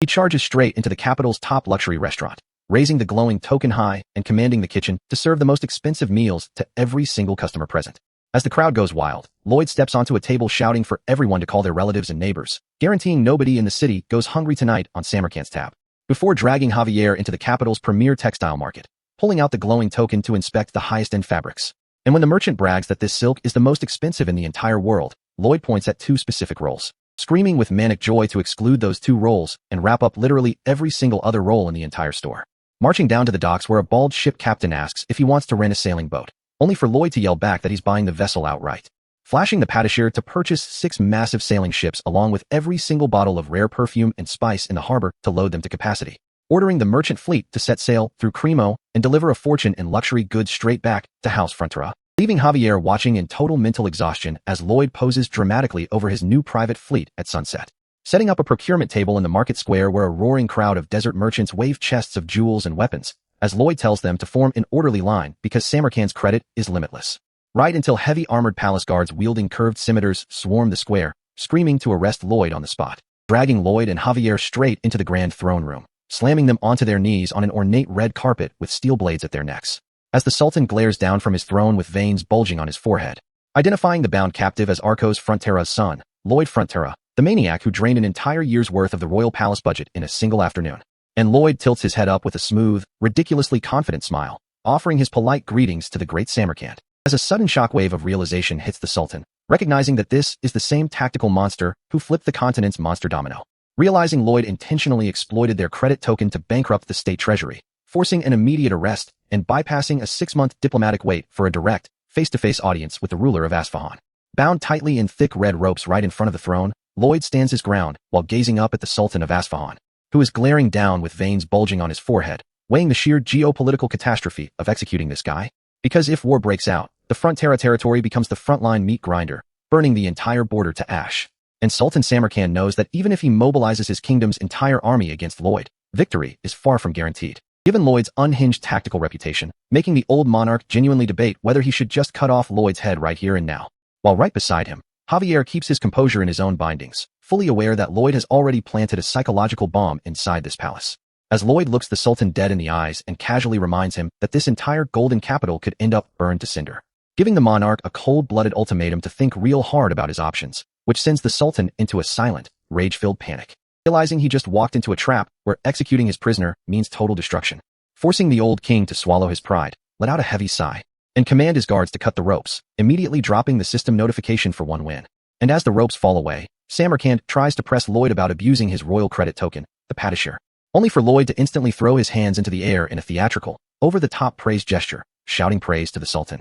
which flusters the Sultan because he can somehow feel the raw, unfiltered sincerity oozing out of Lloyd's soul, as Lloyd presses his forehead straight into the carpet, bowing in pure, unadulterated devotion. Because in his past life as Korean engineer Kim Suho, getting a corporate card from the president meant one thing: free money to exploit, leading his spirit to literally dance on piles of gold coins with a leaf crown while screaming that money buys happiness. So when the Sultan tries to corner him by asking if he isn't scared of the Magentano kingdom finding out about this spending spree, Lloyd bluntly answers no, leaving Samarkand stunned by how fast Lloyd responds without even a second of hesitation, explaining from the floor that he only prefers Magentano because they paid him slightly more money, which makes the Sultan slam his hands down and aggressively ask if Lloyd would betray his own king if offered more cash, to which Lloyd instantly replies yes, sending Samarkand's right eye into a violent twitch as he realizes he cannot read this unhinged mercenary at all, until Lloyd smoothly flips the mental trap, pointing out that if he betrayed his king for money, the Sultan would never be able to trust his loyalty anyway, causing Javier to snort in the background, and sending Sultan Samarkand into a roar of laughter at the sheer, impenetrable guts of this man playing him in his own throne room, respecting the audacity so much that he agrees to hear Lloyd's real proposal, wanting to recruit him, which triggers the system pop-up for 2 wins as Lloyd stays bowed and asks if the Sultan actually wants a continental war, pinpointing Asfahan's exact hidden weakness, asking if the Sultan is trying to start an external war just to suppress internal rebel factions created by the regional drought, stunning the monarch by diagnosing his state secret, before Lloyd delivers the solution and offers to fix the drought himself, promising to open direct diplomatic channels with Magentano if the Sultan signs on the dotted line, which leaves the Sultan completely hooked, leaning forward on his throne to demand the full breakdown of the plan. Fast-forwarding to their private quarters where Lloyd grips the signed scroll tightly, securing 3 wins and laughing about how hard the Sultan was sweating during negotiations, waving the contract in Javier's face while cackling that he's making history by robbing a ruler blind, though Javier asks what he means. And Lloyd clarifies that paying him for civil engineering is infinitely cheaper than funding a full-scale war, which originally destroyed Asfahan in the novel, since the unaddressed drought would have eventually caused the entire populace to unite in a bloody civil revolution, making it obvious that fixing the Kandahar drought now protects House Frontera's borders while securing massive profits.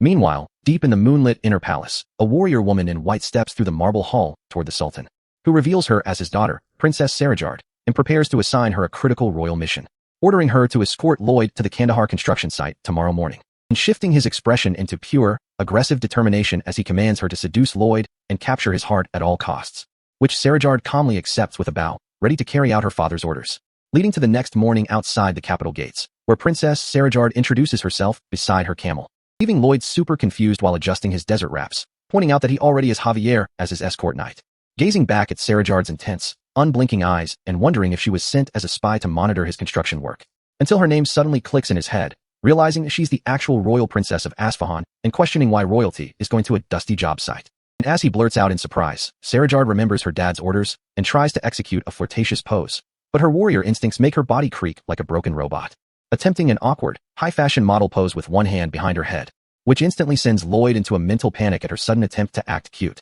staring at her intense, terrifying eyes that look like she's about to rip his throat out, before his flawed logic jumps to the absolute worst conclusion. Convinced that this stiff, deadly pose is an aggressive romantic proposal and that Princess Sarajard is desperately in love with him, screaming in silent agony as he envisions Sultan Samarkand beaming with pink hearts and demanding he become his son-in-law. The real engineering key to stopping Kandahar from collapsing into a total wasteland is building a Kanat, which is basically an underground water channel, because if you try piping water across the scorching desert surface, the heat will evaporate every single drop before it ever hits the city, meaning the only way to save Kandahar is tapping into perpetual snow melt miles away, which is why Lloyd finally collapses face first on his guest bed, smiling like he just survived finals week, ready to catch some rest, until his instincts kick in and he opens one eye, only to find Princess Sarajard standing directly over his bed like an antagonist, hitting a posture so aggressively stiff you would think her spine was glued together, while her eyes glare down at him like she's calculating the quickest way to pull his guts out through his stomach, forcing Lloyd to sit up and catch his breath, trying to negotiate by asking why she's looking at him like a hitman, only for her to deadass claim that standing like a posturepedic nightmare is just her natural pose. And look, you gotta understand who she is. Sarajard is the youngest desert princess, a legit sword expert at a young age, and because desert royals are hidden from the public, nobody outside the palace knows her face, which gives Lloyd the perfect excuse to pretend he has zero clue who she is so he can sabotage her father's honey trap mission. So when she coldly claims her father ordered her to guard him day and night, Lloyd looks at her like she just asked to borrow his social security number, pointing out that he already has a guard, while Sarajard glares over at Javier, standing in the corner like a 6'2" wall of blue aura. And Lloyd doesn't even hesitate to flex his boy, telling her Javier isn't just some random guard, he's a high sword master, before pulling the most disrespectful face in human history, telling her he'd rather have Javier guarding him than 50 of her, so she can get the fuck out, which instantly snaps her last brain cell, causing her eyes to pop with rage as she draws her blade with a sharp hiss. But instead of panicking, Lloyd goes full victim mode, sticking his neck out and screaming like a toxic player asking her to slice it, taunting her that the moment she kills him, she has to go back to Sultan Samarkand and explain how a non-sword master blew the whole kingdom's future, laughing like a demon while telling her Samarkand will put her head on a spike with a sign saying she couldn't reach sword master if she lived 50 lifetimes. And that does it. Sarajard loses her composure, dropping all martial decorum and throwing hands at his face, pummeling him into the carpet while Lloyd screams for Javier to save him. But Javier is standing right there hitting a light chuckle like he's watching a UFC fight for free, with Sarajard yelling that he's a trash bastard, beating his ass until she physically runs out of steam, leaving Lloyd face down on the floor looking like a swollen tomato. But he's whispering plan successful because he just weaponized domestic violence to ruin her romantic assignment. And when Lloyd sits up yelling at Javier for letting his face get rearranged, Javier looks at him like my mom looks at me when I get a ticket for speeding, casually mentioning that he didn't step in because Lloyd earned every single punch. So Javier asks why he went out of his way to provoke her, and Lloyd breaks down the real strategy. He hates extreme climates, so getting stuck in a political marriage here would be hell. Meaning destroying her romance mission was step one, plus a warrior of her caliber belongs on a real battlefield instead of playing wife for a monarch. Which is why that night, Sarajard is out on the palace roof under the full moon, aggressively swinging her blade into the night sky, just to vent her frustration. Until morning breaks over Kandara with the Ring of Steel, where she catches Lloyd and Javier walking out in desert gear, demanding to know where they think they're sneaking off to. And when Lloyd tries telling her that bringing a rookie along will only ruin their construction speed, he turns around with the most unhinged red aura sneer you've ever seen, hitting her with a harsh reality check, and instantly launches into a high-speed, screaming technical lecture about pre-stressed concrete formulas and heavy aggregate density, leaving Sarajard standing there in sweat-drenched horror, genuinely convinced he's casting high-tier dark magic. As Lloyd keeps shouting about 20mm rebar reinforcement, overloading her brain with so much engineering math that her body physically shuts down, yelling about 350 kgf tension tolerances while her eyes roll back, dropping her flat on the floor, while Lloyd laughs that technical jargon is the ultimate counter for martial artists, only to turn around and see Javier also unconscious on his knees because his sword master Insomnia couldn't handle the lecture either. So Lloyd steps over both of them and walks into Kandara's central square, where every single local gives them the cold, icy glares of people who hate capital elitists. And Javier points out that the villagers resent them because the capital lives in luxury while their countryside starves from drought. But Lloyd just flashes a sinister grin, knowing that turning hostile locals into an obedient workforce is simple if you control their basic survival. So he suddenly looks up at the sky and yells for his team, ordering Javier, Padong, and Bangul to stay in the city square and construct a stone intake basin, while telling Coming and Hamong that they're flying 40 kilometers south to the mountain snowfields, hopping on top of his giant white bird summon and diving straight through the clouds, soaring across the sky until they reach the frozen mountain peaks, where Coming activates its spatial storage skill, opening its mouth and sucking up thousands of tons of pristine glacial meltwater. And as dusk settles, Hamong carries the water-swollen hamster back toward Kandara, hovering over the newly constructed stone reservoir under the full moon, where Coming leans over and unleashes a massive geyser of mountain water straight out of its mouth, crashing into the dry stone basin with a splash so loud the entire square shakes, making a dehydrated villager fall to their knees crying real tears. As the entire crowd erupts into hysterical weeping and screaming, celebrating the miracle of fresh water appearing in their dry city center, until a pair of heavy boots steps onto the ledge above them, and Lloyd looks down with the unhinged grin of a man who just secured total psychological dominance,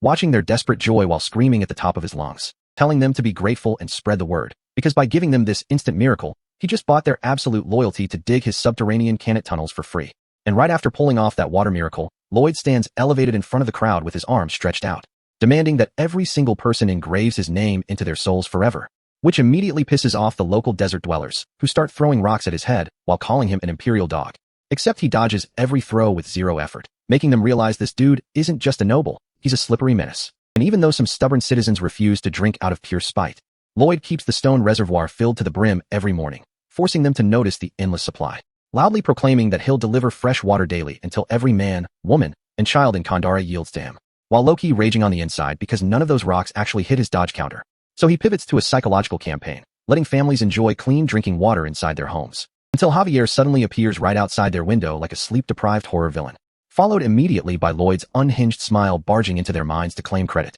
slowly conditioning the entire population until they can't even look at a cup without thinking of his face, to the point where a guy washing his hands hears Lloyd's name echoing from the basin. A woman pulling water from a deep stone well sees his face staring right back up at her, while Lloyd casually walks through the market with a shovel, looking like a man whose propaganda plan is hitting max efficiency, leaving the local desert residents unable to separate the concept of water from the name Lloyd Frontera, which is why he looks down at the town from above with the satisfaction of a corporate CEO, climbing onto top of a tent structure and screaming a single trigger word into the open sky, demanding the crowd respond to his call. And the entire town square roars his name back in unison, chanting Lloyd Ter like a newly formed cult, which forces Javier to ask if he just executed group hypnosis on an entire city. To which Lloyd proudly explains that this is basic marketing. Water is good, water is Lloyd, therefore Lloyd is good, before dropping a full real-world pharmaceutical commercial pitch for Devorin that leaves Javier staring at him in silence. Realizing his 21st century joke flew way over Javier's head, Lloyd gets slightly embarrassed and immediately pivots to recruiting workers for his main construction project.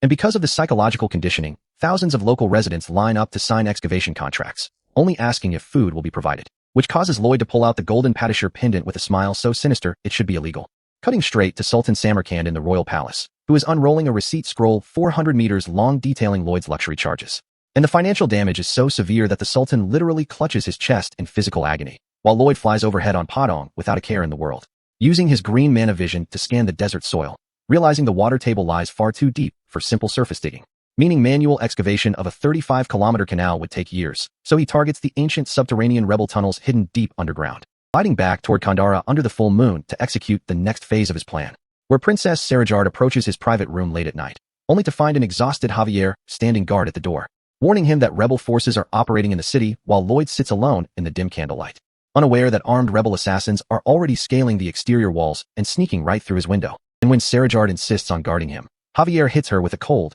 unbothered refusal, stating with conviction that the young master is always right, keeping her blocked in the hallway on purpose, which pisses off the desert princess enough to draw her curved blade and attack, swinging her sword in a high-speed arc to force her way past, only for Javier to raise his blade and block the strike without shifting his stance an inch, binding her weapon cleanly, leaving Princess Sarajard shocked at how easily her speed was neutralized. And as steel flashes through the corridor in a burst of high-level aura, Javier casually starts dropping combat coaching mid-fight, telling her to stop forcing mana volume and focus on particle oscillation instead. And when she angrily shouts that she has no interest in taking lessons from him, Javier reveals that Lloyd specifically ordered him to train her into a sword master, leaving her confused as the scene shifts away from the hallway fight, straight to an underground hideout where a group of armed rebels have Lloyd tied to a chair with a sack over his head, listening to his muffled grunts, as the rebel leader steps up to inspect their high-value hostage, only to get a weird feeling in his chest as he looks at the bound captive, watching Lloyd sit there in composure without a single trace of fear, radiating a sinister red aura under that cloth bag that makes the kidnappers realize they just walked straight into his trap.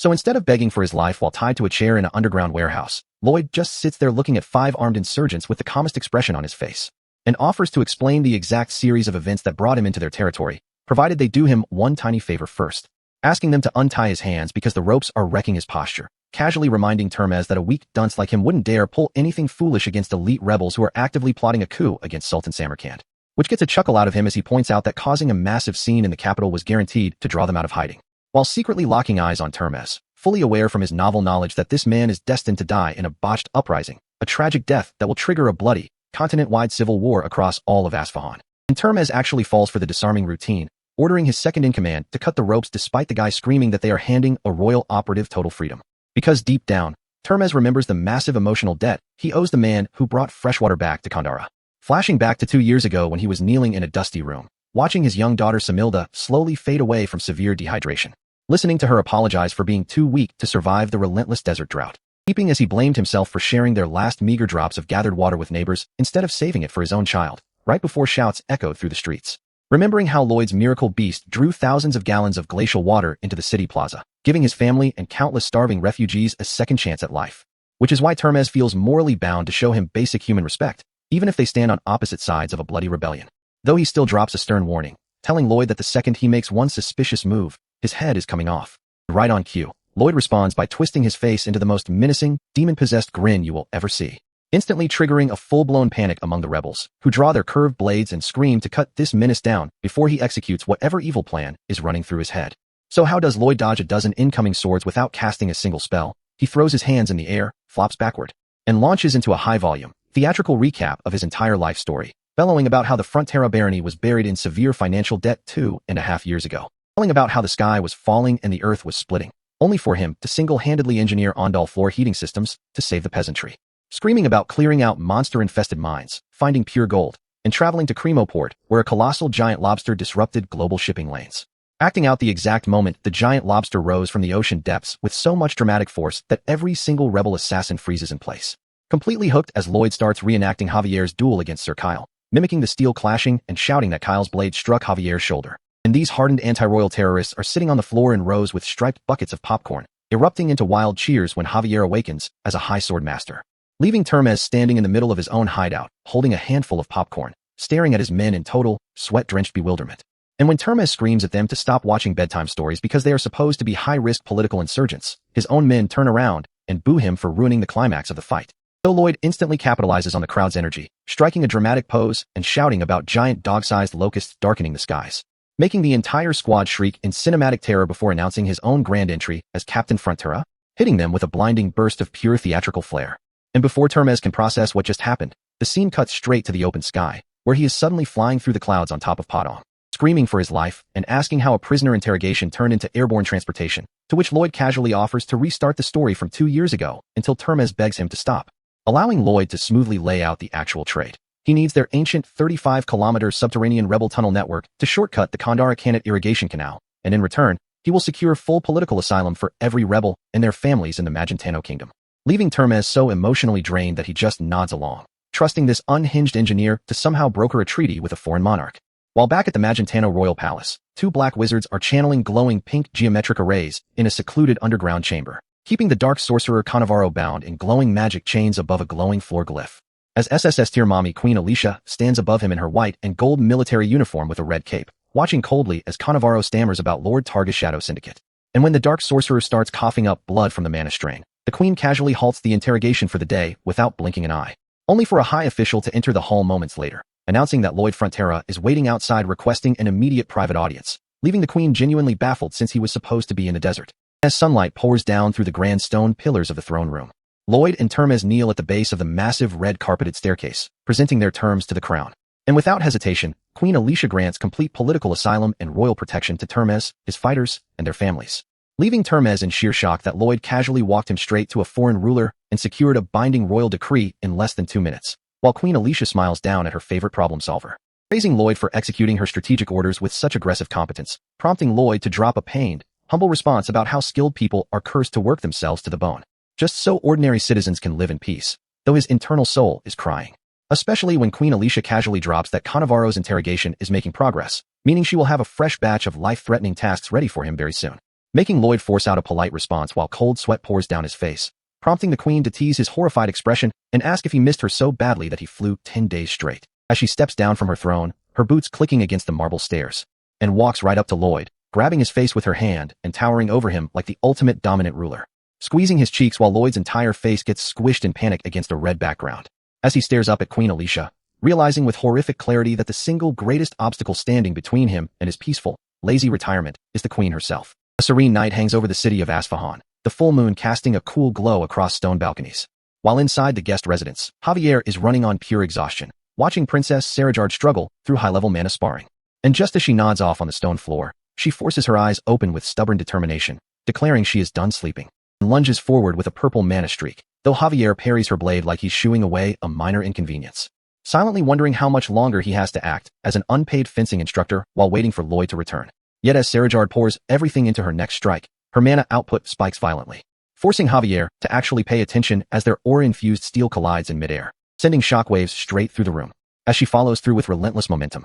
making Javier realize her particle oscillation is stabilizing, placing her right on the verge of ascending to High Sword Master. When a stray mana blast splinters the wooden doorframe right as Lloyd casually steps into the room, dropping a cheerful greeting while Javier's heart stops from the shock, because Lloyd didn't even bother checking if the doorway was an active war zone before strolling through. And to make matters 10 times worse, he's out here shirtless in a bath towel with yellow duck clips holding back his hair, prompting Javier to scream at him for walking into lethal blade trajectories, only for Lloyd to deadass ask who was ever in actual danger, which catches Sarajard's attention, making her glare down at this half-naked intruder with deep suspicion, demanding to know where he vanished after escaping her watch. But instead of making excuses, Lloyd steps forward and locks in, unleashing his ultimate biological weapon, hitting her with rapid-fire municipal sanitation data regarding coliform counts and oxygen demand, overloading her brain with civil engineering jargon until her eyes roll back and she passes out cold on the floor, leaving Lloyd free to announce Phase 1 of construction, only to find Javier already buried under a blanket wearing an eye mask and snoring. So Lloyd takes matters into his own hands, sprinting through the underground rebel network to survey the layout using Termez's secret grid map,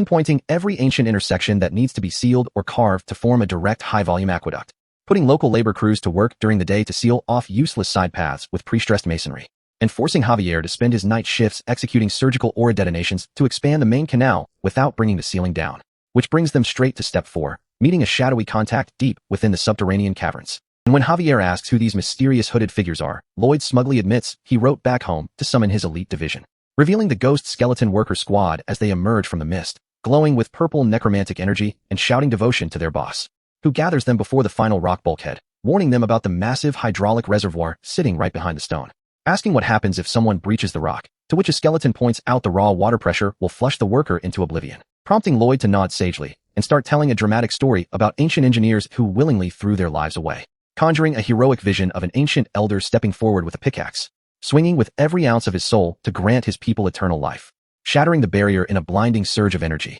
and letting the current sweep him away so future generations could drink, before spinning around and dumping that entire suicidal obligation onto a living human rebel worker named Thordes, standing there with a saintly smile while Thordes' soul experiences instant existential horror. And before Thordes can process the betrayal, Lloyd is already sprinting down the tunnel shouting fake emotional gratitude, forcing Thordes to chase him down screaming why a living human has to dig when undead ghosts exist, only for Lloyd to scream back in hypocritical rage about respecting the deceased. And when Thordes suggests using Javier, Lloyd shrieks that Javier only owns one outfit and cannot risk getting his dry cleaning ruined, exhibiting levels of sociopathy that would make Satan take notes, which is currently being broadcast live to the administrative halls of hell, where high-ranking demon bureaucrats are laughing hysterically at Lloyd's work ethic, watching the monitor in awe as a mortal man routinely outperforms their entire underworld department in raw psychological cruelty, under the watchful gaze of King Helcaros himself, who is taking detailed notes on Lloyd's management style. While back in the cavern, Skeleton Squad leader Turtleneck decides to step up and handle the breach himself to end the arguing,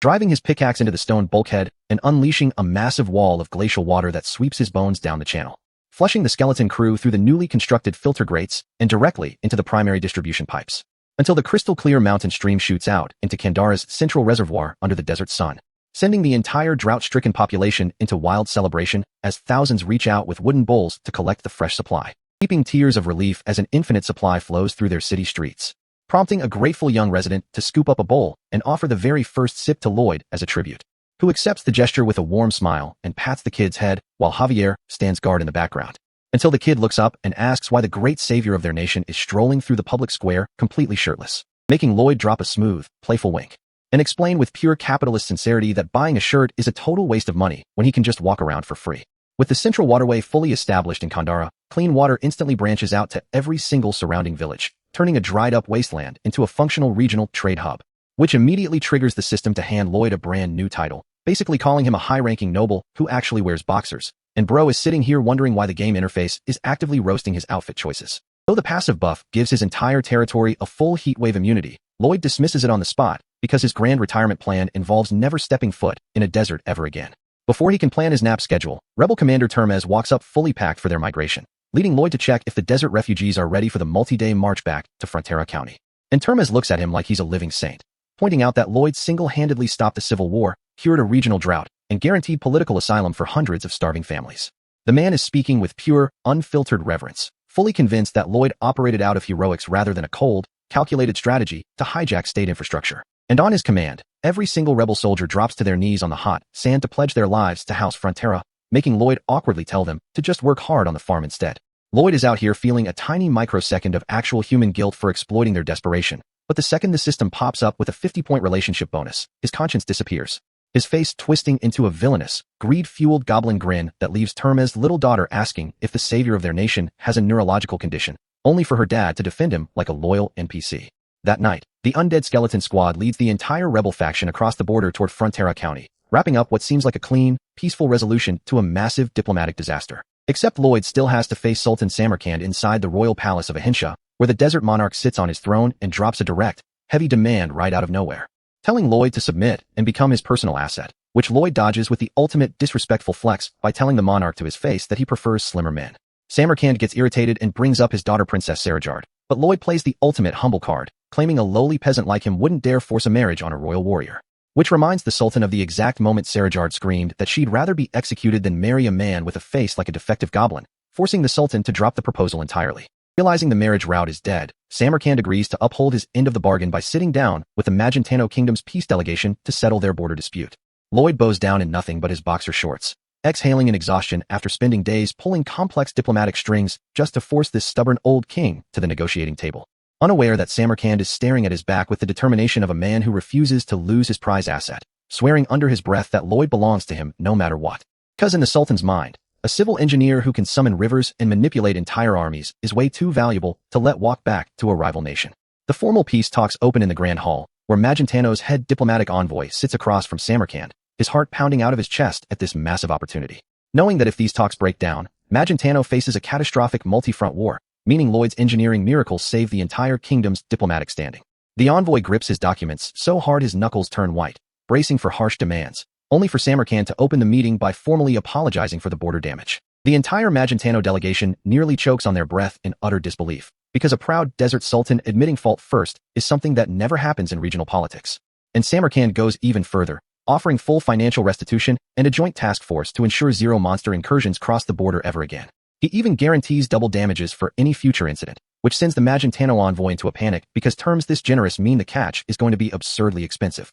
Sweating bullets, the envoy bows respectfully to accept the terms before asking what Asfahan demands in exchange, only for Samarkand to lean forward with a sinister grin. And the moment the demand drops, the diplomatic room goes dead quiet, as the full weight of Samarkand's scheme hits the delegation like a falling anvil. Because Samarkand explicitly demands ownership of Lloyd Frontera, sending the envoy sprinting straight to Lloyd's guest room to ask how Bro managed to become the central bargaining chip of a national treaty. Lloyd hits him with a face so comically traumatized and miserable that it looks like his soul left his body, making the envoy sweat even harder from the sheer awkwardness. Prompting the envoy to frantically spin the news, telling Lloyd that Queen Alicia is going to be thrilled with the treaty and that a guy with his skills will thrive anywhere, even in foreign captivity. Lloyd just drops a serene, gentle smile and tells the envoy he did a fantastic job, leaving the poor official standing there with a massive question mark floating over his head. Because the second the envoy leaves, Lloyd's face snaps into a manic, demonically distorted grin because this exact trade proposal sets up his ultimate trap, while Samarkand sits on his throne happily planning out forced labor projects. Samarkand is internally mapping out roads, castles, and public sanitation systems to exploit Lloyd's brain, right until a royal official bows low and breaks his concentration, reporting that Lloyd took his shovel and walked into the outer dunes claiming he was going to personally eradicate the local sandworm, leaving the Sultan staring in pure bewilderment. Out in the barren desert, the desert devourer sandworm erupts from the sand, a massive segmented terror that normally spends its day quietly eating insects and cactus thorns. And Lloyd stands before this relatively harmless creature shirtless in a flowing cape, holding a standard metal shovel like a man preparing to execute an over-the-top attack for zero legitimate reason. Slamming his shovel into the ground to detonate pre-planted explosive charges, triggering a fiery explosion that rips through the dunes and sets the sky on fire. As massive smoke plumes rise into the atmosphere, Lloyd screams at the top of his lungs for his summon to enter the fray and finish what his explosive started. And Padong launches through the air like an orbital strike missile, eyes glowing red with pure violence as he locks onto the disoriented creature, delivering a brutal, high-speed barrage of strikes that turns the surrounding terrain into rubble while the poor sandworm shrieks in misery. Lloyd's face twists into a bloodshot, drooling menace as he roars for Javier to drop a tactical nuke on a creature that poses zero threat to anyone. Javier actually obeys, channeling his high sword master mana core to unleash a colossal pillar of emerald light that illuminates the entire desert landscape, bringing down a seismic energy blast that completely obliterates the surrounding dunes just to eradicate a single creature the size of a garden hose. Seeing a tiny charred piece of the worm still wriggling on the dirt, Lloyd loses whatever sanity he had left, clutching his hair and shrieking at the top of his lungs, screaming for the worm to die as secondary explosions rock the desert, turning a minor pest removal into an apocalyptic war zone, all while bellowing that he's committing this overkill in the noble name of Sultan Samarkand while laughing like a villain who just escaped an asylum. Watching this demonically distorted lunatic obliterate a harmless worm while screaming his name, Sultan Samarkand stands on the ridge sweating profusely, paralyzed by sheer terror. And the moment Lloyd turns around and hits him with a cheerful thumbs up like a completely normal human being, the Sultan's soul leaves his body. Realizing that keeping this sociopath in his kingdom will guarantee national destruction within a week, Samarkand frantically orders his advisor to tell Magentano they can keep Lloyd after all. Back in his study,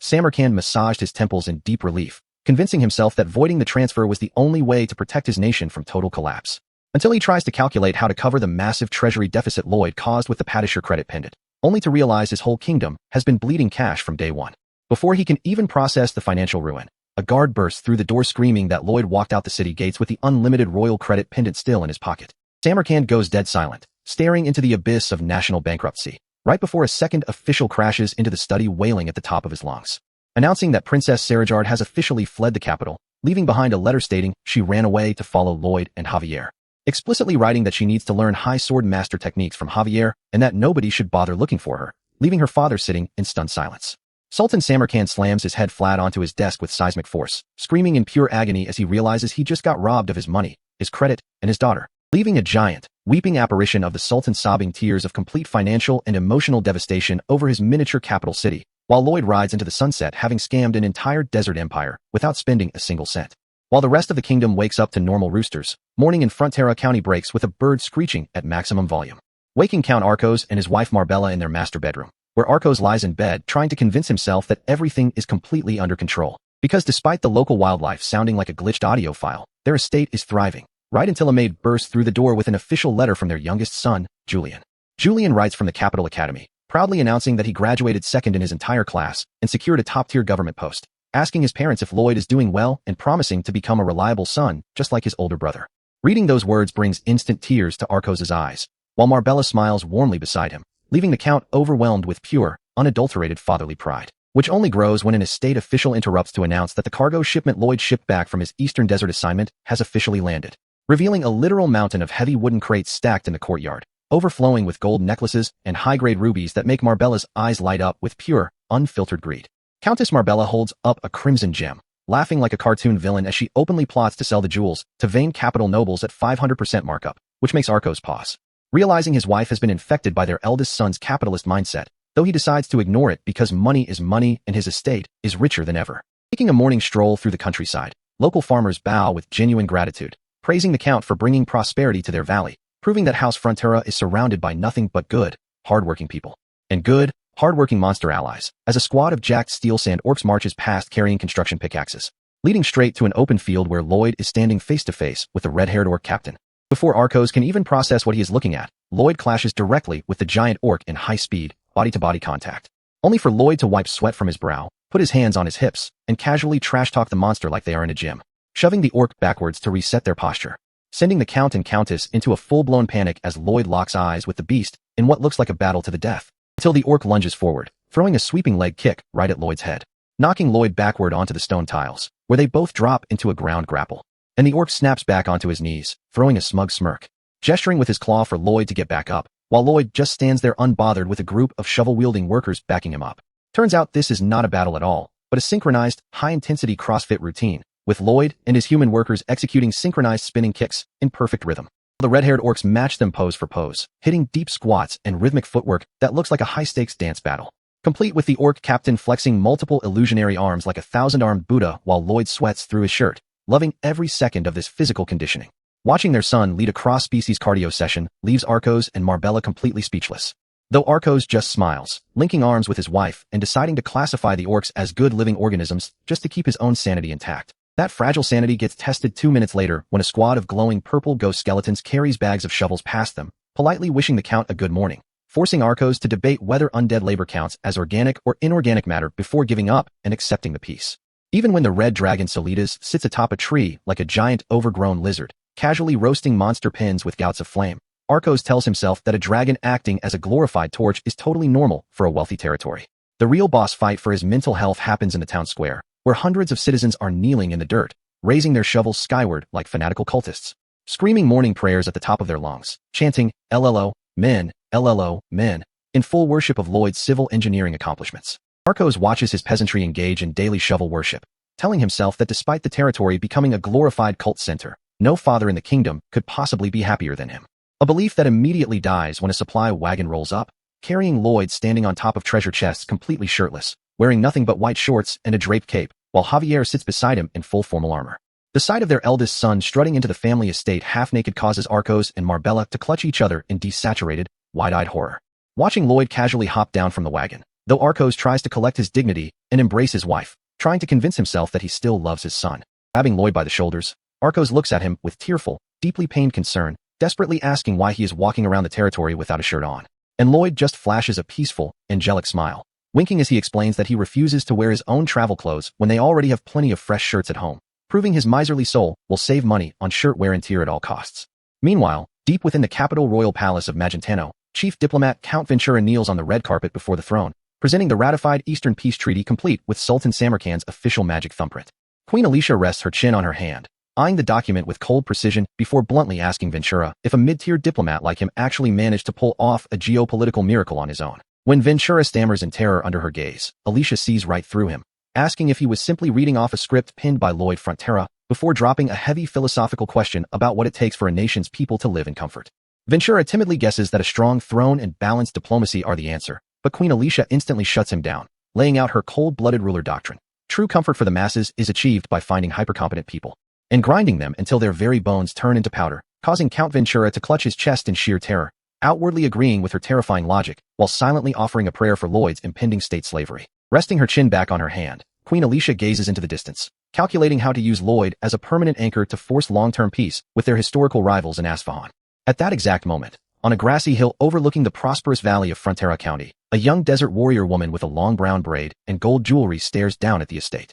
revealing Princess Sarajard of Asfahan, who abandoned her royal life to track Lloyd down, determined to get what she came for. While down in the estate garden, Count Arcos is crouched in his formal suit meticulously trimming grass with hand shears. Hearing footsteps approach behind him, Arcos pauses his trimming as Sarajard steps into view, calling out to get his attention. Looking up, the Count finds an SSS-tier desert baddie standing in his garden, decked out in a white travel tunic and gold hoops, looking like she just walked off a high fantasy fashion runway. Sarajard bows her head, formally introducing herself as the daughter of Sultan Samarkand, leaving Arcos stumbling backward on his knees in sheer shock that Eastern royalty is standing in his backyard. When Arcos asks what a princess is doing in his county, Sarajard looks him dead in the eye with complete conviction, declaring that she came specifically for Lloyd Frontera. The Count stammers in alarm, asking why she is searching for his son, causing the desert princess to drop her gaze in quiet embarrassment. Confessing that ever since Lloyd hit her with his technical lectures in the desert, she physically cannot fall asleep unless he is around. A statement that Arcos completely misinterprets as a scandalous international romance, sending his face into an apocalyptic red meltdown as his mind screams that his son just committed the most unhinged act in human history.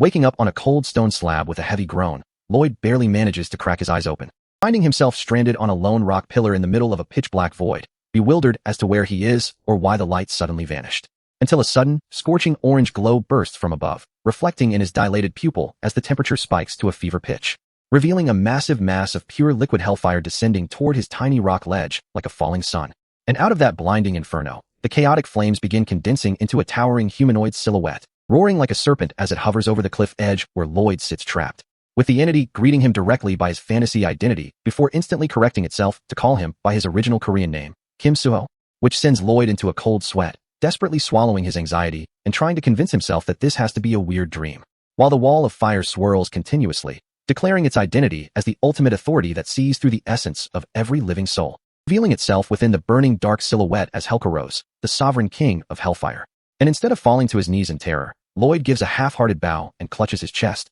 grumbling internally that his system messenger has been teasing him with demon lore for way too long, which causes Helcaros to burst into a booming, ominous laugh that echoes across the dark void, amused that a mere mortal isn't trembling in his presence. When the demon lord asks if he really thinks this is a dream, Lloyd deadpants right back that since Helcaros took the time to introduce himself politely, he isn't looking to vaporize him on the spot, standing tiny on that isolated rock needle before an ocean of roaring flame, holding his posture so unbothered that Helcaros takes a second look, deciding right then and there that this dude has the unhinged energy needed for a grand career in the underworld, causing a silhouette dressed in a suit with a cane to step forward from the fire, while Lloyd hits him with a strained smile and casually explains that his real ambition is just to retire in a quiet town with mountains of money, only for Helcaros to shatter that peaceful fantasy on the spot, pointing out that to achieve that petty goal, Lloyd made a facial expression so violent made a high-tier demon night panic, and sang a song so utterly horrific it eclipsed the screams of purgatory, leaving Lloyd fuming internally over the fact that a demon lord descended all the way to his subconscious just to roast his singing voice.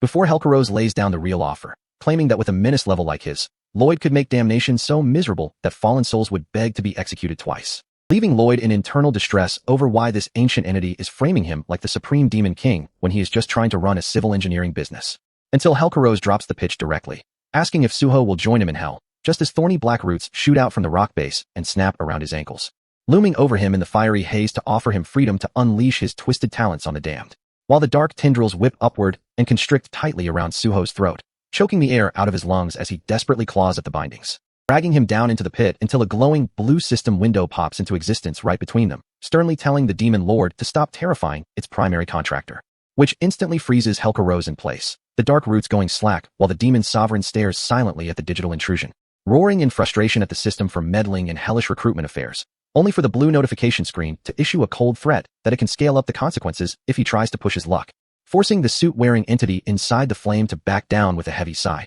agreeing to respect transmigrator boundary parameters, as the burning sky dissolves into embers, collapsing the dreamscape back into dark silence, and snapping Lloyd bolt upright in his bedroom back at the estate, drenched in sweat and gasping for air like he survived a drowning, clutching his burning forehead in bed while trying to make sense of the system intervening against the king of hell, right before a sudden knock at the door breaks his panic, with Javier stepping into the chamber and immediately giving him a side-eye over why his master looks like he ran a marathon in his sleep, announcing that a distant guest has arrived at the estate, which instantly makes Lloyd pause as a terrifying, predatory grin spreads across his face. And as Javier turns around to walk down the hall, asking if he wants to know who showed up, Lloyd doesn't even bother asking because he already knows. Smugly calling out Princess Sarajard's name before Javier can finish, explaining with a sinister smirk that nobody can walk away after experiencing his civil engineering lullabies. Chuckling low like a villain while Javier stands there stunned, realizing Lloyd engineered this whole dependency back in the desert on purpose. Cutting to the formal reception room where Princess Sarajard, decked out like an SSS-tier desert waifu in gold jewelry, asks if he wants her to record his voice into a magic crystal,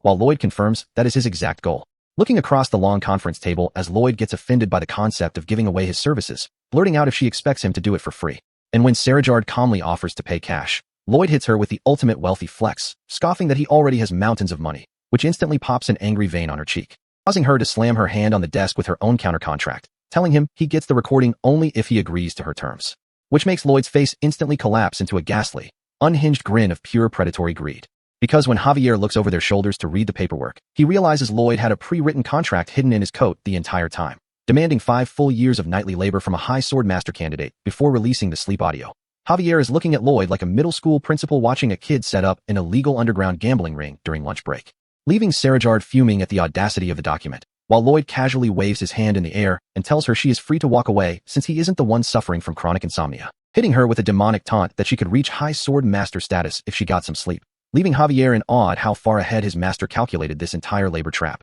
Realizing Lloyd ordered him to spar with Sarajard earlier specifically to raise her martial ambitions so he could lock her into 5 years of uncompensated territory defense, right as a blue system window appears to roast Lloyd for making demon lords look ethical, prompting Lloyd to shamelessly claim he is basically an angel for providing jobs and upgrades, before covering his ears like a toddler when the system calls him out for being petty. And as Sarajard trembles with rage, realizing she was played from the start, Lloyd pretends he loses cell service, making static sounds until she delivers a thunderous slap across his face, leaving Lloyd folded across his desk with a crushed nose while she stomps off screaming, leading into a peaceful sky panel that shifts the timeline back a few days, showing Sarajard trekking through the deep forest carrying a massive traveler backpack, cursing Lloyd's cheap tactics before wrestling with her desire to become a sword master and earn her father's respect, admitting to herself that earning her father's approval is worth signing any contract, right before she stops in her tracks and realizes she is lost in the middle of nowhere, struggling through the thick foliage to find a pathway, until she peeks around a tree trunk and spots the Frontera estate grounds right ahead, bringing us right back to the present day as her gold collar glimmers in the sunlight,